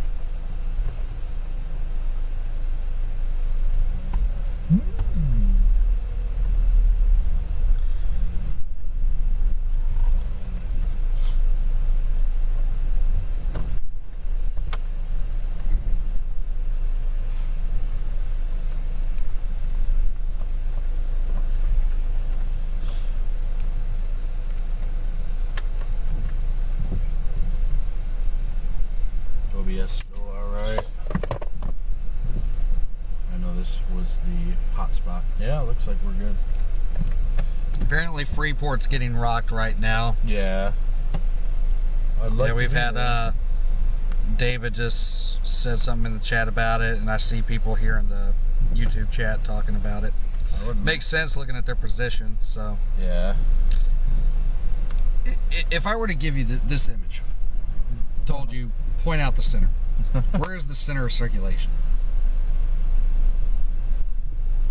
Yeah, I would say like where the mouse is. There or here, because you also have this little band right here. Yeah. So you have like two little circulations here. And this is like due southerly flow right there. Which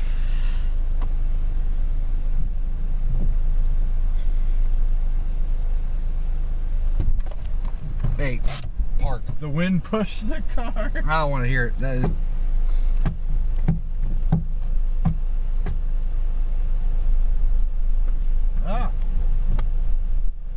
Getting rocked by 25-mile-an-hour gusts. yeah, you are.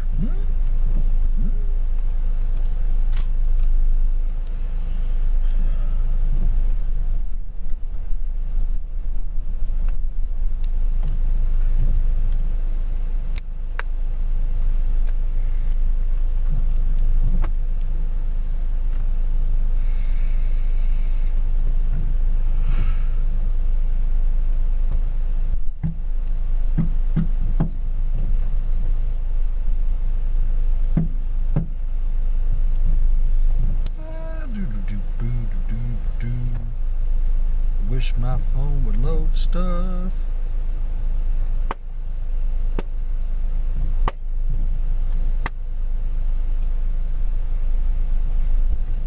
Did the asphalt insult your sister or something? How dare you? I want to go walk them out.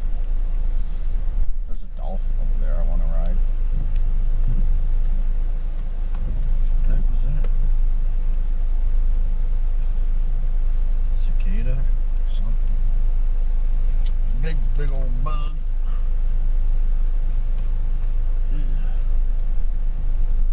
Nature's messing with me now.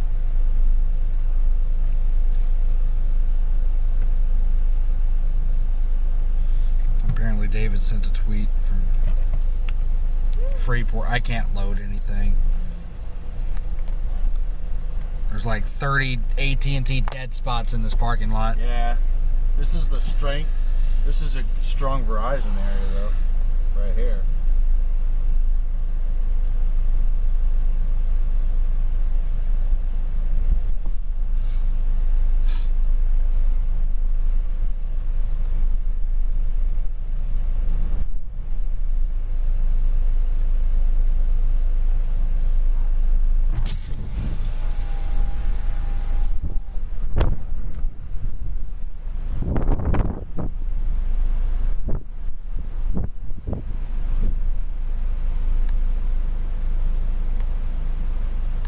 Is there a skunk over there? No kidding.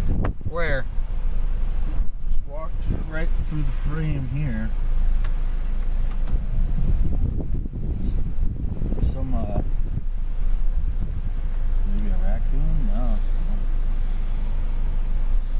Or a cat. I guess black cat. Do you need rescue? They save black cats.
fun time in Freeport.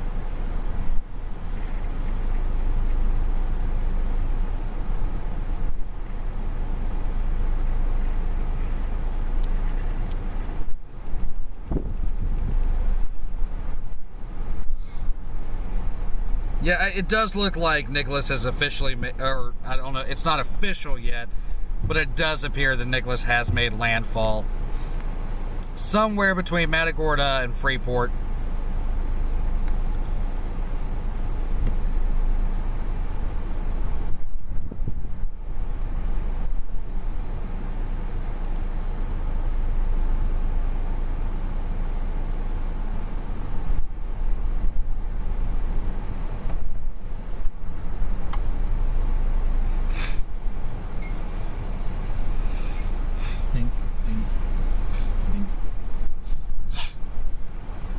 Yeah, Nicholas was upgraded to a Category 1 hurricane at 10 p.m. as of that advisory. We experienced definite Category 1 hurricane conditions here in Matagorda Beach around that time frame. We're way past it now here in Matagorda. The worst of it is definitely further east. Now, as the storm, it does, the center does appear to have made landfall, so there should be a weakening trend of the storm. But again, as we've been saying all day, it doesn't really matter if it's a Category 1 hurricane or a strong tropical storm or even a minimal tropical storm at this point. The main threat has always been and will be heavy rainfall causing flooding. Yes, there's some damaging winds. There is some storm surge. That alone can cause damage. But it's the flooding rainfall that we're most concerned about as we go on later this morning and into even tomorrow. Even Wednesday, even points further east towards Louisiana, could see flooding rainfall from what's left of Nicholas at that point. When a storm makes landfall, it doesn't just completely fizzle out. That remnant circulation continues, and it can still produce copious amounts of rain. And there's going to be areas in southeast Texas that can see, 6+ inches of rain. It's going to depend on where those heavy rain bands set up.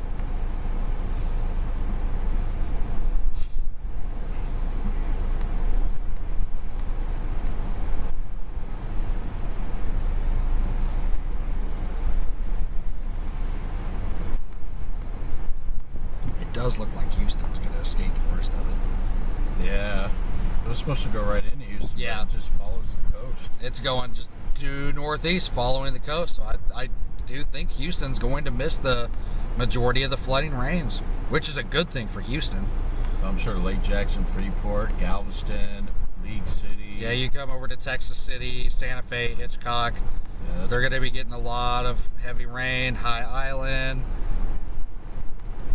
Yep. Next several hours. Maybe Beaumont, Port Arthur.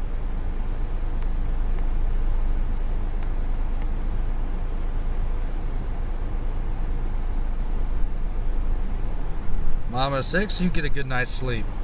We'll probably be doing that here within the next few hours, if we can. It'll be car camping for us tonight. Yeah.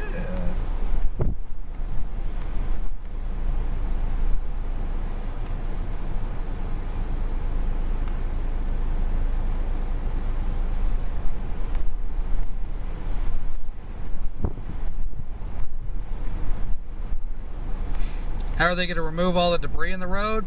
Well, they're going to be coming in with tractors and things like that and just scraping it off.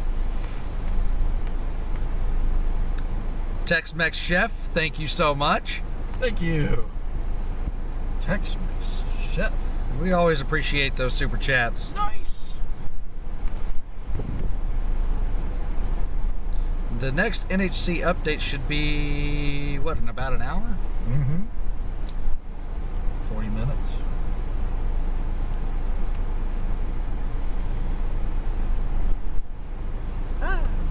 It is the season. Right now, we're pretty much in peak hurricane season. If you go to the National Hurricane Center, there's lots of areas of interest out there. Now, most of them are not threats to the United States. Most of them will stay out to sea, as most hurricanes do. But it is definitely peak season.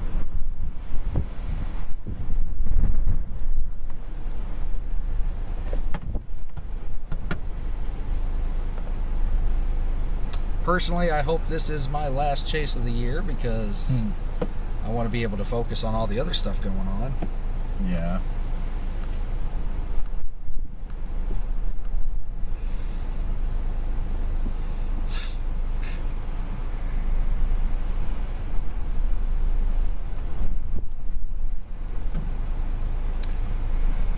Yeah, we try not to yell or get overly excited when we stream, because we know a lot of folks don't want to see that or hear that.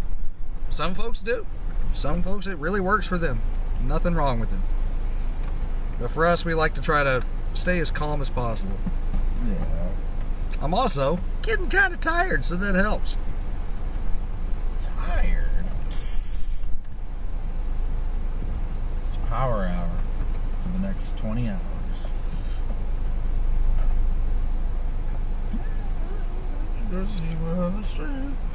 It will probably be streaming at some point later today. It's after midnight, so later today we'll probably stream at some point if we come across any flooding. Stream won't be probably as exciting as today's was, but we'll stream as long as possible tonight until data completely goes out, or if we finally decide to get some sleep. Right now we're just waiting for the main road out of here to dry out. Right now, storm surge has it covered. It's already starting to recede pretty quickly, so I don't think we're going to have to wait too long. Right. But we're just kind of killing time right now until we can get out of here.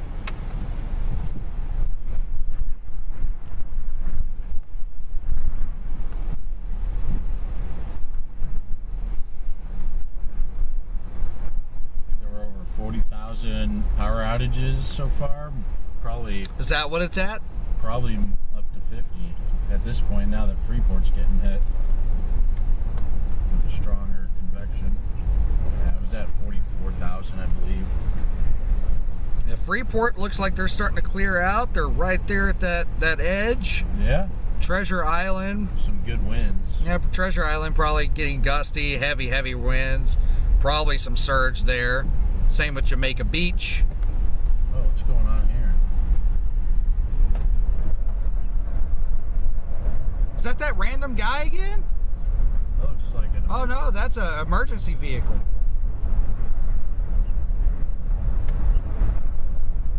Interesting. These heavier bands are inching closer and closer to you guys over in Galveston. I'd say you are about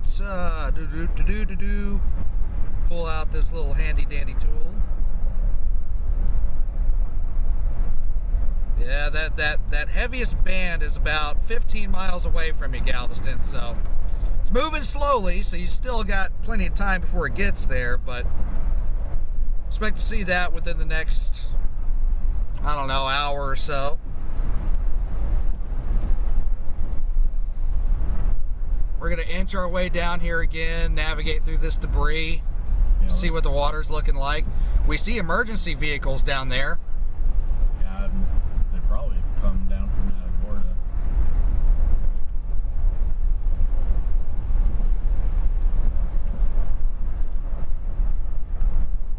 We'll see. We're about to find out how... about to find out how much this has gone down. If at all. I mean, the water looks like it has. Yeah, this is completely dry now.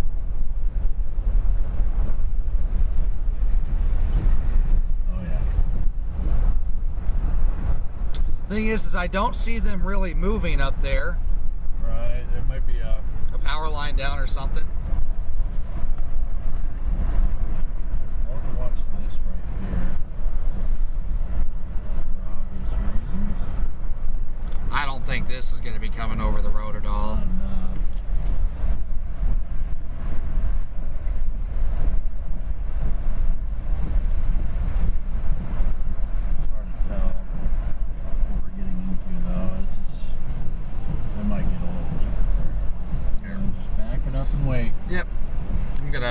this real quick.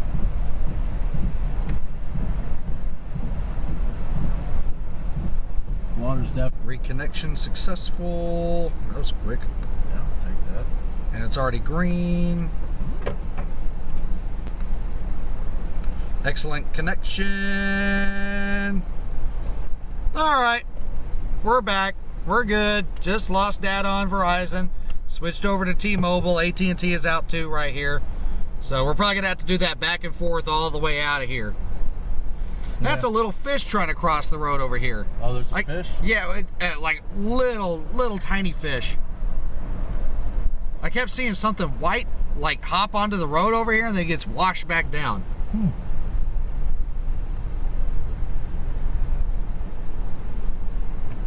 This looks like a police blockade up there. That must get deep up there then. Where'd they come from though? I haven't seen any emergency vehicles up until now.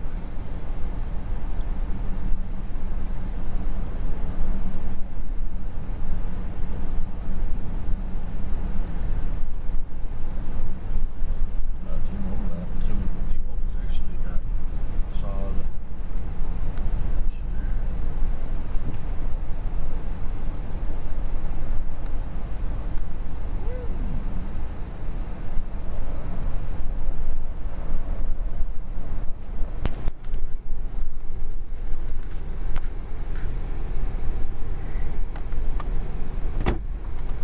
I don't know where you put your flashlight.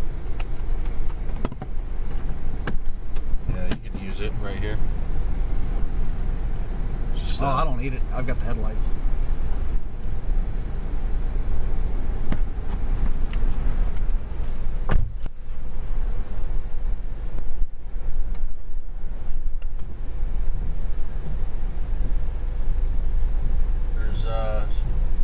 There's very small fish, I guess, there.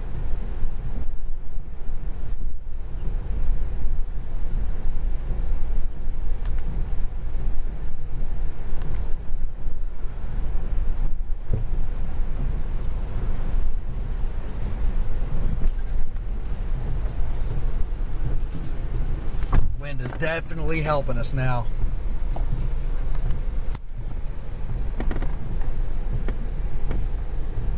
Yeah.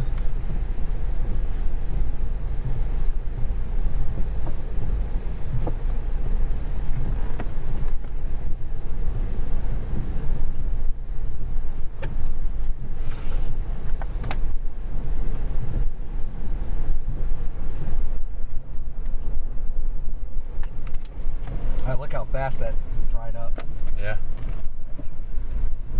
It's going down an inch every few minutes.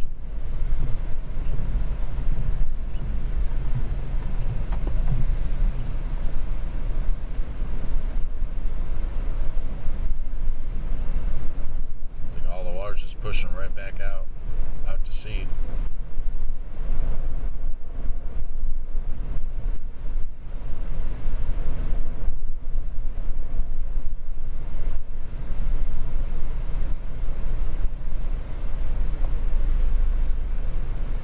Didn't see any fish. There's like little minnow looking guys down there. Gotcha.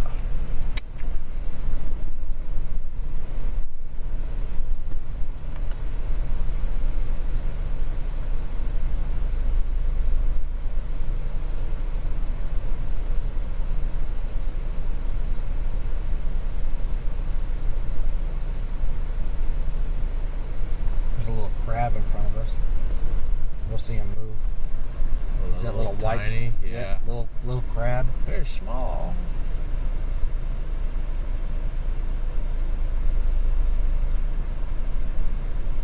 Just wait another 5 minutes. We'll see.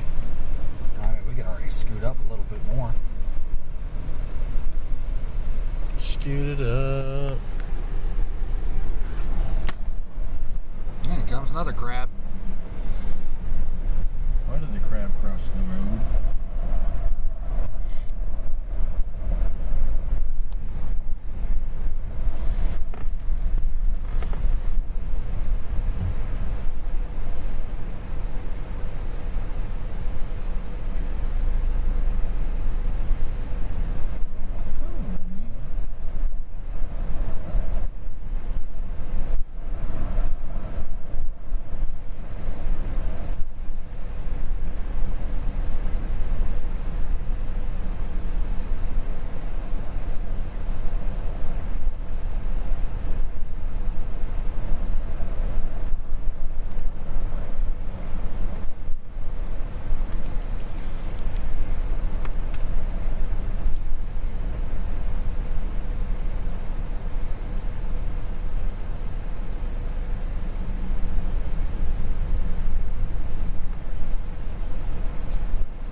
Just having to wait for these waters to recede a little bit more. They're receding pretty quick, actually.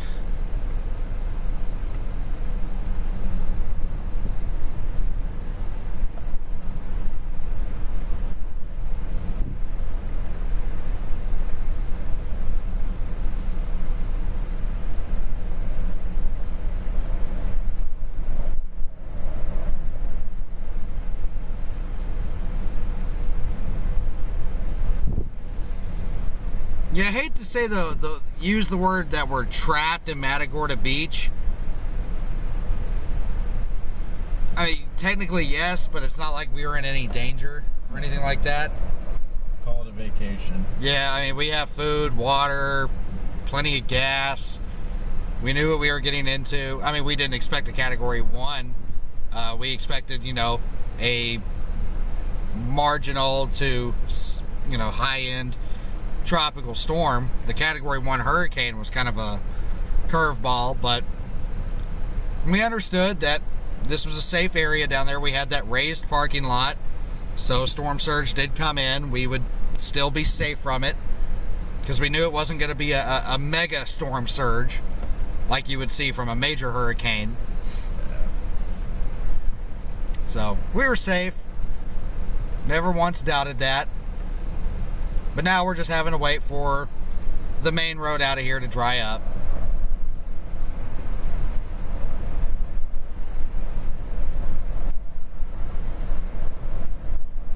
Yeah, I mean, technically we are trapped. I just hate using that word.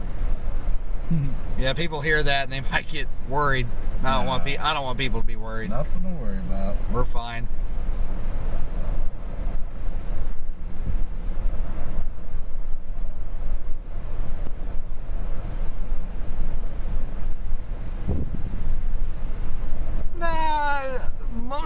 Most of the other interests out in the Atlantic right now, to my knowledge, have very little risk of coming into the Gulf. I haven't really been able to pay attention to them over the past couple of days. Last I checked, most everything is going to be staying out to sea.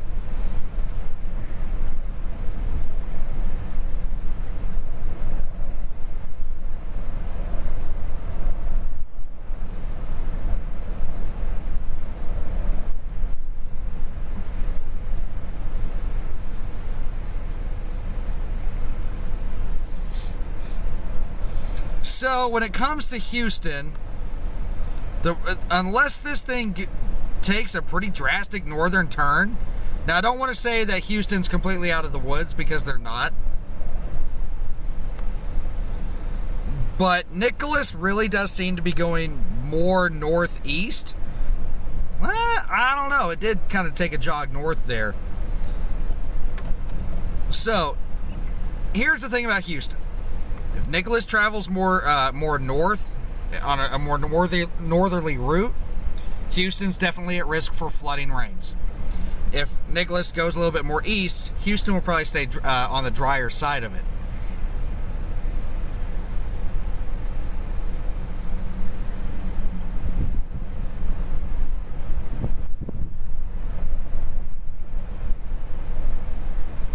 But this last loop, it does look like it kind of took more of a northerly turn.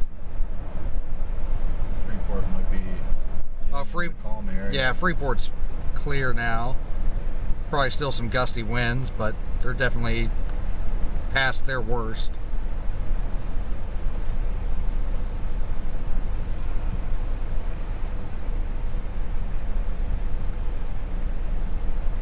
That's a problem with these really slow and kind of disorganized systems, because Nicholas, he's wobbled quite a bit. Now, overall, the NHC track that's been put out there, that cone of uncertainty, it verified. Those always have a margin of error of about 50 miles, and the center of that track had it going through Matagorda, and I think the exact center missed Matagorda by like maybe 10 miles. So technically that forecast verified. But if you live in Houston, don't consider yourself out of the woods. The main risk there will be flooding rainfall. Now, if the storm jogs a little bit further east, Houston's going to be spared the majority of that rain. If it jogs a little bit further north, Houston will be in it. Just be prepared for it is all.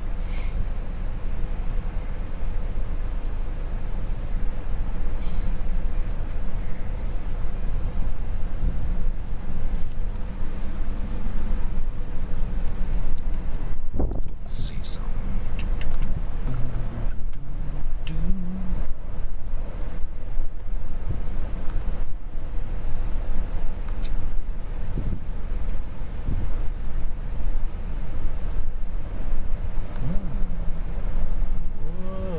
Oh, that's interesting, that one coming off the coast of Africa.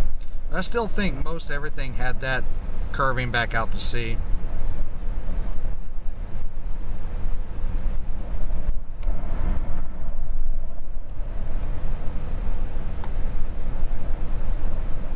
Hurricane Nicholas. You got Hurricane Nicholas. Then there's a tropical wave coming off the coast of Africa. 80% chance of cyclone formation within the next 5 days with that tropical wave. And it's coming off that certain part of Africa where it can pose a risk to the United States, but I do believe it's going to curve out to sea. At least the last thing I saw. I didn't see of any immediate threats to the United States. Then again, it's been a couple of days since I've looked. Yeah. I've been more focused on Nicholas. It's already drying up right here. Yeah. Some more crabs. Yo.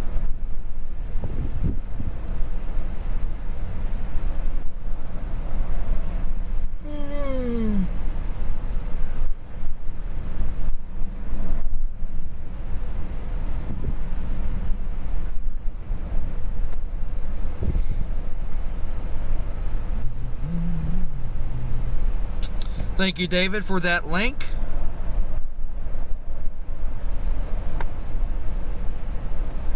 David. See what David thinks.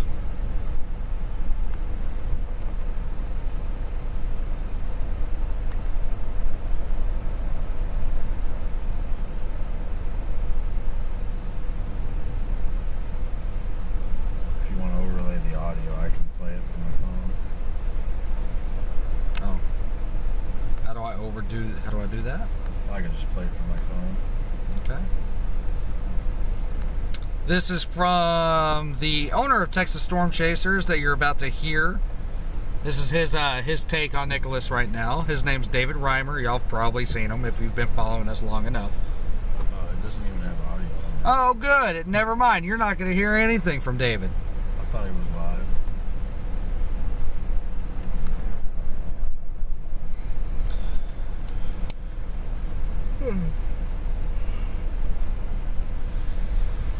Big live. This is already dried up pretty much. Jason's wife is supportive of his chasing. My fiance is definitely supportive of it. So we don't drive him too crazy. Yeah, I won't really be able to chase next year. You got a baby coming. Yeah. You're not chasing it all next year. Right? Yeah, local.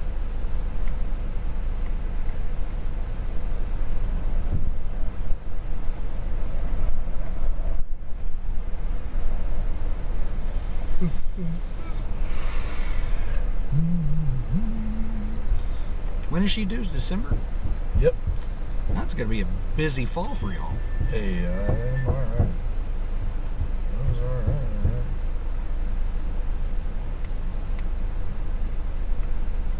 Everybody's saying congrats on the baby, Jason. Thank you.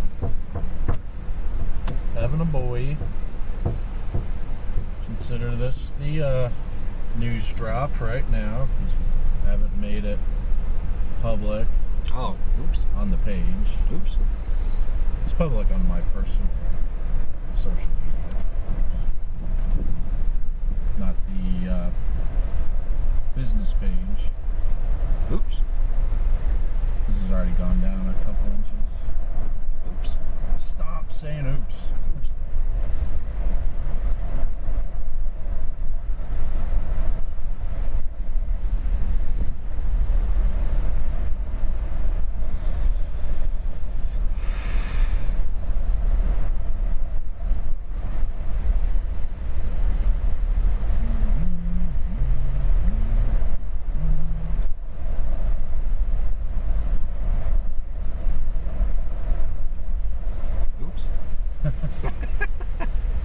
Say it again. Whoops. Say it again. I said whoops that time.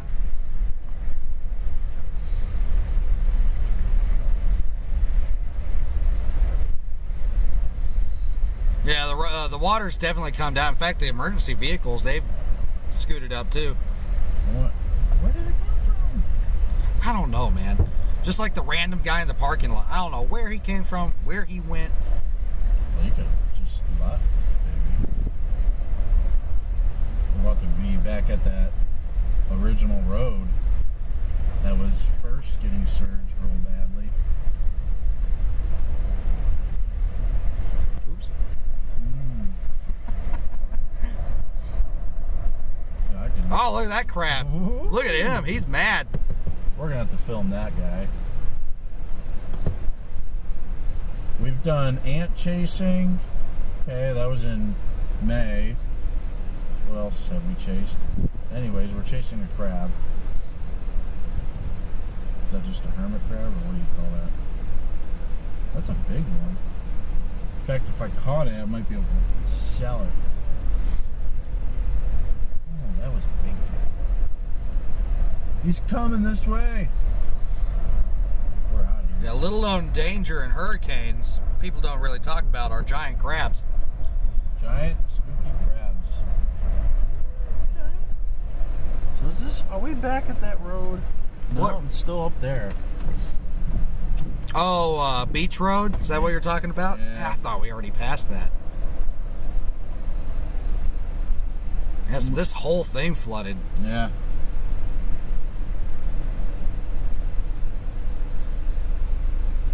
Yeah, being really close to that parking lot was the move. Yeah, the emergency vehicles are moving up there slowly. They're moving. Interesting.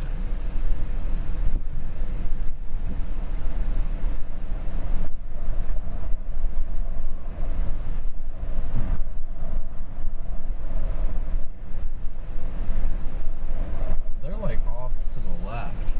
This road goes straight. So they're at the fishing pier. There's a fishing pier up there. I'm gonna wait for this to go down just a little Oh, bit. lightning. Yeah. I'm gonna wait another 10 minutes for this. This won't take too long. Get some B-roll real quick. We're seeing lightning from like 40 miles away now.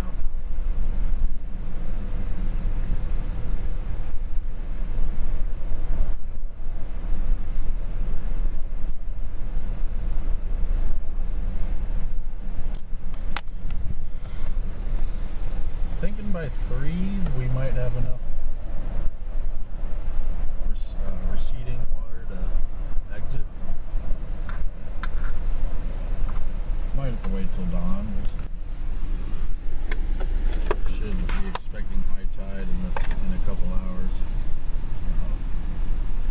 That'll play a bit of a role.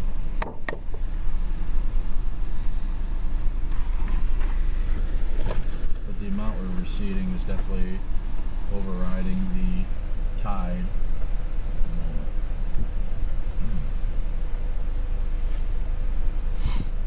Tsunami time.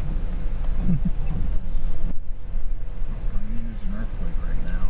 Like, that would be crazy. Yeah, there's houses down here. However, most of them fared very well. We saw very minor damage, even with hurricane force winds.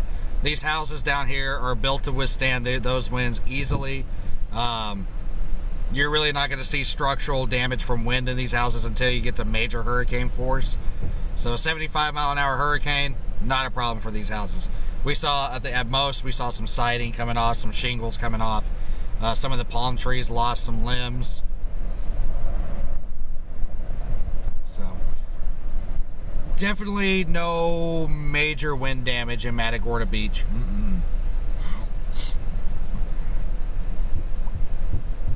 Nada.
in terms of wind, yeah, Houston's not going to be near as bad as down here was. No. Depending on how far north this storm goes, Houston will probably see more rainfall than we did, though, and a higher flood risk. Most of our flooding down here was due to storm surge instead of rainfall.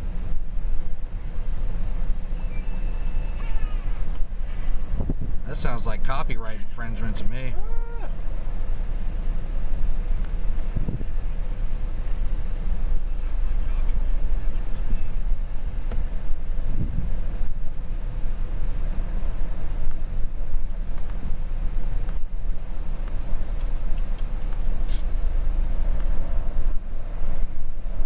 Yeah, Houston's kind of in a weird spot right now. Again, if this storm moves a little bit further east, Houston's going to miss the majority of the flooding rain. If it continues a little bit further north, Houston will be in it.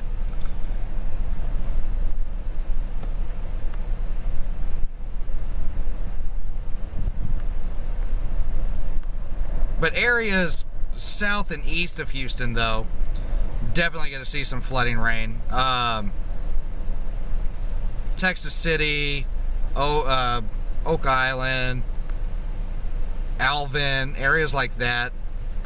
And then further east over into Winnie, possibly Beaumont, Port Arthur as we go into tomorrow. I mean, Beaumont and Port Arthur, you've already been seeing some moderate to heavy rain. There's been moderate to heavy rain all the way over to Lake Charles, Louisiana. And that's just going to continue into tomorrow as the storm pushes further north and east.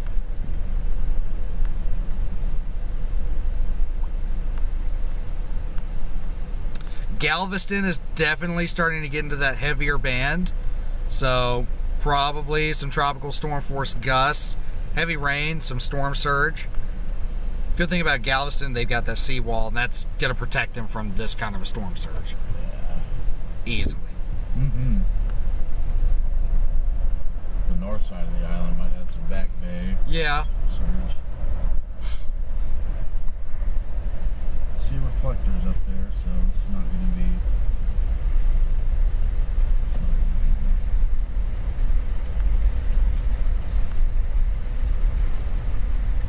Treasure Island, you're probably in the peak of the of it right now, but you're getting closer to that clear air.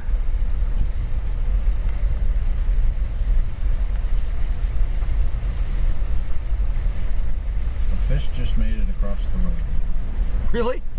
Yeah. There's another one. Yeah, they're like little minnows or something.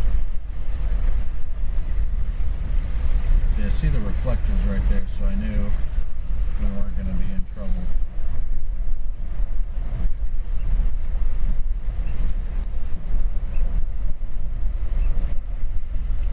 Just trying not to cause a wake.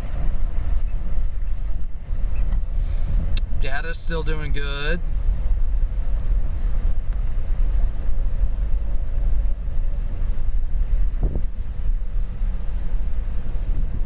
Some reflectors up there too.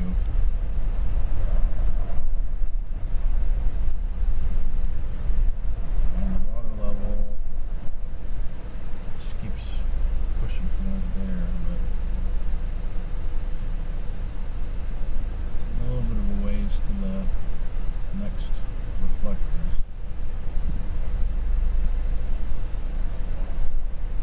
I'm zoomed in, I'm not actually like in the middle of this thing. My camera's zoomed all the way in.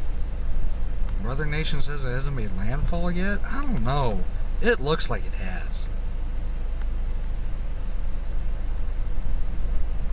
Maybe like literally right now. Yeah, again, this storm is so disorganized. There's a lot of dry air and wind shear, so it's very lopsided. And it's very difficult to tell exactly where the center of circulation is just by looking off a radar or satellite. Bird, bird, bird, bird, bird,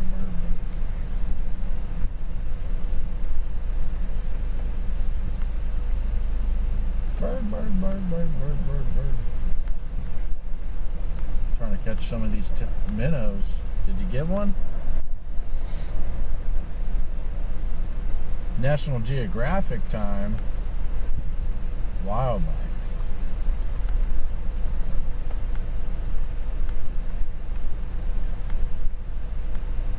maybe. I mean, you still got these weird bands here. Yeah.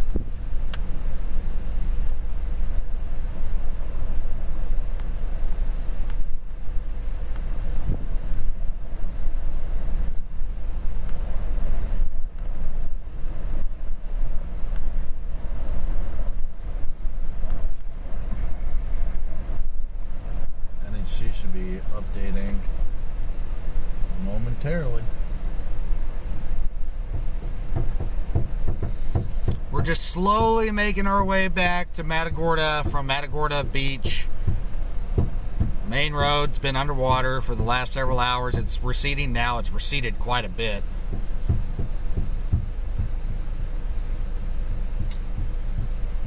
Yeah, we could always tornado chase tomorrow. Could, depending on how that sets up. Yeah. But that's also going to be further east and like... Look how much it slows down. 7 p.m. Tuesday, it's only north of, whatever, is that Galveston Bay? That's what the... There's no way that Right. it slows down that much. That's not Yeah, good. look at that. 7 a.m. Wednesday, 7 p.m. Wednesday. But I mean, if you wanted a tornado chase tomorrow, I mean, your bands would be down here, and that's kind of a clear area. Then again, we're going to be dealing with flooding. Yeah. And a not great area to be dealing with flooding in. I-10 always gets cut off. I-10 always has trouble. This should be decent. I see the lefts. I see the lane paint. And Well, when it comes to fall chasing this year, it's going to be a little difficult. I've got a wedding November 13th. He's got big stuff going on in December. the big stuff. Yeah.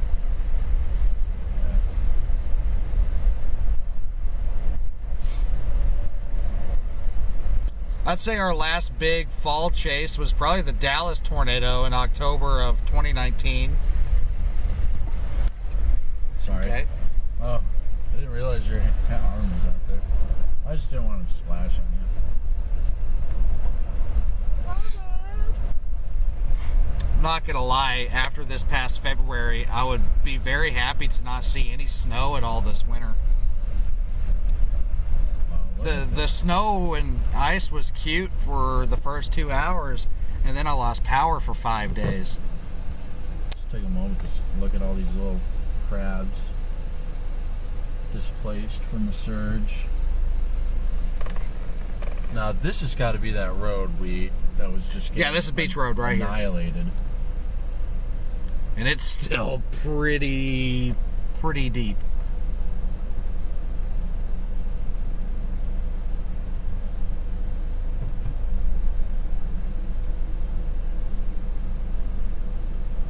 Were we chasing the Moore tornado? Nope.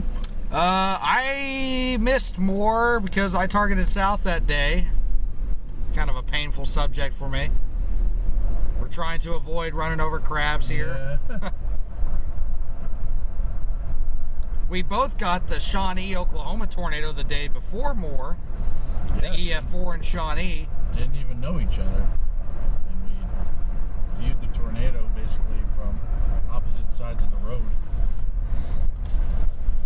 But did you target south on Moore Day too? Moore, yeah. Did you get the Medill tornado? We got a cruddy view of it for like 30 seconds. It's bird time. These guys are just loving the crabs. We got frogs. We got crabs. We got birds. Get out of the way. Thanks, pal. I could have just honked. Or something would have attacked. Now this, right? What's going on here? Still see reflectors up there. Are we still on T-Mobile? Yeah. How is T-Mobile doing better than Verizon and AT&T right now? I know, I just turned off Verizon because it's pitiful.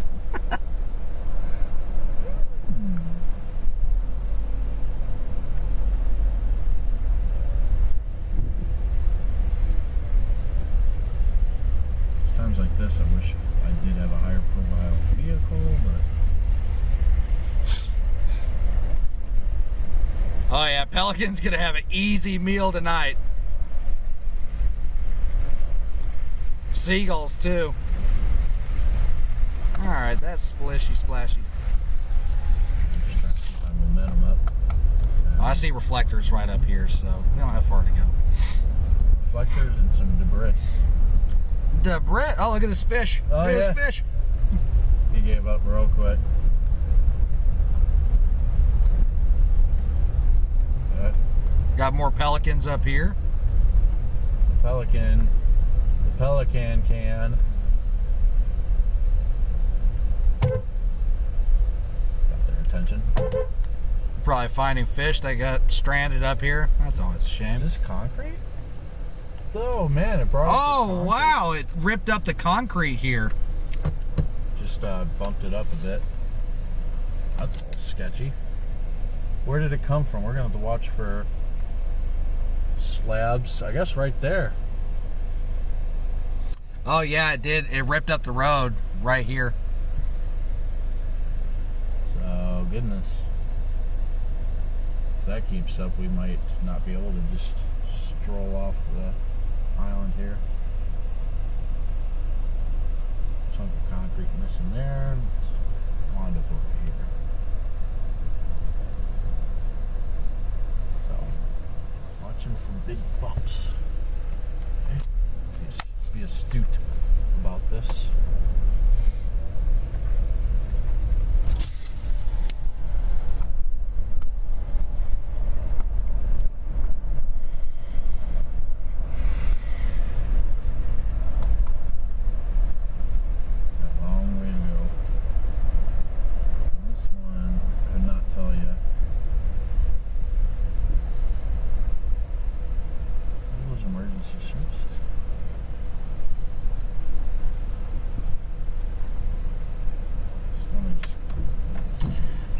I don't. Another fish.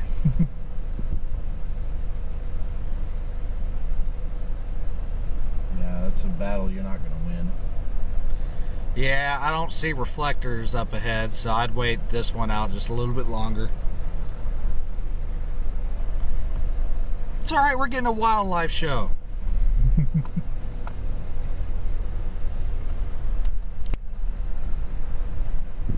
Uh-oh. Coming in for the hunt.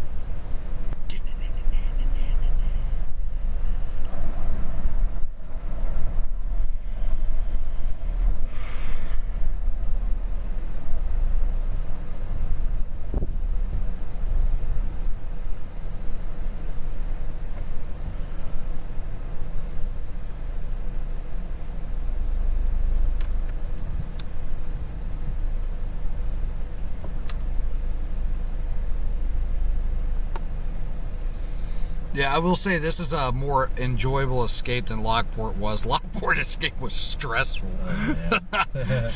You had down power lines, trees everywhere, you had whole buildings in the road. Right. This is a little bit more leisurely. NHC update's going to be coming out here soon.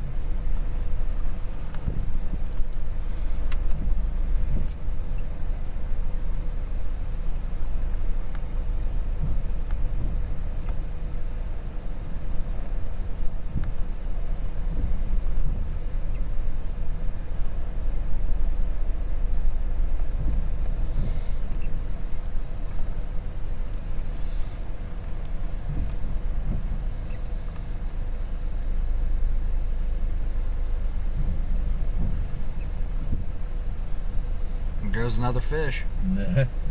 Nice try with that one. Oh, Zoom in on that. yeah. There's a few of them trying to make the run.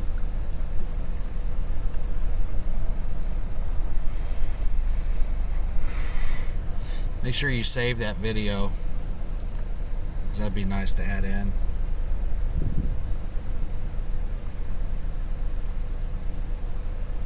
If it happens again. Is it hard to be a storm chaser?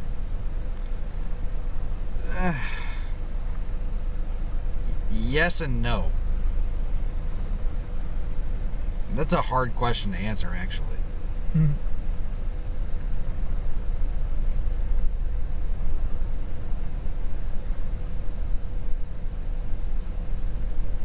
No, because if you love weather, it's easy. It's easy to be out here. It's hard to be able to be out here sometimes. You got work, you got day jobs, things like that. You got relationships. And, especially when it comes to hurricane chasing, there's a lot of planning that goes into it. Having to make a decent forecast, which I'm not always the best at. Jason next to me is a degreed meteorologist. I mean, sometimes he even messes up. Oh, yeah. Weather is a fickle thing. Mm-hmm. And then you have situations like this where you're trying to just get out of somewhere and, well, nature says no. Fishy, fishy, fish.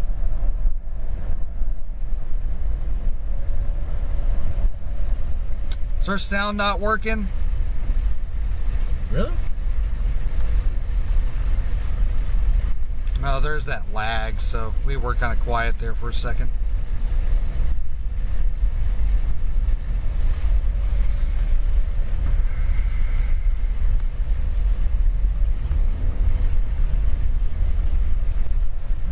Speed, fish. All right, the 1 a.m. National Hurricane Center update is out. They still have Nicholas as a Category 1 hurricane. Sustained winds of 75 miles an hour. I'm actually surprised they kept it at that strength, but Nicholas is still a hurricane.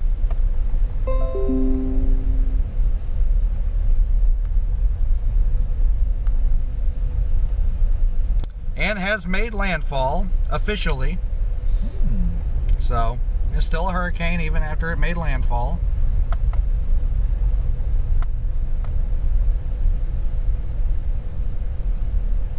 Made landfall between Matagorda and Freeport.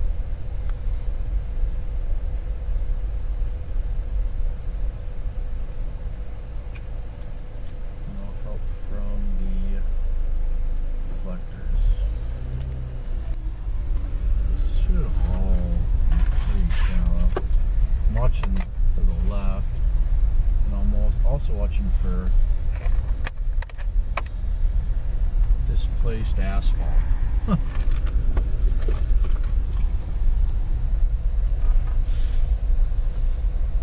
Yeah, this got deep down here. Goodness. Yeah, I can't imagine what it was 3 hours ago. I still see the center stripe.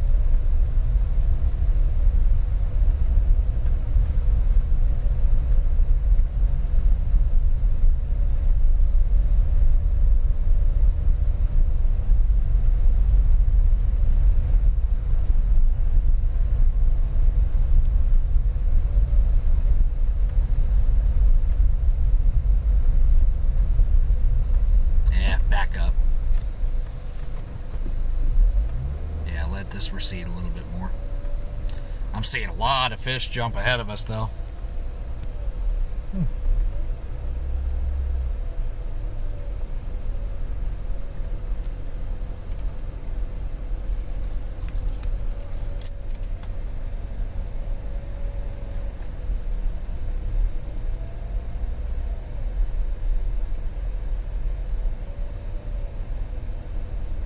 Won't be long before all of this is dried up again.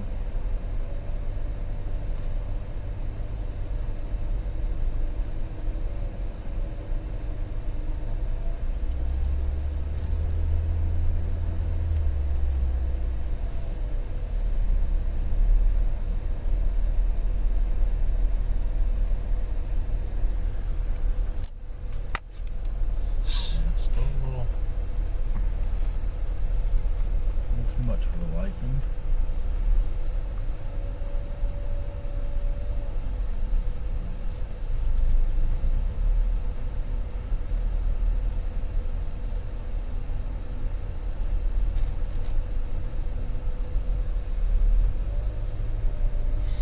But during the height of the storm, I can only imagine how deep this got down here. Considering it's still this deep, a little bit further ahead of us.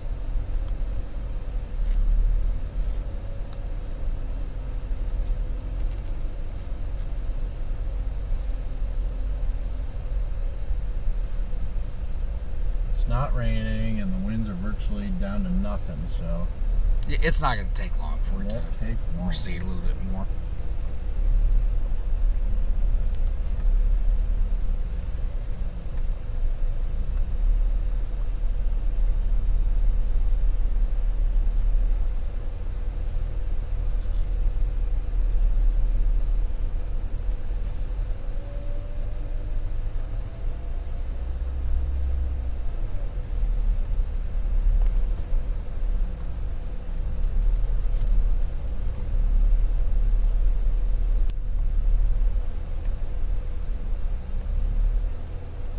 High beams are on. It might not look like it on camera, but they are on. Yeah, there's no assistance from any other lights. Yeah, there's no power out here, and besides where we're at, there's really no structures around us anyway. So even if there was power, we wouldn't have any light.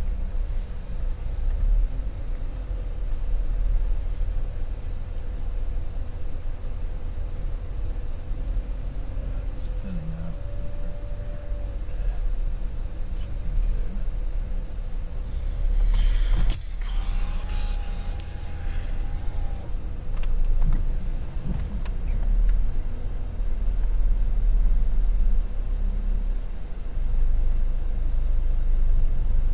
Yeah, you're on high ground now. You're good.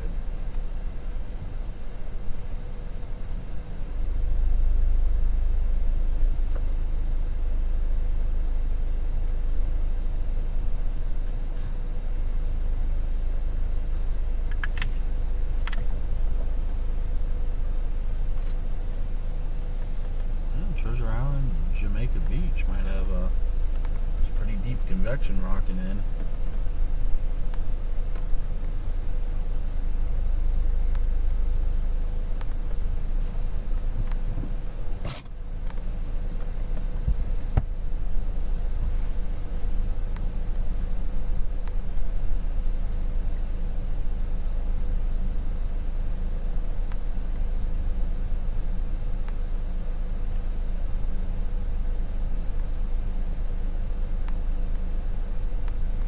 We are not in a high clearance pickup, and I actually find those a little bit even more detrimental during hurricanes, because they're high profile vehicles. They tend to rock a lot more in the winds, cause more problems than solve. I mean, I've got a truck at home. I love my truck, but it is definitely not a hurricane chase vehicle. But even then, high profile truck, low profile vehicle, when it comes to flooded roadways, I don't test them out. I don't chance them. Flooding kills more people every year in this country than tornadoes, hurricane winds, or lightning.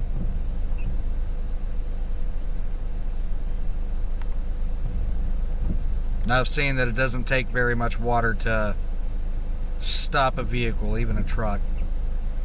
The biggest problem right now, our biggest concern, is we passed some areas where the asphalt and the concrete were ripped up. And we don't want to come across an area that we can't see and ends up being a giant hole. And we just plunge into it. Yeah. Right. No bueno. Seen that happen before. It's not fun. The water continues to go down. We'll have better and better visibility with time.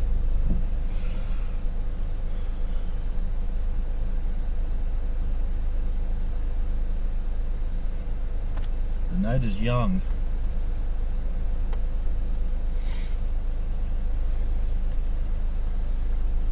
Got plenty of time.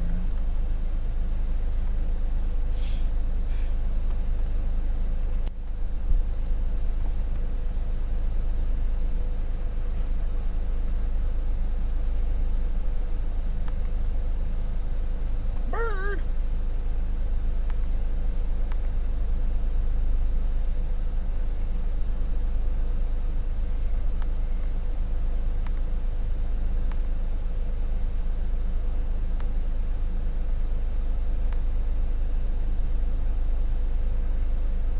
Yeah, Galveston definitely getting into the heavier band now.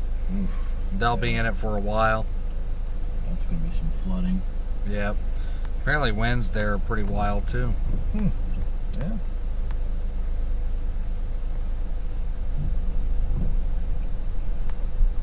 Yeah.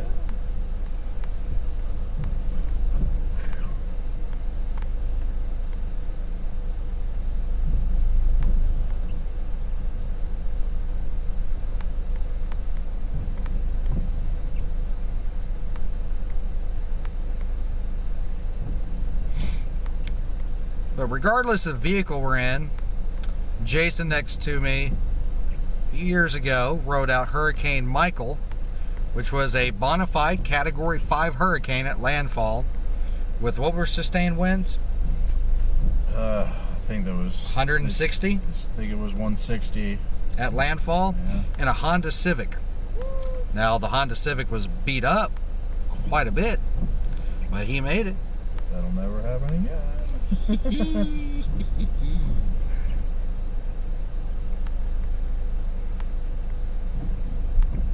It was Mexico. Where was that at? It was outside of Tyndall. At Tyndall Air Force Base in Yeah. Florida. This is already dried right up. Just watched it dry right up right in front of our eyes. Won't take long, is bird. Birds of a lifetime out here. Ugh. This is the ultimate birdage. I just realized it's way past my bedtime I don't know. by like 6 hours. I'm thinking all nighter. And then tornado chase tomorrow. I don't know about that one. If this thing stalls and it just keeps pulling moisture, that might actually be banner. This thing. Oh yeah, this was pretty much all water right next to me a second ago. Yep.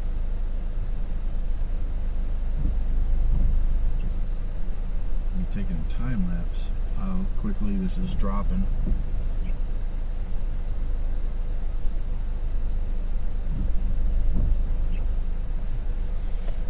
It's virtually nothing for wind. I mean, we're down to 20s, if that.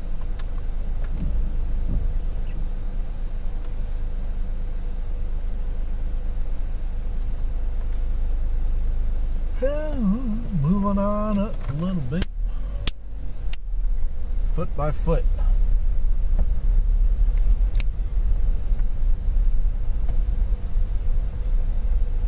I already see a reflector right there.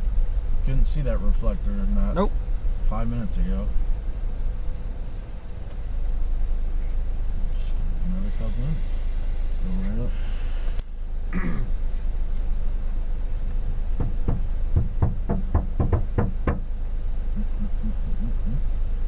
It's a reflector. Beautiful.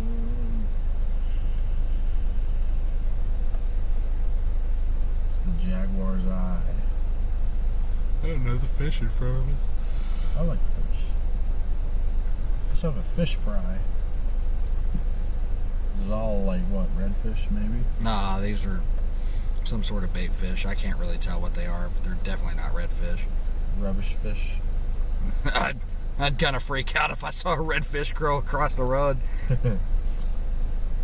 Just jump up and catch it.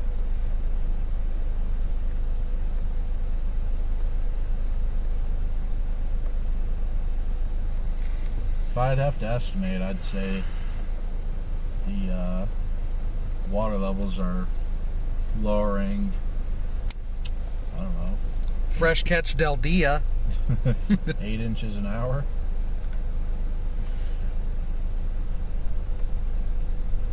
We've seen quite a reversal.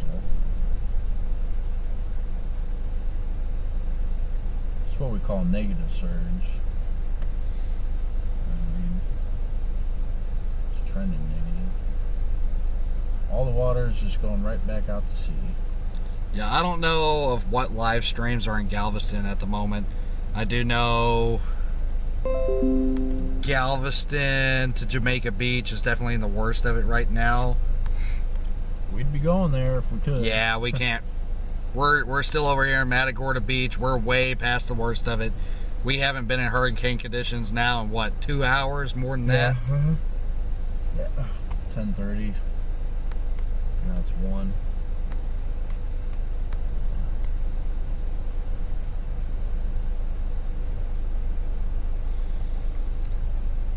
I know David's been breaking live occasionally to give reports. Oh, Steve. Yeah, Steven's been doing good job too over at Tornado Intercept. Who's a partner of ours. He's been taking care of business. Houston, still pretty light rain, moderate rain. Southern Houston metro, pretty heavy rain.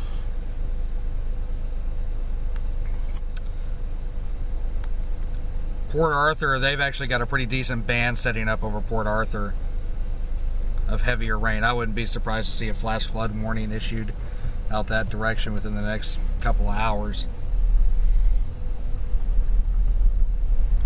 For us, though, we're just waiting for these waters to recede so we can actually move further east and actually find something different for you guys to watch. We're trying to stay live as long as we possibly can for you. Yeah, this could take 1 or 2 hours. Yeah. I see lots of reflectors up there. That's good. Lots of reflectors. Water's just barely deciding across the road, so. Yeah, Wadsworth is just to our north. Says it's still gusting pretty good over there. Oh, I guess that really? makes sense. I mean, you're still right there at that cusp where we're at between Matagorda and Matagorda Beach. It's almost calm here. Yeah, It's it's pretty chill. 10 miles an hour at most. Yeah, I mean, some little higher gusts, but sustained, it's like 10. That's like a gentle fropa. The winds of a gentle fropa. Oh yeah, this week cleared out.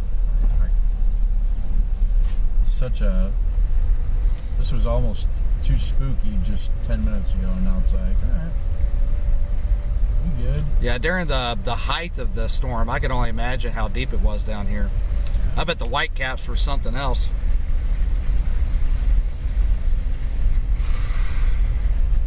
Keep it moving. And watching.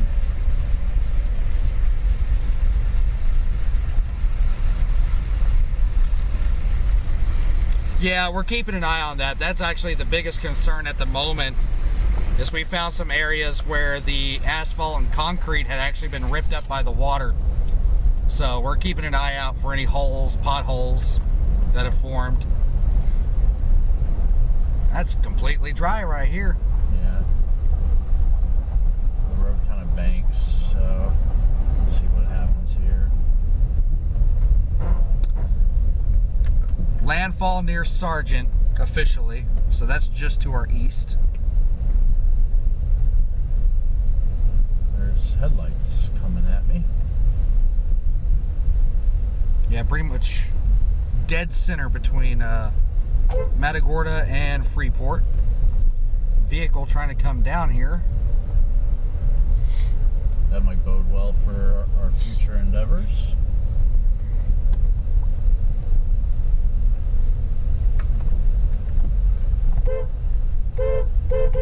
Watch out, Pelican. What's this? It's kind of bumpy. This looks like a bump in the road. Now what are we looking at? Well, he's not moving up there, so I'm going to assume there's still plenty of water. I can't tell what I'm looking at because of that. Here, hold on. Take the laptop. There's a tactical flashlight. Is that what you're thinking? Or what? Are you stepping out? Yeah, I'm gonna step out. Where's that flashlight again? It's in the glove. It's in a case, but I haven't even used it yet. So it might could be worth a shot. Does it have batteries in it already? Or probably not. I don't know.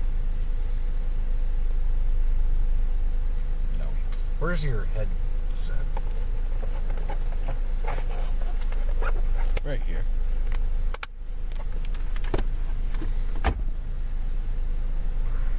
Looks like he's looming this way.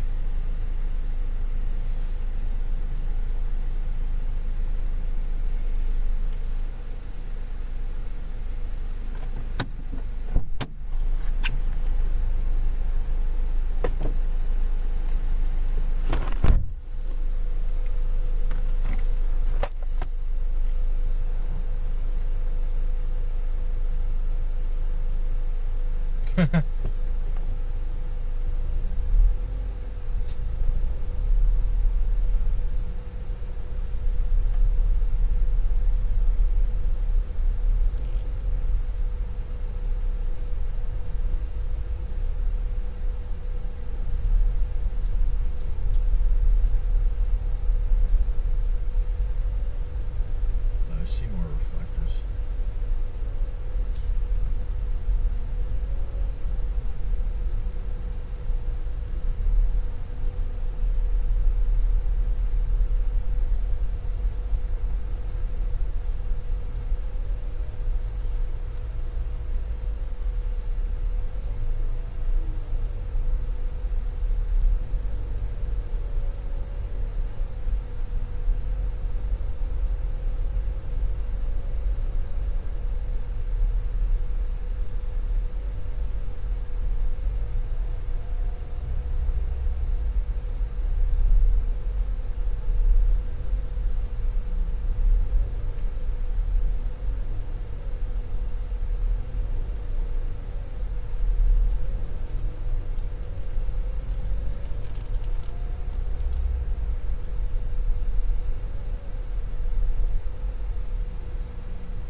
Nice.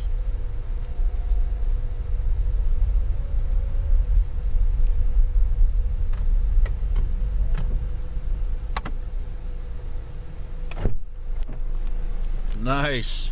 How did that go? It worked. My flip flops are gonna. A thorough washing?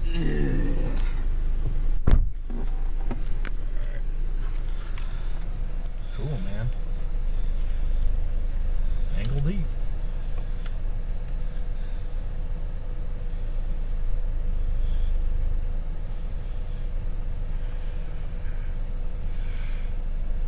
Still got good surface. Yeah. I want to try to catch up to these other guys.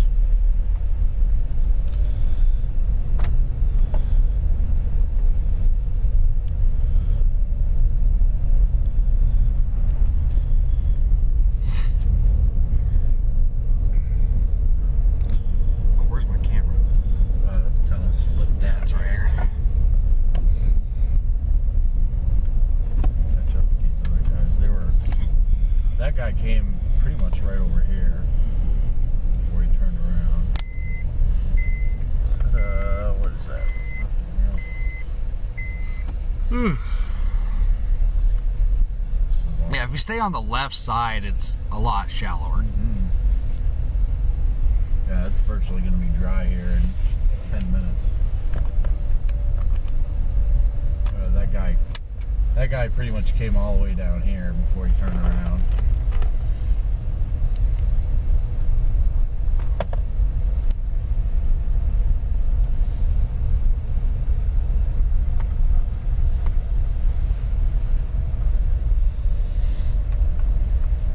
Dry right up there. Yeah. These houses look like they fared just well. I see some siding that peeled off a little bit.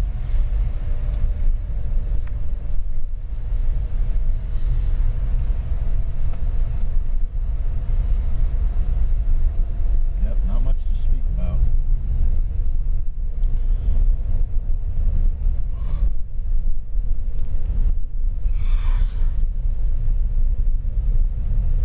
This little spot seems to be built a little higher. Yeah, we are almost to Matagorda. Almost out of Matagorda Beach. Say, I'll be happy if it only takes another hour. Because I don't even think it's going to take that long. Yeah, this is a stretch. We're losing those guys. Huh. I guess this is already really starting to clear out. Yeah. Man, Well, this is also built a little bit higher, you can tell. yeah. What's going on here?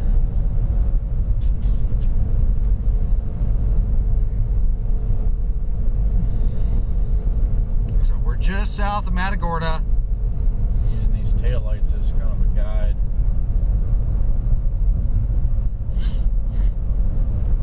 To the complication factor. The complication factor seems to be pretty low at this Oh, there's point. quite a bit of water sitting in these people's yards. In fact, they're flooded down here. Yeah. The houses themselves are okay, but there's definitely water underneath them. Yeah. That should be really anything to speak of. Yeah. It's all good. Yeah, they're just not leaving anytime soon.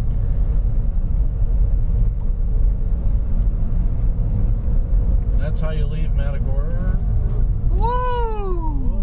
What do you think that is? That would look like a railroad tie. Yeah. Oh. Yeah, don't go that fast. You don't think I should? No, don't go that fast.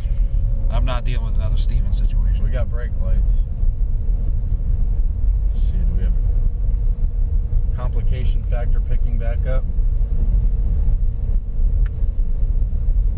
There's actually a little tree down. Call it in.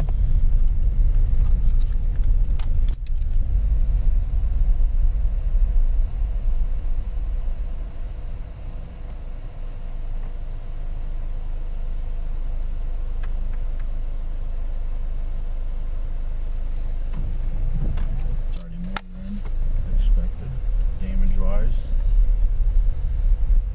There's some water sitting there, but it's completely cut off from any surge per se. We got some search and rescue here, or what? Or just surveillance. These guys are surveying.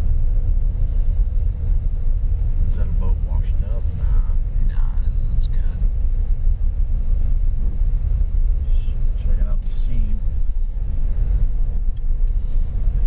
Yeah, they might just live here and just check on their neighbor's home.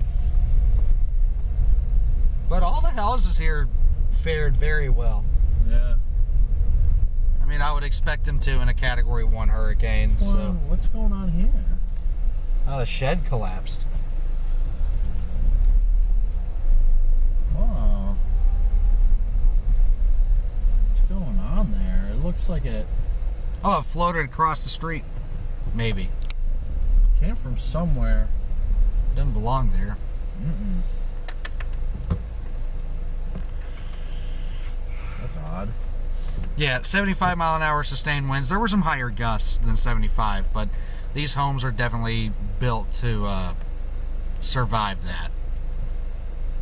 I'm not sure what's going on, but maybe this little trailer popped off. So we got a guy doing some search and rescue here. Just making sure everybody's okay. Minus the rescue, there's I don't think anyone in dire straits or anything. Still some flashes of lightning. I'm making some good headway now out of here.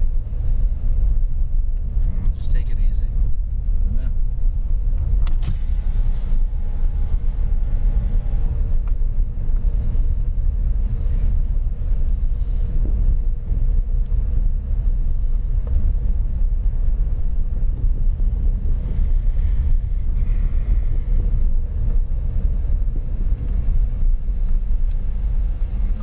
Damage right there.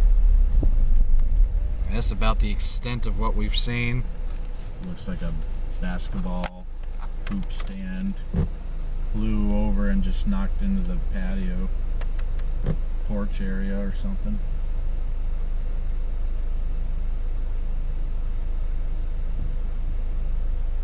Pretty much what you'd expect for a Cat 1.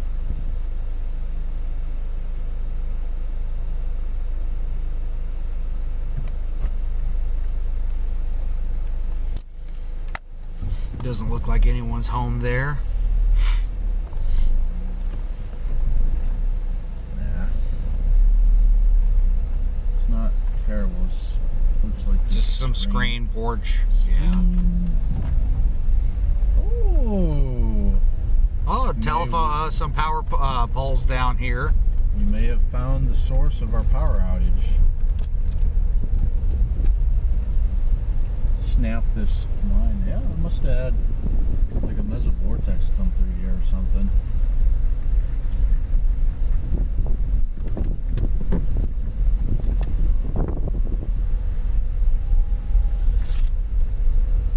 This would be really sketchy if it was windy. Would not want to be doing this. That's why we didn't get a Lockport anytime soon. That's a nice thing about having a smaller car, is I can fit under stuff like that.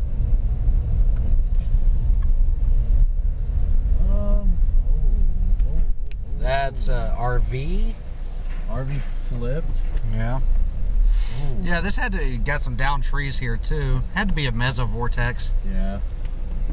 Looks like it just shredded the side of this. Oh yeah. Jeez, man. This is still pretty consistent with the Cat 1. So I'm surprised. Flipped RV.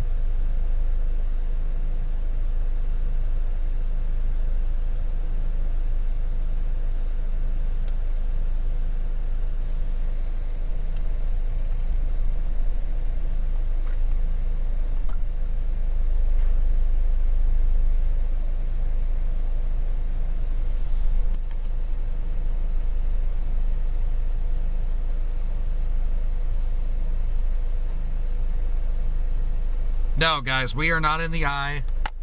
We are well behind the storm now. The storm has passed us. We have spent the last few hours in Matagorda Beach waiting for the waters to recede so we can get out. We're finally able to get out now. There's no way we're going to be able to get over to Galveston or anything like that. No, that would take several hours. Yeah, storm surge cut us off, so we were just waiting it out, waiting for the waters to recede. If you were watching the stream earlier, you got to ride out hurricane conditions with us. I'm going to post a quick pic to social media. This is definitely the most extensive damage that we've seen so far. It looks like an RV flipped and some sheet metal peeled back off the roof. And Yeah, we're going to try and get east. We're never going to get back into the eye wall again. Nah. But we're going to stick around for flooding and off chance of a tornado or a whatever. Yeah, we'll be chasing throughout the day something.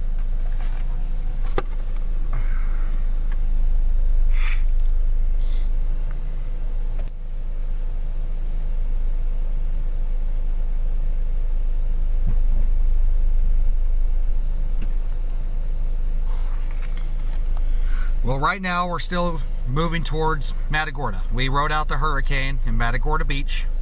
Storm surge cut off the main road, so we expected that to happen. So we've been waiting for the waters to recede. They've finally been receding, so we're just slowly making our way north towards Matagorda, and then we're going to start making our way east.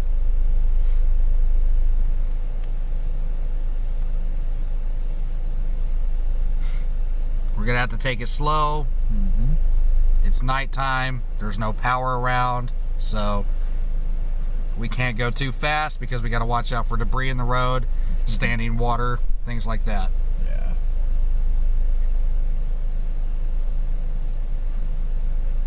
Poles down, wires down. Yeah, it's not near as bad. It's nothing like Ida or something. This was a minimal Category 1 hurricane at 75 miles an hour. The buildings down here are built to withstand that easily. So this is definitely the most extensive wind damage that we've seen. The main threat from this storm is its slow movement and the heavy that it's going to cause over the next 24 to 48 hours. This isn't done yet. The main story is really just beginning when it comes to inland flooding from rainfall.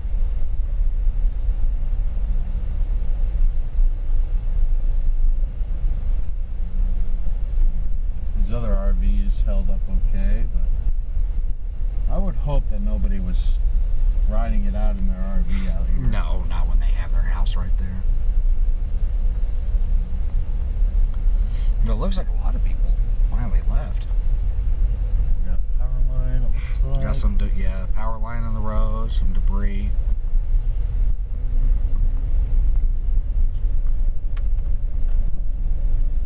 Yeah, tweeted, Facebook, Instagram, a picture of that damage. Maybe a window blown out right there, it looks like. Pretty. Thank you for following along with us today, Maya. Maya. Hope I'm pronouncing that right. Thank I'm you, bad. yeah. Yeah, I'm bad with names. All the folks sticking it out late night with us. Yeah, the stream has been going on now for 10 and a half hours. We're gonna rival the Sally Yeah. 11 and a half, which is the longest. Flip shed. Oh, see, well, talk about a blue shed, and that is not the one you would want. Let me black back up a little bit. Fence down over there.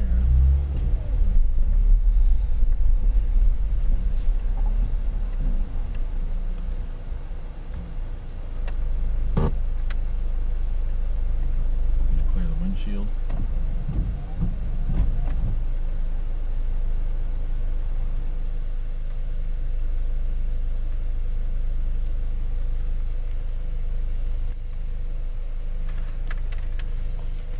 Oh, that stinks.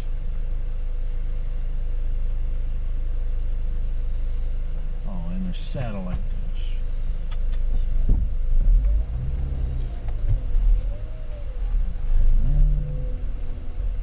Oh, that's a for sale sign too. Well, that could be a mailbox. And fence down.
the closest intersection to where we're at? You said stop, David? Stop, Jason. What's our closest intersection? Can you look up real quick? I mean, I wouldn't say there's intersections. It's just one road called Beach Road. Is he asking about that damage? Yeah, National Weather Service is asking about that damage. Beach Road. The addresses are in the 2800s. Well, what is that? We don't have a block number. There's no block here. The drop pin says 2000 to 2500.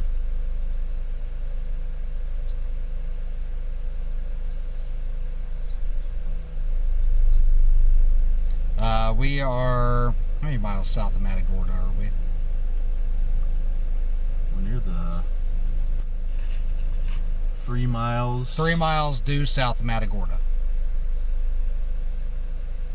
Yeah. Yes. On 2031. Farnda Road 2031.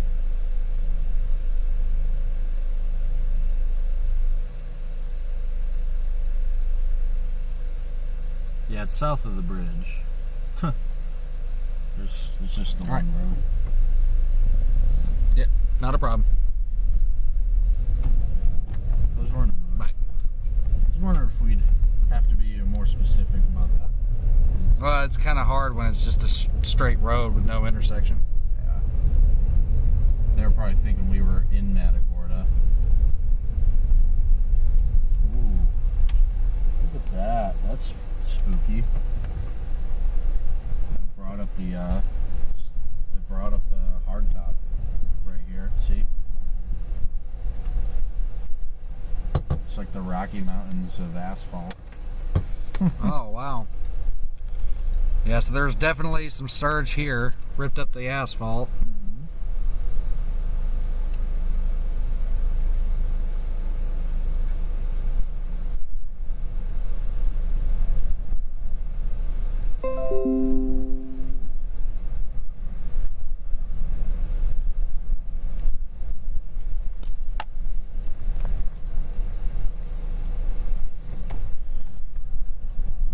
Gonna have to watch for that. Wow.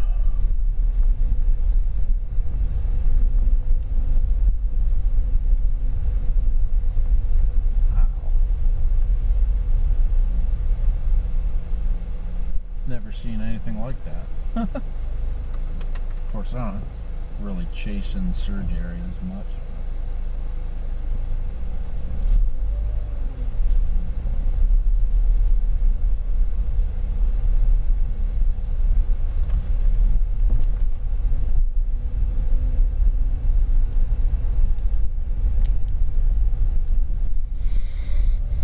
Yeah, water was rushing across this.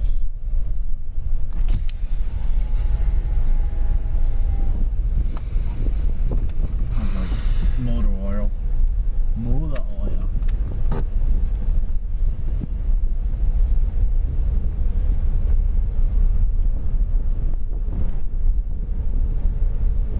That was a snake. Huh?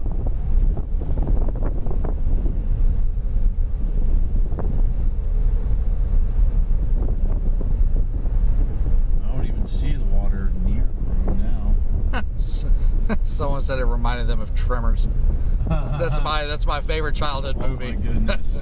Can you imagine if that's what it was? That's my favorite child. I've got the Atlanta Hawks hat right here on my head. Uh-huh.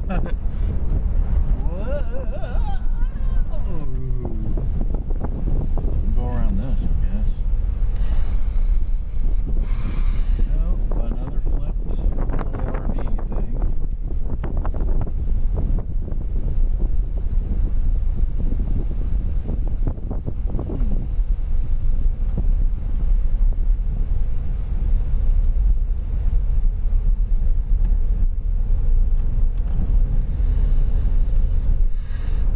Yeah, the storm surge receded really fast. Yeah, once the worst of the storm got to our east, the waters have receded really fast.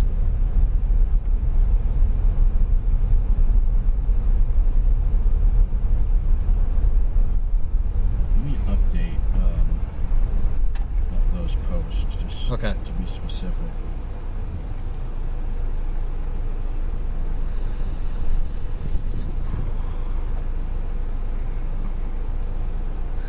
right now, the worst of the storm is going to be, we're clear over here in Matagorda Bay now. Tornado warning over in Louisiana. No kidding. Yeah. South of Lake Arthur, actually. Switch radar sites real quick. Lake Charles. Hey, yeah, that's a little small supercell over there. But the worst of Hurricane Nicholas, still a hurricane as of the last update.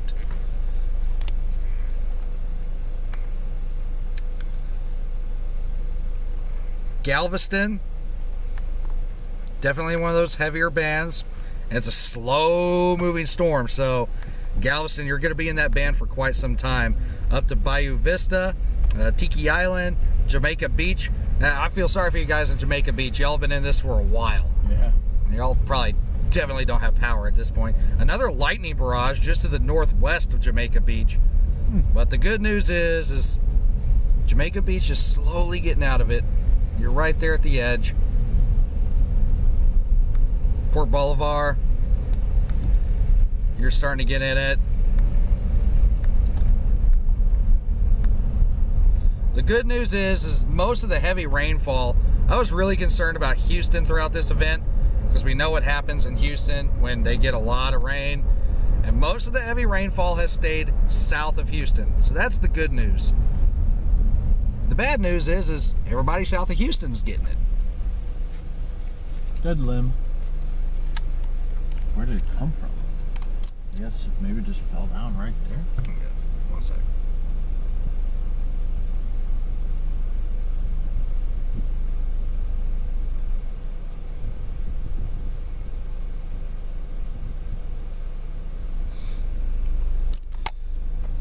Yeah, Matagorda Beach at its highest, we probably had an easy 5-foot storm surge. That definitely verified at Matagorda Beach. I can't speak on how it verified further east. I'm going to assume it verified. But 2031, pretty much all the way from Matagorda to Matagorda Beach was underwater. It's just receded really fast once the storm passed.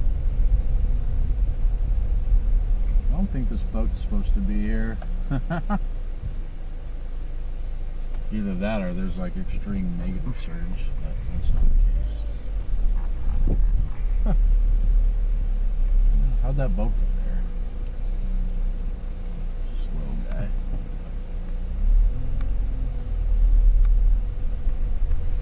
We're almost to the bridge.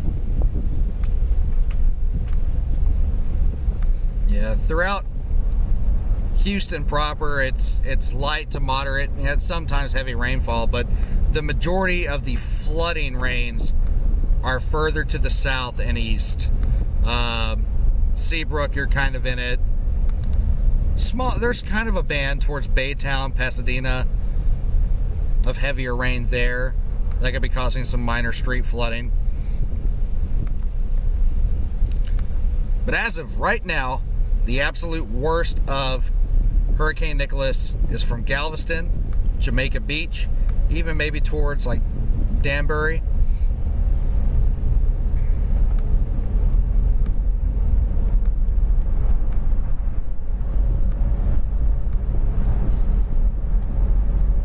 We're about to be completely out of the surge zone, so. Yeah, this definitely surged right here.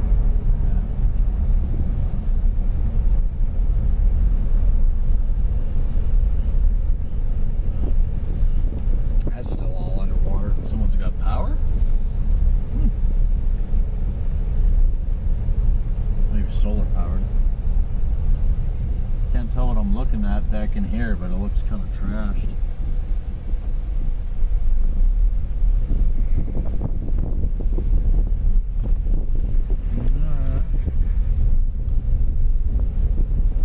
Muy fácil.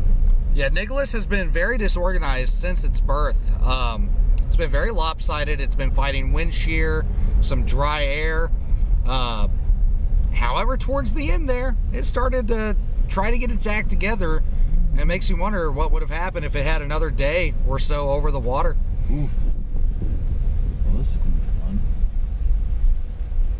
Take it easy.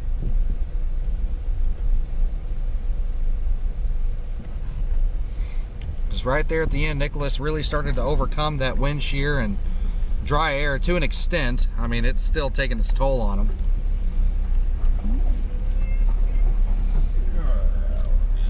If you care about your tires at all, I don't recommend doing that. Oh, it's fine. I was talking to the chat. It's all soft. You're soft. There's the bridge. Freedom. It's almost there. And we're stuck. Shut up.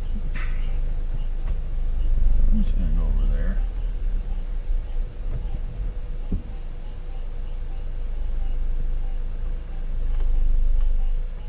That frog laying down some hot beats.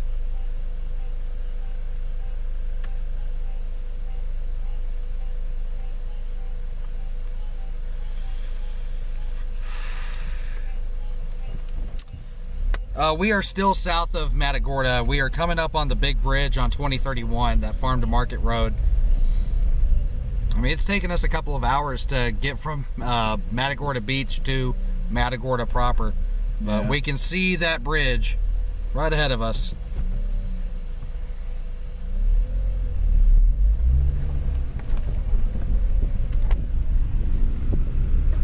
How you doing? How does do? I wonder if the gas station's open. Go in there for a snack.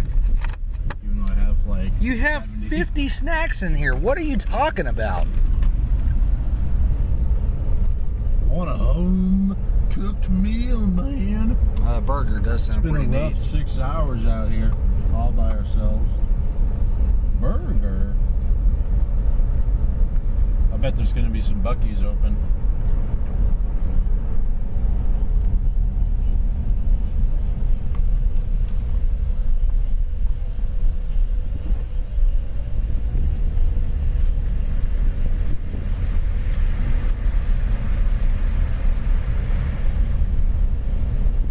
It looks like the direction of the water, it did change, but it's not going to be.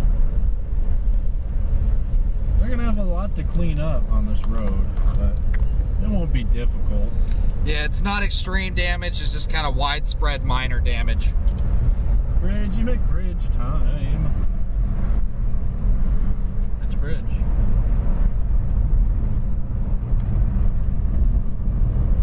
Oh, more debris.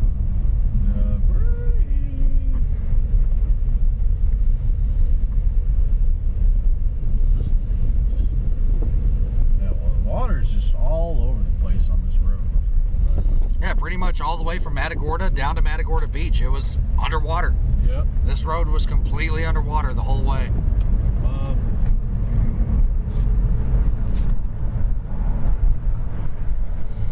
That would have been a heck of a time lapse from the top of this bridge. Yeah. See, we are crossing the bridge, so about to go into Matagorda. If we ever have another hurricane down here, I'm going to remember that. This area's cool. They got some power still over here.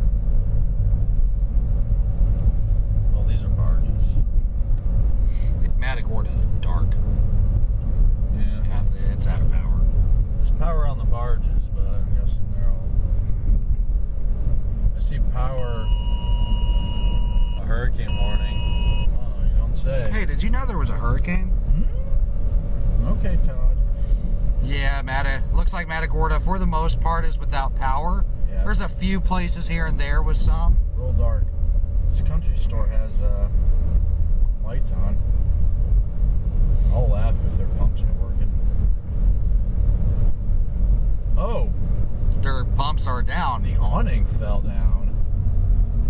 Jeez, okay. You don't really see that. The whole awning came down here. No kidding. And somehow it's still on. Yeah, we're gonna fill up.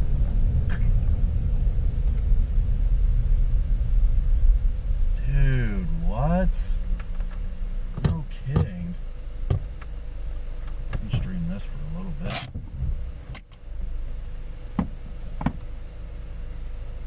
Wow, I am surprised.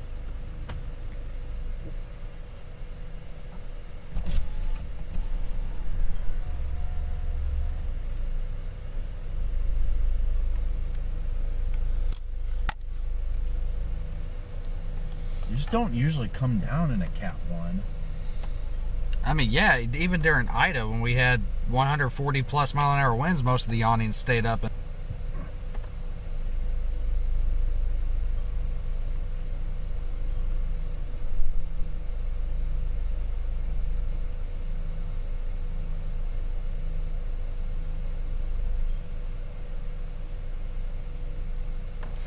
Uh-oh. We're starting to struggle with data. Yeah, I took it off the booster. Back you Yeah, go. we're down to 0. Alright, back to the booster.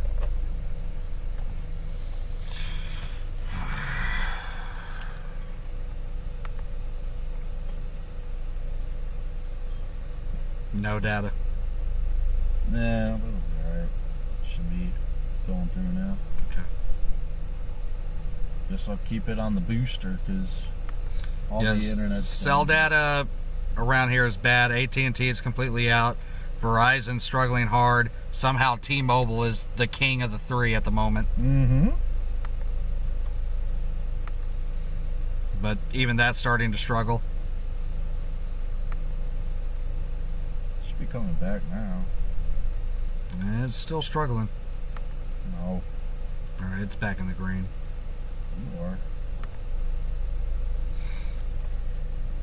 Well, I mean, the pumps might actually be on. My thing is, do you want to risk there being water in the gas? Yep. I don't think there would really be water in the gas, but yeah, it's a good concern. I mean, we found that one magical pump that was open in Matthews. Yeah. Now the credit card machine's not going to work, so. Thought that there in Matthews. Well, I guess if they're generators, they've got to have a generator. The whole store is lit up. Just pull in there and find out. I don't really need anything though. Oh, we could get a different angle of this thing. Different angle. Sell it.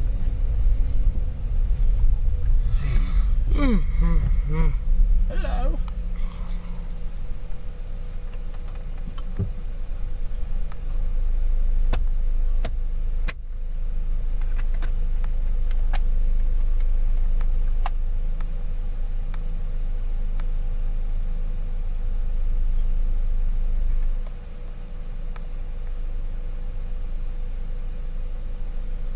So much humidity, man.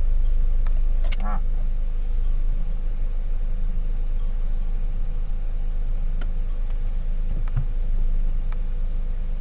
You drive right under there, it'd be fine, dude. Oh, Starlight definitely has our attention.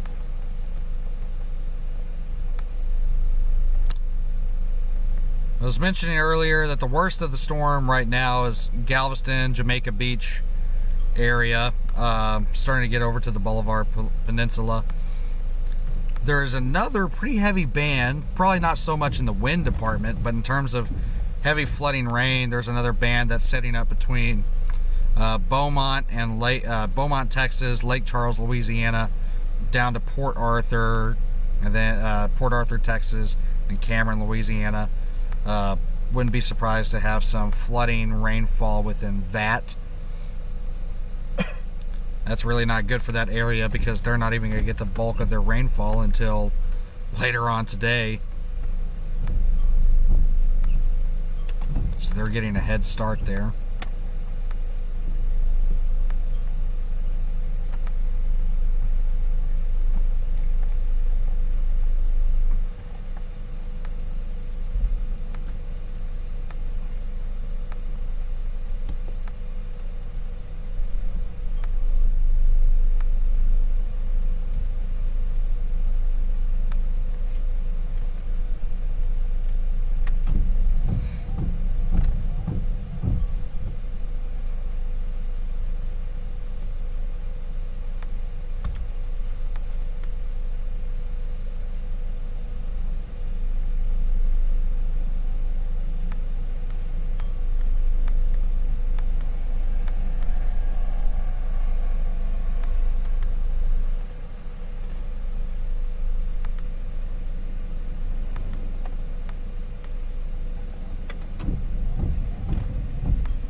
it's open. The gas pumps are working.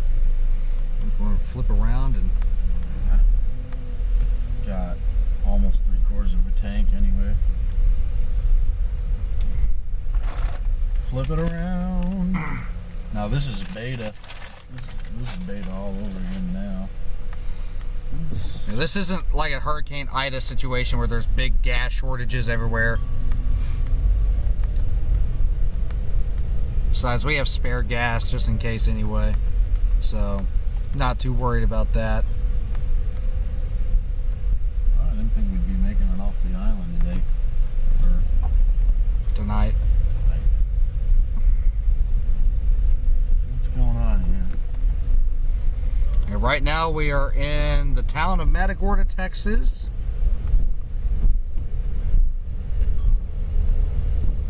Most of the town is without power.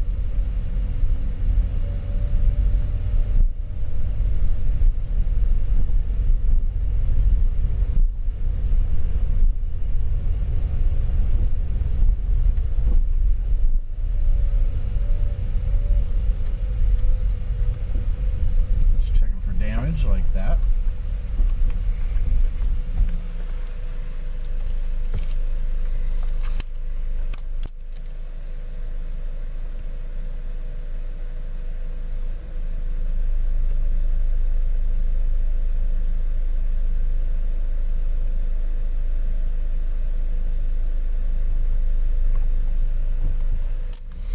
Just barely missed those power lines.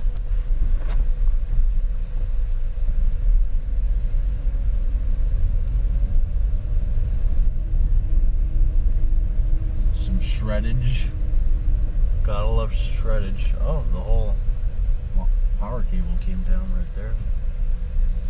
Some shreddage. And thankfully the damage is pretty minor, all things considered. Still a little surprised didn't come down here thinking that this would be occurring. Some sheet metal wrapped around this yield sign. What?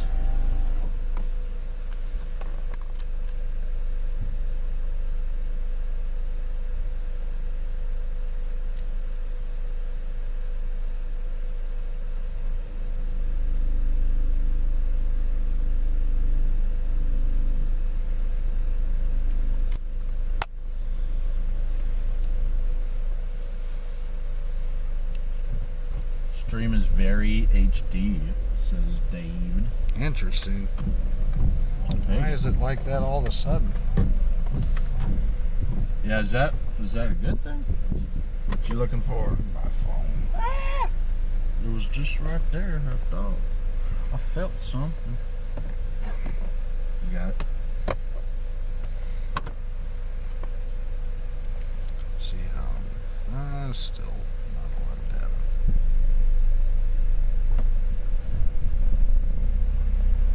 Let's see what happened over here.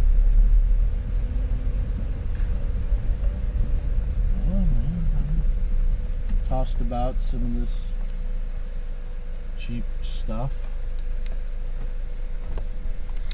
Oh, it looks like it's the roof of that building there. Mm-hmm. Yeah.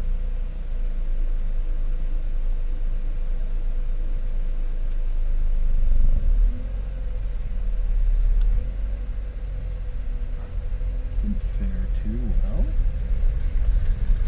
Oh, this is all underwater. Oof. Yeah, it's rough.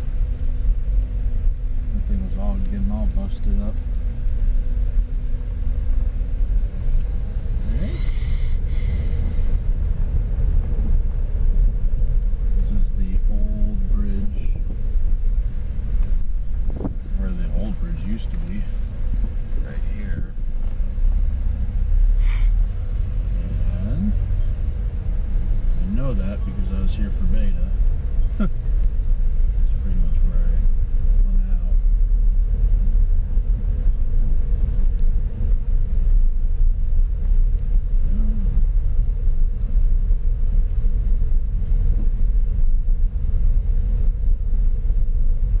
Yeah, this would have been a neat place to hang out too, down in here.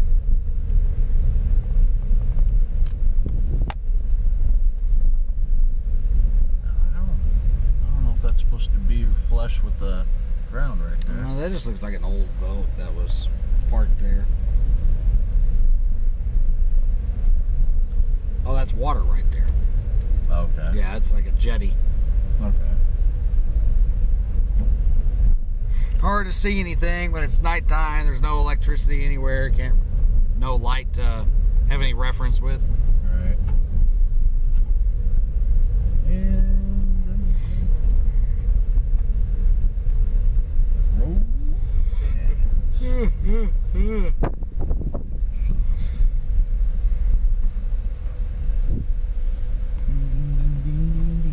I miss Bridgie McRage. Well, for those of you that didn't hear, we are in Matagorda, Texas. We are way past the hurricane. It came through here several hours ago at this point. We rode out the hurricane at Matagorda Beach. Spent the last couple of hours getting out of Matagorda Beach. Storm surge had covered the main road, even decoupled the road in certain areas. Mm-hmm. For those of you that have been watching through the whole stream, you got to ride out the hurricane with us. This is one of our longer streams. We're about to hit that 11-hour mark. Goodness. Been streaming for 11 straight hours. David said Galveston Bay is rising now. Galveston Bay is rising. Yeah. Just got a report from David Reimer. He's been staying in touch. Galveston Bay storm surge is starting to affect it, starting to rise a little bit. 4 feet above. 4 feet above normal. That's about right on forecast for them too.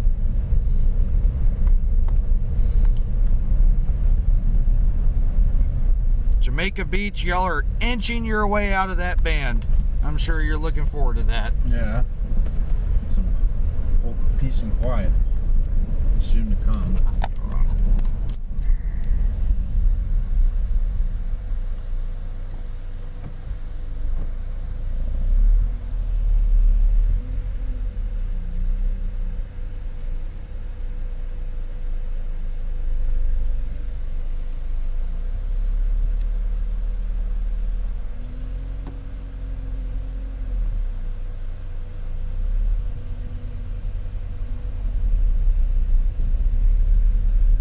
This old building here did not fare very well. That was a piece of metal. Thankfully, though, in terms of residences, most homes fared very well with this. Some debris up there in front.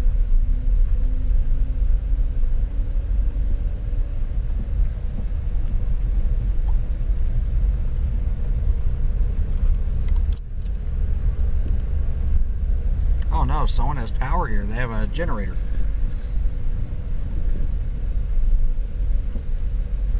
Motion sensor. It looks like a palm tree. Oh, it's his truck. Palm tree got shredded.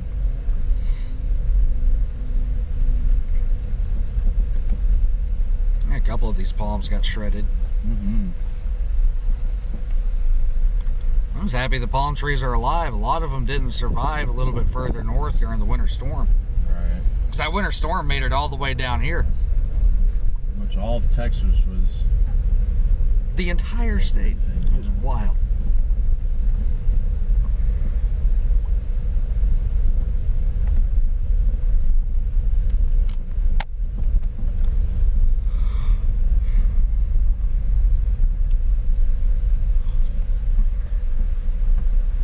Well, dare say we can find our way out of town. A torn up fence here. Yeah, I'm not surprised at the 83 mile an hour wind gust report. Said they had a good notch of wind last through here.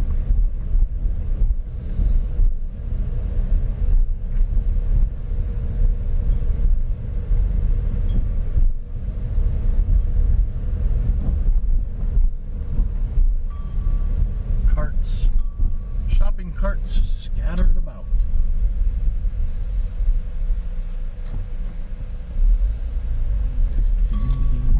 Wonder if the any further. I blew all to shreds.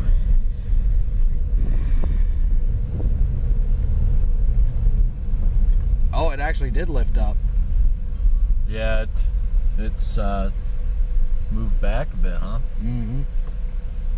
It's a little more erect than that.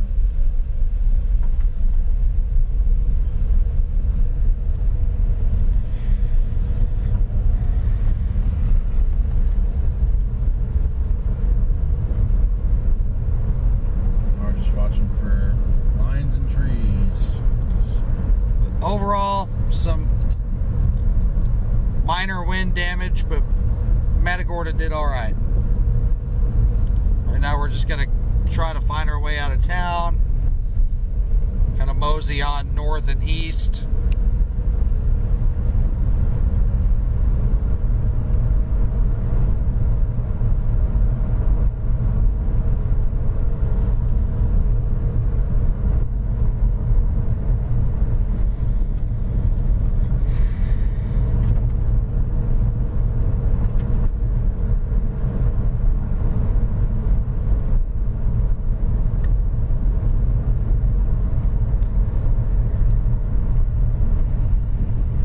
They boarded up.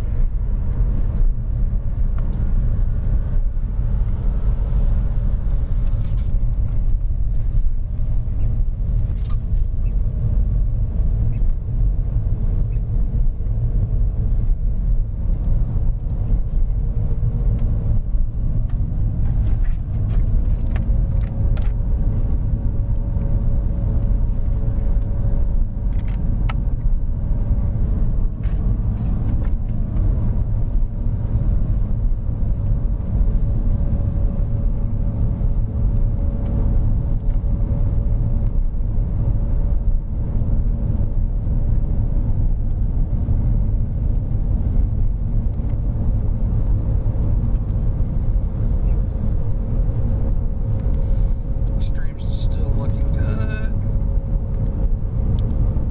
We got 360 viewers right now.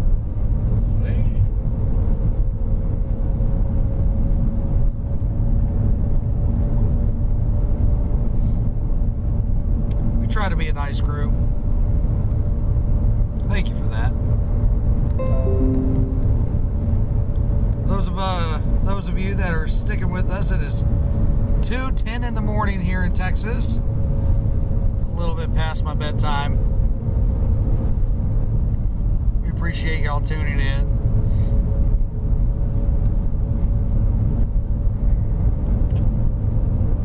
Hurricane Nicholas may affect your route. Okay. We got it plugged in for Galveston. You want to try to make it over to Galveston? Yeah. Be there at 4 a.m. We're going to try to make our way further east towards Galveston. I'm sure we'll get there after the worst has passed Galveston. Yeah, it'll be 2 hours. Yeah. Then we're going slow. Yeah, we're not going to go too fast just in case there's some kind of debris in the road.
Galveston is in the heaviest of the bands.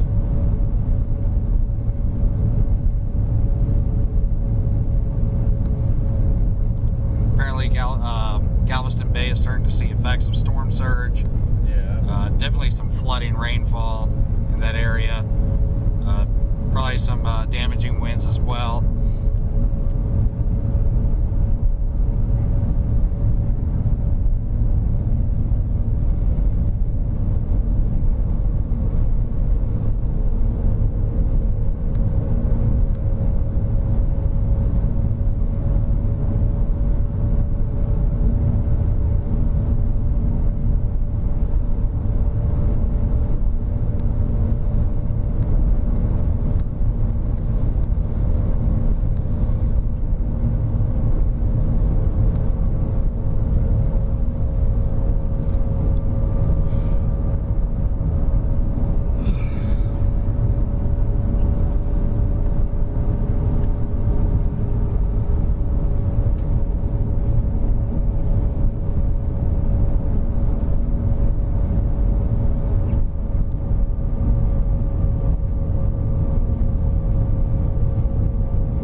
making our way further east, try to get to the Galveston area just to see what we can see.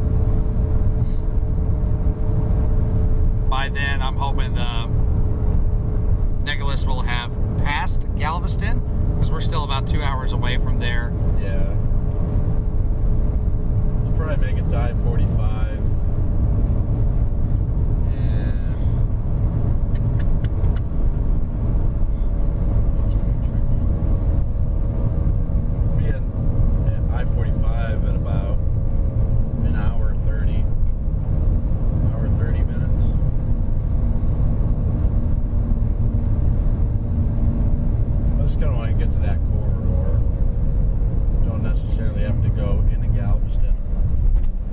Train doesn't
shredded leaves and twigs. Yeah. A couple of larger dead branches down. We're gonna go live again in, say, maybe an hour and a half. Yeah. But to everybody who tuned in today, thank you very much. We gained over 1,000 new subscribers today. That was pretty incredible. Those of you that donated super chats, awesome people. Successful day today on the stream. I'm a little tired right now, so it might not seem like that's very heartfelt, but no, we really do appreciate it. It's been a long day. I know some people just recently tuned in. You missed our eye wall intercept of Nicholas when it was coming through Matagorda Beach, but you can always go back and rewatch the playback. And of course, we're going to have a review video put up within the next few days, along with our Ida stuff. I know we're a little bit behind on our Ida videos, but those are also coming. Yeah. You'll get to be able to compare the difference between a high-end Category 4 hurricane versus a low-end Category 1 hurricane. Yep. But we will see you guys here in a little bit. Make sure you like, subscribe. You'll be able to get a notification when we go live here within the next couple of hours. Peace, y'all. Thank you so much. Oh, and stay tuned to the Texas. David will continue to go live off and on, giving updates about the situation in Galveston and areas further east, if it permits, because he's also awake. He's currently in New Jersey, of all places, visiting some family, but he has been monitoring the situation all night. He is awake with us. He's on standby. Yeah, he's on standby, ready to go live whenever he needs to. So you won't be without coverage if something happens. We'll see y'all in a couple hours.